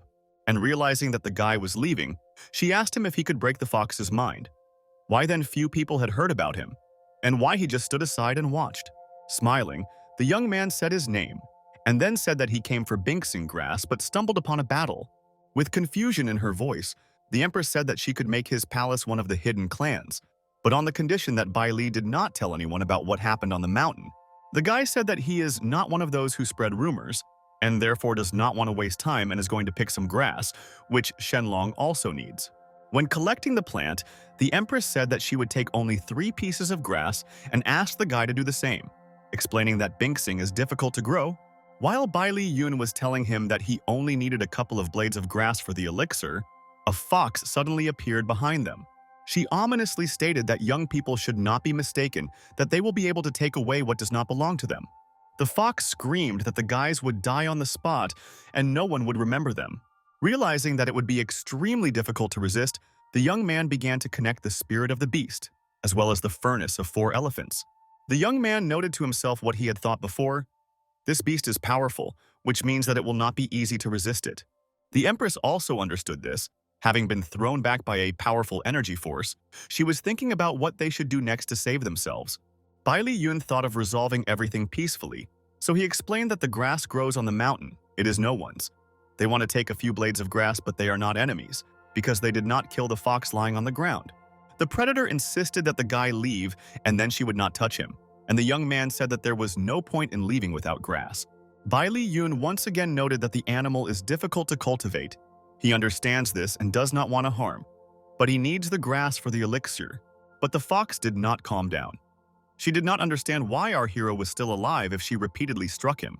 Realizing that it would not be possible to reach an agreement, the young man again called on his stove for help, knowing that now he would no longer stop before his goal. A minute later, the animal was already sitting inside the furnace, and the young man noted that he should not resist because otherwise he would melt the predator into an elixir. And after a little hesitation, he added that he could help the fox with cultivation, since she would be able to use his phoenix fire, but should not resist. Bai Li Yun said that a fox can take on a human form, but first take on the guy's soul mark and become his spirit beast. The predator understood that this was his only opportunity not only to become human, but also to increase his cultivation level, which is very important. The next second, the guy told the fox to be attentive, because spiritual practices would begin to appear in his head. Bai Li Yun continued to say that at this moment it is important not to resist, but to accept all the power that the fire will give off. Our hero uttered the words that those born in fire would be strong and resilient. In addition, the reborn will now have a fighting spiritual body. Looking at her hands, the reincarnated girl asked why her cultivation had dropped, realizing that in the human state she had to practice a lot. Bai Li Yun said that now the fox that has acquired human form will be called Xiao Zhu, which the girl really liked. Suddenly, the Empress appeared behind our hero and began asking where the fox had gone. The young man said out loud that she had run away, but thought to himself that he was not going to expose Xiao Zhu, since it was dangerous. The young man explained that the girl arrived in time and therefore helped drive away the fox so that they could take the grass. Xiao Zhu introduced herself and said that she was very pleased to meet the Empress, about whom she had heard a lot. Shenlong thought to herself that the girl was at the peak of the cultivation of mythical martial arts. Besides, she was beautiful, which meant that the guy was very lucky. Looking at the grass, the guy said out loud that now was the time to pay attention to their prey, which they had been waiting for so long. Finally, Shenlong stated that she was indebted to the young man, and therefore, if he needed help, she would definitely repay. The next minute, the Empress ordered her people to return back. She stated that they could attract spirits to the dragon religion for mutual exchange. Hearing that it is impossible to kill martial artists because they will be avenged, the girl suddenly pointed out to our hero something that surprised her. The two confused sisters who had recently pestered Bai Li Yun now seemed to not know what to do and looked sad. An unknown woman, hearing that the girls refused to hand over the relics of King Dav, said that in this case they would be killed. Fei Shuang stated that the demon killed their parents for the sake of treasure, and if so, they would never hand over the most important relics to the villainess. With anger in her voice, the unknown woman noted that so much time had been wasted. She added that she would like to see how long the girls will be protected by the relic of King Dawa. But this will not happen, since it will destroy everyone. Grabbing the sisters, Bai Li Yun turned to the killer and said that for the sake of treasure she kills her subjects. And if this is so, she is not doing well in the head. The young man heard that the stranger asked his name, but he decided not to dignify her with an answer, but asked if she was going to kill the two girls. The criminal said that the sisters are mere mortals, and therefore she can do whatever she wants with them, and it is better for the guy not to interfere with this. The next minute a man spoke who stated that his name was Tongan, and he was a master of the teachings of the departed. Looking carefully at our hero, the old man asked whether it was true that the owner of the palace, Yun Xiao, was standing in front of him. The guy said out loud that the master was very insightful, but he thought to himself that these people looked familiar. The woman, hearing who the young man was, asked how he could be here if the eldest of the 4 hidden gates had gone to kill him. The old man decided to himself that these masters were no longer there, and therefore decided to retreat, although Hua Yue said that among them were 8 of the strongest masters, and they could easily cope with the young man. After a second, the old man and his disciples fell silent, and Xiao Zhio told the guy that she knew this woman. She indiscriminately killed innocents and took away relics. Addressing the master, Bai Li Yun stated that these girls are under his supervision. They are his assistants, and therefore they need to be released. With a smile on his face, the guy said that the old man, on the one hand, says that there is no need to quarrel, but on the other, he does everything to become enemies. Tongan looked at his students and stated that they should all kill Bai Li Yun together. If this is not done, nothing will change in the future. The men thought for a moment about their mentor's words, and then shouted in unison that the young man should be killed. Hearing threats addressed to him, our hero began to note that they were too weak to threaten him, if only they would try to attack first. And when they attacked, after a few seconds they regretted it, because they did not understand who they were dealing with. Hua Yue began to reproach the young man for breaking through above the heavens and not speaking about it, and the guy said that he could not feel sorry for a killer like her. But the very next moment, one of Master Tonggan's students began to beg for mercy and shout that they were forced to attack him. In a quiet voice, the young man turned to this man and asked him what he said, because Bai Li Yun did not hear anything. Looking at the defeated woman, the stranger began to say that the guy probably didn't want to fight against the entire martial arts world. And then he added that the young man has already been to both heaven and earth. He has such power, then why is he complicating everything so much? They understand his desire to help the two girls, but in front of him are also the best students, the future of the martial arts world. The man heard Bai Li Yun say that the life of any innocent person was important to him, but he continued to ask if they really wouldn't be released. In an icy tone, our hero noted that if everyone in the martial arts world is so ruthless, then there is no point in them, because they are no better than killers. With the last of his strength, the man turned to his comrades and told them not to hesitate or be afraid, but to attack Bai Li Yun. One of the students once again confirmed what was said, starting to shout. He declared that it was necessary to gather strength and strike a crushing blow. Xiaoju, realizing that it would be difficult for the guy to deal with such a crowd, began to say that she should not be ignored because she would not stand aside. Not taking the girl seriously, one of the students said that the brunette was very attractive, and therefore it was better for her to go with him, so that he didn't finish the sentence. Xiaoju understood that she was on the battlefield and words were unnecessary. Besides this, Bai Li Yun, like the girls, needed help, and therefore it was time to act. The beauty asked our hero for permission to deal with everyone who wanted to harm them. Hearing the young man's approval, the students began to ask in horror what the brunette was going to do, and then shouted at her not to come. But Xiaoju noted that she would only do what these people deserved. A few minutes later, the brunette reported that she was done, hearing that she needed to use her powers to destroy the bodies. And then he continued and noted that after this, the fox should no longer appear. Only half an hour passed, and the guys were already in the cave where Xiaoju had previously lived, who said that all the treasures were very valuable. The girl stated that thanks to what the young man did for her, she wants him to take part of this wealth because he deserves it. 3 days later, Bai Li Yunxiao was in his office, where his assistant was reporting to him everything that had happened over the past few days. But suddenly the meeting was interrupted because people who claimed to be Isabella's relatives had gathered under the building and wanted to see her. Realizing that one of the relatives had burst into the office, Xiao Wu hastened to explain that many of the girls' clan were quite influential people, and if one of them targets Ling Xiao's company, it will not be very pleasant. In addition, new problems will appear. After thinking for a while, Bai Li Yun said that he had not encountered this family before, but this was no reason to refuse to meet them. The young man went out into the street and told everyone gathered that he had not heard anything about any princess, and added that the family was mistaken. But the very next minute, the woman shouted that Isabella was standing next to our hero, and she was their princess. Shyly waving to her family, the girl thought to herself that she hoped that her family would never guess where she was. Sometime later, sitting in the recreation room, Isabella explained to Bai Li Yun that she was never loved in the clan. She thought that they did not care where she was. Our hero told the girl that the first heir of her family had died, which means she needs to take over, although she herself has the right to decide what to do. After some time, a woman came to Bai Li Yun's office and asked the young man to return their princess, but he refused. The unknown woman said that the creation of a large corporation does not mean anything, and added that while protecting Ling Xiao, the president of the Mitsui Foundation, Tanaka Yue, was kidnapped. Our hero thought to himself that their company's business had expanded to Japan, but it seems that this is not at all the case. And the woman continued to say that even such a mistake could easily destroy the company. Although if the guy brings Isabella, she will help him. With confidence in his voice, Bai Li Yun said that the guest should not worry about the worries of the Ling Xiao group and asked the secretary to escort the visitor. As she left, Isabella's relatives said that the day would come when our hero himself would come to her to ask for help. The young man no longer wanted to talk about anything with this woman, and therefore he once again told her to leave.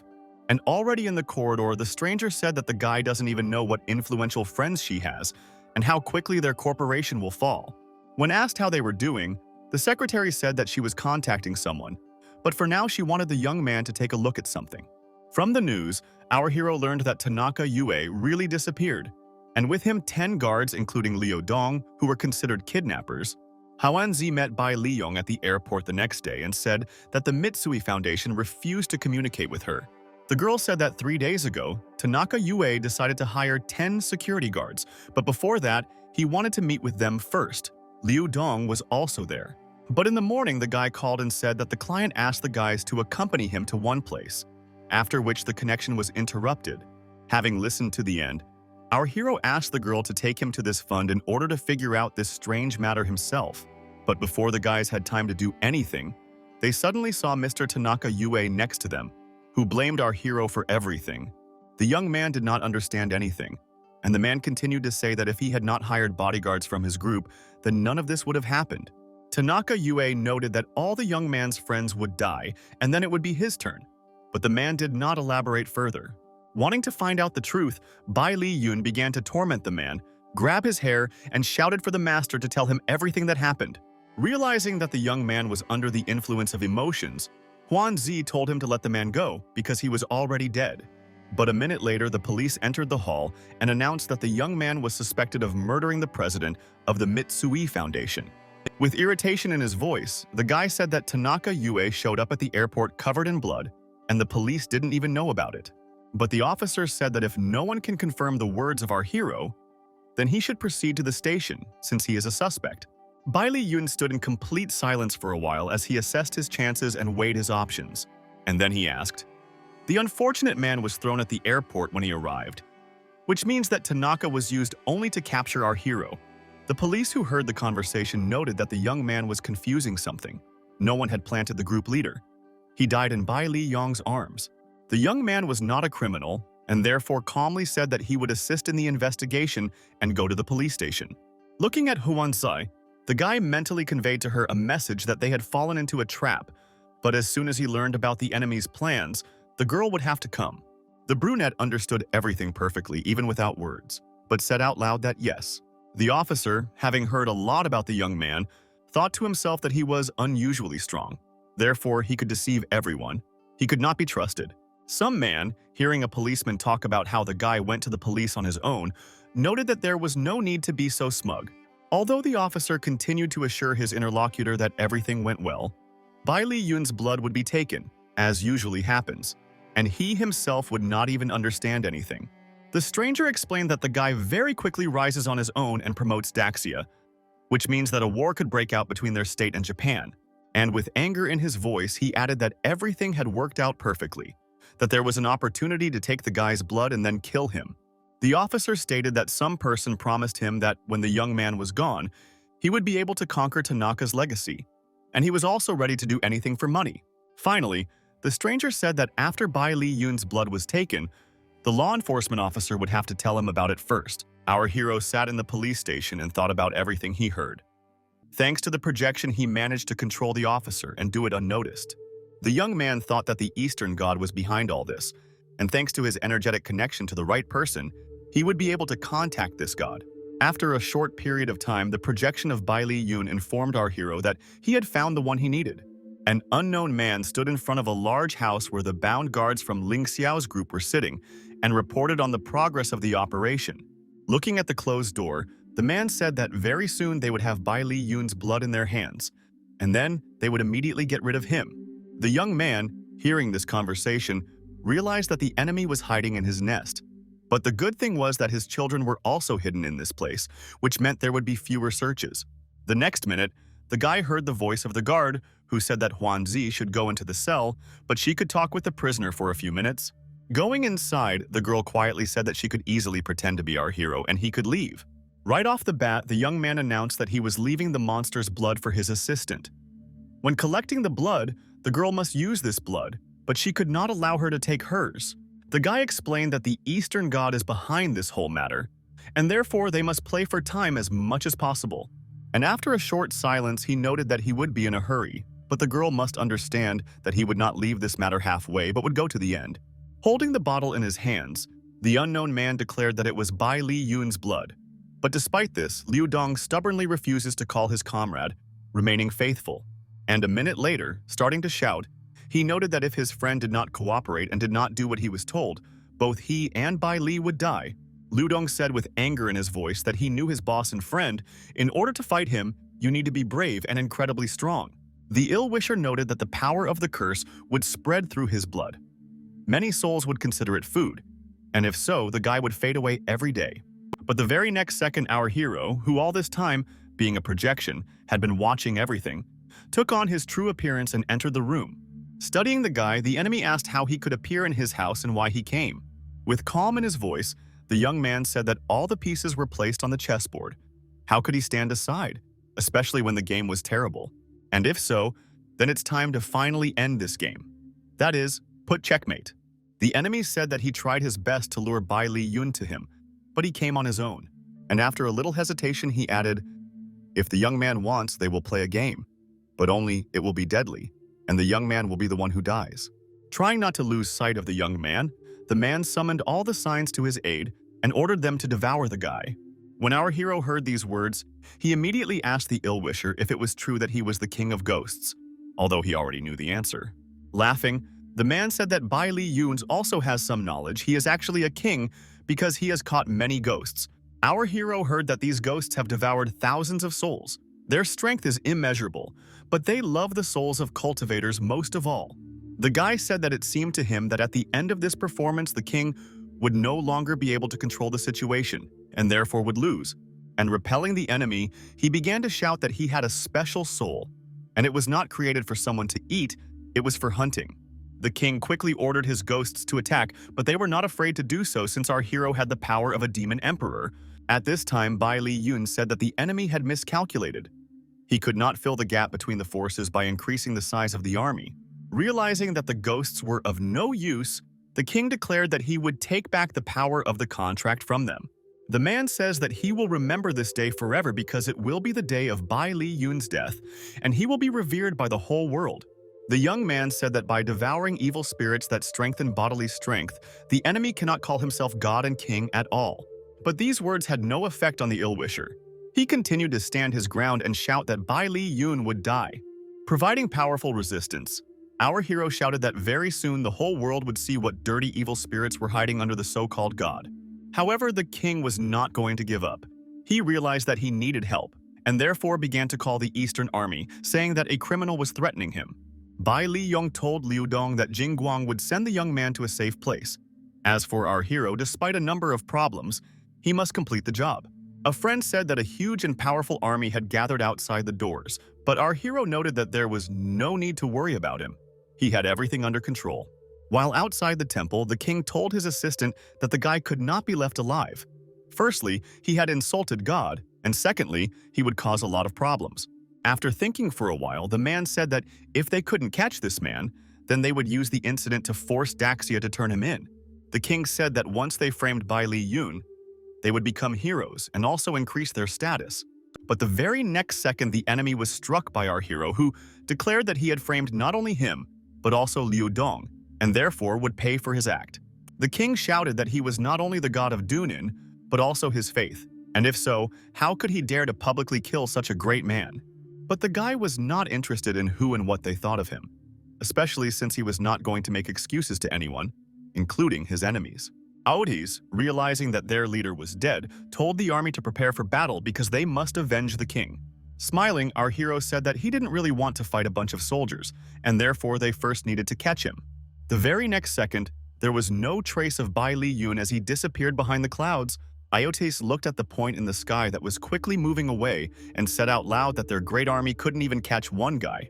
One of the subordinates reported to General Zhu about the events of recent days, as well as the fact that the Dong Ying people had arrived in Daxia to seek an explanation. With sadness in his voice, the man said that the Foreign Office should try to buy time, and added that the guy had become more problematic. And after a little hesitation, he added that he hoped that the situation could be resolved in the best possible way. While in the secret house of the Tian He family, our hero was interested in how the situation was developing now. The girl noted that the Dongying people are uniting with the United States to put pressure on Daxia and declare Bai Li Yun a war criminal. That same night, in an office building, a conversation took place between our hero and his assistants, whom he asked if everything was ready. One of the girls explained that the soldiers on patrol were under the influence of an illusion, and therefore they would disturb everyone. The second girl noted that she had knocked down the monitoring system. Therefore, the security would only see the picture without the anomaly. And a minute later, the blonde added that next to the door where the young man stood, She felt the fashionable and dark power of the blood race. Isabella briefly explained that their family has the innate power of light and their enemies are members of the blood race. The girl stated that these people have a very long life and also have strong power, but they are still weaker than the power of light. The young man said he remembers that the Order of the East was to prohibit entry into the Blood Clan, and then abruptly switched to where the girl felt the power of darkness more. Scanning the doors, the blonde noted that the Blood Clan had created protection, but she could not hide from her what needed to be found. Suddenly, Isabella screamed that the special energy of the power of darkness was coming from the 10th underground floor. Bai Li Yun decided not to waste time, and then invited his companions to go down and personally see what the evil forces were hiding. A minute later, the guys found themselves in a room that resembled a gym, where people were suspended by chains by their hands. Approaching one of these, Isabella stated that these were blood slaves. They were kept by the blood race, like livestock, so that there was always a source of food at hand. The young man realized that these were soldiers, those who had reacted so quickly before. But in fact, they were doing everything on the orders of the race. Hearing the sound of the elevator rising, the guy quickly reacted and told the girls to find a place to hide. The next minute, two guards entered the room and were actively discussing Bai Li Yun's possible cooperation with them. These people did not have time to finish speaking because the next minute Isabella and Xiao Jiu attacked their opponents. Realizing that everything went well, the young man asked the girls to take a photo of this place and send it to Zhou Baoguo. The next day, while in the conference hall, the people of Duning were indignant that Bai Li Yun had killed their god, and therefore they urgently needed an explanation, otherwise there would be a conflict. General Zhu stated that this person was the backbone of Daxia, but at the same time, their country would not tolerate his misbehavior. At the same time, the representatives of the Dunning people must realize that Daxia will not give any explanation. And while one of the representatives was actively indignant, at that moment the other was brought an urgent document and asked to familiarize itself with it. Addressing Mr. Ellen, the diplomat said that before becoming indignant, one should first study one important document. Reading what was written, the expression on Mr.'s face was constantly changing, and not for the better. He started shouting that none of this was true, that they had never used the Japanese as blood slaves, and kindness had nothing to do with it. Not wanting to endure the shame, Mr. Ellen began to leave the room and shout that there was no point in negotiating anymore, because everything was clear. At the same time, there was a conversation between Bai Li Yun and Liu Dong, the latter talking about political news, although he heard his friend's question about what he would do next. Realizing that his friend had plans to work, our hero noted that he had ideas and reminded Liu Dong of the war 100 years ago, when the Dong Ying people stole part of the land from Daxia. The young man remembered that in ancient times, Yingzhou was part of their state, but then it was taken away, forcing people to suffer. Liu Dong, without listening to the end, said that probably there is not a single local resident who could forget about this. But why did Bai Li Yun suddenly talk about this? Our hero took a short pause, because he understood that his friend had already suspected something, and then sharply said that he wanted to return Yingzhou. Liu Dong looked at his childhood comrade with wide eyes. He wanted to say something, but could not find the right words. A couple of days later, our hero stood in General Zhu's office and reported to him that he wanted to cause some trouble for Japan. Not wanting to delay the story of his plan, the young man quickly noted that he wanted to return the lost territories to Daxia. With a trembling voice, the old man began to ask the young man if he was joking. Bai Li Yun said that since ancient times, Yingzhou belonged to them, but Japan managed to take these lands away because they had a huge army. Daxia never forgot about this territory. She simply could not defend it and defend it, since many innocent people would die. The Western God and the Blood Clan have created a lot of problems. They can use this to blame the Japanese army for failing to protect Yingzhou. Having listened to the plan to the end, General Zhu noted that the young man had actually thought through everything perfectly, but he just needed to work on the nuances. And he added that he was proud to live in Daxia, but he wanted to receive some kind of reward because he had done a lot in recent months. Our hero said that he wants, when they managed to return Yingzhou, to become the head of her army. The general stated that he would have a reward, but believed that it would not be so simple since Yingzhou would still be under Japanese control. Believing that everything had been thought out and not understanding what was the matter, the young man began to ask his interlocutor about it. Rising from his seat, the old man said that he was giving the young man 3 days. If he convinces Japan to give up the land, then he will become the commander-in-chief of the army. A few days later, negotiations began, in which Bai Li Yun tried to prove that Daxia should protect Yingzhou because it was able to do so. The representative of Japan noted that the events of the past weeks do not characterize their army in any way. This is an accident. Therefore, he agrees to share powers equally. Realizing that not everything was as simple as we would like, Bai Li Yun began to put pressure on the fact that these were their lands. And therefore, if there were no concessions, they would return everything by military means. The young man, realizing that his assistant wanted to tell him something, stood proudly and said that the meeting was suspended, but only so that the negotiators carefully consider and weigh everything. Standing in the corridor, Zhao Wu told the guy that the army commander had ordered him to leave the negotiations and transfer power to his son Ji Wushan, who was already on his way. Bai Li Yun remembered that Zhou Baogu received an order from Marshal Jian, not understanding when Ji Yintian received the right to change it, and the assistant continued to explain that Daxia has Marshal Jiang Qingwu, but in fact he, Ji Yintian, and Yun Zhengfa control the military power. These people are representatives of the three hidden gates, well protected by the sect. They cannot be underestimated, and Ji Yintian insists on changing the order, and even the marshal can't do anything. Our hero said that he did everything so that Japan would stop being stubborn. And now Ji Wushan will come ready for everything, and send this man to hell. The assistant replied that this person is well protected by Song Huandong. The reputation and power of the Ling Xiao Palace cannot be compared with theirs, so they will have to give in. Turning on the energy flows, the guy suggested returning to the hall and said that no one would find this room within an hour. Everything will look as if this board simply did not arrive on time, but this will not be Bai Li Yun's fault. With joy in her voice, Zhao Wu noted that this is a great strategy. By the time everyone arrives, the solution will already be ready and no one will be able to undo it.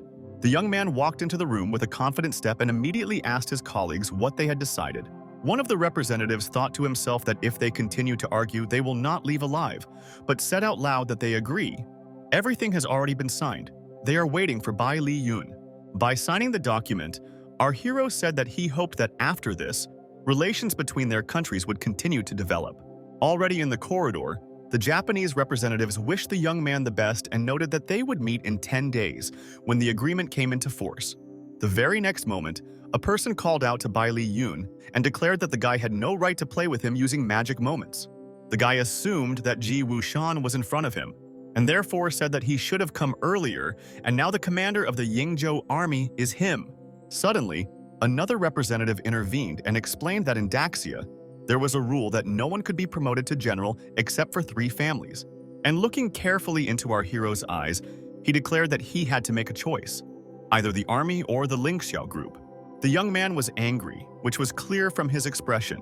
He thought that Lingxiao is the foundation, and Yingzhou is the island for his future development, and he stated out loud that he was the founder of the group.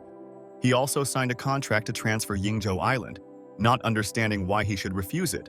But the interlocutor said that while Bai Li belongs to the army, he cannot fight it, and added that he ordered to freeze all his possessions. And in an angry voice, he told the guy not to think that he had the right to choose, but the young man replied that no one can freeze anything just because of some rule. Besides this, in Daxia, not only their family has a say, the interlocutor shouted and said that the guy had too high an opinion of himself, although he was nothing. The military could throw him and Bai Li Yun's family out. Looking into the cold eyes of the young man, one of the representatives read in them the intention to kill everyone who stood in his way, and therefore decided to smooth out the conflict. The man said that the guy had better think about everything carefully, and only then act. He must remember that the contribution of the 3 families is greater than his personal one. And then he warned that if the young man decides to go against the master of the Ji family, it will be considered military treason. And in a calmer voice, he asked what our hero decided to do in this situation. Although he noted to himself that Bai Li Yun's pressure is very high, he needs to calm down, because he cannot allow himself to be intimidated. Otherwise, he will not be able to fight with dignity.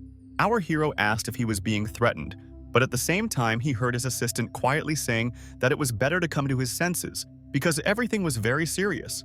Throwing the documents on the ground, Bai Li Yun told his interlocutors to take these papers, but warned that this was not enough to return the island. The men did not understand what the guy was talking about, but began to note that now it was not his concern. The interlocutors added that the Ji family would keep their word and therefore the young man's property would soon be unfrozen.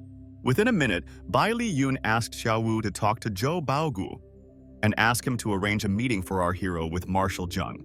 The young man said that the Ji family may have received permission from Japan, but do not forget that there is still Huanzi. And he added that it was Japan who decided to give up the island, while at the same time Huanzi was still in that country, which means there was a chance to win. 10 days later, representatives of the three families came to the designated conference room to participate in the Yingzhou transfer. Ji Wushan stood in the corridor and said that he was expecting an unpleasant surprise from Bai Li Yun because he had secretly met with Jiang Jinwu. He even exchanged the lily dew for a number of privileges. The interlocutor noted that the Ji family can do whatever they want with this guy. He won't even have time to do anything.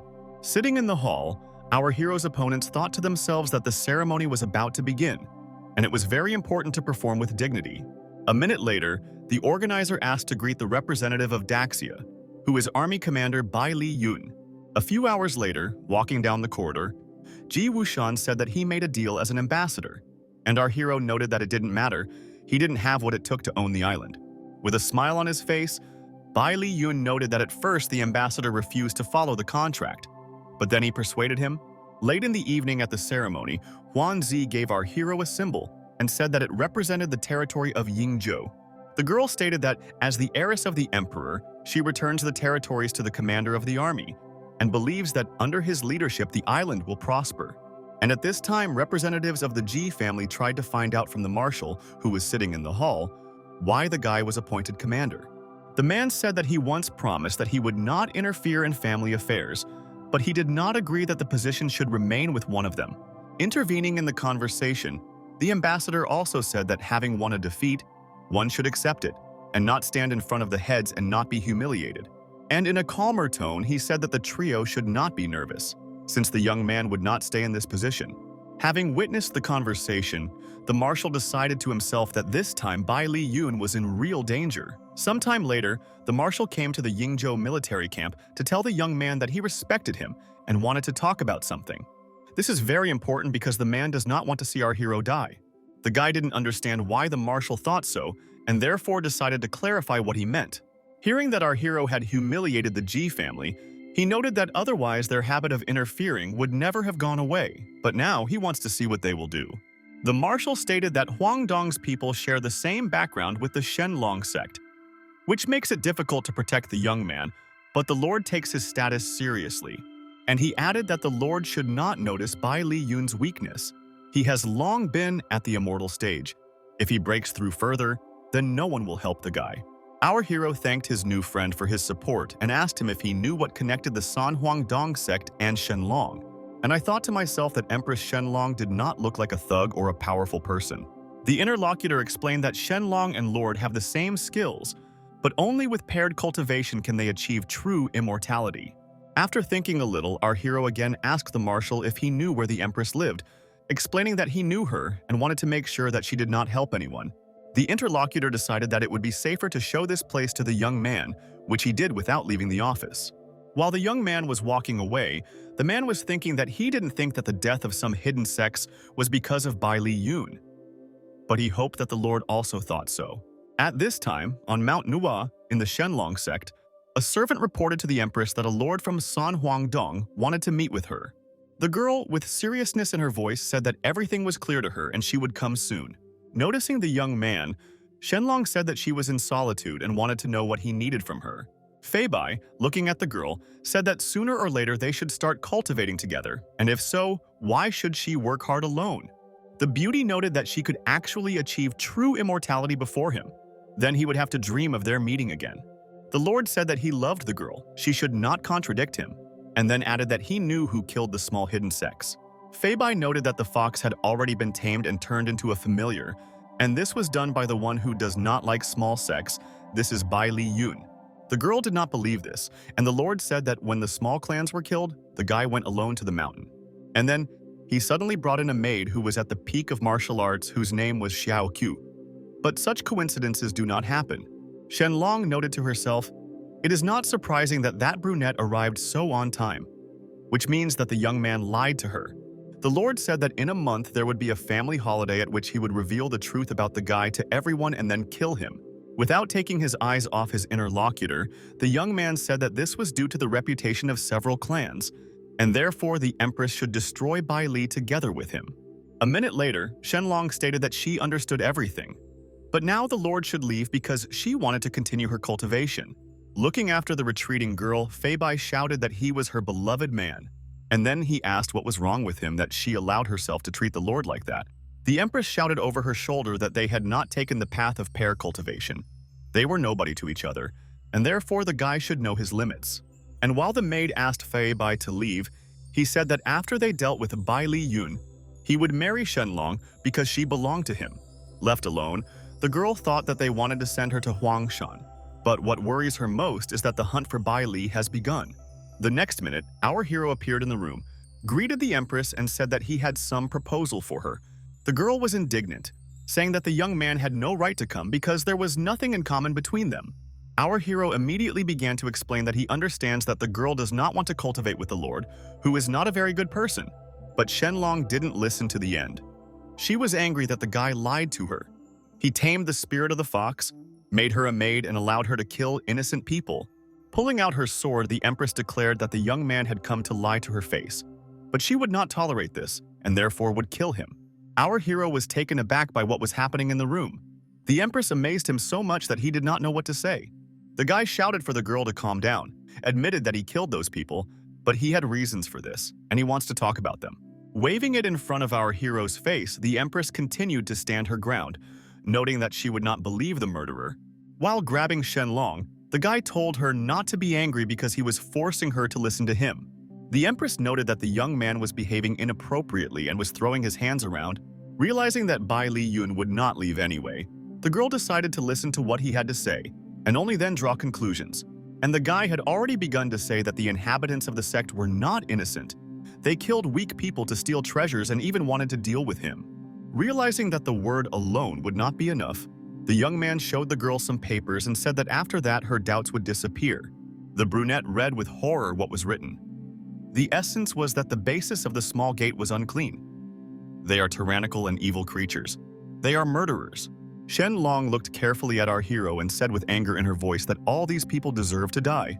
And then the young man noted. He realized on the mountain that they had the same skills, only hers could be developed halfway, and his until the last stage. The Empress did not understand how it could happen that the guy had mastered the complete martial arts method of the Shenlong sect. Our hero did not tell how he succeeded, and when the girl again began to say that she did not believe, he said that she would feel everything herself. Bai Li Yun then asked the Empress to relax so that he could pass on some of the Black Emperor's memory to her. She asked why he was passing on such an invaluable skill to her. Was it really only so that she could help him deal with the Lord? With horror in his voice, our hero began to ask if Fei Bai was here, having heard that he came to ask the girl to help him kill Bai Li Yun. The guy asked the Empress to help him deal with the Lord, since he really needed it.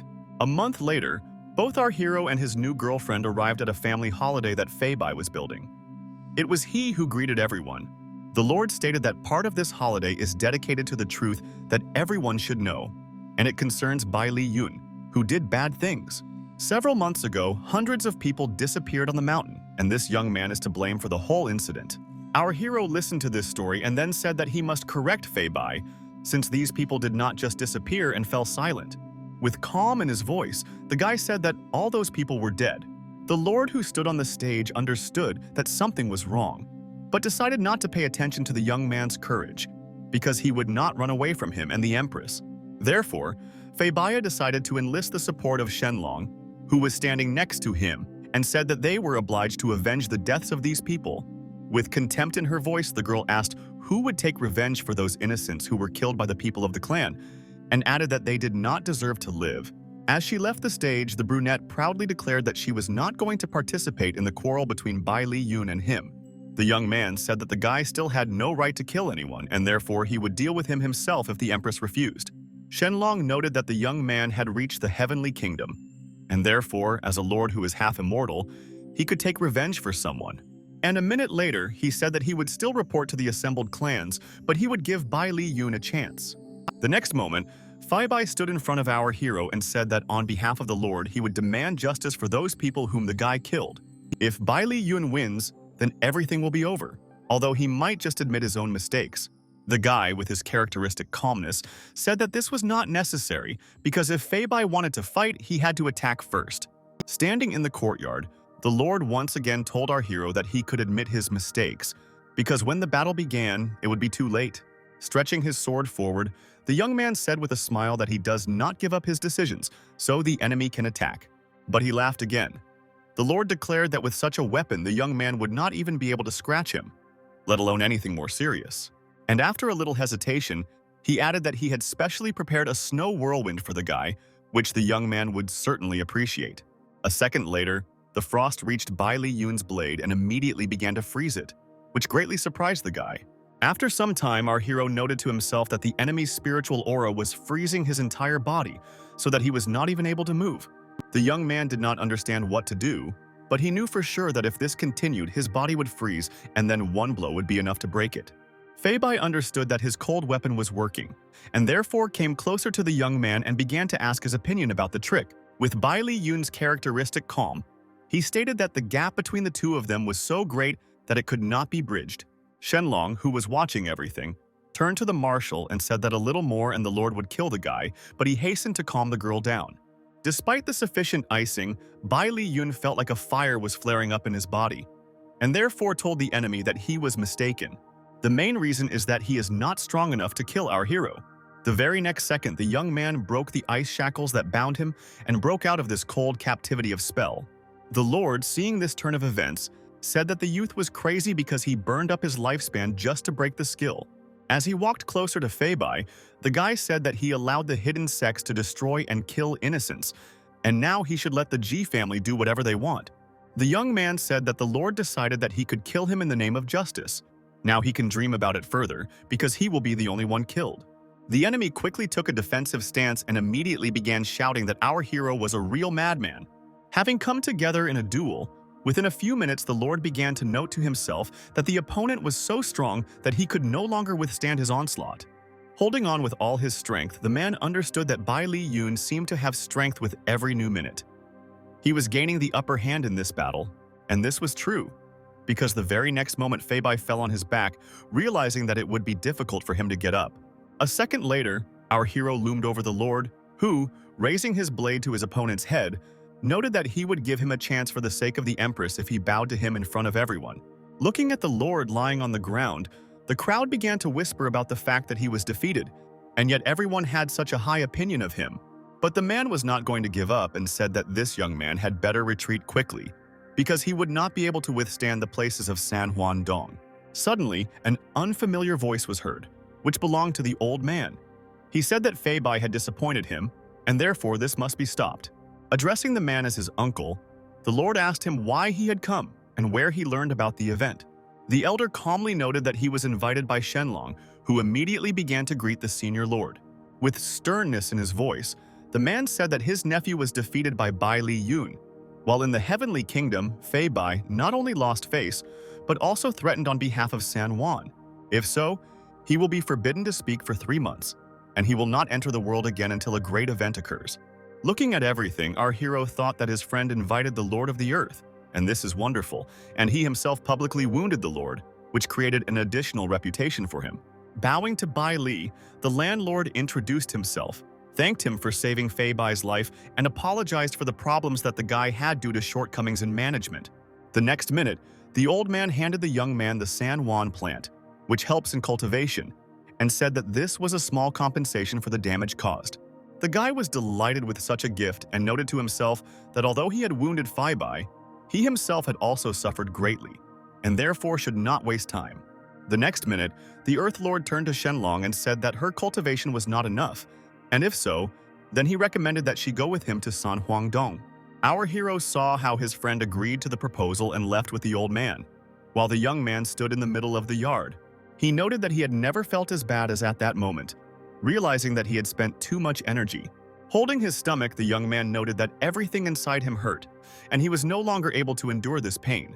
Losing consciousness, Bai Li Yun saw girls running up to him and starting to ask how he was feeling. The guy knew that in front of him was not only his team, but also his faithful friends, but he was unable to say anything. 2 days later on Long Din Island, our hero's deputy happily stated the fact that he had finally come to his senses. Xiao Wu said that after what happened, everyone began to respect the young man even more. And in addition, there was excellent support in the person of Xiaoju and Isabella. The latter could not stand it and began to say that after the news of Bai Li Yun's illness, the Windsor family found her again and demanded that she return with them to Europe. Realizing that the girl gave her consent, the young man did not ask her anything, and she began to make excuses, saying that she had betrayed his protection. Our hero said out loud that Isabella could be free, but he thought to himself that the effect of burning was much worse than he thought. He realized that he would not be able to use his spiritual power for some time. As for the girl, if she had decided everything, she should leave. Approaching the door, Isabella said goodbye again and thought to herself that she had no idea when they could meet again, but hoped that everything would be fine with the guy. A few hours later, his secretary approached our hero, handed him a letter and a stone saying that Isabella had left it. The letter said that it was very difficult for the girl to make her decision, but she saw no other way out. In addition, the beauty leaves him a spirit crystal so that he can replenish his lost vitality and recover faster. She also wrote that she was afraid that if she started talking to him, she would not be able to leave later. A few minutes later, Bai Li Yun said that Xiao Wu and Xiao Ju would go with him to the cave to stand guard while he absorbed the spirit crystal. The young man knew that he should hurry, so that when he recovered, he could become a support for Isabella and everyone else to make sure that she did not turn into a puppet. Sitting in the cave, the guy noted that he could not completely heal his injuries, but he had regained his strength and could use 10 units of silk. Bai Li Yun wanted to think about Isabella's family, but the next second he heard a strange sound and told whoever was hiding around the corner to come out. The next second, an unknown girl came out of her hiding place, greeted our hero and asked how long he was going to stay here.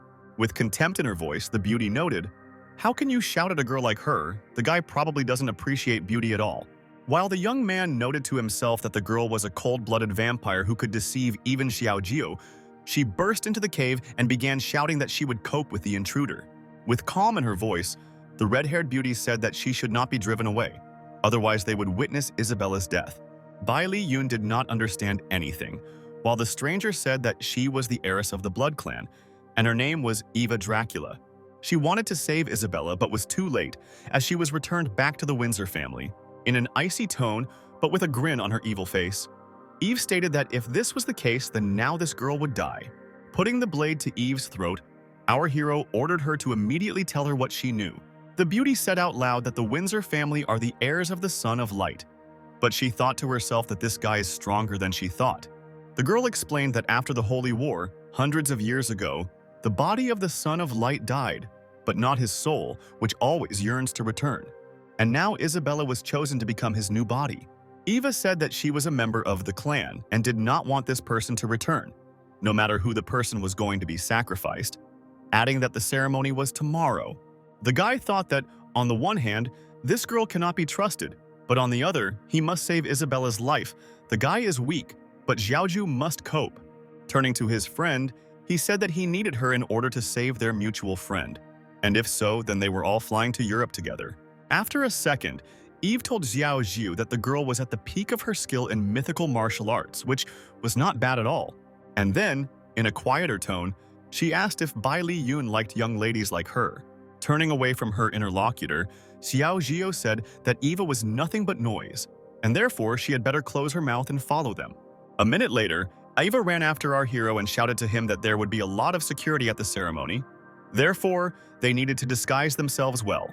Already at night, the guys were in Europe, and the red-haired beauty still insisted on her own, claiming that she and Bai Li Yun should play a couple in love so that they would not be recognized. Looking into the distance, the guy said that perhaps this was what was needed, but it seemed to him that they had already been found. Suddenly, our hero was called by name, and some woman said that Europe is not a place for crazy people like him. It was Larissa, the great priest of the Windsor family, who did not love the young man. The woman told Bai Li Yun not to stand in their way, otherwise he should not blame the family for being rude.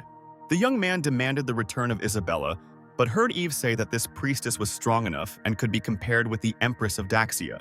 A few minutes later, the young man stood at the door of the castle, and the red-haired girl said that they had already arrived, so they needed to be quiet. Our hero stated that Isabella's death would be a pity for him, but if the Son of Light was reborn, could the Blood Clan survive? Eve began to say that his words made sense, but after a moment she froze, to shout that now is the time to fight. Larissa stood in front of them and grumbled that not only did he not listen to her, but he also came along with the Dirty Blood clan. Addressing her assistants, the woman said that in this case the young man would see no mercy, which means they should attack. For some time, our hero looked at these women and seemed hesitant to do anything. But the very next minute, Eva attacked one of the ill-wishers and even knocked her to the floor. The beauty noted that the blood of the Light clan was more delicious than she had previously thought. Bai Li Yun carefully watched his opponents and mentally told his colleague that they could not trust Eve, and his injuries had not yet fully healed, so he must remain strong. This is why the young man leaves these people to her. Xiao Ju must try to use illusion to confuse them. The girl herself understood that the young man needed to take care, so she told him that she would do everything. In less than a minute, the brunette began using the Nine Tails illusion, hoping that the trick would work. Xiao Ju saw that the women had stopped and could not do anything. The opponents looked at our heroine as if spellbound as she again led them into the gates of fantasy. The next second, everyone gathered noticed how the women were hiding their swords and saying that they had already finished everything. Eve, standing aside, could not understand what was happening, but noted that she was dizzy and thought that the maid was an unusual person. After some time, our hero asked his new acquaintance to take him to the Windsor family, but she still did not understand how they could leave women on the street. Xiaoju, who was observing the opponents, noted that they were in an illusion and believed that they had caught Bai Li Yun and his team. And when Eva heard that ill-wishers began to call someone and report on the success of the operation, she understood everything. A few hours later, the guys in full force reached the castle belonging to the Windsor family. While at the top of the castle, our heroes heard the guards whispering to each other and saying that the ceremony would begin very soon. Larissa stood on stage and joyfully informed everyone present that this day had finally come. The Son of Light, whom everyone has been waiting for, will return to cleanse this dirty and unworthy land. Isabella, sitting next to the woman, noted with anger in her voice that she was truly crazy. Hearing the girl say that she would never give up, the woman replied that this must be accepted, because everyone can be a Son of Light. Hitting the window with force, Larissa screamed for Isabella to shut up, since the time for the sacrifice had come. And then she added that Isabella might not even dream that Bai Li Yun would save her, and fell silent. The reason was that a male voice was heard behind her, who said that he did not understand why she decided this way. A minute later, he added that he was wondering why Larissa looked so surprised and scared. And then, in a more menacing tone, he declared that if the old woman wanted, she could sacrifice herself to the Son of Light, and they would take Isabella. Bai Li Yun noted that as long as he was here, the woman would not be able to get to this girl or do anything bad. Looking at Xiao Ju, Eve noted that the pharmacy had already been launched a little more, and his soul would take over it. But before this happens, this girl will already become her most beautiful and delicious food. But in the next second, something happened that no one expected. Eve snatched Isabella and, turning to Xiao Jiu, thanked her for buying time. Everything happened so quickly that our heroes did not understand anything. So Bai Li Yun tried to stop the vampire. The next second, a powerful stream of light engulfed the ill-wisher, who flew away with force. But this was not enough. Eva said that if the young man wants her to let the blonde go, he will gladly do it. But at the same time, the vampire is not sure that Isabella will be okay if she does take this step. Both Bai Li Yun and Xiao Jiu saw their friend fly across the hall and could not do anything about it. Isabella lay in the middle of the hall and turned to our hero, who stood a little away. At the same time, Eva looked contemptuously at the brunette and said that a great event had begun. Bai Li Yun screamed with all his might, not realizing that something wrong was happening to the blonde and she was being reborn. But this seemed to amuse the vampire, who told our hero that no matter how much he wanted, he would not be able to influence the situation. This is because Isabella's soul still exists, but sooner or later it will be replaced and the guy will not be able to save her. The ill-wisher said that such strong energy is already comparable to celestial beings, to which Eve replied that this is in fact true, since this is the true energy of the Son of Light or a spell, probably. Grabbing the blonde, the vampire declared that it was not too late to save people, but only if she finished her meal.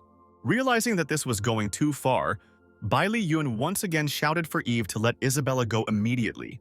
The guy said that she had taken a very dangerous path, and he would get even with her, so it was better to resolve this issue peacefully. Throwing the girl aside, the red-haired beauty laughed, feeling like the main one in this room. She said that stopping someone from eating is at the very least impolite. Laughing even louder, she declared that the young man was too slow, and now the Son of Light was embodied in her. Soaring upward, Eva noted that now she is so strong and resilient that some Bai Li Yun is not her opponent. In addition, she also ate the soul from some vessel and became the owner of a powerful demonic sword. Eve directed a powerful energy stream in the direction where our hero was to make him fall. The vampire happily made fun of the young man and said that before that he had killed thousands of people from the blood clans, and now it was his turn. Realizing that his strength was at its limit, Bai Li Yun quickly summoned flames to help.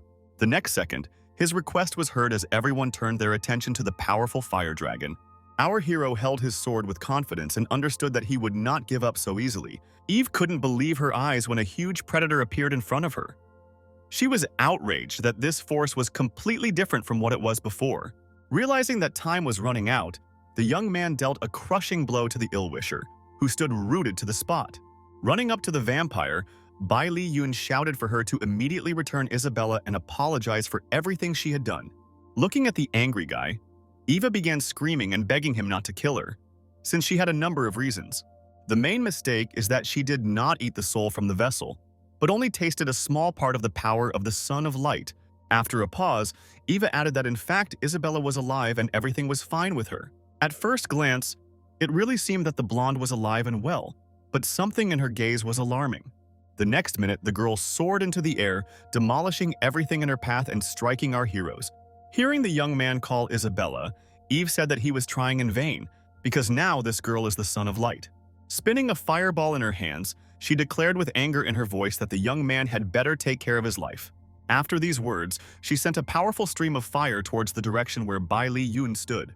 Covering the young man with her body, Xiaojiu screamed for him to be as careful as possible, realizing that she was unwittingly sacrificing herself. The blow was so powerful that a minute later, the brunette was already lying on the ground in a semi-conscious state.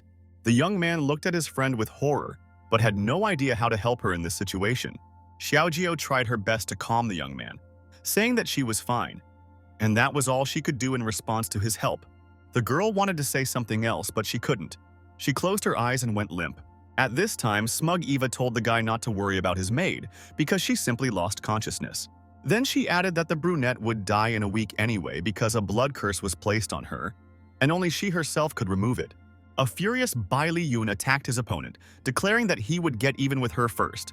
After injuring her, he added that after that he would find a vampire who could lift the curse. But the next moment something went wrong, because the guy did not find Eve in front of him. Peering carefully, he saw an unfamiliar young man in a mask who grabbed Eve in his arms and hurried to take her somewhere. Chuckling quietly, the stranger said that if our heroes want to lift the curse, they can look for a vampire in Eastern Europe. A second later, they disappeared through the window without saying another word. Grabbing Xiaojiu, the young man told her to hold on, as he was immediately leaving for Eastern Europe and would definitely find a way to lift the curse. The very next day, Bai Li Yun arrived in Eastern Europe as planned. Flying over the picturesque valley, the young man thought that this was most likely the territory of the Roland dragon family. In any case, intelligence said that they had a way to remove the bloody curse, so the hero relied only on them. But before he could reach the place, someone screamed from the forest thicket, which was right below him, asking for help. Bai Li Yun knew he didn't have much time, but he couldn't ignore that scream, especially since he smelled blood. The unfamiliar girl told the Lord to be patient a little, because they would soon be home. She cried and apologized for insisting on finding the dragon's heart for her grandfather, and now everyone was hurt, even her. The young man replied that it was not her fault, Miss Angel, and that they needed the dragon heart, otherwise the Roland family would sooner or later face collapse. After carefully looking at the strangers, our hero apologized for disturbing them. The guy and girl looked at Bai Li Yun for several seconds in complete silence, trying to understand where this person came from. But a minute later, with horror in their eyes and fear in their voices, they began to ask who he was and where he came from in these parts. The young man honestly admitted who he was and what he needed, then said that he had accidentally heard that they were from the Roland family and asked if they knew a way to lift the curse. The Lord began to be indignant and shout that they did not cooperate with people associated with vampires. But Bai Li Yun continued to say that their family's credo was to help others and uphold justice. But it seems that the rumors turned out to be false. While the Lord was indignant, the girl said that she is the 9th heiress of the Roland family. And the guy is right, because they really have the right medicine. Angel explained that only her grandfather knows the recipe, but he is sick and he needs a dragon's heart if the guy helps, They will give him the medicine. The young man shouted that Miss was acting rashly, but in her defense she said that they had no other choice because grandfather was dying. Realizing that their new acquaintance agreed, Angel explained that as soon as the young man gets the dragon's heart, he should come to her. She will be waiting for him. Soaring into the air, Bai Li Yun tried from a bird's eye view to find what his new acquaintances needed. Almost immediately, something caught his attention that he had no intention of ignoring. Having discovered the dragon egg, the guy noted that it was filled with spiritual power equivalent to the relics of immortals. For some time, the young man could not stop admiring this rare and unusual relic. Putting his hand on the egg, Bai Li Yun understood that it exuded powerful energy. If so, then it may become an undesirable prey for good people, so he decided that such a treasure should be hidden. But the guy did not have time to make his wish come true, because the next moment he saw a dragon and decided that the mother of this egg was clearly unhappy. The dragon not only flew, but also breathed fire, wanting to quickly destroy the young man who was still deftly resisting the pressure. Smiling, the young man said that he too knew how to play with fire, and sent the dragon a gift in return. Bai Li Yun understood that he did not want to fight this beast. He just needed to take the egg and somehow distract the dragon's attention. Although it was not easy, the predator was clearly not going to give up, looking at the young man inquisitively, plotting something evil. Realizing this, Bai Li Yun decided that he could not do without a sword. Confidently striking, the guy realized that this was not enough. The animal still remained strong and powerful. Waving his sword, the young man wanted to end this matter as quickly as possible because he understood that the lives of his friends depended on him. After a few minutes of battle, the desired effect was achieved, and the dragon fell like a stone. The young man noted to himself that he was not sure where exactly the body fell, since he was standing too far away, and decided to look for it. At this time, a group of unknown people gathered in the clearing, holding the dragon's heart in their hands and noting that their owner needed it. One of the men said that not only does it look beautiful, but it also has powerful energy circulating in it. The next moment, Bai Li Yun appeared in the clearing and shouted that they had no right to steal his dragon heart. One of the men explained that he did not understand where the monster came from, pointing at Bai Li Yun, and stated that he would leave first, and the rest would deal with the guy. Our hero looked at the fugitive carefully, but decided not to take any action in the first few seconds. With a smile on his face and joy in his voice, the young man asked the stranger why such a small and frail man decided that he could escape so easily. Standing among the defeated people, the guy continued to ask why the stranger decided to take away his dragon heart. In the dead of night, the stranger, who had been trying to hide from Bai Li Yun all this time, managed to reach the castle. The man understood that salvation was close, but did not slow down, seeing that he was still being pursued by the young man. The distance between them was decreasing, and soon Bai Li Yun could capture the thief. The guy, realizing that the enemy had gone inside the castle and therefore followed him. Not finding the thief inside, he shouted for him to come out in a good way and return the stolen dragon heart, which never belonged to him. Realizing that this was not working, Bai Li Yun asked if vampires really behaved like this. Smiling, the man immediately said that our hero unmistakably understood who he was dealing with. Then he stated that this was his dragon, that he created a squad of hunters, and the guy decided to steal his thing. The vampire added that he arrived in the province to find our hero, who was killing his relatives, and now it was time to pay the bills. The next moment, he loudly shouted that he would activate the secret formation. The young man realized that dense ropes were bursting out of the ground, which intended to entangle him, but he knew that he would not give up so easily. Gathering his strength, the young man said that if they treated him like that, then the vampire should try something interesting.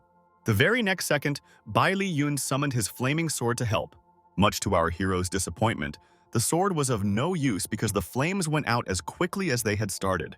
Laughing, the vampire said that darkness rules the world, and the dark formation, being the strongest, devours everything.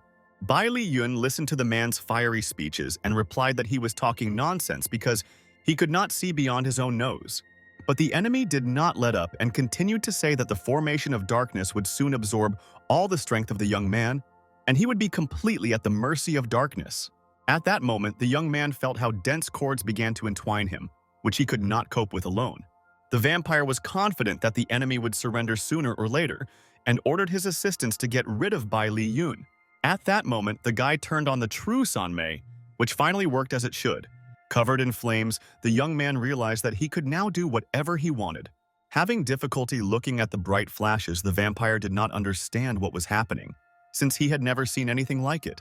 Flame and electricity engulfed not only the young man, but also his opponent, as well as every column in this gloomy castle. Bai Li Yun had managed to free himself from the shackles and was now sitting on the ground, thinking about what to do next.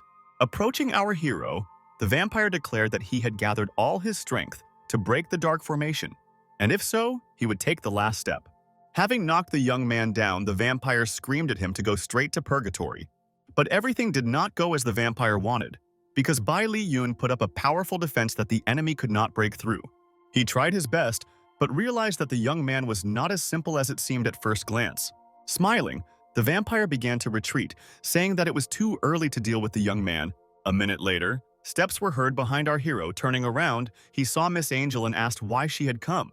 The girl admitted that she had been following the guy, afraid that the dragon would harm him, but she lost track of him and began to look for him, realizing that he was not local and could have gotten lost. The vampire, having heard her story, said that, most likely, the miss was simply worried that the guy would not bring her the dragon's heart. But the girl began to scream, objecting that this was not true, and that vampires always lie, while feeling that something wrong was happening to her leg. In less than a minute, Miss Angel found herself wrapped in ropes, not understanding what this impudent vampire was doing. Coming closer to our hero, the vampire began to say that returning the heart to the family was stupid. It was better to give it to a vampire who could lift the curse. Outraged, Angel began to shout that Bai Li Yun should not trust this creature because as soon as he received the heart, he would immediately kill them. But before the girl had time to finish speaking, tight tourniquets covered her mouth. At this time, the vampire continued to say that the youth was a master of mythical martial arts, but the secrets of the Blood Clan could give people a huge leap in cultivation. Bai Li Yun at first pretended to be interested, but then said that the creature was wrong about one thing, namely, that he is not a mythical master, since he is on the verge of destroying the 5th level of the kingdom of heaven and earth. Looking in surprise at the young man and how he grabbed his sword again, the vampire shouted that this could not be. But the guy was little interested in his words. Cutting through the energy and air, he was going to deal a decisive blow to his offender. And despite the fact that the vampire called a mystical shield to his aid, it did not help him, because powerful streams of fire threw him aside. Walking closer to Angel, the young man told her not to move as he would immediately release her. But not even a minute had passed before the girl's gaze became frightened. She began to mumble something inaudibly, while Bai Li Yun did not understand what was happening. The guy realized that something wrong had happened, but he was in no hurry to turn around to see what was scaring his friend. And what happened next was that someone's strong leg pushed our hero so that he flew to the side. It was not difficult for Bai Li Yun to understand that something was wrong, but he felt that he had already defeated his opponent. However, this was not so. Smiling, the vampire thought that the young man was mistaken, believing that he could scare him with a small flame. Having raised the guy, the vampire ordered him to listen to him carefully and remember all his words. Looking carefully at his enemy, the vampire, who now looked more like a woman, said that darkness is the most important thing in the world. And if so, then only darkness has the right to command everything that happens in the world. Our hero, understanding perfectly what was happening, turned to his opponent, calling him a bat. After a short pause, he asked if he really thought that he could attack him so easily, and most importantly, do it with impunity. With a smile in his voice, the vampire said that being under his feet, the young man could resist, not realizing that his end was inevitable. Rising slightly, Bai Li Yun created such a powerful fiery flame that had never been seen before. Soaring above the ground and trying to extinguish the flames with its wings, the mouse shouted that the young man had a lot of tricks. Looking at the young man, she continued to note that the power of darkness is not something our hero can fight with, since he is too weak for this. At that time, Bai Li Yun did not stop, ignoring her words, and stated that everyone who died from his fire was convinced that it was the most powerful force. And this was true, because within a minute the vampire began to scream, displeasedly asking how long the guy would release his fire. After a little hesitation in answering, the young man said that not as long as he would like, but enough to deal with the vampire, and the bat rolled into one. Not wanting to accept defeat, the opponent exclaimed that the battle was not over yet, and if so, then he was forced to continue. The creature did not finish his sentence, instead gritting his teeth and showing the guy his beautiful smile. The same one thought that the bat seemed to be going to increase its strength, which was not very good for him. The creature screamed for the blood of its ancestors to help it destroy the enemy that was in front of it right now. Bai Li Yun noted that the vampire forcibly broke into the immortal realm even though his wounds had not yet healed, and realized that he needed to use the power of the dragon egg.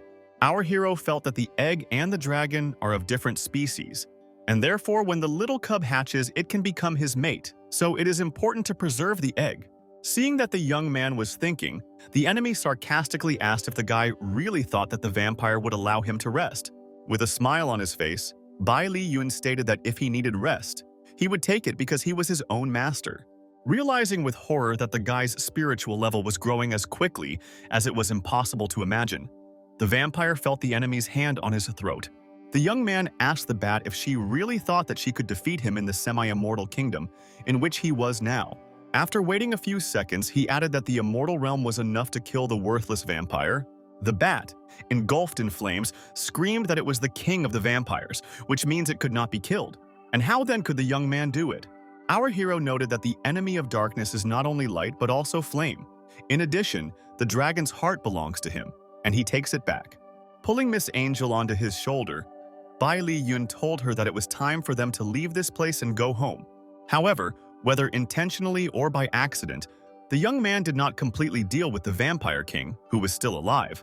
Crawling up to Eve, the king said that it was very difficult for him now, and that he could not recover alone. He needed the girl's help.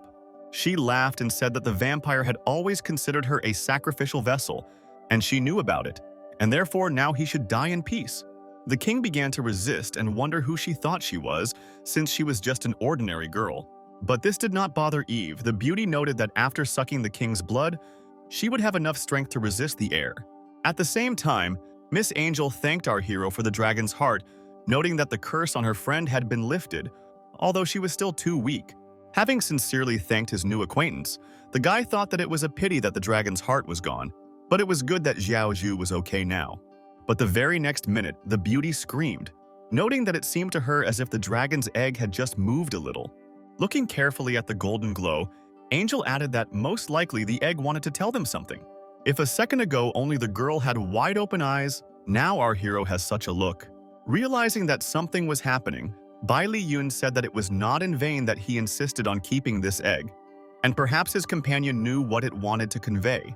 Beauty noted that she could communicate with him since he already has his own consciousness, and the language of dragons is mandatory for them. With particular pain in her voice, Angel conveyed that the egg had been stolen from the Valley of Dragons, and she hoped that it could be returned home. The guy remembered that there was such a valley in Jiuxiao, and there were dragon crystals that increased the power of the soul. He hoped that there was no difference between these valleys. The young man realized that the light ceremony had not been completed, which meant that Isabella's soul would not disappear in a short time.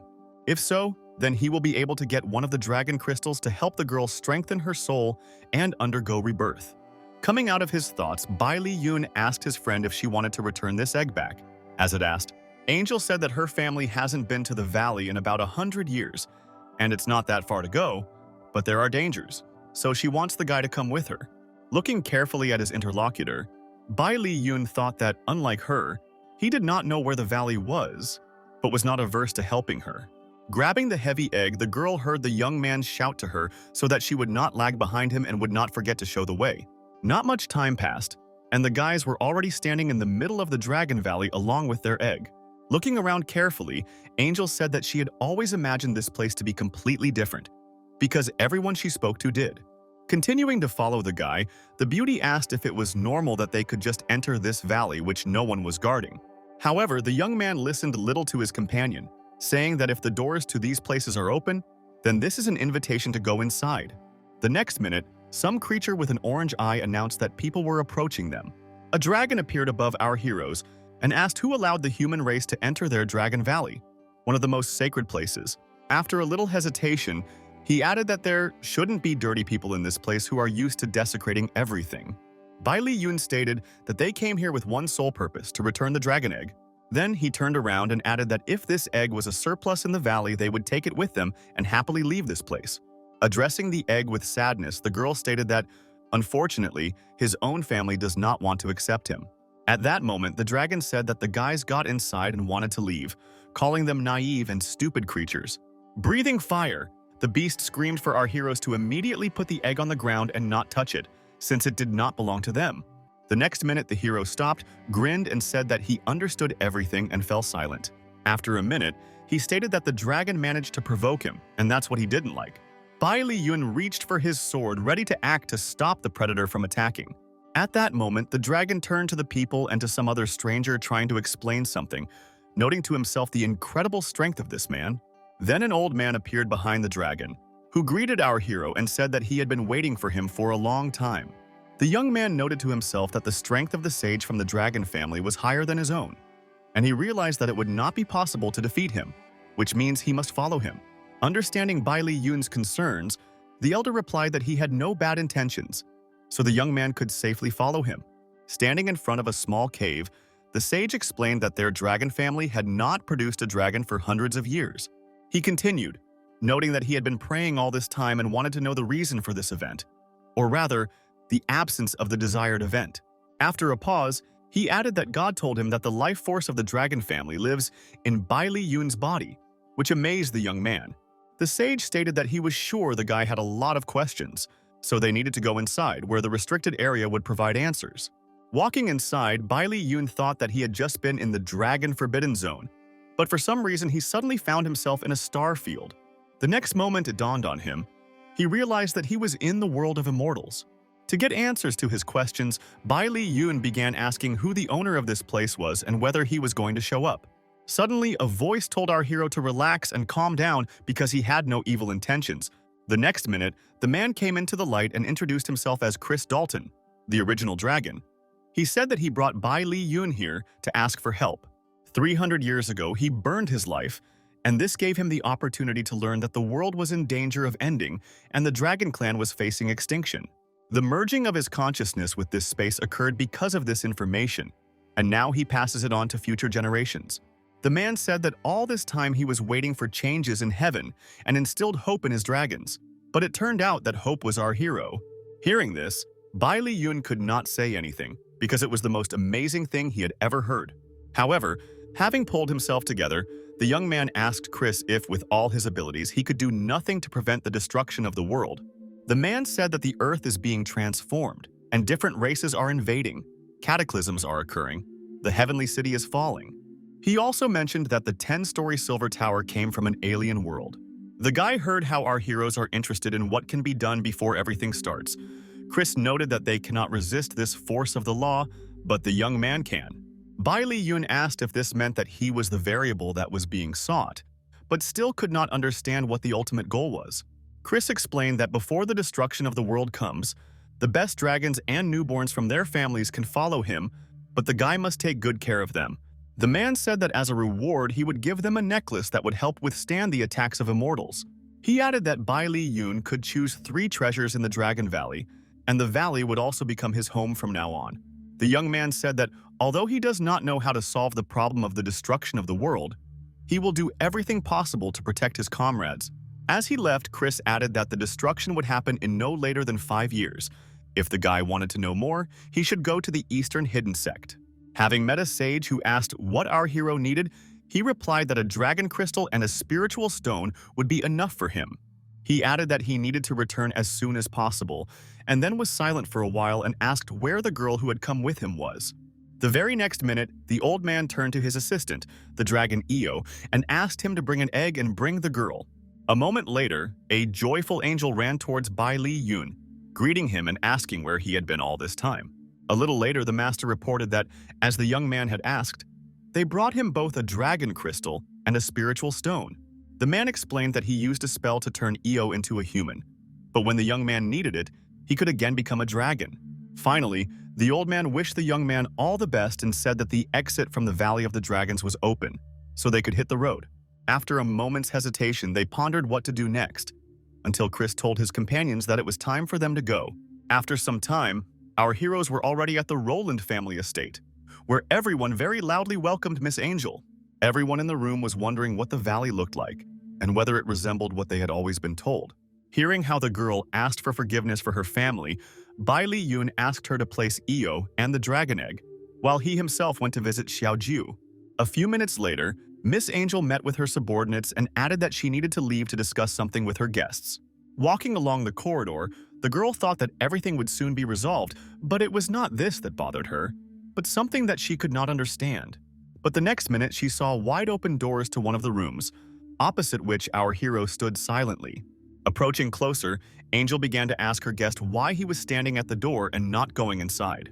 But instead of answering, the beauty heard a loud scream and accusations.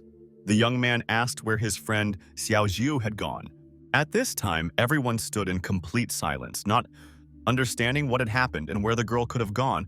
Crying, the mistress of the house began to make excuses and say that before she left, she gave clear instructions to the servants to take care of Xiaojiu. Not wanting to listen to anything, the guy said that he didn't care who ordered what to whom.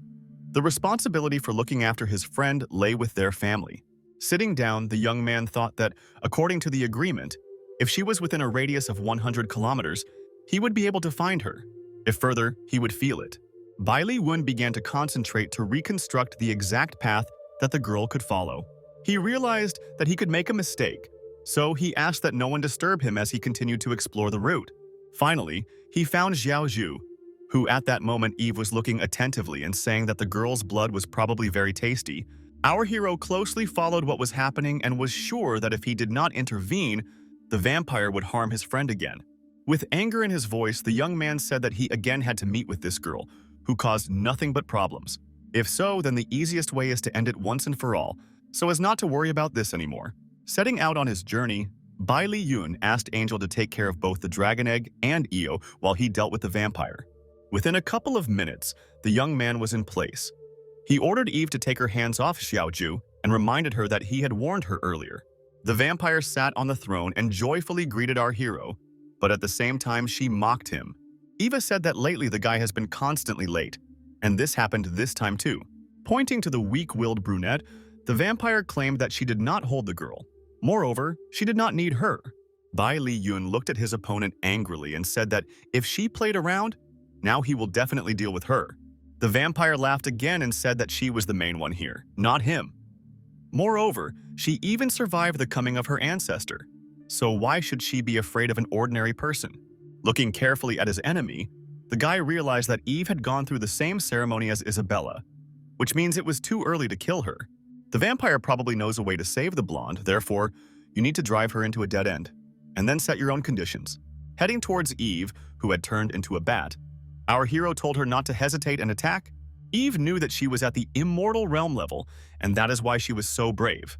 But, unfortunately for her, she is not an opponent for Bai Li Yun. She thought that the young man was not immortal, but did not understand why he was so strong and what tricks he used. Reading the thoughts of his rival, the guy said that he does not use any tricks, he just has overwhelming power. Having driven the vampire into a dead end, as he had planned, and raising the sword to her face, the young man said that it was all over for her. At the same time, he added that if Eva wants, she can change her mind and conclude a contract with him that is beneficial for the two of them. But she did not listen to his words, but noted that she herself did not expect her defeat and did not understand why this happened, because she tried and trained so hard. But Bai Li Yun was not going to listen to this, which he told his rival, adding that she had only two options for the development of events. The next minute, Eve grimaced as if in pain and began to beg the young man not to kill her. Clutching her head, she screamed that something was wrong with her because she felt severe pain. The young man looked at the vampire, but did not know what to say or do. At first, he thought that she was just pretending, but then he realized that this was not so. The next second, Bai Li Yun himself felt that something really wrong was happening. Suddenly, he was enveloped in a white veil, through which only her voice could be heard, asking what was happening to her. Carefully observing her opponent, the guy guessed that she had absorbed too much blood, which caused a conflict within her body. No one was able to win, so the internal forces temporarily stabilized. The young man said that due to the loss of strength, the vampire can now only exist in human form. Reading the surprise in Eva's eyes, the guy noted that she was ruined by her own greed, which means that now he can easily kill her. The girl did not like this prospect, and therefore she decided to conclude a contract with our hero and began to follow his instructions. Bai Li Yun was going to make a contract with the former vampire by entering her mind, as he had already done with others. Looking carefully at Eve, our hero said that the contract was concluded, and if she dares to break it, she knows the consequences. A minute later, the girl said that in order to return Isabella, she needed to cancel the Advent ceremony but she had lost her power and would not be able to launch the array. While the guy was thinking about how good it was that he took the dragon crystal, Eve continued to say that after the cancellation of the ceremony, Isabella's soul would be in critical condition. After a moment's hesitation, she added that there was still a chance to launch this array. She would tell him about the spells, and by following a series of rules, he would be able to control the ceremony himself. Half a day later, our hero arrived again with the Roland family, but this time he took Eva with him. The guy stood in the hall, and at that time Angel said that Xiao Zhu was fine, but she had lost too much blood. She added that, as compensation, their family will take care of the girl as long as necessary until she herself says that everything is fine with her. A minute later, an assistant entered the room and said that their family had been invited to take part in the coronation ceremony of the God of Light. Angel did not understand how this was possible and asked why the king was found so quickly, because he had not appeared for many years. Hearing that the assistant insisted on going, Miss said that her grandfather was still recovering, and besides that, she needed to look after Xiao Zhu. Realizing that after Isabella became the Son of Light and ran away, the Vatican immediately found a new king. Bai Li Yun assumed that this was not a coincidence. Addressing his new acquaintance, he said that he wanted to go to the event instead of their family in order to clarify some issues for himself. With a smile on his face, Bai Li Yun noted that it would be better for Angel to stay at the estate to look after his friend, the egg, Anayo. A few days later, our hero arrived in the Vatican, where he had never been before. The organizers noted that only 2 representatives from the Roland family arrived. Our hero and his companion were welcomed and told that they could feel at home. The man said that young people can go to the hall, where a variety of dishes are presented for every taste and preference. Sitting at the table, the stranger said that representatives of knightly families had gathered in the hall, although perhaps someone else would join in the next days. The organizer, noticing that our heroes were hungry, said that they could sit down and eat, since the coronation would take place only the next day. Entering the hall, the young man and Eve saw how the knights raised their mugs and talked about how they were the most faithful members of the Vatican. The organizer said that he did not want to delay his guests and invited them to join the feast. Otherwise, all the food would get cold. Eva devoured everything that was on the table with great pleasure and was surprised that she did not suspect how tasty people's food was. At the same time, our hero was in no hurry to start dinner. Taking a spoon in his hand and scooping up some food, he looked at it carefully. This did not escape the attention of the organizers, who immediately approached the table and began asking what was wrong with their dishes and what was confusing the young man. The guy said that he had no comments about the dishes, and after that, he quickly began to eat what was offered to him. Night had fallen on the city, but in the forest in the clearing, something strange was happening. It seemed that a sacrifice was being prepared. One of the unfortunate ones was Isabella, who sat on the side, chained, and did not dare to say anything.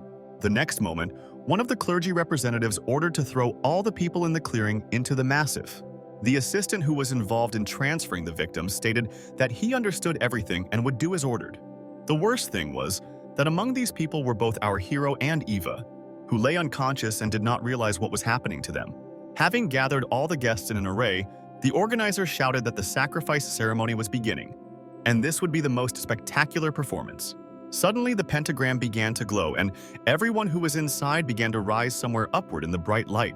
At this time, the organizer began to turn to the God of Light and said that they regretted their imperfections, but made sacrifices to him. He continued to say that God must achieve the ideal form of immortality, protect the peace of the Vatican, and guide everyone to the path of truth. Suddenly, the pentagram was engulfed in fiery flames, and the organizer shouted that this was the beginning of a mysterious dance of fire. Inside the circle lay helpless Isabella, who did not understand at all what was happening. A minute later, squinting one eye, the man noticed that the array had broken and did not understand what had gone wrong. Looking carefully at Bai Li Yun and Eve, he wondered with horror in his voice how they could wake up, because they ate the same dishes as everyone else. Smiling, our hero stated that it was not what they ate, but that after that it was only necessary to cleanse the body of the medicine. Angry, the organizers shouted that the young people would still not be able to interfere with his sacrifice ceremony and gave the order to his men to seize them. Looking around at his surroundings, the young man said with a grin on his face that such a bunch of worthless creatures would not be able to catch such a powerful person like him. Summoning a fiery flame, the young man ordered the enemy to tell about all his plans because he was in a hurry. But the old man was not going to give up. He noted that thanks to his legions of werewolves, he would still win. Looking at these creatures, Eve said that they destroyed dozens of sects in one night, and last year their blood clan lost half of its relatives. After a moment's hesitation, she added that werewolves always obey only the Wolf King and never cooperate with others, not understanding why they help the Vatican. And in a quieter voice, she added that Bai Li Yun should be as careful as possible, because fighting these beasts is very difficult. While our heroes were talking among themselves, wondering what to do, the organizer ordered the werewolves to kill them. Spinning fiery energy streams, the young man turned to the wolves and said that he wanted to see what the Legion, which kept everyone in fear, was capable of. For several minutes, the animals did not dare to attack, while our hero used this moment to act. By directing the flames at the wolves, Bai Li Yun expected to deal with them in a short time, but was horrified to discover that they were not afraid of fire. Eve explained that the most effective way is to use Eastern magic, and therefore she will draw an array and teach the guy how to use it. The girl saw that the wolves were attacking from all sides, but she was not distracted from her work, realizing that this was their only chance of salvation. Eve hurried as best she could, while the young man used fireballs to delay the werewolves at least for a while. Looking at Bai Li Yun in horror, the red-haired beauty shouted that she was almost finished. At the same time, a real nightmare was happening on the battlefield. Wolves engulfed in fire continued to run towards the guy, as if nothing was holding them back. The young man noted that it was time to end this, since he was tired of confronting unnecessary dogs from the Vatican. The next minute, Eva screamed that the guy should hurry up and repeat everything she said without being distracted for a second. A moment later, they began to cast a spell in unison that was supposed to completely destroy the werewolves. Realizing that this was not enough, the girl ordered the guy to immediately connect the fire streams to speed up the use of the array. Our hero knew that the dragon's breath is something that always works, which means it will definitely save him this time. The organizer watched in horror as his invincible werewolves were destroyed one after another. With calm in his voice, the young man asked his enemy if he did not expect that his fire, combined with oriental magic, would be so powerful. The man screamed with rage in his voice and began to threaten that he would definitely get even with the young man. But a minute later, directing a stream of flame towards the ill-wisher, Bai Li Yun noted that he had forgotten to deal with the most important thing. Approaching Isabella, Eve said that the interrupted ritual of sacrifice had harmed her. Her energy was rapidly decreasing, and if this continued, she would die. The girl explained that the guy's consciousness must enter the array, find the brightest knot and break it, then the ceremony will be reversed. She added that after the young man enters the array, he will become unconscious.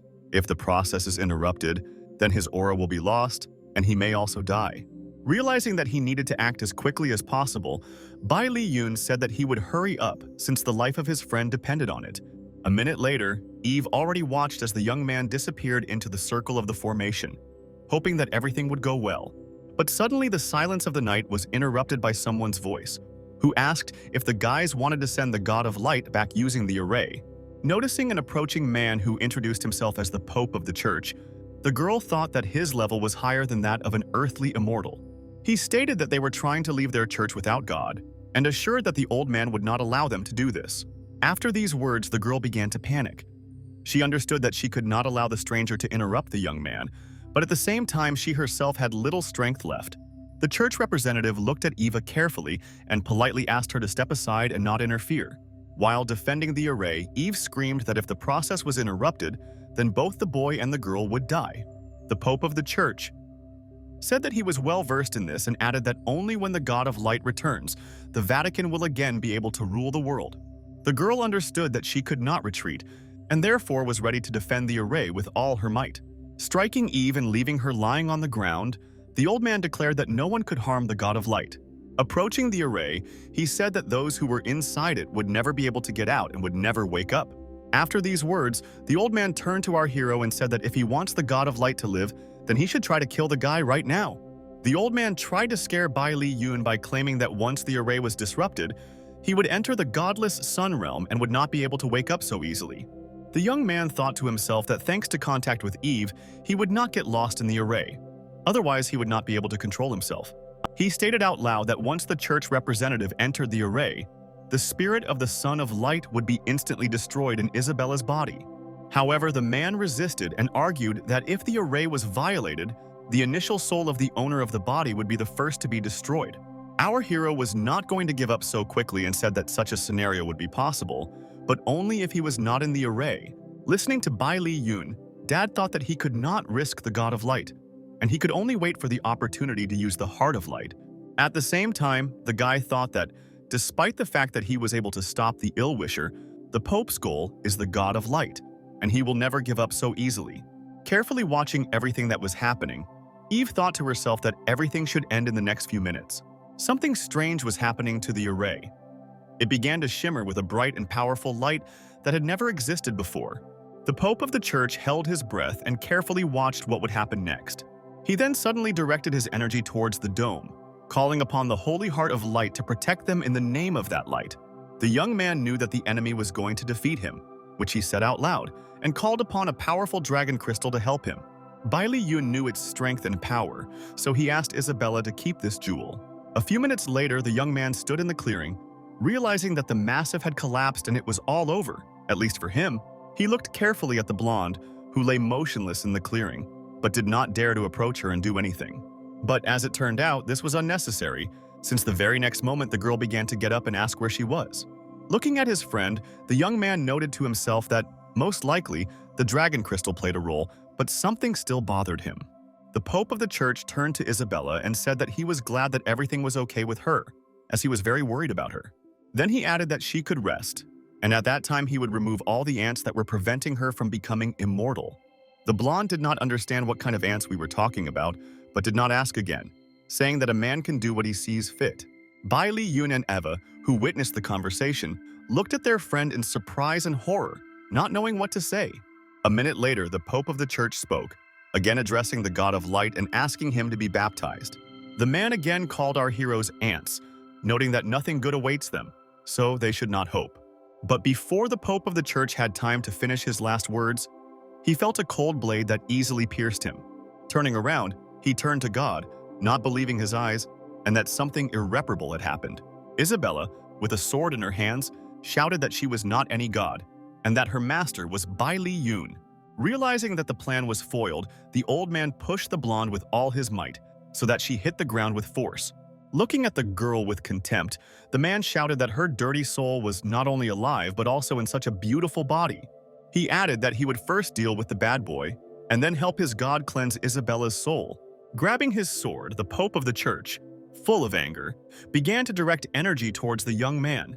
But it turned out to be not so simple, because the next second, Eve appeared in front of Bai Li Yun, ready to protect him. Lying on the ground, the girl made excuses that she could not do too much for her master, but she was glad that if she died, he would die too. Burning up his energy, the young man began to ask his enemy if he really thought that if he became immortal, then everything was allowed to him. Directing the force of fire towards the enemy, the guy shouted that people like him annoyed him. Having extinguished the remnants of the flame, the old man said in a calm voice that the young man had not yet seen all his strength and power, which was hidden in the depths of his heart. The next second, he declared that he would destroy everyone with the power of the holy light, which he controlled with ease. Bai Li Yun realistically assessed the strength of his opponent, not understanding where he had so many skills, and realized that it would be difficult to cope with such an enemy. Isabella, realizing that all this was happening because of her, began to scream, realizing that she was unlikely to be able to help her comrade in any way. With a smug expression on his face, the Pope of the Church hoped that he had finally managed to defeat his opponents. But this turned out to be much more difficult, because after a minute, the young man, having established a powerful defense, asked if the old man really thought he was so strong. Looking at the smiling Isabella, the young man approached her with joy and said that they had not seen each other for a very long time. And the old man could not calm down. Turning to the blonde, he said that she was God, but unfortunately she was besotted by a mere mortal. Grabbing the metal staff, the old man shouted that as soon as he killed this worthless boy, everything would be fine with the God of Light. Hearing the blonde's warning, Bai Li Yun told the old man that if he wanted to kill him, he needed to practice and try harder. The next minute, something happened that the Pope of the Church did not expect. The mortal against whom he fought so actively was able to wound him. Bai Li Yun understood that he did not want to waste any time or energy fighting the enemy, so he quickly grabbed Eve's hand and said that Isabella should do the same. With sadness in her voice, the blonde said that she could not because the soul of light had merged with her and wanted to stay to take control of the Vatican. Then the guy shouted for her to open her mind and make a contract with him. Then no one would be able to separate her soul from the Lord, and he could be calm. Realizing that this was the only way to save the girl, the young man immediately began to act.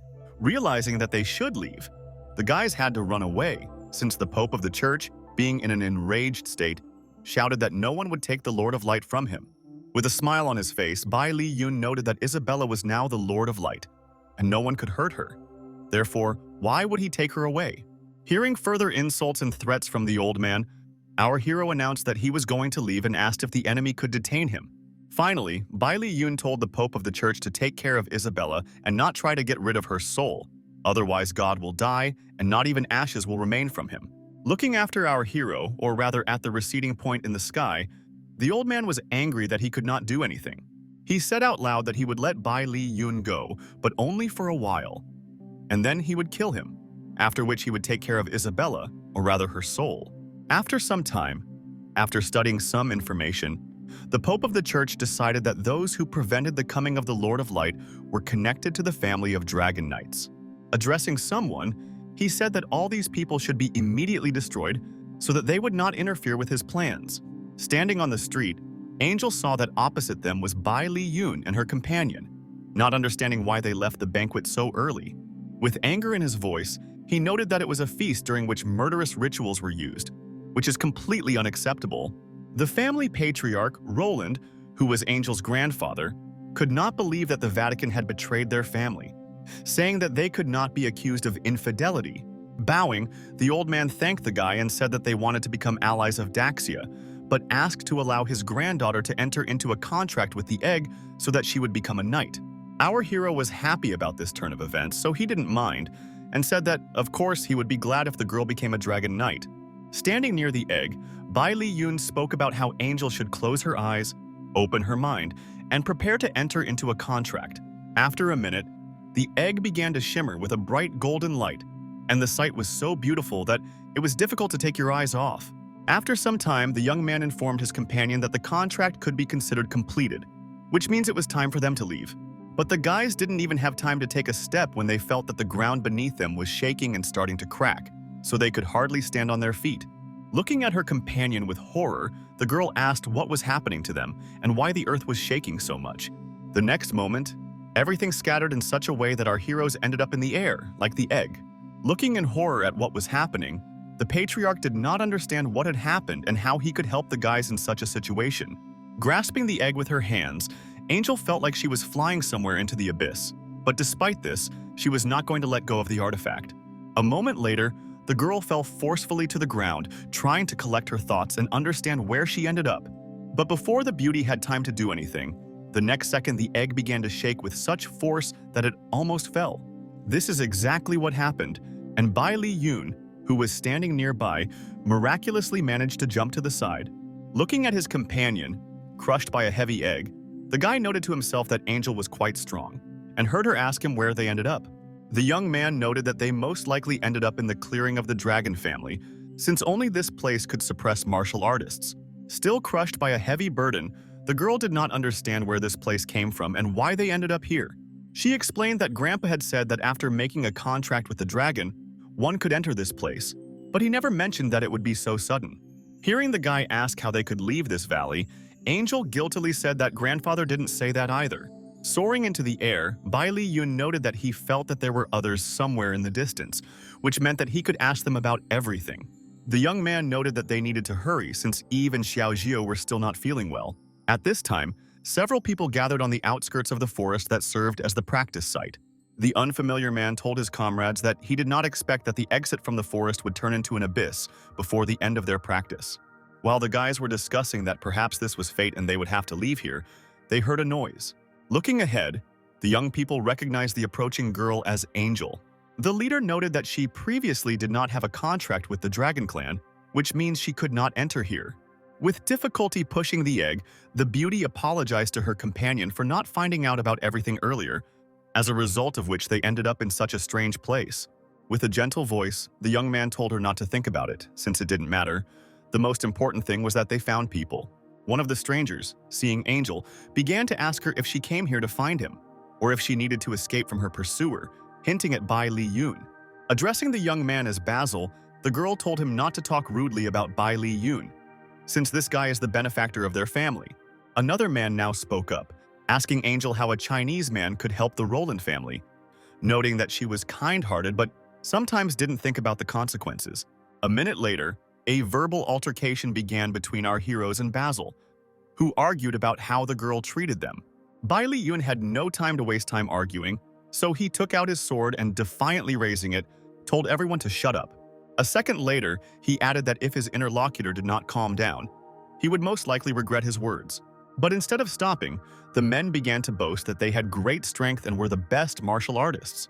Having easily dealt with the guys, one of them turned to Angel and asked her to tell her companion to finally stop. Hearing that Basil called the girl his lady love, she began to make excuses to our hero, asking him not to misunderstand her.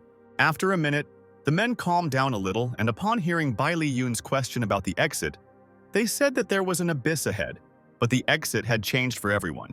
Peering into the abyss, our hero noted to himself that for some reason this place attracted him very much. Turning to the young man who considered Angel his girlfriend, Bai Li Yun declared that he would take his hand away for the first time so that this would be a lesson. The young people looked attentively at what was happening and discussed that their opponent turned out to be a rather harsh person.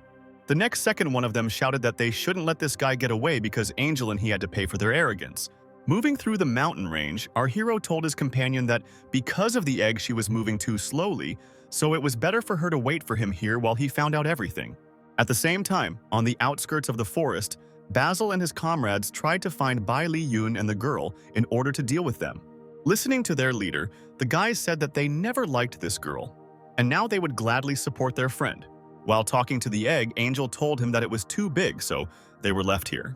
While at the same time she had a bad feeling. And there was a reason for that, because the next second an old friend called out to her, noting that she had to pay for everything. Angel looked at Basil and said that she understood that the Smith family gave him the dragon armor, but did not understand what he planned to do next.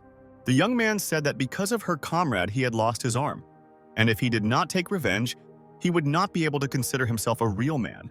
Hearing that the young man was wondering where Bai Li Yun was, Angel thought that the dragon armor could boost the knight's powers to the limit for a short time. Not knowing the exact level of our hero's skill, the girl decided that it would be difficult for him. So she said out loud that the young man had left and would not return. With a grin on his face, Basil said that since the young man left anyway, then they had nothing to talk about.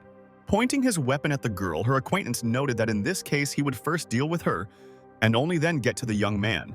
Angel, who was thrown aside by a powerful energy flow, clearly did not expect this and thought only about our hero.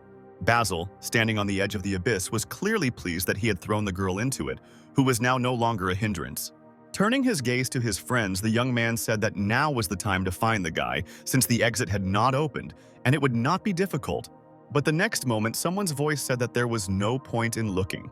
Frightened, Basil hardly turned his head to see who was speaking to him, not believing his own eyes. And our hero continued to explain that it coincided that he was also looking for the guys to take revenge on them for what they had done. With grins on their faces, the young people said that the young man had too high an opinion of himself, and they would be happy to see what he was capable of. Not even a minute had passed before the opponents could hardly stand on their feet, realizing that they were unlucky with the enemy. Bai Li Yun, looking at these guys, said that they were too self-confident. You first need to find out everything about your opponent, and only then fight him. Turning his gaze to Basil, our hero said that now his time of reckoning has come, since he will not forgive him for making them a mutual friend. The young man did not understand how our hero could fight so brilliantly, while he claimed that his strength was enough to kill an earthly immortal. Standing in front of the abyss, Bai Li Yun thought to himself that the girl was causing him problems, but if she was in trouble, he would have to go down and try to help her. Going down, at some point the young man felt solid ground under his feet and was happy, but what he saw upset him.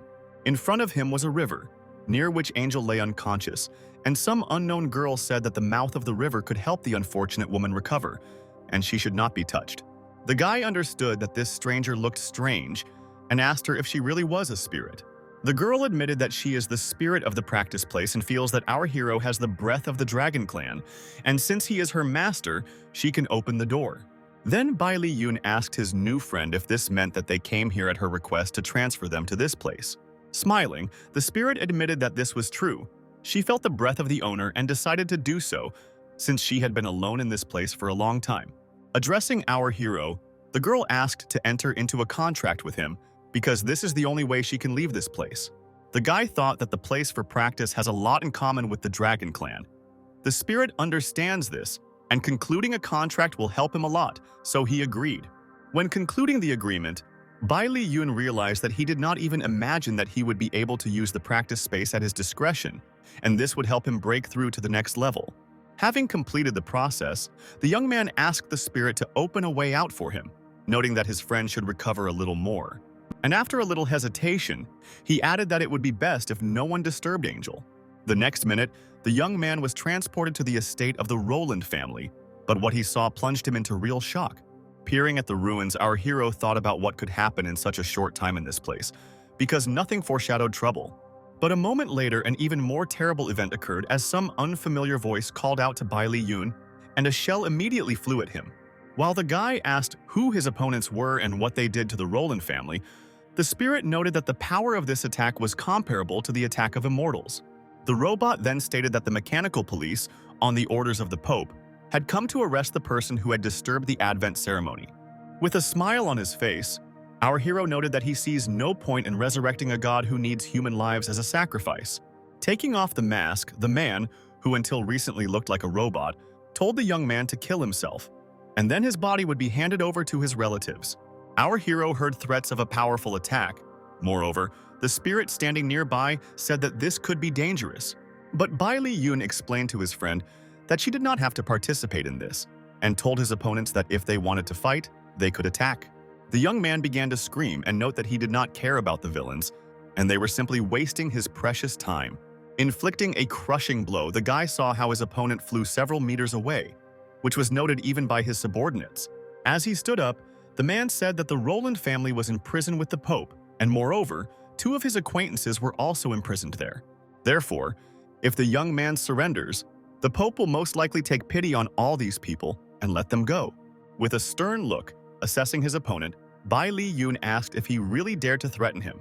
Putting his mask back on, the team leader announced that he had changed his mind and decided to keep the women for himself, and then shouted to his charges to begin the attack. A second later, the entire team who wanted to destroy our hero immediately opened fire. The young man understood that there was nowhere to retreat, but he was not going to give up. On the contrary, he shouted that neither the leader nor his team had enough strength to fight him. And after a little hesitation, he said that if heaven does not intervene now, then when will this moment come? At that moment, the mechanical army, engulfed in fire, shouted that the punishment of heaven was hanging over them. Not understanding how this was possible, and the survivors discussed where the incredible lightning came from and why it helped some unfortunate rebel. And Bai Li Yun calmly explained that cultivation for the sake of a higher goal must be accompanied by a test of the heavens.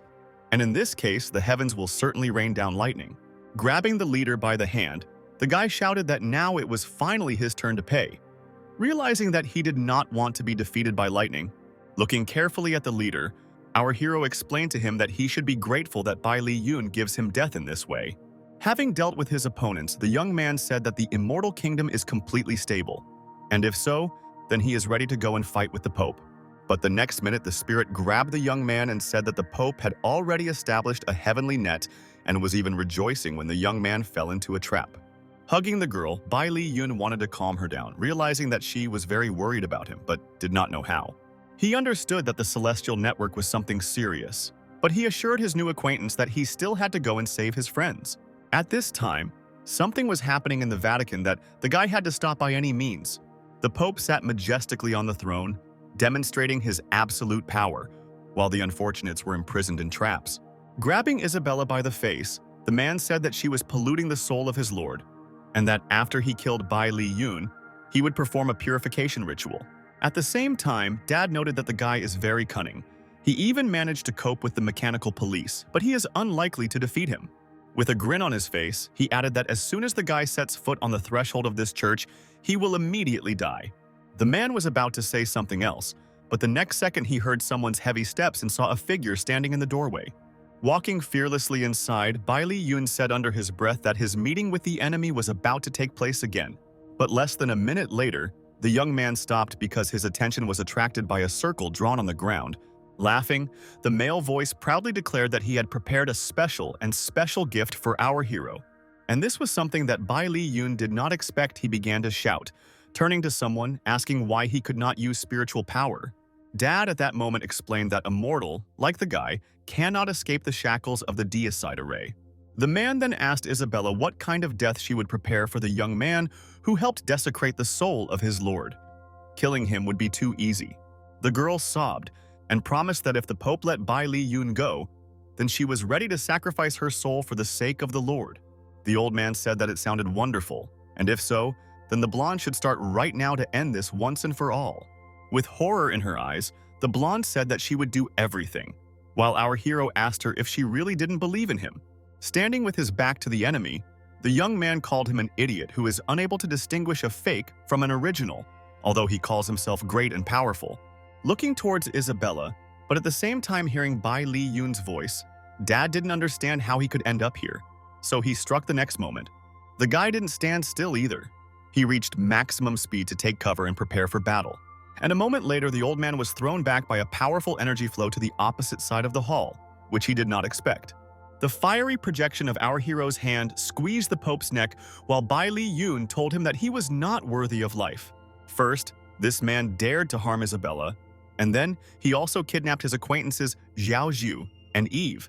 Therefore, retribution will not be long in coming. The young man felt such anger that he had never felt before and therefore shouted whether his opponent really did not take him seriously. With horror in his voice, the man begged for mercy, swore that he would not dare to do this again and would definitely treat his lord well. The old man, with the last of his strength, looked towards Isabella and now begged the girl, calling her lord, to save him from the young man.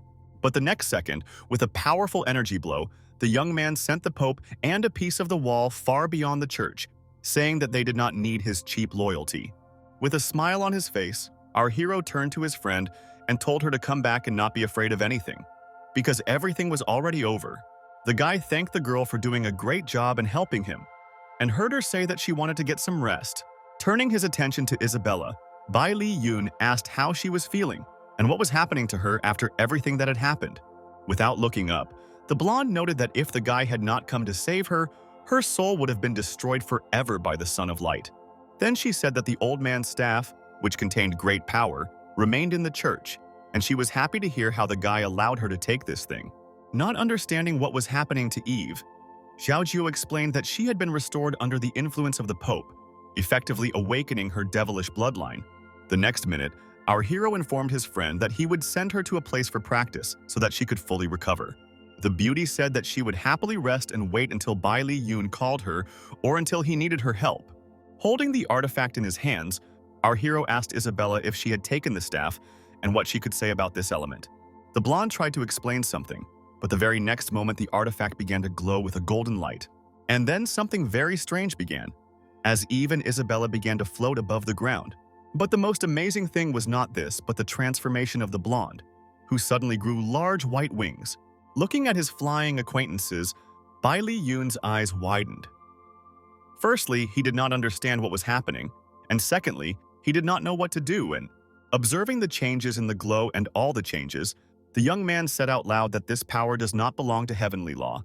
Suddenly, the girls found themselves in some strange and unfamiliar place, and a voice told them that they could stop it. Still not realizing what was happening, the young ladies heard someone say that this was a catastrophe more cruel than death. Despite this, the beauties were unable to influence the situation, much less stop it. Standing on the mountain with a sword in his hands, the unknown person accused everyone who was in front of him, continuing to say that they were to blame. Turning his gaze to Bai Li Yun, he added that since things had turned out this way, none of them would be able to escape his wrath. The girls looked at the unknown man with bated breath and listened to him, shouting the name of our hero in unison. But the next second, everything returned to its place. Eve said that she was dizzy, and Isabella noted that she had seen the prophecy. The guy didn't say anything, but thought to himself that first the dragon family learned the heavenly secret, then the angel and demon saw the prophecy. The world becomes chaotic. A minute later, an unfamiliar voice was heard, declaring that everything was bad, that there was confusion in the world, and that the mysterious kingdom of mysteries had appeared.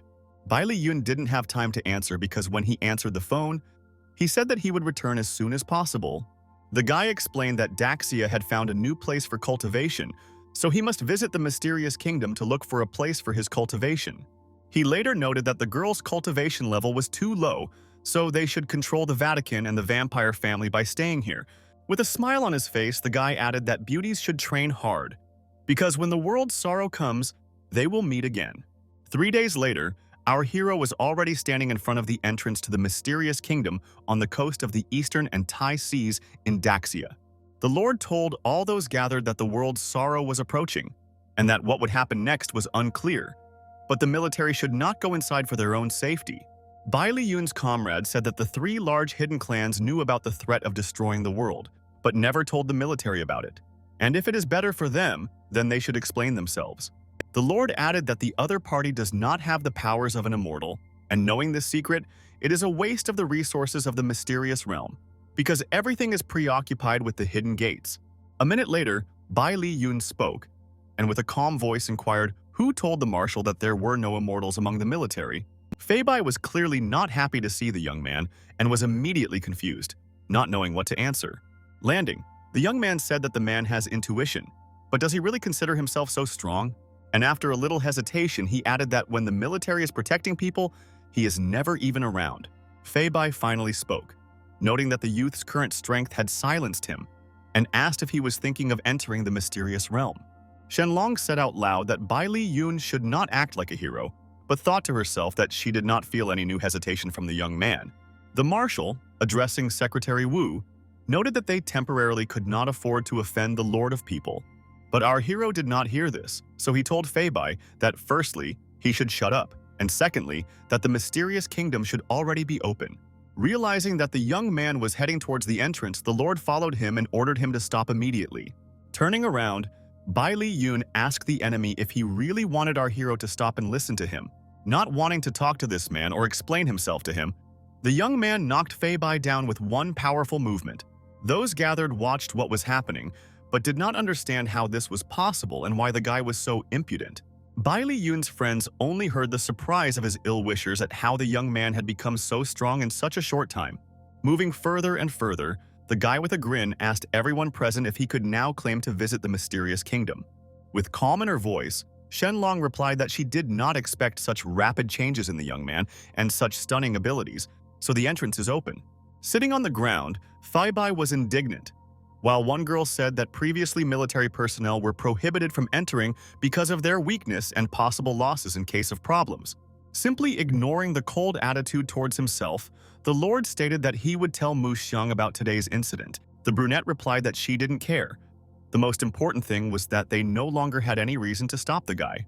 The very next minute, Bai Li Yun told Shenlong that her strength had increased noticeably, and by entering the mysterious world, she would be able to overtake even him. After some time, the girl said that the mysterious kingdom had opened, and therefore she would enter first. Then our hero spoke again, who turned to Marshal Jian and said that everyone below the 4th level should not dare to go inside. The guy said that for safety, Zhao Jiu would go with the first group of people. If something happened, she would have to use her contract with him. A little time passed, and Bai Li Yun was already inside the mysterious realm, noting its differences from their world. The first thing he encountered was the plant monster of the immortal realm, which was about to dine on the youths, who noted that its evolution was disgusting. Grabbing his sword, our hero said that the plant should not turn into mortals, but unfortunately, this flower looks terrible. A moment later, Bai Li Yun declared that it would not be difficult for him to deal with this terrible plant and cut it into small pieces. A famous man who closely followed our hero noted to himself that it was difficult for him to believe that such a guy appeared in Daxia who could easily cope with the plant. The next moment, Bai Li Yun walked deeper into the forest and held a first-class wood spirit stone in his hands.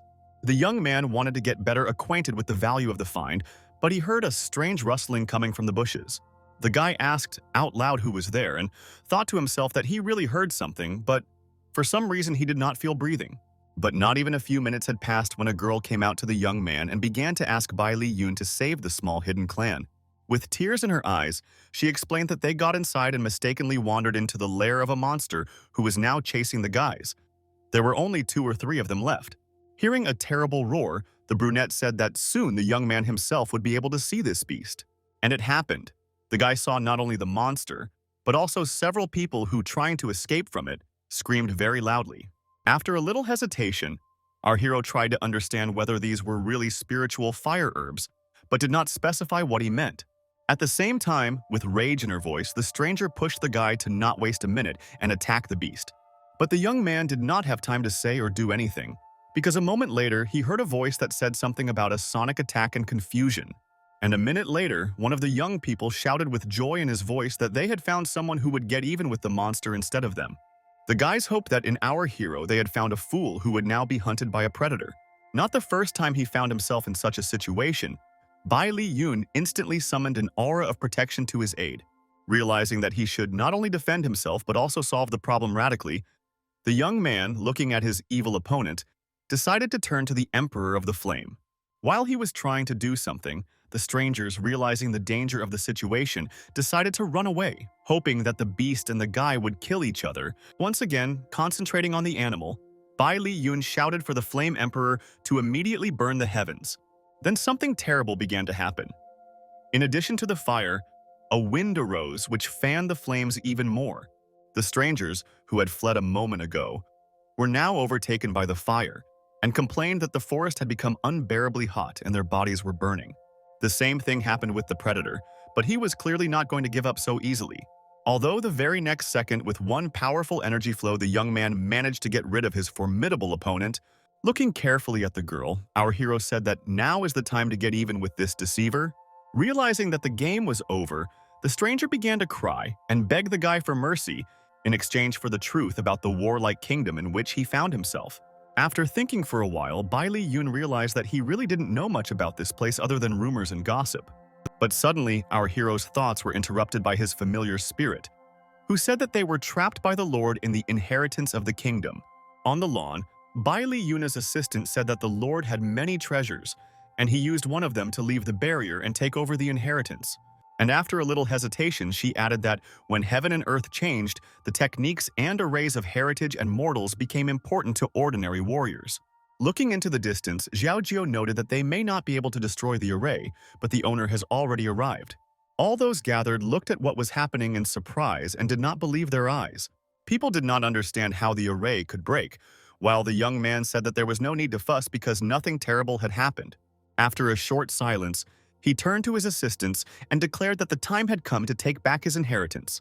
Within a minute, the whole team went to the house, and our hero thought that he was faced with the well-known secret of a hidden clan. The mysterious kingdom was inherited by those who cultivated the continents. The young man remembered that a stranger from the kingdom said that the inheritance is divided into many parts. But if you manage to control the main inheritance of the mansion, you can get everything. The guy understood that the Lord's goal was this mansion, unlike him, and therefore he could give it away. But he could not do this, realizing how much good he had done. Approaching a small house, Shenlong asked the other person if they were really in the main place of the immortal's heritage. Fei Bai noted that at this point, the ban would cause the practitioner to lose their true essence and become mortal.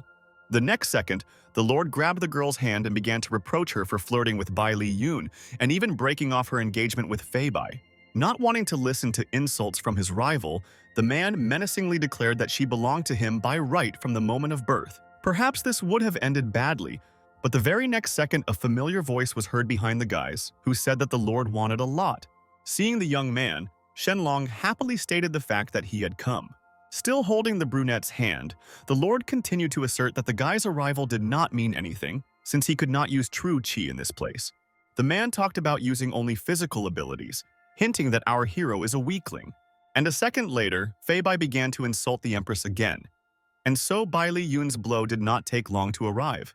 Our hero, having thrown his opponent to the floor, noted that no self-respecting man can insult a woman. Looking at the Lord, our hero asked him if he really became crazy after he failed. After a short silence, he added that he was afraid that a person who could fight him with his fists had not yet been born. The young man said that using such dirty methods, a person cannot be called a lord, and continued, noting that he is not worth his little finger. Realizing that everything had gone too far, our hero's rival began to beg the guy for mercy. With a gentle voice, the Empress begged Bai Li Yong to spare Fei Bai, saying that killing him would cause too many problems for everyone. But in a more stern voice, she added that murder would be too easy for the Lord, and she wants him to pay the price he deserves. Fei Bai, hearing these words, began to say that the girl could not do this to him. Otherwise, she would quarrel with the 9 snow-capped continents. Hearing the name of these places, Our hero changed his face and asked the enemy what he had just said. Bai Li Yun noted to himself that Juk Xiao was the place that gave him new life and endless pain. A minute later, Shenlong intervened in the conversation, saying that the young man should not know what the Lord was talking about. He should simply pretend that he had not heard anything. Once again, grabbing his opponent by the throat and lifting him off the ground, our hero began to ask what he knew about the Juk Xiao continent. Without expecting a clear answer, he thought in anticipation that perhaps he would have a chance to go back. Hearing our hero's questions, Fei Bai was still silent. He either didn't know what to say or didn't dare reveal the truth. But the next second, the young man stated that the enemy had lost consciousness, and therefore the brunette had to tell everything she knew. Shenlong explained that the highest continent in the sky is the upper boundary of the earth, and that the mysterious kingdom fell from the highest continent. They ordered her and Fei Bai to be the link between the two sects and become accomplices. She doesn't know anything else, although she said that it happened a year ago. A little later, the Empress said that perhaps the head of the 3 large hidden clans would tell the guy more about this story. A couple of minutes later, Bai Li Yun invited his friend to take the inheritance, because then he was going to go to the ruins of Kunlun. Looking at the guy, the beauty asked him to wait, saying that although this was an inheritance, there was danger associated with it. However, she did not finish her sentence because the next moment our hero was already easily dealing with this danger. In less than a few minutes, the young man easily dealt with the opponents who were preventing him from carrying out his plan. Turning to Shenlong, he jokingly asked her what she was talking about recently, since he couldn't hear her because of the noise. The Empress said out loud that she asked him to walk slower because her leg hurt, but she thought to herself that the young man was stronger, since he easily dealt with the enemies. But the next second, the brunette heard that if it was difficult for her to walk, then she could stay here. But she shouted after her that she had made a mistake and that everything was fine with her. Realizing that time plays a key role, the young man and his friend confidently walked inside the house. However, Shenlong immediately froze in place. She said that they entered a log cabin, but something incomprehensible was happening inside. It so happened that our hero was surrounded on all sides by beautiful girls, noting that they had not trained together for a long time. But Bai Li Yun immediately understood what was going on. It was just a deception, an ordinary illusion, the purpose of which was to confuse the guests. Performing a simple ritual, the young man explained that this was a test of inheritance, nothing more than a test of strength. Touching the large wooden circle that lay on the ground, the young man added that this was a test of the heart and will. And then he explained that puppets test physical strength, illusions, mental state, and the futon tests the soul. A minute later, the Empress's attention was attracted by a small box standing on the table, but she was in no hurry to approach it. The reason was that Bai Li Yun continued to claim that he passed the test, although in fact he mocked his friend a little, but thanked her for her help. But the next moment, something strange began to happen in the room again, as the brunette felt as if entities were flying around the room. These were strangers who claimed that the heritage belonged to them, and the young man had nothing to do with it. The young man easily dealt with the strangers, scattering them to different corners of the room so quickly that it was even difficult to notice them. The brunette understood that all this was unnatural and strange because she did not notice these people, unlike the guy. With calm in his voice, Bai Li Yun asked one of the men why he had been following him for so long. And did he really hope that the young man would not understand this? The stranger did not answer a single question that the young man asked him.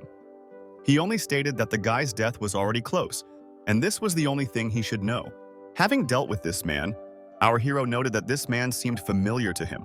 But the girl continued to ask who these people were and what was happening, since she did not feel their presence.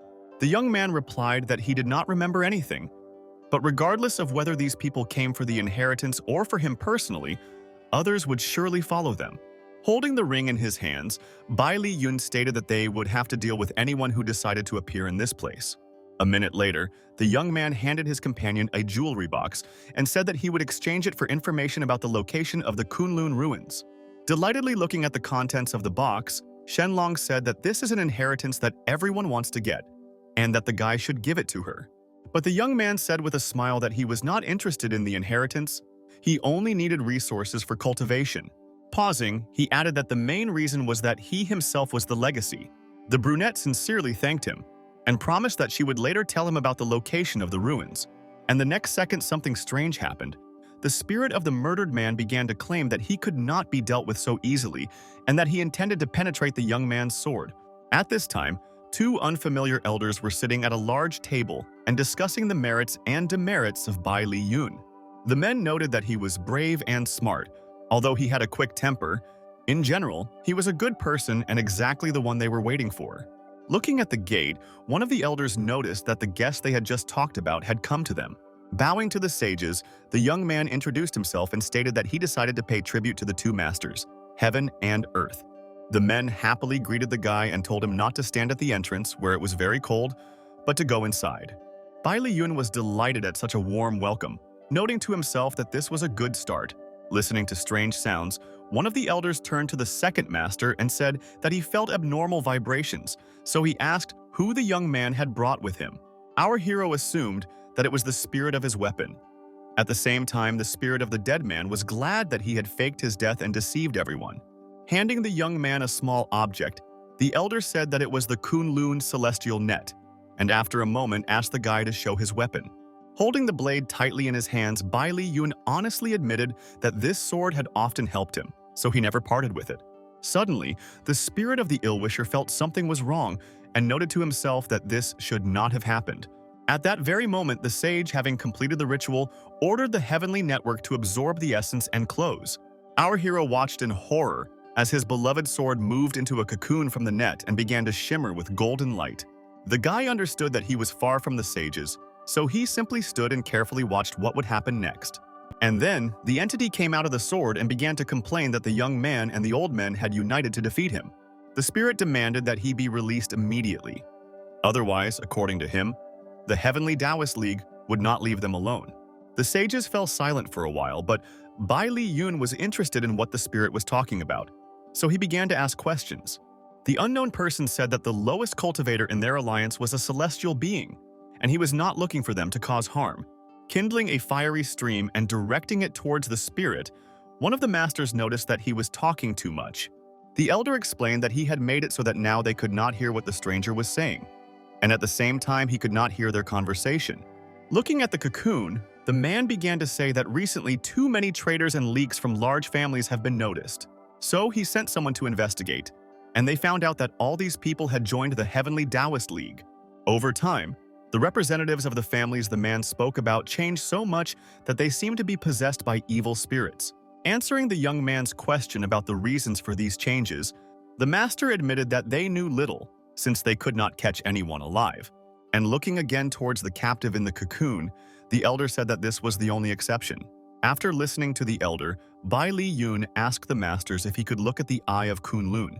The men asked if the young man had come only for this, but he did not answer, but simply asked to fulfill his request. Going for the treasure, the elder said that the eye of Kunlun is the most valuable treasure of the ruins of Kunlun. However, this would have only been an artifact to them before, if the Juxiao continent had not started using it so unexpectedly. While the elder was talking, the guy thought that perhaps this heavenly eye was the innate spiritual treasure of the continent. Pointing to the artifact, the elder noticed that this was the missing half of the heavenly eye and added that the aura around it was majestic but dark. Rising into the sky and touching the relic, the young man assured his new acquaintances that he would never do anything that would harm the eye or the ruins. One of the masters noted that this is not what worries them, but that the young man may not be able to withstand the dark aura. At the same moment, the young man touched the eye and heard a strange voice asking when the gates to this world would open. The guy saw a group of people, and one of the strangers was saying that hundreds of years would have to pass before anyone could reach the Spirit Emperor realm. Exchanging glances, the men again noted that within 100 years, no one would be able to open a passage to the Juxiao continent, as they would not reach the required level. Bai Li Yun thought that the Earth is the lower part of the continent, and by mistake he fell into the channel between the two kingdoms, but decided that everything has its own destiny. Carefully observing the young man, the masters asked if he had achieved enlightenment, and thought that he was destined to be with the Kunlun, which means he needed to be protected. At this time, events were unfolding in the Dragon Temple. Grandma Shenlong ordered her to kneel down and explain why she abandoned Fei Bai. Looking at the former empress, the girl tried to explain that the Lord was the first to conspire against her, and if she would only hesitate a little. Plucking up courage, she added that if she had not been so weakened, she would definitely have killed him. The old woman asked if her granddaughter had thought about the fact that she still needed to practice with Fei Bai in order to improve her own development. With a calm voice, the girl replied that she had already obtained the cultivation method to reach the immortal realm. Not believing her own ears, Yunxi wanted to know how this could happen, and most importantly, where she received this method. The young empress explained that Bai Li Yun helped her and at the same time saved her from the Lord. Hearing such a confession, the old woman screamed that her granddaughter was obsessed with this guy and ordered her to immediately go with her to Huangdong to marry Fei Bai. With horror in her voice, the girl declared that she would never become the Lord's wife, and if she had a husband, it would be Bai Li Yun. Leaving the temple, the old woman said that she would definitely find this young man and get even with him so that he would no longer bother young ladies. Shenlong shouted something after her grandmother, but she did not listen to her and did not answer her. By evening, Yunxi came to Kunlun and began asking where Bai Li Yun was, whom she wanted to deal with immediately. The master tried to reason with the woman, saying that the Eye of Kunlun was a secret place and she should wait outside just like him. With anger in her voice, the old woman screamed for the man to leave, noting that when they looked into the eye, he did not say these words to her. Sitting in the clearing and cultivating, the master who was with our hero, out of the corner of his ear, heard a woman calling Bai Li Yun. Realizing that she could ruin everything, the master explained that the young man was achieving enlightenment and it was better not to touch him at this moment. Yunxi walked around the energy circle and started screaming that she didn't care because of the guy, her granddaughter became possessed and he had to suffer.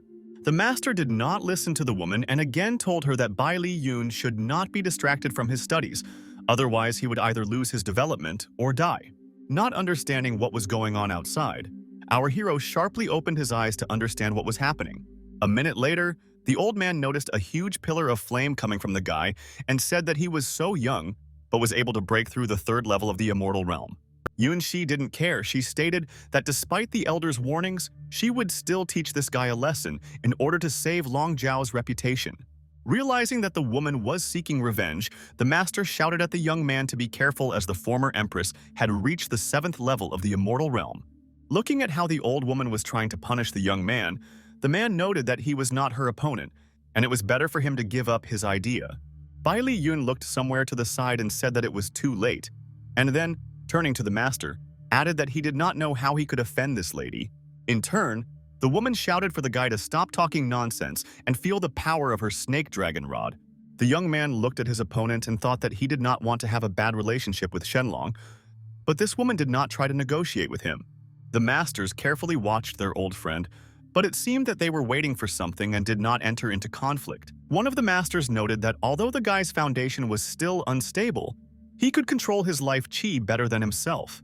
A minute later, the young man shouted to the old woman to attack, but he noted to himself that she had a good foundation. He would not be able to defeat her, but it was quite possible to force her to talk. The old men still watched their friend and her actions, but did nothing. The woman thought that all she wanted was for the guy to retreat, because in order to avoid defeat, you don't need to fight a losing battle. But the very next second, Yunxi's eyes opened wide from what he saw and heard. The young man used the Fire Dragon Emperor, knowing that it would have the desired effect. The woman understood that this was a powerful technique, since this fire was supposed to consume her.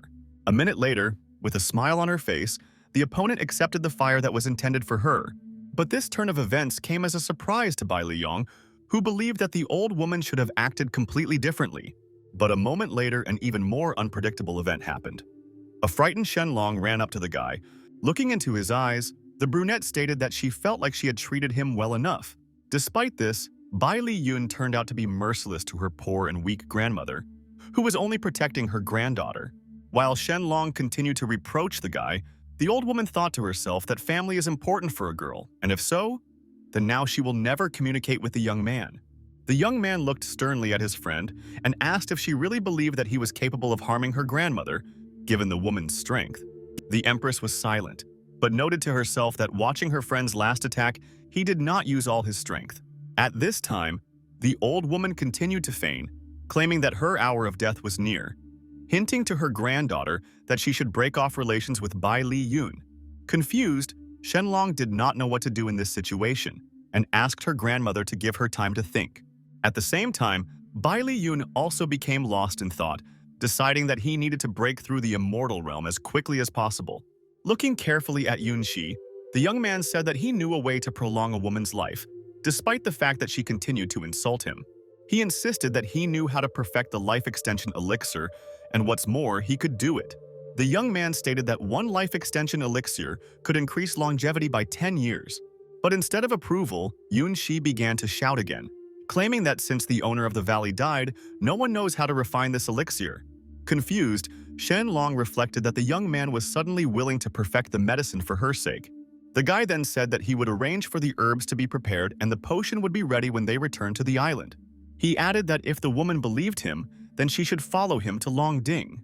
The old woman thought to herself that she could not be deceived, while the young man thanked the masters and said that when he made a life extension pill, he would send it to them.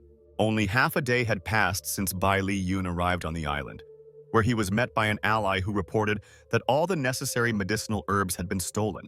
The girl tried to explain that it happened suddenly, or rather, that she herself knew little. The blonde added that many people have been targeting them recently, and many transport teams are having problems. This time, she organized 3 times as many people to carry out the task of transporting medicinal materials, but there was no result. Putting his hand on his ward's head, the young man told her not to worry because what happened was not her fault. Yun-shi looked at the young man carefully, thinking that he would most likely retreat. However, the young man suggested replacing one recipe with another, thinking to himself that this pill was much stronger than the usual one, and he would not have gone for this method if not for the lack of herbs. The old woman said out loud that she didn't care, but silently noted that it was good that she did not interfere. Otherwise, this would have led to a conflict. And the next minute, looking carefully at the young man, she realized that she did not know him at all. A moment later, Bai Li Yun turned to Xiao Wu and asked her to prepare the room. And while he was making pills, the girl should find the necessary information for him. The blonde invited the guy to prepare the necessary herbs, but he refused, saying that he still had his own supplies. Entering the room, Bai Li Yun asked Xiao Wu not to be disturbed by anyone during alchemy, since it was too important and responsible, having collected the necessary herbs in a pile. The young man thought that these herbal pills could extend the practitioner's life by hundreds of years. Moreover, with the help of cleansing with a true flame, the effect can increase several times. Approaching his miraculous furnace, the young man performed a small ritual to ensure that the creation of the pills was successful. Bai Li Yun noted that the quality of the pills was such that perhaps one could extend the life of a cultivator by 100 years. The young man also thought that if it weren't for the unification of the Shenlong and San Huang clans, which would cause him a lot of problems, he would never have given the medicine. Leaving the room, the guy turned to his guests and asked them why they were still under the doors. Xiao Wu explained that the two insisted on waiting in the corridor, and since she didn't want to conflict, she didn't ask them to leave. Looking sideways at the guy, the woman asked how things were going with her pills, whether they had been improved. Bai Li Yun held the pill in his hands and said, "He will give it to Yun-shi, but on the condition that she promises that their sect will never harm him or his palace." The old empress promised that neither she nor anyone from her family would ever harm the guy, and otherwise she herself would destroy her opponents. The next second, the lady took the pill from the guy and quickly swallowed it without saying a word. A minute later, realizing that the grandmother was recovering, Shenlong asked that no one bother her. In return, she would repay her well. Our hero turned to Xiao Wu and asked his friend to find people who would guard the guests while he inspected the place where the plants were stolen. Standing on the roof of a multi-story building, the guy asked his companion whether this was really the place where the incident happened. Looking down, Bai Li Yun heard the blonde explain that their transport company was flying with swords, and after a pause, she added that the day before they were ambushed, there were 30 opponents, and most importantly, no one even saw a trace of the enemy. Concentrating, the young man asked his interlocutor to be silent for a while because he wanted to check something. The next second, the young man saw a picture of some stranger directing energy towards one of their workers on a sword. The guy understood that the ill-wisher had left some kind of mark, which, for sure, should have served as a map of the entire path. And then he shouted loudly that he finally understood what his opponents were up to.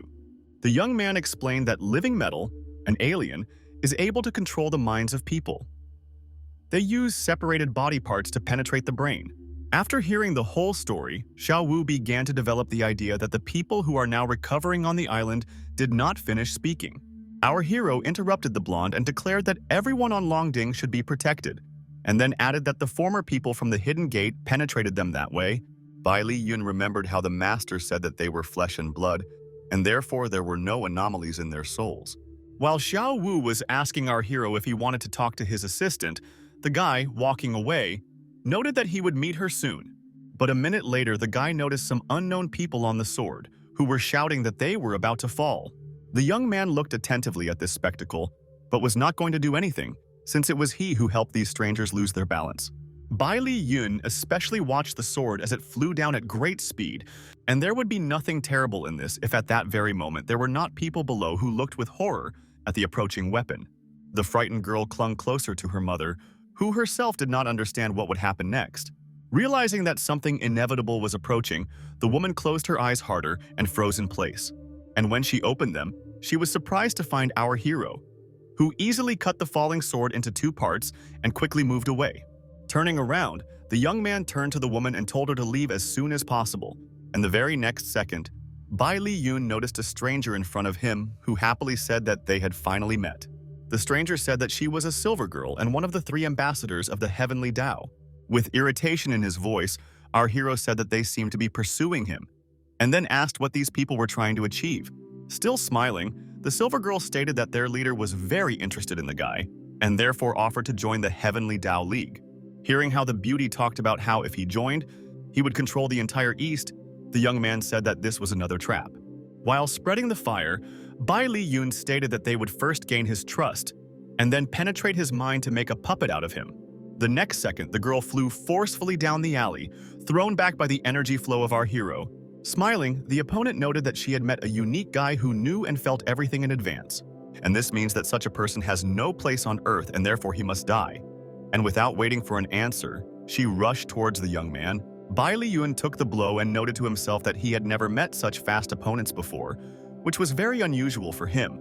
Understanding how the girl maneuvers, our hero noted that she is fast and dexterous.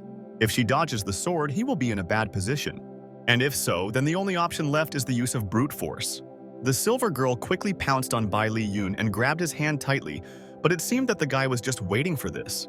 Grabbing the young man by the hand, the stranger screamed that he had finally been caught, glad that she managed to win.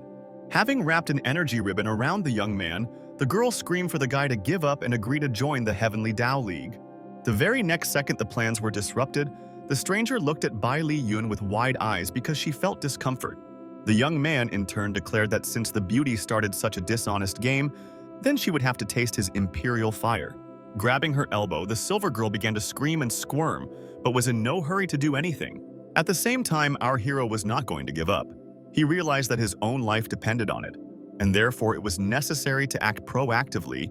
Without thinking twice, the stranger suddenly pulled out her sword from her belt in order to somehow strike. Realizing what the enemy was up to, the young man immediately grabbed her hand, trying to knock the bladed weapon away from her. Breaking free from the bonds of the young man and trying to escape, the girl shouted after him that she would definitely remember that pain, that the guy would take revenge in due time. Now our hero was no longer going to give up. Igniting a powerful flame, he asked the ill-wisher if she was really going to leave so easily. Bai Li Yun had every minute counted, and therefore he made some kind of ropes out of fire and directed them towards the girl. The beauty understood that the flames not only caught up with her, but also began to close in on her face, not giving her the opportunity to escape from the pursuit. The very next minute, the beauty found herself in a fiery cage. She said that this was not a problem for her, since she had thought through this option in advance. Continuing to look at the young man, the villainess noted that there was only a part of her in this body, and therefore, if something happened to her, the entire continent would take revenge for her. But before the guy had time to cope with one problem, another appeared. Xiao Wu called and with despair in her voice began to shout that everything was bad.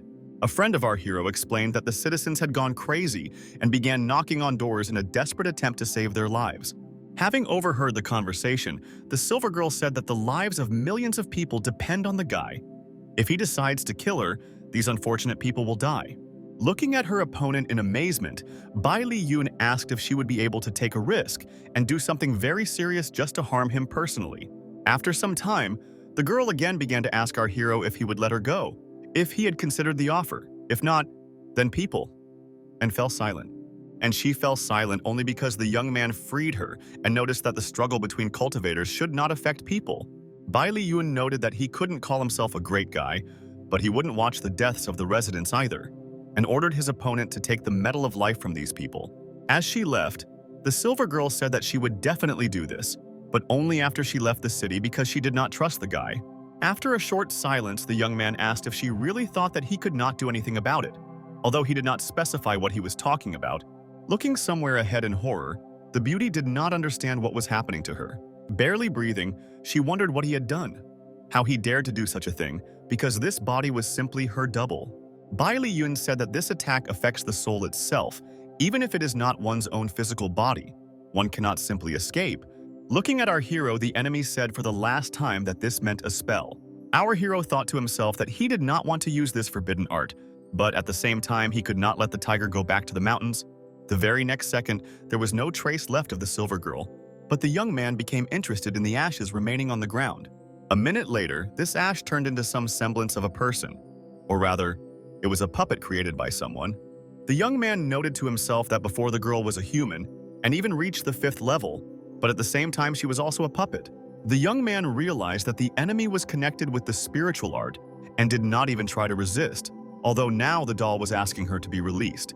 While leaving, Bai Li Yun put this puppet in a fire trap and said that the doll was too noisy, and therefore it was better for her to remain silent.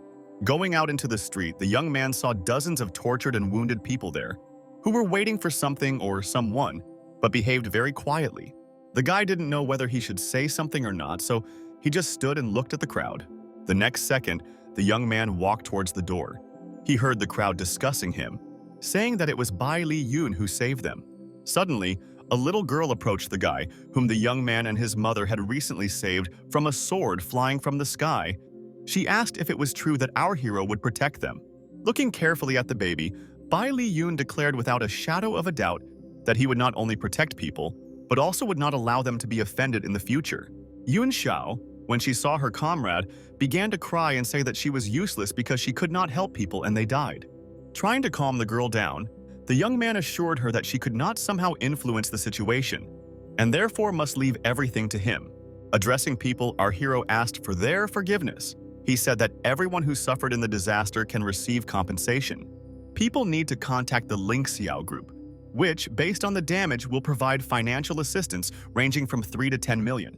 With doom in his voice, Bai Li Yun said that the residents of the city must understand that their world began to change rapidly. It became very dangerous.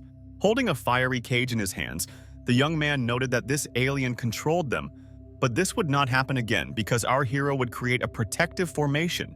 The guy hesitated a little, clenched his fist and noted in a menacing tone that only one outcome awaits all those who decide to go against him. At the same time, in an unknown place, a man was sitting on a throne and talking about how Bai Li Yun would pay for daring to burn the avatar. A moment later, a servant entered the room and reported that their US allies had seen our hero's performance and had sent people to contact them. The guy added that the allies want to cooperate in order to finally destroy the young master, with which the gentleman agreed. The servant smiled sarcastically, saying that this time he would make sure that not even a body remained of our hero. At this very time, Bai Li Yun and his assistants were standing on the top floor of the Lingxiao building, and Yun Xiao was asking about the rationality of using the stone. The girl said that the energy when using the artifact to protect Longding Island would be enough for 2 years. Is its use rational?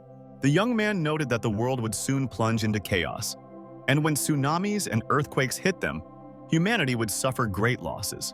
The guy said that he was born in Dongzhou, loves this place, and therefore will protect it. The city will be shrouded in the formation, and the Lingxiao building will become its center. The young man understood that every minute counted for him. Then he did not hesitate and began to cast a spell to protect the city. People standing on the street noted in surprise that stars suddenly appeared in the sky in broad daylight, not realizing that the reason was due to the star formation. Sitting in his administration, General Zhu understood what was happening, but did not know what awaited them next, believing that after this Dongzhou would become famous. Eva and Isabella, who were in Australia at the time, also discussed what was happening in the sky, noting that it would frighten many people. Active discussions also took place in the States, where they said that it was difficult for them to believe that this was all the work of an ordinary person. The stranger, standing at the same window, reasoned that it seemed that the Dragon of the East had awakened, but all this was unimportant. The most important thing was that the city was being transformed. It was becoming different from what it had been before. Realizing that there was something resembling colorful dust floating in the air, Yun Xiao asked what kind of rank formation this was. Our hero explained that the formations are divided into 4 levels.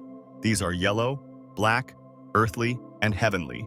And this is a formation even beyond the heavenly level. The array will protect the city from various aliens. But if the cultivator's level is high and he still has an artifact, then the protection will not help. Still looking at our hero, the interlocutor said that when the formation ends, there will be a lot of noise, and she is afraid of it. But the guys didn't have time to finish.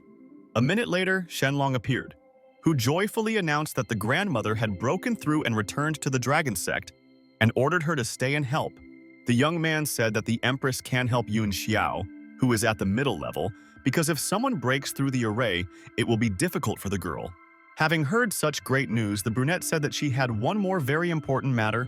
Handing the phone to our hero, Shenlong noted that she had received a call from 2 honorable gentlemen who wanted to say something to Bai Li Yun. One of the masters began to say that several days had already passed, and therefore he was very worried about how the guy was doing.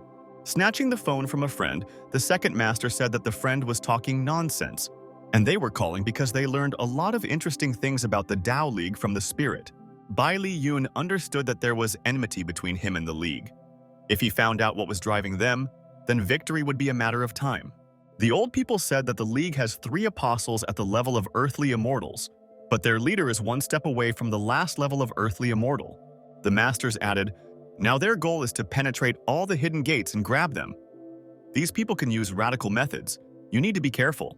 The young man said that the silver girl was killed. He established a formation, and therefore, if someone from the League came, there would be no turning back. After hesitating a little, the men said that the demonic sword was on the way to Longding Island, and therefore the young man needed to pick it up. While returning the phone, Bai Li Yun heard the Empress wondering what he was planning to do next. The guy explained that there are people who were wounded in the testing lands, so he must return to the island to help them, and leave the city to the girls. A couple of days later, the girls met guys from America who came to study formation, but no one knew their true plans. But Shenlong boldly declared that as long as she was in this city, she would take care of anyone who wanted to harm the residents. A few minutes later, the delegation was already heading to the beauties. The guys openly talked about how charming the girls were. Austin was the first to approach our heroines. He announced that he was the envoy of the American nation. One of the guys who stood further away thought to himself that the formation of stars is not as complicated as he previously thought. At the same time, Austin began to say that he was glad, but did not finish the sentence because something distracted him. Turning around, the American representative ordered his comrades to be silent, realizing that they were somehow influenced by the formation. The young man began to be pulled back by something, while he shouted that they were being played with and blamed Bai Li Yun for this. A moment later, being in some kind of stupor, the guy was already turning to the protective layer and telling him that he would not be able to defeat it. The young man struggled with all his might and loudly declared that the formation would not be able to detain him. He would still run away. The next second, the girls noticed how a young man hunched over rushed in front of them. The Empress realized that this man was at the top of the heavenly realm, and therefore ordered Yun Xiao to send someone to guard the formation and lead the group into the building. Austin, who was still standing in front of the blonde, said that this did not apply to their country, and also stated that they paid for their studies. With a smile on her face, Yun Xiao said that they are always happy to have friends. They feed and water them well, and therefore the guy has nothing to worry about. The young man also laughed and noted that his interlocutor should not worry because he had come with only one purpose. And after a short pause, he stated that his goal was to study and learn something new. The blonde apologized for interrupting them and said that since they had everything figured out, it was time to continue. Yun Xiao spoke a little about the array and added that if anyone tries to penetrate through it like before, they will take precautionary measures. Hearing Austin's provoking questions, the girl said that she advised him not to do anything rash, and without taking her eyes off her interlocutor, she added that otherwise and fell silent again. Within a second, Austin was surrounded by armed local guards, and the blonde said that otherwise he would find out how the body becomes a sieve. Raising his hands, the guy called out to the blonde and said that he was misunderstood. He came to study, but it seems that those gathered want war with the United States. Yun Xiao explained that this was a normal test, and surely such a noble Austin would not oppose it, but she thought to herself that he was unlikely to be involved. With a smile on his face, the guy said if the blonde showed him the star formation and told him all about it, he wouldn't mind. The very next minute, the naive girl led the young man along, saying that she would tell him everything. At this very time on Long Din Island, a crowd of satisfied and grateful people greeted our hero. Hearing the flattering words, Bai Li Yun said that he hoped that when he needed help, people would remember what they promised.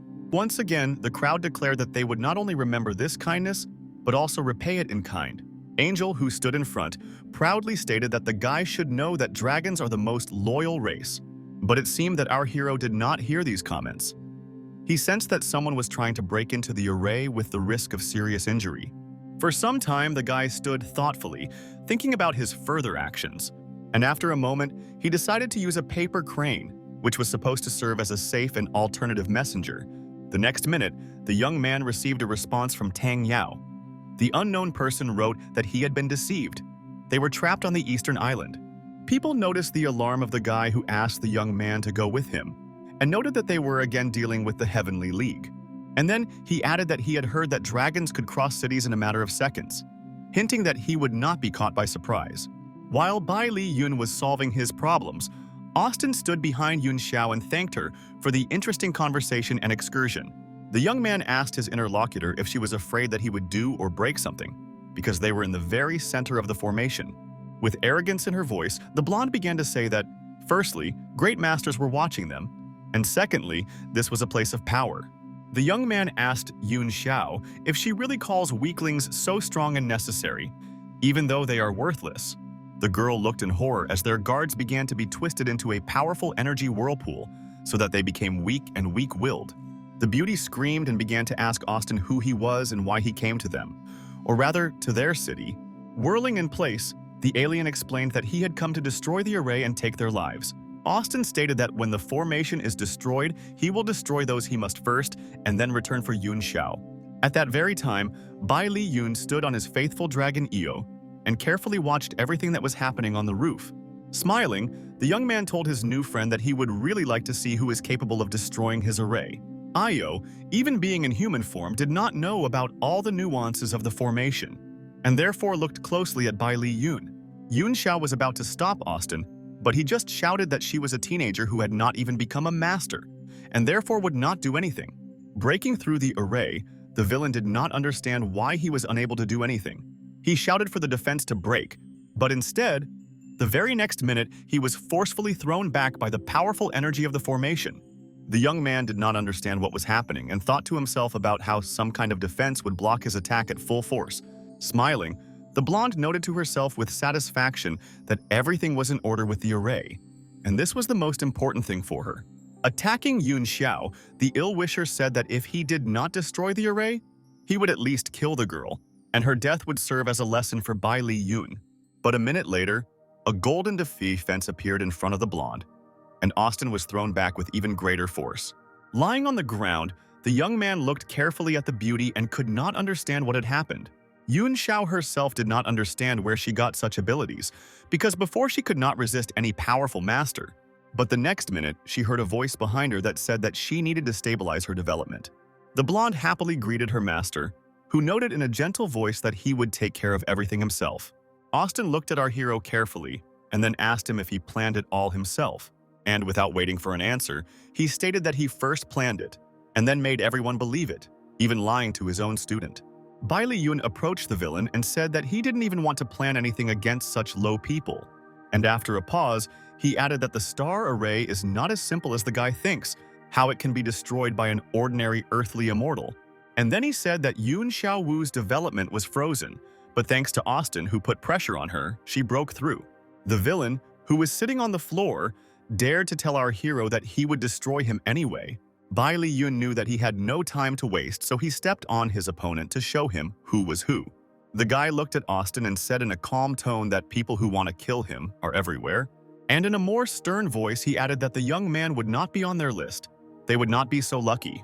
At this same time, but in a different place, Shen Long was dealing with the second traitor, noting that this petty person was not worth mentioning. In the United States, some leader accepted with horror the fact that Black Iron and Luohan were dead. He shouted that Bai Li Yun was a non-entity who did not dare to deal with his people, but since it came to that, he would get even with him. As if sensing something was wrong, our hero raised his head and addressed the Heavenly Tao League Master, declaring that it was his turn. A week later, events began to unfold on Longdin Island. Hearing Bai Li Yun wondering why Kunlun Zong left the ruins and came, Shenlong said that it was due to the hidden gate. She explained that there were once great powers that opened 4 great secrets and 4 great hidden doors. To keep the mountains and rivers of Daxia stable until the young sect was exterminated by mysterious people and Daxia was destroyed, the girl noted that now that the world is collapsing, but did not finish speaking, the young man continued the Empress's thought and said that now there seems to be a spatial fluctuation in this secret passage. Hearing that his interlocutor noted that if they did not cope with this, they would endanger eastern China, the young man said with horror that a world disaster might have begun. The next day, Bai Li Yun came to Shenlong again and said that he was completely ready and together they could minimize the disaster.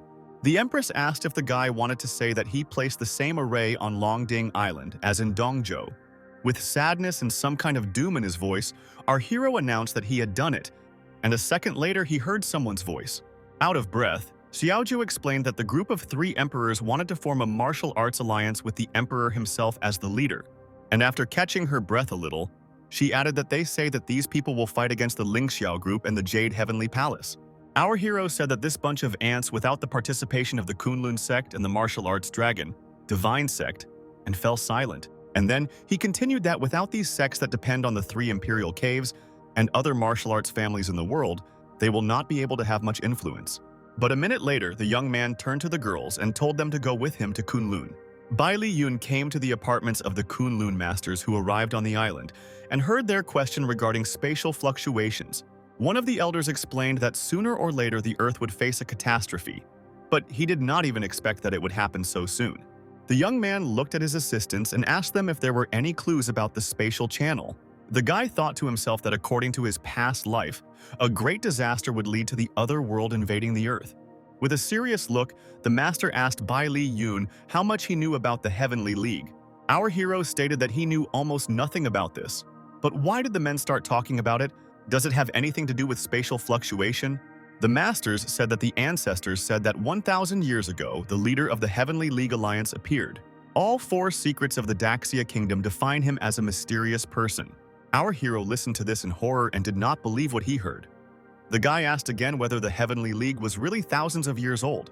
And the elders said that at that time there were earthly immortal experts in the secret realms. So they did not take the leader seriously. And after a pause, the master said he was wondering if this was the same person as the current master of the Heavenly League. The second narrator noted that there are rumors that this leader helped Genghis Khan and invaded Western Europe, and then weakened the power of the Holy See. The man explained that with the advent of vampires, the Vatican became even less powerful, and since then they have taken root in the West. Bai Li Yun, after listening carefully to the story, decided that the leader of the Heavenly League Alliance was behind many things in the West. The master confirmed this, but said that at that time there were still 4 hidden sects in the East, and the Heavenly League did not dare to interfere. But 300 years ago, they took advantage of the late Jin invasion of China. As a result, the weakest true religion was wiped out and the secret passage destroyed in chaos.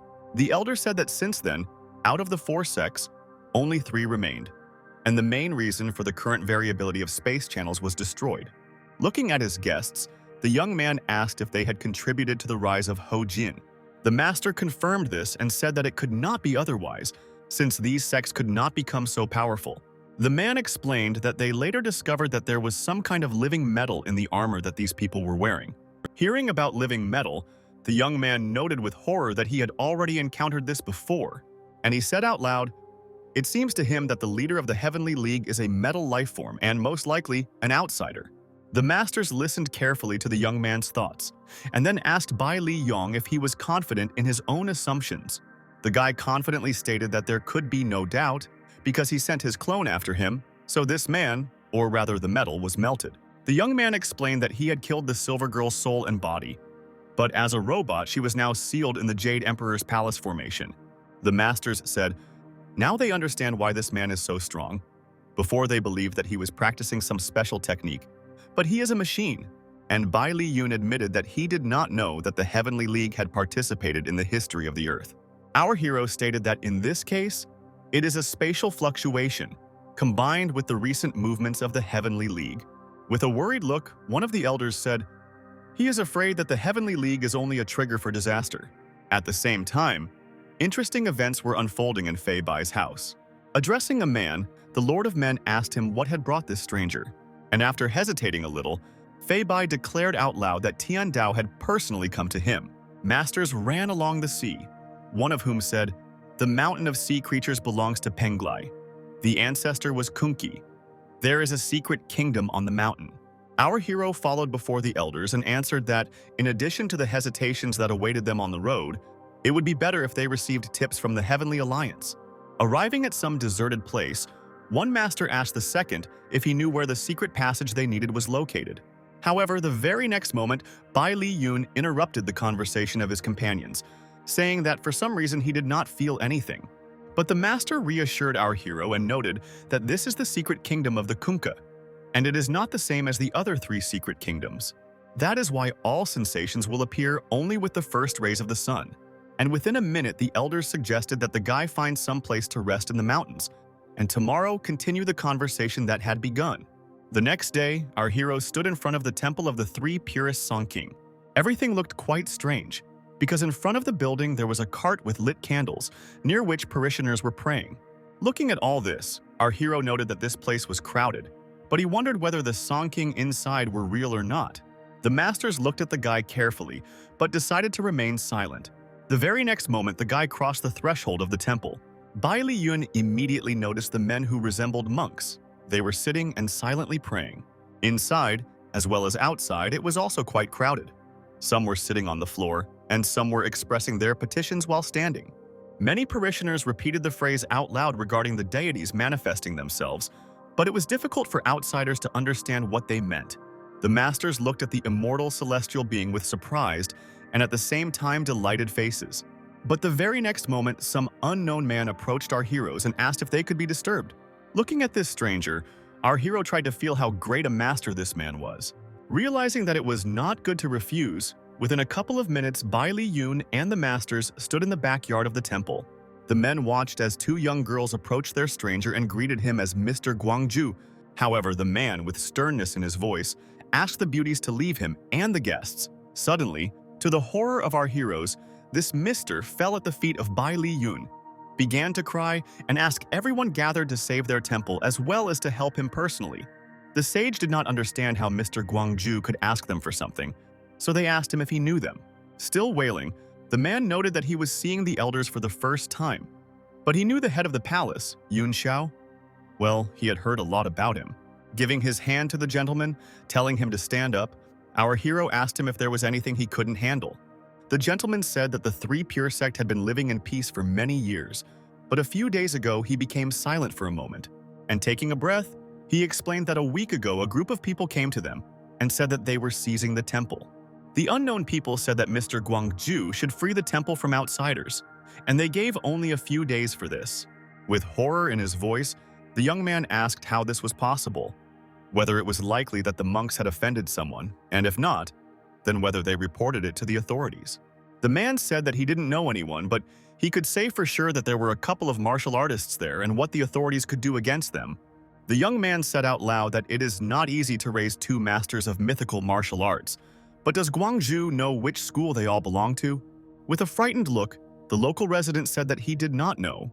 He only knew that tomorrow morning these people would come and take the temple from them. Bai Li Yun looked carefully at his companions, mentally trying to understand their reaction and decision. Realizing that the masters also wanted to help, the guy said that if Mr. Guangzhu didn't mind, they would stop for the night and decide everything in the morning.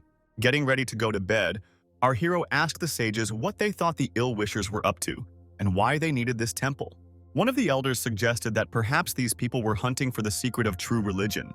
The guy said that with the cultivation that the masters have, they could occupy one of the 4 famous mountains, which was what they had to come to for Kunlun. But the very next moment, the masters, without listening to the guy, declared that this was most likely a heavenly alliance. At this very time, some unknown people, similar to those who came to Mr. Guangzhu, were heading somewhere very quickly. They stood on the roof, and it seemed that this not only did not bother them, but even inspired them.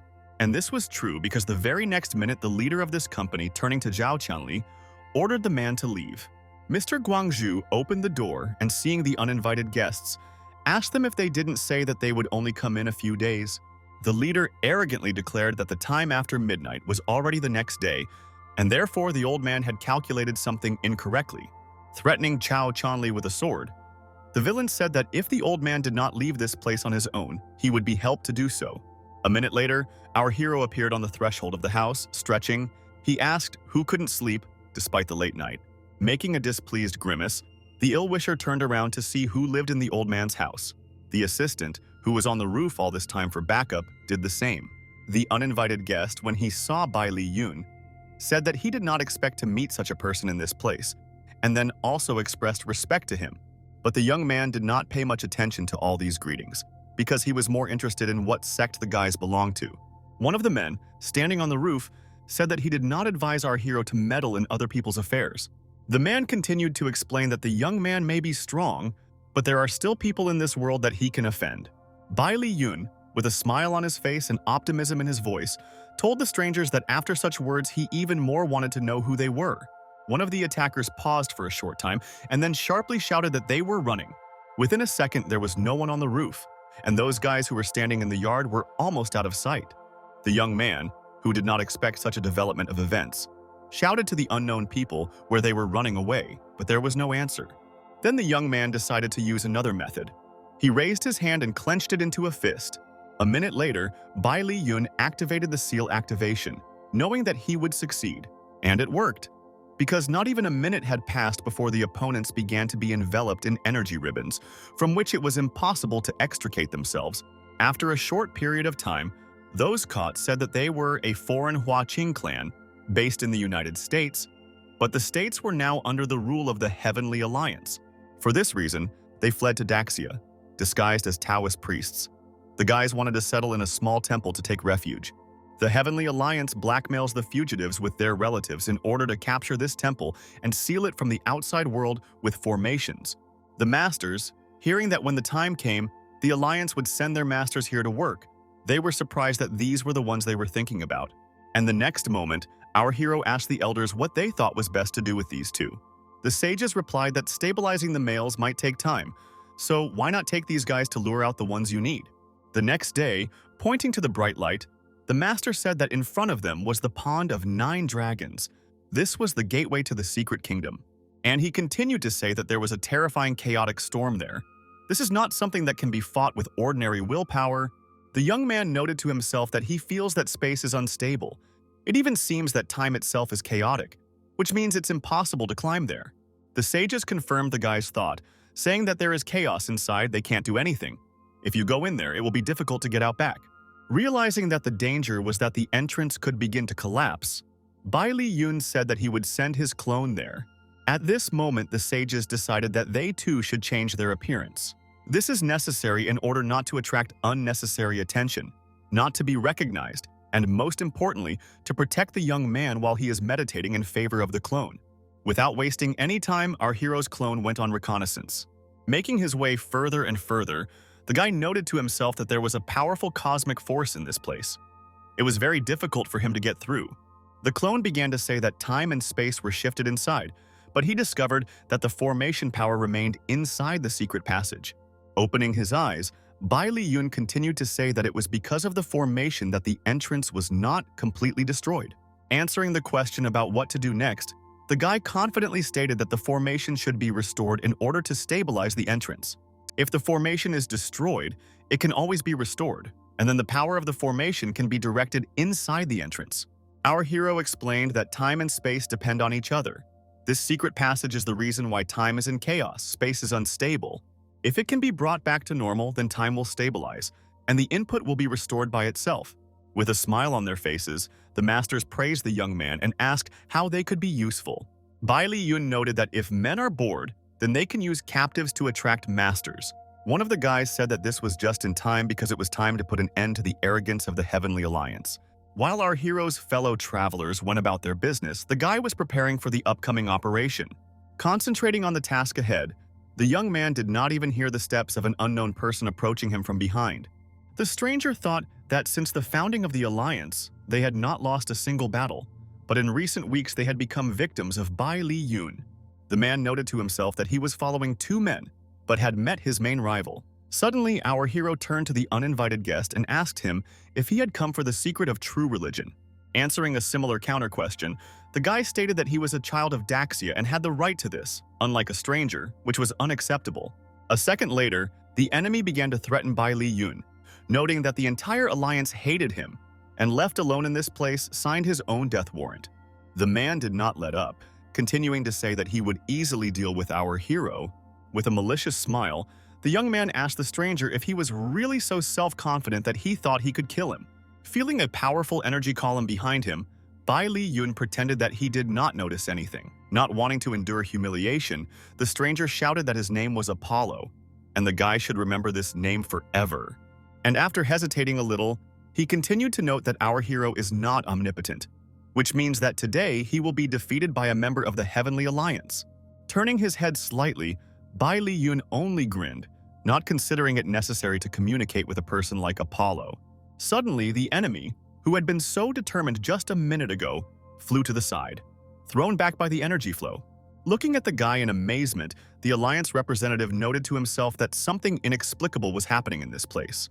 While he used all his skills to hit his opponent, he didn't even move.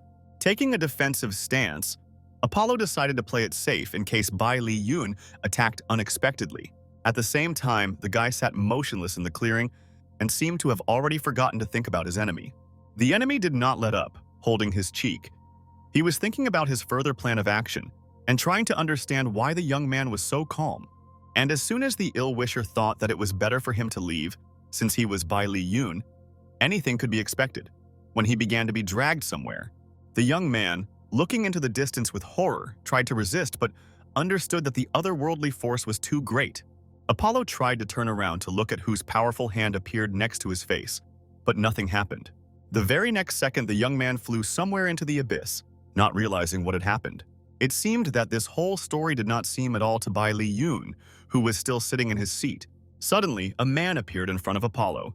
He was silent, but the expression on his face was unfriendly. Everything could be expected from this. One of the sages desperately defended the space in which our hero was, doing everything so as not to be disturbed. The men divided the area so that there were two rings around Bai Li Yun for greater security. The young man noted to himself that his defenders were the best, but because of the shackles of the chains of heaven and earth, they could not yet break through the immortal earthly level. When these shackles are broken, there will be a chance at the same time the number of earthly immortals in Daxia will increase exponentially. One of the masters, looking at Apollo, asked if he agreed that he made an excellent ping-pong ball. Without waiting for an answer, the man said that the enemy would still not be able to escape from them. Ideally, he should not have come here. A couple of minutes later, Bai Li Yun finished all preparations and therefore triumphantly raised his hand and gave a signal to his defenders. The sages sincerely praised the young man, noting that he was so young, but already so smart and brave, and he, in turn, complimented the masters, noting their strength and great skills. The next minute, the men said that these formalities were not needed, and then abruptly invited the guy to become their brother. Smiling, the young man said that if the brothers themselves did not object, then Bai Li Yun would be happy to join them. After some time, the young people drank to the fact that, although not by blood, they were born. And a moment later, one of the masters, addressing our hero as a third brother, asked if he could stabilize the space. The guy said that the formation was established, there should be no problems. Bai Li Yun was curious about what was inside, and then he suggested that everyone go inside together. If they cannot control the entrance, they will have to leave earlier. The formation will only hold the entrance for a day.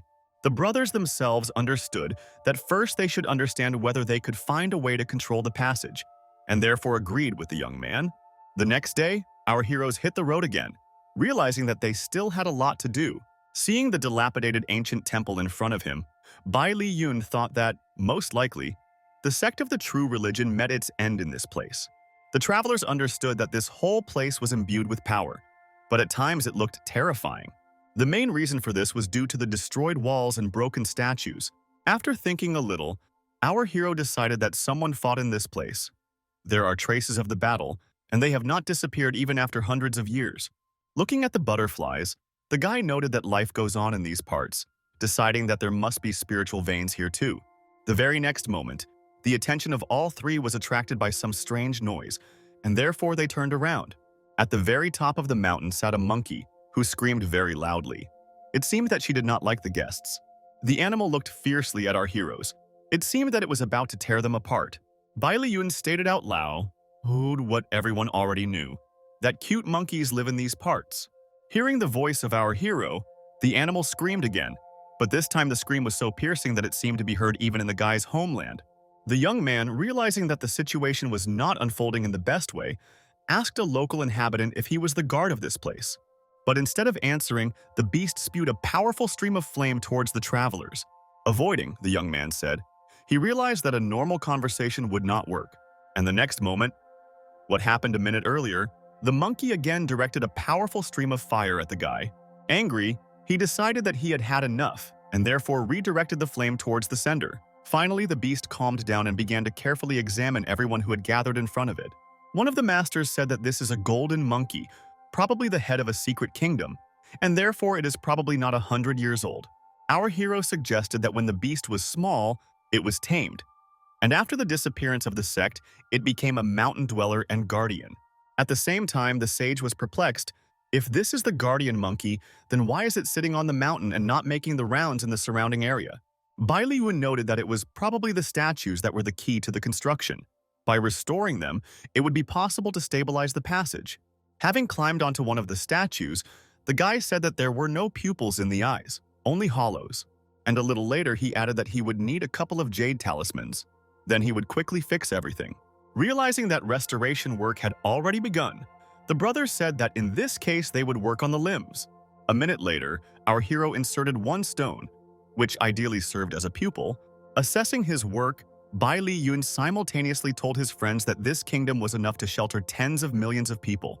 The masters said that our hero was ideal for the role of guardian of this place, and then noted that they needed to go to Kunlun and therefore they would leave his brother for a while. While seeing off the elders, Mr. Guangzhou flew up to the young man and unexpectedly asked if the young man had left yet. The young man looked at his interlocutor and ordered him not to let anyone in until he gave permission. The man said that this is a pond of 9 dragons. This is one of the wonders of this mountain. Therefore, how can passage to this region be prohibited? Throwing the old man back as far as possible, the young man stated that he had his own reasons for this. Moreover, our hero said that Mr. Guangzhou is also prohibited from entering here. A little later, a local resident sat on the riverbank and thought that the foreigner did not trust him. Otherwise, he would not have behaved this way. Therefore, he took the phone and wrote an SMS in which he said that Bai Liyun had opened the door to the secret kingdom, and the brothers of Kunlun Mountain had left him. Frowning, the old man thought to himself that first they would deal with the sages, and then they would return for him, and this time he would die. At this very time, the brothers stood behind the Qinling Mountains, opposite whom a group of unknown people had gathered, blocking their path. The leader turned to Qian and Kun and asked them if they had never thought that they would meet in this place. The brothers realized that it was Black Iron and then asked why they detained them, distracting them from important matters. The man did not answer, but the very next moment this villain's assistants headed towards the sages. Having surrounded our heroes, the opponents clearly wanted to intimidate the masters, showing that the forces were unequal. Looking angrily at Qian and Kun, Black Iron declared that they needed the lives of the elders. Waving his sword, one of the brothers said that he could not even imagine that such a large number of masters had come just to take 2 lives. But the second master, turning to a relative, said that in this situation it is better not to get involved with opponents but to retreat. Suddenly, Black Gold called out to the fugitive. He said that the Kunlun resident should not think about leaving. It was not easy for the sage, but he did everything in his power to avoid falling into the hands of his opponents. In turn, the ill-wisher thought that the master had the ability to limit space, which was strange. At this time, the second brother flew up to the first and told him not to worry, because he would try to help him. The sages did not waste a minute, and therefore used the technique of dividing space. Thanks to this ritual, the brothers were separated from the attackers and could easily hold the defense. But the ill-wishers were not going to give up so easily. They began to attack our heroes, and more every minute. The masters, who were on the opposite side, realized with horror that their tight defense was still cracking. The Black Iron defender, who was at the level of the dragons of the heavenly realm, decided to strike a crushing blow to destroy the men. This man, bursting into the space of the sages, shouted that no one would allow them to escape. They deserved only the worst. Suddenly, the remnants of the defense scattered around like shards of glass, and the brothers were alone with a large number of masters. Not intending to give up, one of the masters, waving his sword, asked why the younger generation had so much uncertainty and anger. Thanks to his strength, the man managed to deliver a powerful blow to some opponents who were as close to him as possible. Black Gold said with anger in his voice that, as he thought, killing these two would not be as easy as he would like. And again, gathering his strength, one of the brothers declared that he had had enough, and therefore he wanted his ill-wishers to attack him again. At this time, the second brother began to use the special energy of his eyes. He told Black Gold that they could not be gotten rid of so easily. The next moment, a powerful blow fell on the leader himself, who noted to himself that this was actually unpleasant. But, gathering his courage, the villain also noted that the brothers would receive what they deserved for their actions. The ill-wisher shouted that he would do everything possible to personally get rid of these annoying masters. The next minute, the men heard a strange sound. Raising their heads, they saw planes, not understanding why they were here. Black Gold shouted joyfully that the stealth fighters had arrived, which meant it was time for the old people to die. One of the brothers asked the second if he remembered the practice of Bai Li Yun, in which there could be an exchange of yin and yang energies to increase efficiency. Having heard a satisfactory answer from their relative, the men in the next moment began to connect powerful energy flows. Their strength was so great that in the place where the planes were, there was now a fiery flame, and the enemy also became much smaller. The brothers understood that their task was to escape persecution, since they could not win, and therefore decided that it was time to return to Kunlun. Black Gold, looking at the men, thought that the people of Daxia call this the Tai Chi principle, and then said that the brothers could not be saved anyway. With horror, the brothers noted that they could not move, believing that the shells were made by creatures from the metal that they now contained. Suddenly, the older young man turned to the younger one, telling him to try to hide while he took the blow. But the next minute, something unexpected happened. Some metal objects began to fall from the sky. These were rays, sharp as metal, which fell on our heroes, causing them serious damage. With the last of his strength, one brother tried to turn to the other, trying to help him in some way, but it was already useless. Looking at the dead brothers, the leader was glad that he had succeeded in his plans. He told his subordinates that he always gets what he wants. And the very next minute, he gave the order for the team to go to Kunlun, meet their people there, and then capture the sect and the Kunlun Eye. A few days later, a complete cleansing was underway on the mountain. The invaders informed the resistors that it was useless to fight, no one would save them. Local residents heard threats that if they told where this eye was, they would be released, otherwise they would feel bad. At this moment, one brother turned to the other. He said, if it weren't for Bai Li's spiritual blood cloning technique, they would no longer be alive. The young man noted that it was a pity that the body was made of spiritual blood, since it would not last long and the city had fallen. And if so, there was only one thing left. Standing near the eye, one of the brothers stated that as soon as they remove the seal from it, the evil energy that will be released will consume the entire town. Are they ready for this? Raising his hand to the artifact, the master stated that, firstly, he had little strength, and secondly, if this continues, the entire mountain will be destroyed, so there is only one choice. The next moment, the eye suddenly began to rise above the ground. It was so unexpected that even the elders opened their mouths. The opponents, who were in the village at that time, could not help but see how the artifact rose above the settlement and shimmered with a purple glow. Suddenly, something began to happen to the villains. Clutching their heads, they screamed that they were pierced by a sharp pain that was difficult to compare with anything. The villains had no idea what was towering over the village, but they were not interested in that, but in why this object was devouring their flesh. Realizing that if you do not leave Kunlun, you will die, the enemy immediately rushed to run in different directions, dreaming of getting rid of the negative energy as quickly as possible. Looking at the ill-wishers who begged for mercy, the brothers standing in front of them declared that they themselves had found their own destruction. Our heroes, communicating with each other, noted with horror that all the people from the Alliance were dead. As for their inhabitants, out of 3,500 hired, less than 100 survived. Soaring into the sky, the elders noted that by burning their souls, they could secure the border. But this was not enough. It would only be a delay.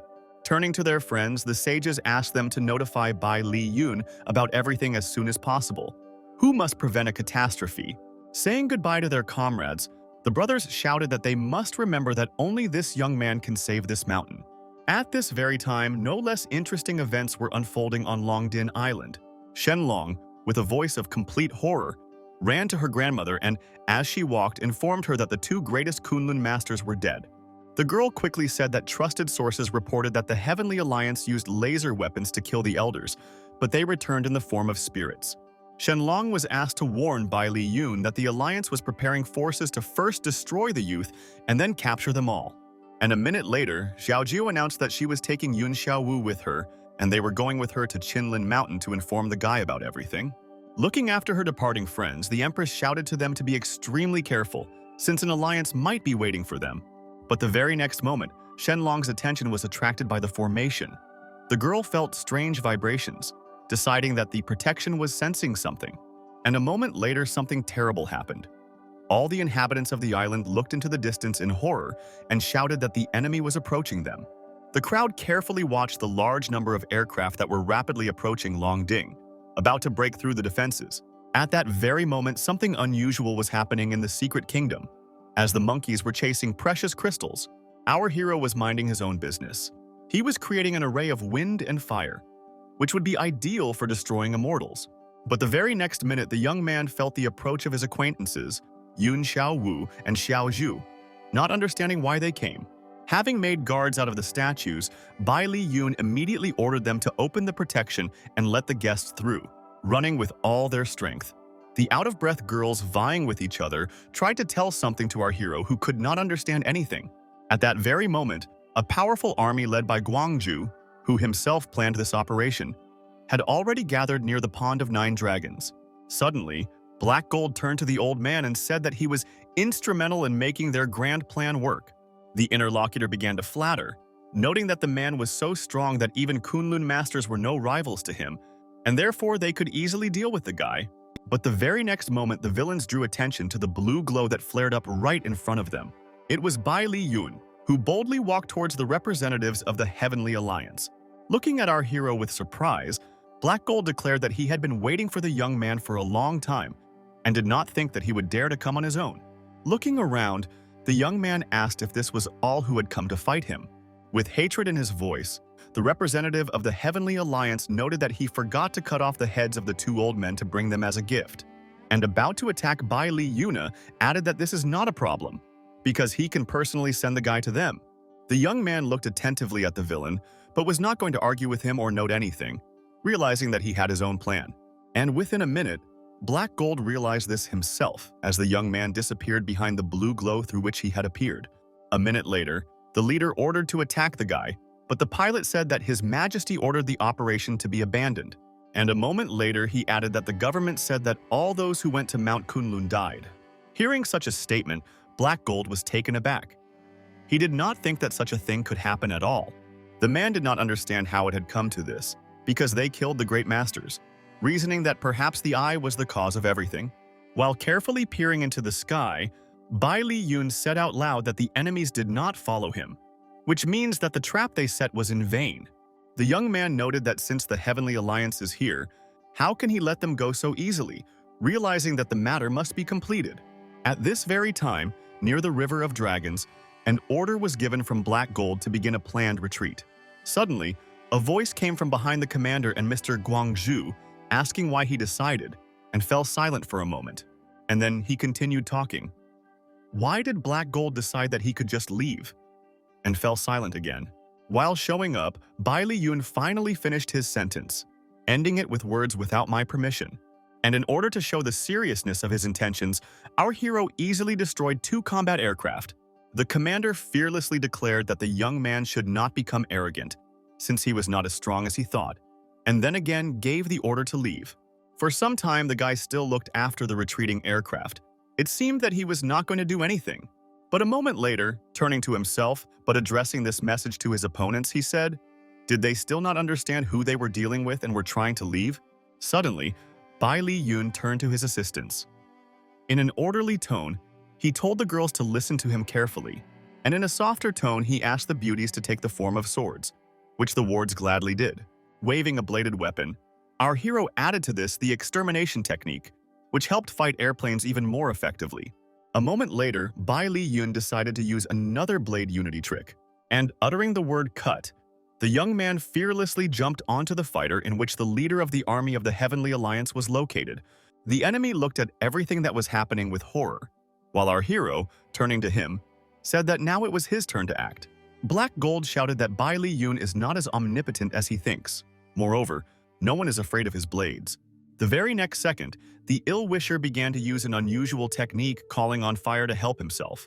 Our hero, gripped by golden control, noted to himself that it seemed that this man also had several skills in alchemy.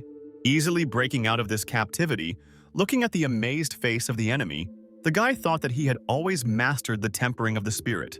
Bai Li Yun understood that any delay would cost him his life, and therefore he began to get rid of the fighters with pleasure. Realizing this, the enraged commander shouted to his subordinates why they were not acting and attacking. Were they really waiting to be killed? Within a minute, our hero was surrounded by enemies from all sides, but the guy was not afraid of this, declaring that the number of people would still not change anything. Black Gold stated with hatred in his voice that he was going to leave Bai Li Yun alone, but if he attacked first, then he would have to die. The young man did not answer the villain. Instead, he decided to show with his actions who can be called a master and who is only his likeness. Thrown aside, the commander said out loud that Bai Li Yun was strong, and he was even stronger than their alliance expected. Our hero smiled triumphantly, noting that the ill-wisher finally understood the situation he was in. Black Gold tried to retreat, saying that they did not need war, but the young man must join the alliance, then he would be given the place of the first apostle. Smiling, the commander noted that the guy's rank would be even higher than his own, and this was an excellent prospect. The young man stated that, firstly, he was not going to be anyone's slave, and secondly, the limit of Black Gold was the level of 9 heavens. The alliance representative shouted that the guy was indeed a genius, but he should not have left the secret kingdom. And after a short pause, he added that since Bai Li Yun made a different decision, then he will be wiped off the face of the earth. But our hero had a different vision of the situation, and therefore he shouted with all his might that the only one who would die that day was the commander of the alliance. And the very next second the opponents came together in mortal combat, it seemed that the forces of their confrontation shook the earth. After some time, Bai Li Yun noted to himself that the villain's body was quite strong, which meant that the alliance had some strength. Black Gold understood that he could not cope alone. He had already tried this option and therefore began to involve his team again. The man said with rage in his voice that they needed to unite and then deal a crushing blow. Our hero understood that the battle was unequal and therefore called the enemy a shameless rat. But he was not going to give up. However, it was not easy to fight, because the guy was not dealing with ordinary people, but with metal creatures, 2 of which were right in front of him. Looking into the distance, it seemed that Bai Li Yun did not sense that there was an opponent behind him who was about to strike. Watching what was happening, our hero's companions noted with horror that their master was in serious danger. At the same time, Guangzhou laughed at all this, noting out loud that he expected something more spectacular from our hero. Once again, a fight ensued between Bai Li Yun and Black Gold, but this time the young man was probably up to something since his movements were special. Suddenly, having created some kind of energy ring, the guy abruptly broke out of it and flew somewhere away. Realizing that the trap had worked, our hero heard the enemy's wild cry that, despite the order from the leadership, the man would still deal with Bai Li. Having retreated to a safe distance, the guy thought that defeat was close, because the alliance was a dangerous opponent. And realizing that he needed to finish, he picked up speed and began to quickly leave, shouting to his ill-wishers that this was not their last meeting. Looking at the fugitive with horror, Black Gold, stuttering, tried to say something, but from shock he could not find the words. Having managed his emotions a little, the man thought that his plans had been disrupted. He was convinced that Bai Li Yun was eager to win, but he had made a mistake in his calculations. Suddenly, the soldiers began to speak. They asked their leader what they should do, whether they needed to return, as previously agreed. However, the enraged commander, who had finally regained the gift of speech, shouted for everyone to go to the secret kingdom. In less than a few minutes, the entire detachment was fully assembled at the appointed place. Looking around, the fighters did not understand what was happening. They did not think that the kingdom of true religion was an ordinary desert. There were also questions about where Bai Li Yun himself was, because it was simply impossible to hide in a place where there was nothing but sand. Suddenly, a huge column of wind and fire rose around our hero's opponents, which enveloped them more and more every minute. They only noted with horror that heavenly fire had descended on them. Watching everything happen from a safe place, Bai Li Yun's companions noted with delight that he was doing something impressive. And the young man slowly explained that, from the very beginning of the hunt, he did everything methodically and consistently. The guy tried to drag enemies into the battle and then supposedly give in, thereby luring them into a pre-created trap. The next minute, Black Gold turned to our hero and began to wonder if he really wanted to kill him with a small illusion. But within a second, the man discovered that the ring was very tight, and therefore, despite all his efforts, he was unable to break through. Suddenly, the situation got even worse. The Alliance team shouted that the space passage had disappeared, which meant that they would not be able to escape. Mad with rage, Black Gold began to cry out to our hero, saying that if he was so brave, he should go out and fight one-on-one. Looking at the enemy, Bai Li Yun noted that he is not an idiot. The representative of the Alliance cannot escape from the trap of this array, which can kill even an earthly immortal. After thinking a little, the villain said that in this case he would exchange his life for the guy's life. The man shouted that he would not allow the young man to leave the secret kingdom alive, so that his master would never face such a threat as Bai Li in the future. Suddenly, the entire Alliance team stood behind their commander and put their hands on his shoulders, preparing for something important. And the very next moment it happened. All the strength of the team merged into one single and powerful body that was going to finish what it started. Our heroes looked at Hercules in surprise, not understanding whether he was trying to self-destruct or whether he forcibly wanted to break through to the next kingdom. One thing was clear. Using his superhuman strength, the renewed man destroyed the array. Bai Li Yun realized that his plan had failed, so he quickly defended what was left to gain time. The young man noted with horror that with this explosion, the representative of the Alliance destroyed all formations and spatial passages in the secret kingdom. The worst thing was that the Universal Man himself was not injured in any way during the incident. Black Gold looked at the guy with rage. He stated with sadness in his voice that Bai Li Yun was still alive. With a smile on his face, our hero asked what life for life means. Does it mean the fate of the people whom the enemy used to break the array? The enemy was not going to explain himself. He said that he was tired of the guy and all his tricks, and therefore it was time to kill the young man. Hearing the last words, our hero turned around and said that the man was confusing something because only he could die. And a moment later, the battle between the opponents began again. Each of the men hoped that it would be the last. But suddenly, the Alliance commander realized that he was seeing in front of him the illusion of the possession of the gods. Realizing with horror that the guy could attack the soul directly. Covered in fire and electric projectiles, the enemy shouted that this couldn't be happening. Bai Li Yun was not that strong. The girls looked at the defeated enemy. They were satisfied that everything was over, but did not understand what to do next. The comrades understood that the gates had been destroyed. Therefore, all passages were closed and they were trapped. The young man hastened to assure his wards that he would rebuild the system and the gates would open. He gave the girls the task of installing the array, and he himself went to Longding. From the resulting passage, the guy saw Shenlong and immediately began asking the girl about how things were going with them. The Empress said that the island is still holding up, but it is very difficult for the Kunlun sect. Because of the demonic energy, the barrier is maintained only at the expense of people's souls. The young man listened to everything carefully and said that there was no time to waste. We should go to the village as quickly as possible. At this very time, completely different events were unfolding in the secret kingdom of the Heavenly Alliance. Some unknown man cursed Bai Li Yun, claiming that his hard work of centuries was destroyed by his hands. The man stated that since the guy constantly causes him problems, he too will not let him live in peace. The stranger gave instructions to some girl, saying that she should go to the United States to restore order there and restore the strength of their alliance. The silver girl said that she would do everything, but wondered why her master did not bring Black Iron and the others back to life. The man abruptly interrupted the interlocutor, noting that their most important goal is to start a war and disrupt the further course of human development.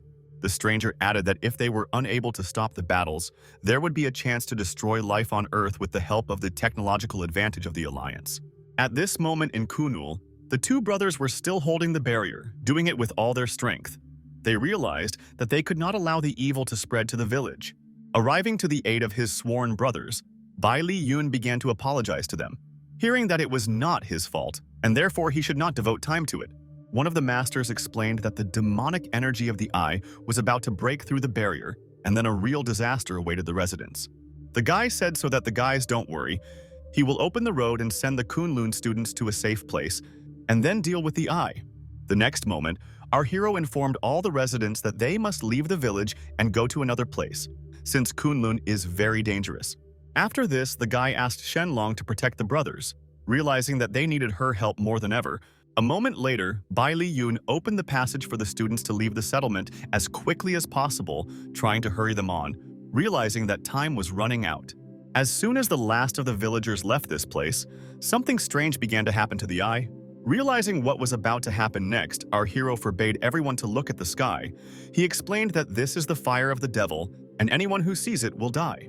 But the very next moment, something was wrong. Some of the students, who for some reason had returned, raised their heads up. What was once such a beautiful place has now turned into something sinister and cursed. Local residents who watched all this from a safe place could not believe that their village had been destroyed. Shenlong was looking at Bai Li Yun at this time and couldn't believe her eyes that he could directly sense the devilish energy. The guy explained that the power of Xuan can transform the qi of heaven and earth. The devil's qi is the qi of chaos, so it can also change and can take over the eye. Realizing that she needed to act quickly, the Empress volunteered to help her friend and ally. Talking among themselves, the Sage brothers noted that the safety of the mountain depended on Bai Li Yun, but they understood that the evil energy was too dangerous. Our hero looked at the eye, but did not understand whether these were really signs of demonization or the result of the anger of the Pangu. The guy thought to himself that it would be difficult, but said out loud that he would use Shenlong to increase his own cultivation. Being as close as possible to the devilish object, the guy noted to himself that this was real power. Negative qi was like huge sea waves. Grandmother Shenlong looked at everything in horror, not understanding when the guy would finish, but the sages said that they themselves don't know. They need to wait for Bai Li Yun. A year has passed since the last events, and since then Mount Kunlun has begun to look much better in appearance. Looking at Bai Li's relatives, the sages noted that no one should worry. The guy did not come out because the time had not come yet. Isabella, who was looking into the distance, said that she hoped that the young man was about to come out. The US Army had greatly increased and war was already on the doorstep.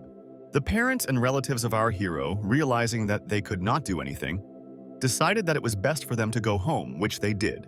But suddenly, the Silver Girl also followed the plane, whose goal was to capture the Bai Li family in the hope of the fall of the Ling Xiao group and the start of a war. The next second, everyone inside the airliner felt shaking, as well as snow or ash flying out of nowhere. Isabella, who suddenly jumped up from her seat, could not understand who could be interfering with them. But the ignorance did not last long, as the Silver Girl, having climbed into the salon, joyfully declared that if everyone recognized her, she could finish what she started. The blonde, who did not intend to offend her friend's parents, told her opponent that they would not give up so easily. But she only laughed in Isabella's face and declared that her words were empty words. A second later, our heroine was already shrouded in dense metal chains from which she could not get out. And then, the Silver Girl said that no one was flying anywhere anymore, because now everything was under her control.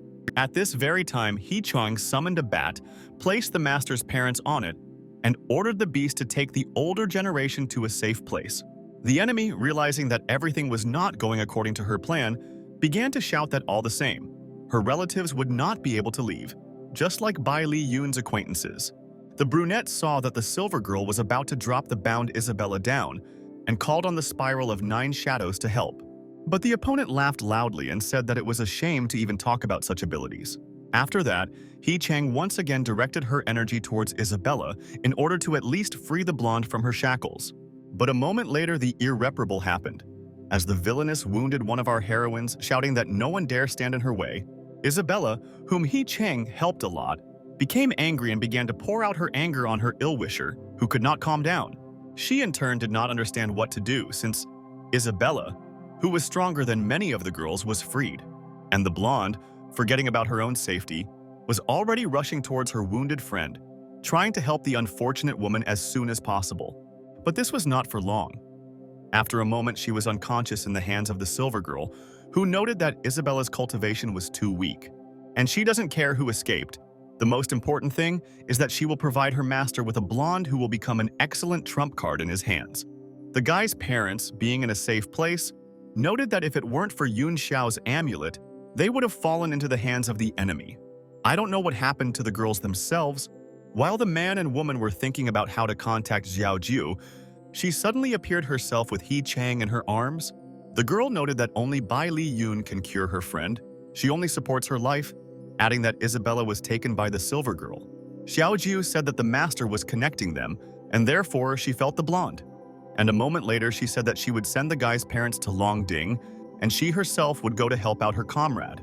Not even a day had passed before the girl had already arrived at the US military base. Standing in front of the small metal door, the brunette thought that this is where Isabella was. Having opened it with a magical explosion, our heroine heard someone's voice declaring that the girl who had arrived was a nine-tailed fox on the side of Bai Li Yun. In a fearless tone, the brunette invited everyone present to talk less and do more, or rather, give her a friend. The enemy, looking at our heroine, screamed, saying that she should not have come because she would not leave. And the very next moment, the Silver Girl ordered her soldiers to start shooting immediately. With one lightning-quick movement, Xiao Jiu jumped over everyone gathered so that she was behind her main enemy.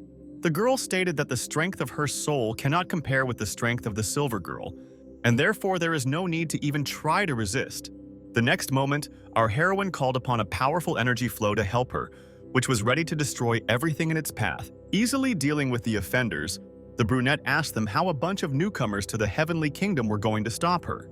Looking affectionately at Isabella, Xiao Jiu said that now it was time for them to go home. But just as the girls were about to leave the military base, a stranger suddenly blocked their way. The man angrily declared that he would not allow anyone to walk through his territory, as if in his own home, disposing of the lives of his subordinates. In response to Xiao Jiu's question as to who he was, the stranger replied that the US was now under the control of his Celestial Alliance. And after a short pause, the unknown person declared that he was the head of this organization.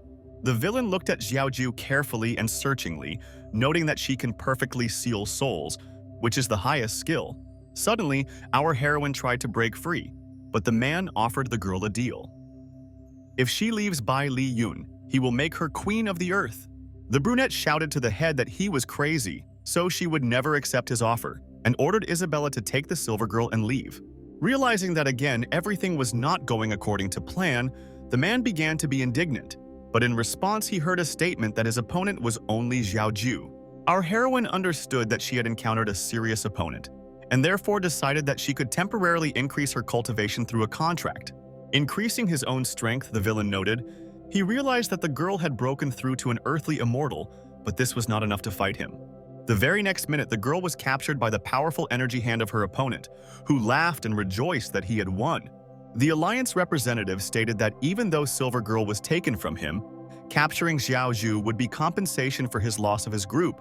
The man said that with the girl, he would be able to use the power of spirits and ghosts to open cosmic gates. At this very time, interesting and alarming events were developing on Mount Kunlun. Something strange began to happen to the Eye, which had been in a stable state for more than a year. Shenlong's brothers and grandmother, who were closely watching what was happening, said that the Kunlun kingdom was about to collapse. Finally, our hero and empress began to move away from the Eye, preparing to leave this place. The young man cast some kind of spell aimed at collecting the place where they were. The very next moment, the artifact, which had previously been enormous in size, turned into a small souvenir that fit in the palm of Bai Li Yun. A second later, having opened the passage, the guys found themselves among their friends, joyfully greeting everyone gathered. With surprise in their voices, the masters stated that they could not feel the chi from the guys, realizing that this could only mean one thing. Smiling, our hero joyfully informed all those gathered that he and Shenlong had reached the 9th level of the earthly immortal kingdom. The Empress added that her comrade and her master were now much stronger than they were before arriving at this mysterious place. At the same time, with sadness in his voice, Bai Li Yun stated that unfortunately, the Kunlun secret realm will collapse, and this cannot be resisted. Hearing the sadness in the guy's voice, the sages said that the young man should not blame himself, since the life force of this mountain would still be exhausted in a couple of years. Before the guys had time to discuss all the points and nuances, a messenger suddenly appeared, bringing news from the Jade Palace. A few hours later, the heroes moved to a laboratory located on Longdin Island. Looking at the girls who were not in the best condition, Bai Li Yun thought about how the Heavenly Alliance could come to this. The young man remembered that Xue Yinghong was kind to him and sent her student He Chang to serve and help his parents. The young man did not expect that she would sacrifice herself for the sake of his mom and dad and therefore decided to heal with her, since she deserved it most of all. Looking with horror at the wounded and exhausted girl who had been lying unconscious for months, Isabella asked if there was a chance to help her. Bai Li Yun reassured the blonde, noting that as long as her mind is fine, her body is also in no danger, and her brain continues to work. And a moment later, he added that with the help of the silver girl's body, not only He Chang can be saved, but another useful thing can be done. A guy can make all the girls break through into the immortal kingdom, and in a short period of time, and after they do this, they will go to the Heavenly Alliance in order to finally pay for everything that they have done. Sometime later, our hero and Shenlong were flying in a helicopter and observing the endless expanses of the sea. Looking around, the Empress asked if the secret kingdom of the Alliance was really hidden among the Arctic Ocean. Hearing Yun Xiaowu enthusiastically talk about seeing the bottom despite the depth, Shenlong noted that it was natural, because the girl had reached the semi-immortal realm. Holding Bai Li Yun's furnace, which was greatly reduced in size, Isabella said that this time He Chang had become amazing. The girls noted that when their friend wakes up, she will be surprised by herself. But the next moment, the conversation was interrupted by our hero, who told everyone gathered that he felt Xiao Zhu very close. The girl sat chained to a metal support and screamed loudly. At the same time, the Alliance representative offered the brunette, using the power of the 9 tails, to charge the formation with energy in exchange for her freedom. The beauty understood that this was just another trick, and therefore began to insult the man. Inciting the flow of energy, the ill-wisher angrily stated that he did not expect Xiao Zhu to be so stubborn and capricious. Inflicting a crushing blow on our heroine, the enemy laughed and continued to gloat, saying that no one needed her. Suddenly, the enemy turned to his assistants and ordered them to undress Xiao Zhu. Left in an unsightly state, the brunette could not do anything and did not want to say anything. However, within minutes, having pulled herself together and plucked up courage, our heroine declared to the enemy that no matter what he did to her, she would not help him. Finally, the head of the Alliance got tired of it all. Leaving, he said that the brunette will resist until she dies, and if that's the case, then it's better to end things with her. One of the assistants leaned over to Xiao Zhu and said that he was happy to share with her while the girl thought that she could not even move. Suddenly, the girl felt something that was not there before. Bound by an agreement with Bai Li Yun, the brunette began to feel his presence. With horror, the Alliance representative heard some sounds coming from outside. He did not believe that our hero had broken into his kingdom. Meanwhile, Bai Li Yun and his team easily dealt with the opponents who prevented them from getting inside. Approaching the main gate, the young man heard warnings from the guards, who stated that they had invaded forbidden territory. But before these people had time to finish their sentence, the young man and his comrades destroyed both them and the doors with one powerful movement. Before the guys had time to enter, they heard some very strange hum, not understanding what it could be. After listening, our hero decided that it was noise from military equipment, and in large quantities. Shenlong said that with so many planes, the Alliance is preparing to start a war. If it starts, the world will be engulfed in chaos and death. The interlocutor proudly stated that then it was time to spoil their plans. The fate of humanity should not be decided by one madman. The Alliance employees, when they saw that Bai Li Yun had destroyed several dozen helicopters, began to threaten him with death. Realizing how bad Xiao Zhu was, the young man said that he would leave the girls as an assistant, and he himself would go to save his comrade in arms. With a serious look, our heroines declared that they would do everything as needed. The master did not even need to worry about this. At this time, the assistant commander of the Alliance, who was assigned to kill Xiao Zhu, noted that she would not die so easily. But before the man had time to finish his last words, at that very moment he was thrown aside by powerful energy. The brunette looked at Bai Li Yun in surprise. She could not believe her eyes that he had come for her. Giving the girl his hand, the guy said that now she should not worry about anything, since he would take revenge for what was done to her. But the very next second, the commander of the Alliance appeared in the room. Turning to the young man, he asked if he really thought that he could easily leave this place. Connecting energy flows, the man stated that he used the secret law of the first seal so that the guy could not do anything. The enemy continued to say that he would make sure that Bai Li Yun and his entire gallant team would never be able to leave this place. Having accelerated, our hero began to shout that such a small barrier could not stop him. And the very next moment, such a powerful defense was easily destroyed, which caused incredible surprise to the Alliance commander. With some doom in his voice, the man noted that Bai Li Yun, even with the shackles of the earth, was able to break through to the peak of the earthly immortal. And after hesitating a little, the enemy began to say that he should be much more serious and reasonable. And then, he shouted that he would do everything possible to destroy our hero.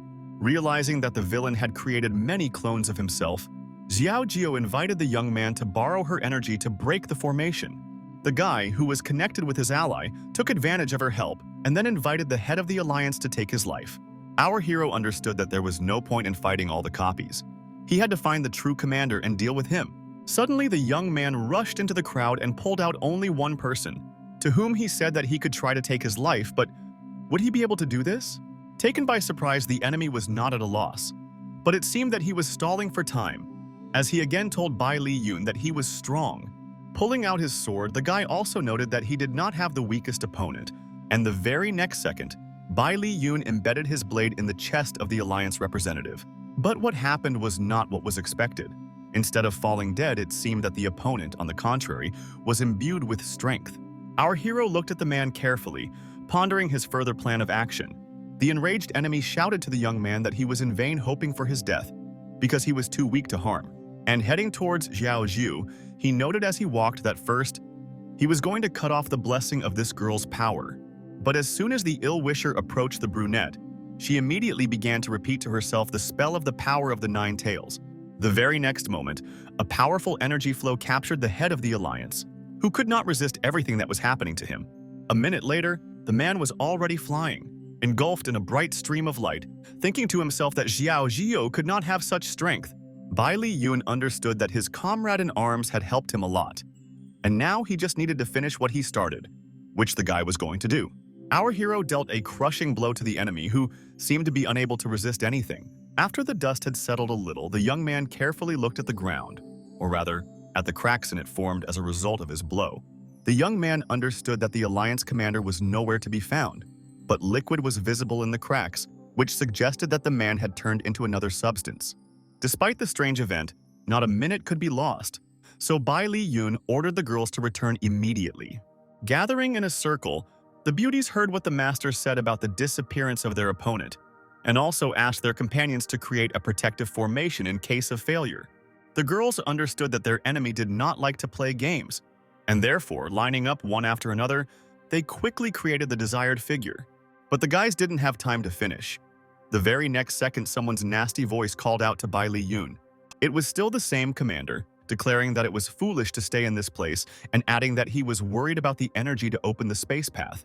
And while the man was shouting that the opening of this path was just around the corner, the guys noted that the energy in the body was rapidly decreasing. But our heroes were more frightened by the fact that the power of space and time was disappearing. The girls were desperately trying to understand what formation they were facing. Bai Li Yun decided that the reason for such drastic changes was the altar that their enemy launched, and therefore tried to destroy it. The young man tried every method to eliminate the pedestal, but noted with horror that it didn't even move. At first, our hero thought that this was a place for sacrifice, but later realized that the formation belonged to the demon race. For a second, the guy stopped. It seemed to him that the head of the alliance was trying to open a space route to some unknown place. The young man had no idea what unpleasant surprise to expect, and therefore ordered his charges to immediately hide in the elephant oven. At first, the girls still wanted to resist, but when they realized that the matter was gaining serious momentum, they did as Bai Li Yun asked them. As soon as the lid of the artifact closed behind the last girl, something indescribable began to happen. It seemed to our hero that he would be swept away by a powerful stream. The villain shouted that the beauties would not be able to hide in the oven, because as soon as he pumped all the energy out of the guy, he would immediately start attacking his students. Perhaps the young man did not look very good, but he stated that, firstly, he would not give up, and secondly, the head of the alliance did not have enough strength to fight him. In the next moment, Bai Li Yun activated the immortal spiritual fire, which was capable of many things. Overcome with heat, the opponent shouted that this couldn't be true.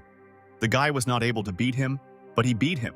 A moment later, the guy triumphantly noted that his plan had worked, but there was little time, and therefore he had to break the formation first. Spinning the flow of energy, the young man realized that he and his companions needed to leave this place as soon as possible.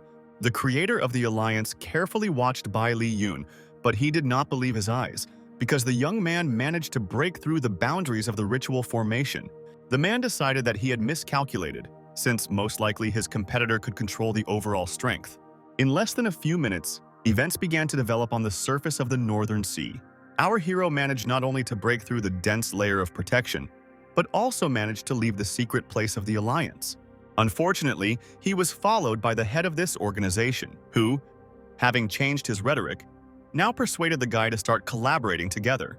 Bai Li Yun listened to incredible stories about how the entire universe would belong to them, and how everyone would be afraid of them, but he just stood and smiled. And then the opponent asked if the guy knew why all the cultivators couldn't break through once they reached the peak of the Earth Immortal realm. And after hesitating a little, he explained that our hero doesn't even know what Earth is, but Earth is hell, and he is going to open the door to heaven from it. The guy understood that a madman was standing in front of him, and therefore asked what he meant. The Alliance commander started from afar. The man stated that this huge space was the burial place of gods and immortals. The opponent stated that in his past life, the young man did not live on Earth. Most likely, it was a continent of immortals or even gods. Listening to all this, Bai Li Yun's eyes opened more and more every minute. He had no idea how this man knew so much about him. The commander stated that if the young man was not a reincarnated immortal who regained his memories, then how could he achieve progress in just a couple of years? Our hero decided that this man did not know the truth about his revival, but everything he said sounded interesting, and therefore decided to find out the rest. The rival said he was hiding on Earth to free the creatures living in hell. The man explained that he had learned long ago that his mission was to break the shackles that bound the Earth and bring foreign creatures here. Bai Li Yun noted that the head of the Alliance probably does not know that once the shackles of the Earth fall, the entire planet will be in danger. Looking at the guy, the enemy noted that he probably forgot that as soon as the shackles were removed from the ground, the cultivation would be able to break through further.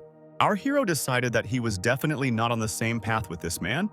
He didn't need to believe everything he said. Besides this, he accidentally ended up on the Jiuxiao continent. Understanding the young man's interest, the opponent began to gradually approach where the ritual formation came from, noting that, unfortunately, he was not the one who created it. The man said that it has existed for a long time and was created by people to open the gates to the outside world, and they are open. Answering the question of who discovered this formation, the head of the Alliance stated that it was done by God, the creator of his legendary great Daxia, Pangu. The ill-wisher continued to note that it was because of Pangu that he ended up on Earth, and therefore it was better for the young man to cooperate with him. Hearing the doubts in Bai Li Yun's voice, the commander noted that he didn't care what his opponent thought. Only when he decided to, he could join him. And the head noted to himself that he should not kill the guy. It was better to sow doubts in his soul in order to use him in his own interest at the right time. Our hero looked at his enemy and thought that he had achieved his goal. Now the young man is not able to kill a man, and therefore there is no point in wasting time on him. The very next minute, Bai Li Yun remembered that he should open the elephant furnace, in which his comrades were still located. Xiao Zhu, who heard the entire conversation, asked how the head of the Alliance could break through the realm of the earthly immortal if the guy couldn't. Having looked carefully at his students, our hero declared that their common enemy did not need to do this. The young man, seeing their frightened faces, noted that he was probably a clone of an alien force. If he were immortal, he still would not know so much. Xiao Zhu asked if everything is as the master says, then their enemy can raise his level at any time and even break through the earthly immortal. Our hero explained that for the head of the Alliance, reaching the peak is the limit, but this guy will still be very difficult to kill. A moment later, Shenlong joined the conversation. She was wondering if it was true that Pangu had opened that heavenly formation. Understanding the excitement of his ward, the young man said that it was difficult to say for sure, as well as to find out. But the girl should not worry about it. Suddenly, planes appeared in the sky in large numbers, which reminded that the Alliance had a plan. Bai Li Yun understood what the beauties also wanted to say, and therefore stated that since the fighters would use missiles, they should immediately return to Daxia. At this very time, there was alarm over Yingzhou. As well as in the city itself, everything was burning and exploding everywhere. The young man, almost for the first time in his life, used all the profanity he knew to express his indignation. Being in the midst of all this nightmare, our hero explained to the girls that the capitals of 8 states should be the main targets of missile strikes. Given the seriousness of the situation, the students must go to each of these cities to warn people about the air raid. Suddenly, the Empress made a proposal, She said that they could set up a formation near the secret alliance realm to restrict their movements. Inside, they cannot kill the head, but this can be done when he gets into the formation. If they fail to destroy the man, then it will be possible to stop the influence of the alliance. For the first time in the last few hours, Bai Li Yun smiled and said that his assistant was simply brilliant. Finally, the guy briefly talked about the new plan and then asked the students to disperse their forces so that everyone was warned. Less than a few hours had passed, and our heroes were already on the territory of the Arctic Ocean. One of the guards, peering carefully through binoculars, shouted that two unknown people had invaded them. The unknown person noted that he was trying to pinpoint the target and repeated this several times. And the very next moment, he ordered to investigate the unknown people who had invaded the secret facility. Bai Li Yun, as usual, decided to show the offenders that their methods did not work against him, and therefore created the effect of a fiery hand. After that, the guy easily grabbed the plane that was heading towards them and destroyed it with one click. Despite the fact that everything around our heroes was scorching and burning, they remembered their goal and therefore began to work on its implementation. Shenlong created a formation in which the key role was given to the giant python. The girl had never done this before, but was confident of success. A few minutes later, the first part of the task was completed. The beauty looked at the beast with satisfaction. The python slowly but confidently headed towards the direction where the enemies were. People who had recently threatened our heroes now did not know where to run or where to hide. Where the children could not cope on their own, a huge snake helped them. Shenlong understood that they would not be able to hold back the aggression of the army forever, and therefore shouted to Bai Li Yun that she would cover, and he would do the main work. The young man smiled and said with satisfaction that he was starting and would hurry. The young man spun energy flows with lightning speed in combination with precious stones in order to carry out his plans. After 3 days, there were a large number of protective rings around our heroes. It seemed that there was nothing left besides them. The young man happily stated that he had spent almost 10,000 stones to create hundreds of formations. Even a true immortal would not be able to destroy them from the inside. Although our heroes were confused by the fact that the Heavenly Alliance did not send anyone to stop them, and if so, then they should go to the USA and find out everything. The country was in chaos. The people did not understand what this war was about. The country was falling apart.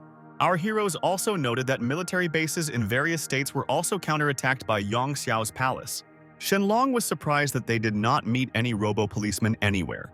Besides this, there were very few stealth military fighters, as if the enemy was planning something. Bai Li Yun said that if the head of the alliance wants to start a war, he cannot send several. If he is not in the secret kingdom, then he is abroad. The country has a lot of military bases around the world, and robotic police and fighter jets are probably hiding somewhere, but the guy hopes that news will reach them soon. Shenlong continued that they will then take control of intelligence and go to the Ministry of Defense building, where they will be able to use US military satellites. After a while, the guys ended up in the Pentagon. They saw that the counterattack did not bypass this area either, because everything was burning everywhere. Our heroes were not going to go lower because they didn't know what to expect there. Suddenly, the young man froze in place, embarrassed by the chi he felt. Taking a closer look, the young man saw vampires on the roof of the building, which were increasing in number every minute. People hid in panic and also tried to fight off the entities as best they could. The citizens did not understand what was happening, but the worst thing was that they did not know whether someone was going to save them or not. And the vampires were approaching even closer every minute, so that they were about to attack the unfortunate ones. The next minute, Eve and Yun Xiao Wu arrived and told the military that if they surrendered, then the entities would not kill them. The officials thought about the girl's words, but were in no hurry to make any decision in the hope that there was another option. But with vampires roaming around on all sides, there weren't many options left.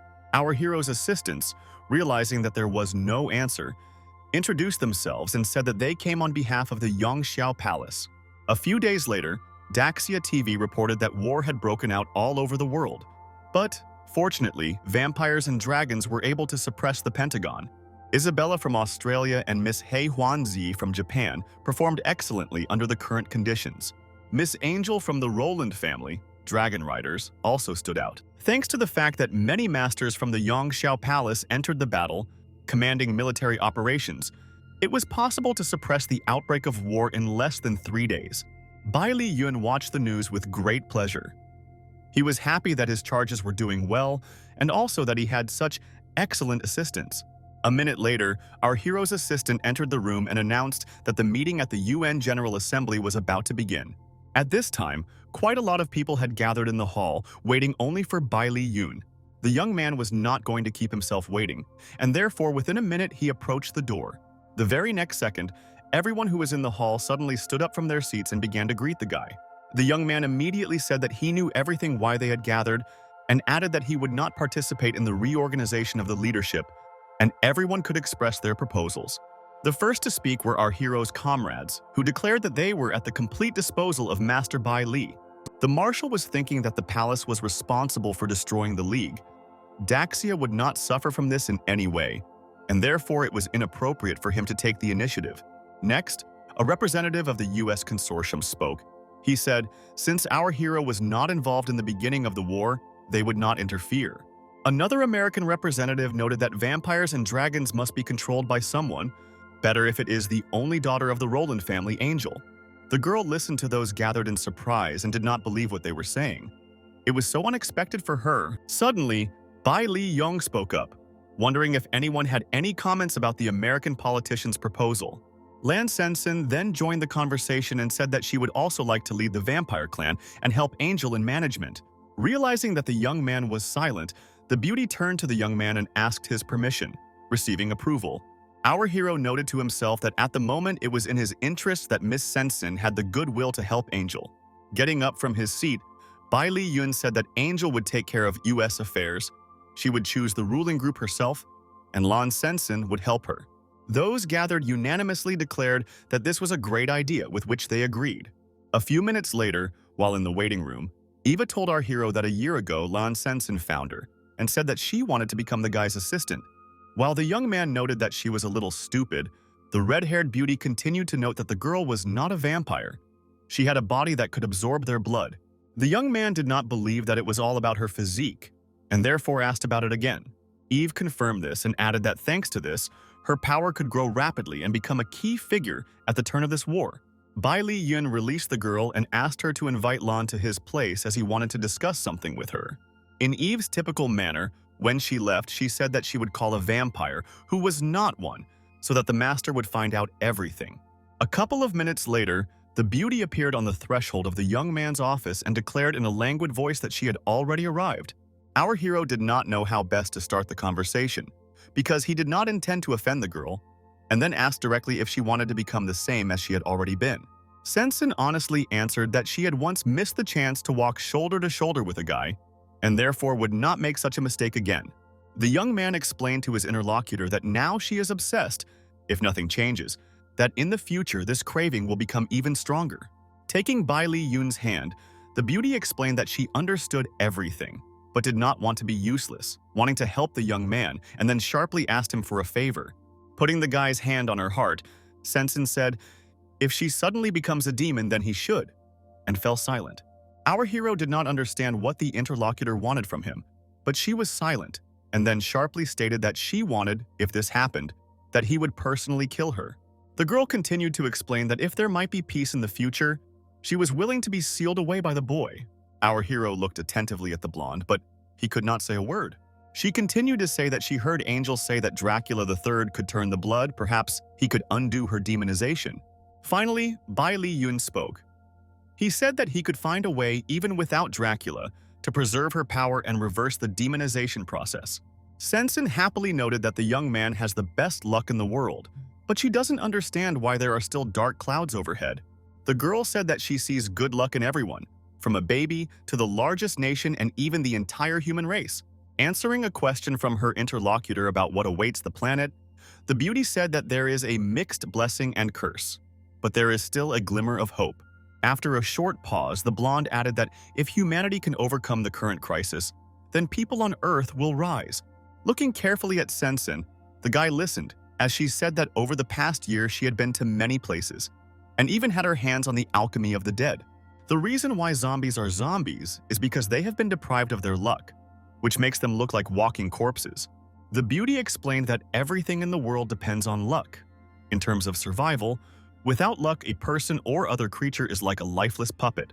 With surprise in his voice, Bai Li Yun stated, "This means that the blonde can increase luck. If someone is unlucky with her, she will add the missing part. A little embarrassed, Sensen said that everything is not so global, but with luck she can really help. Suddenly, a frightened Isabella ran into the office. But when she saw the guys standing next to each other, she screamed,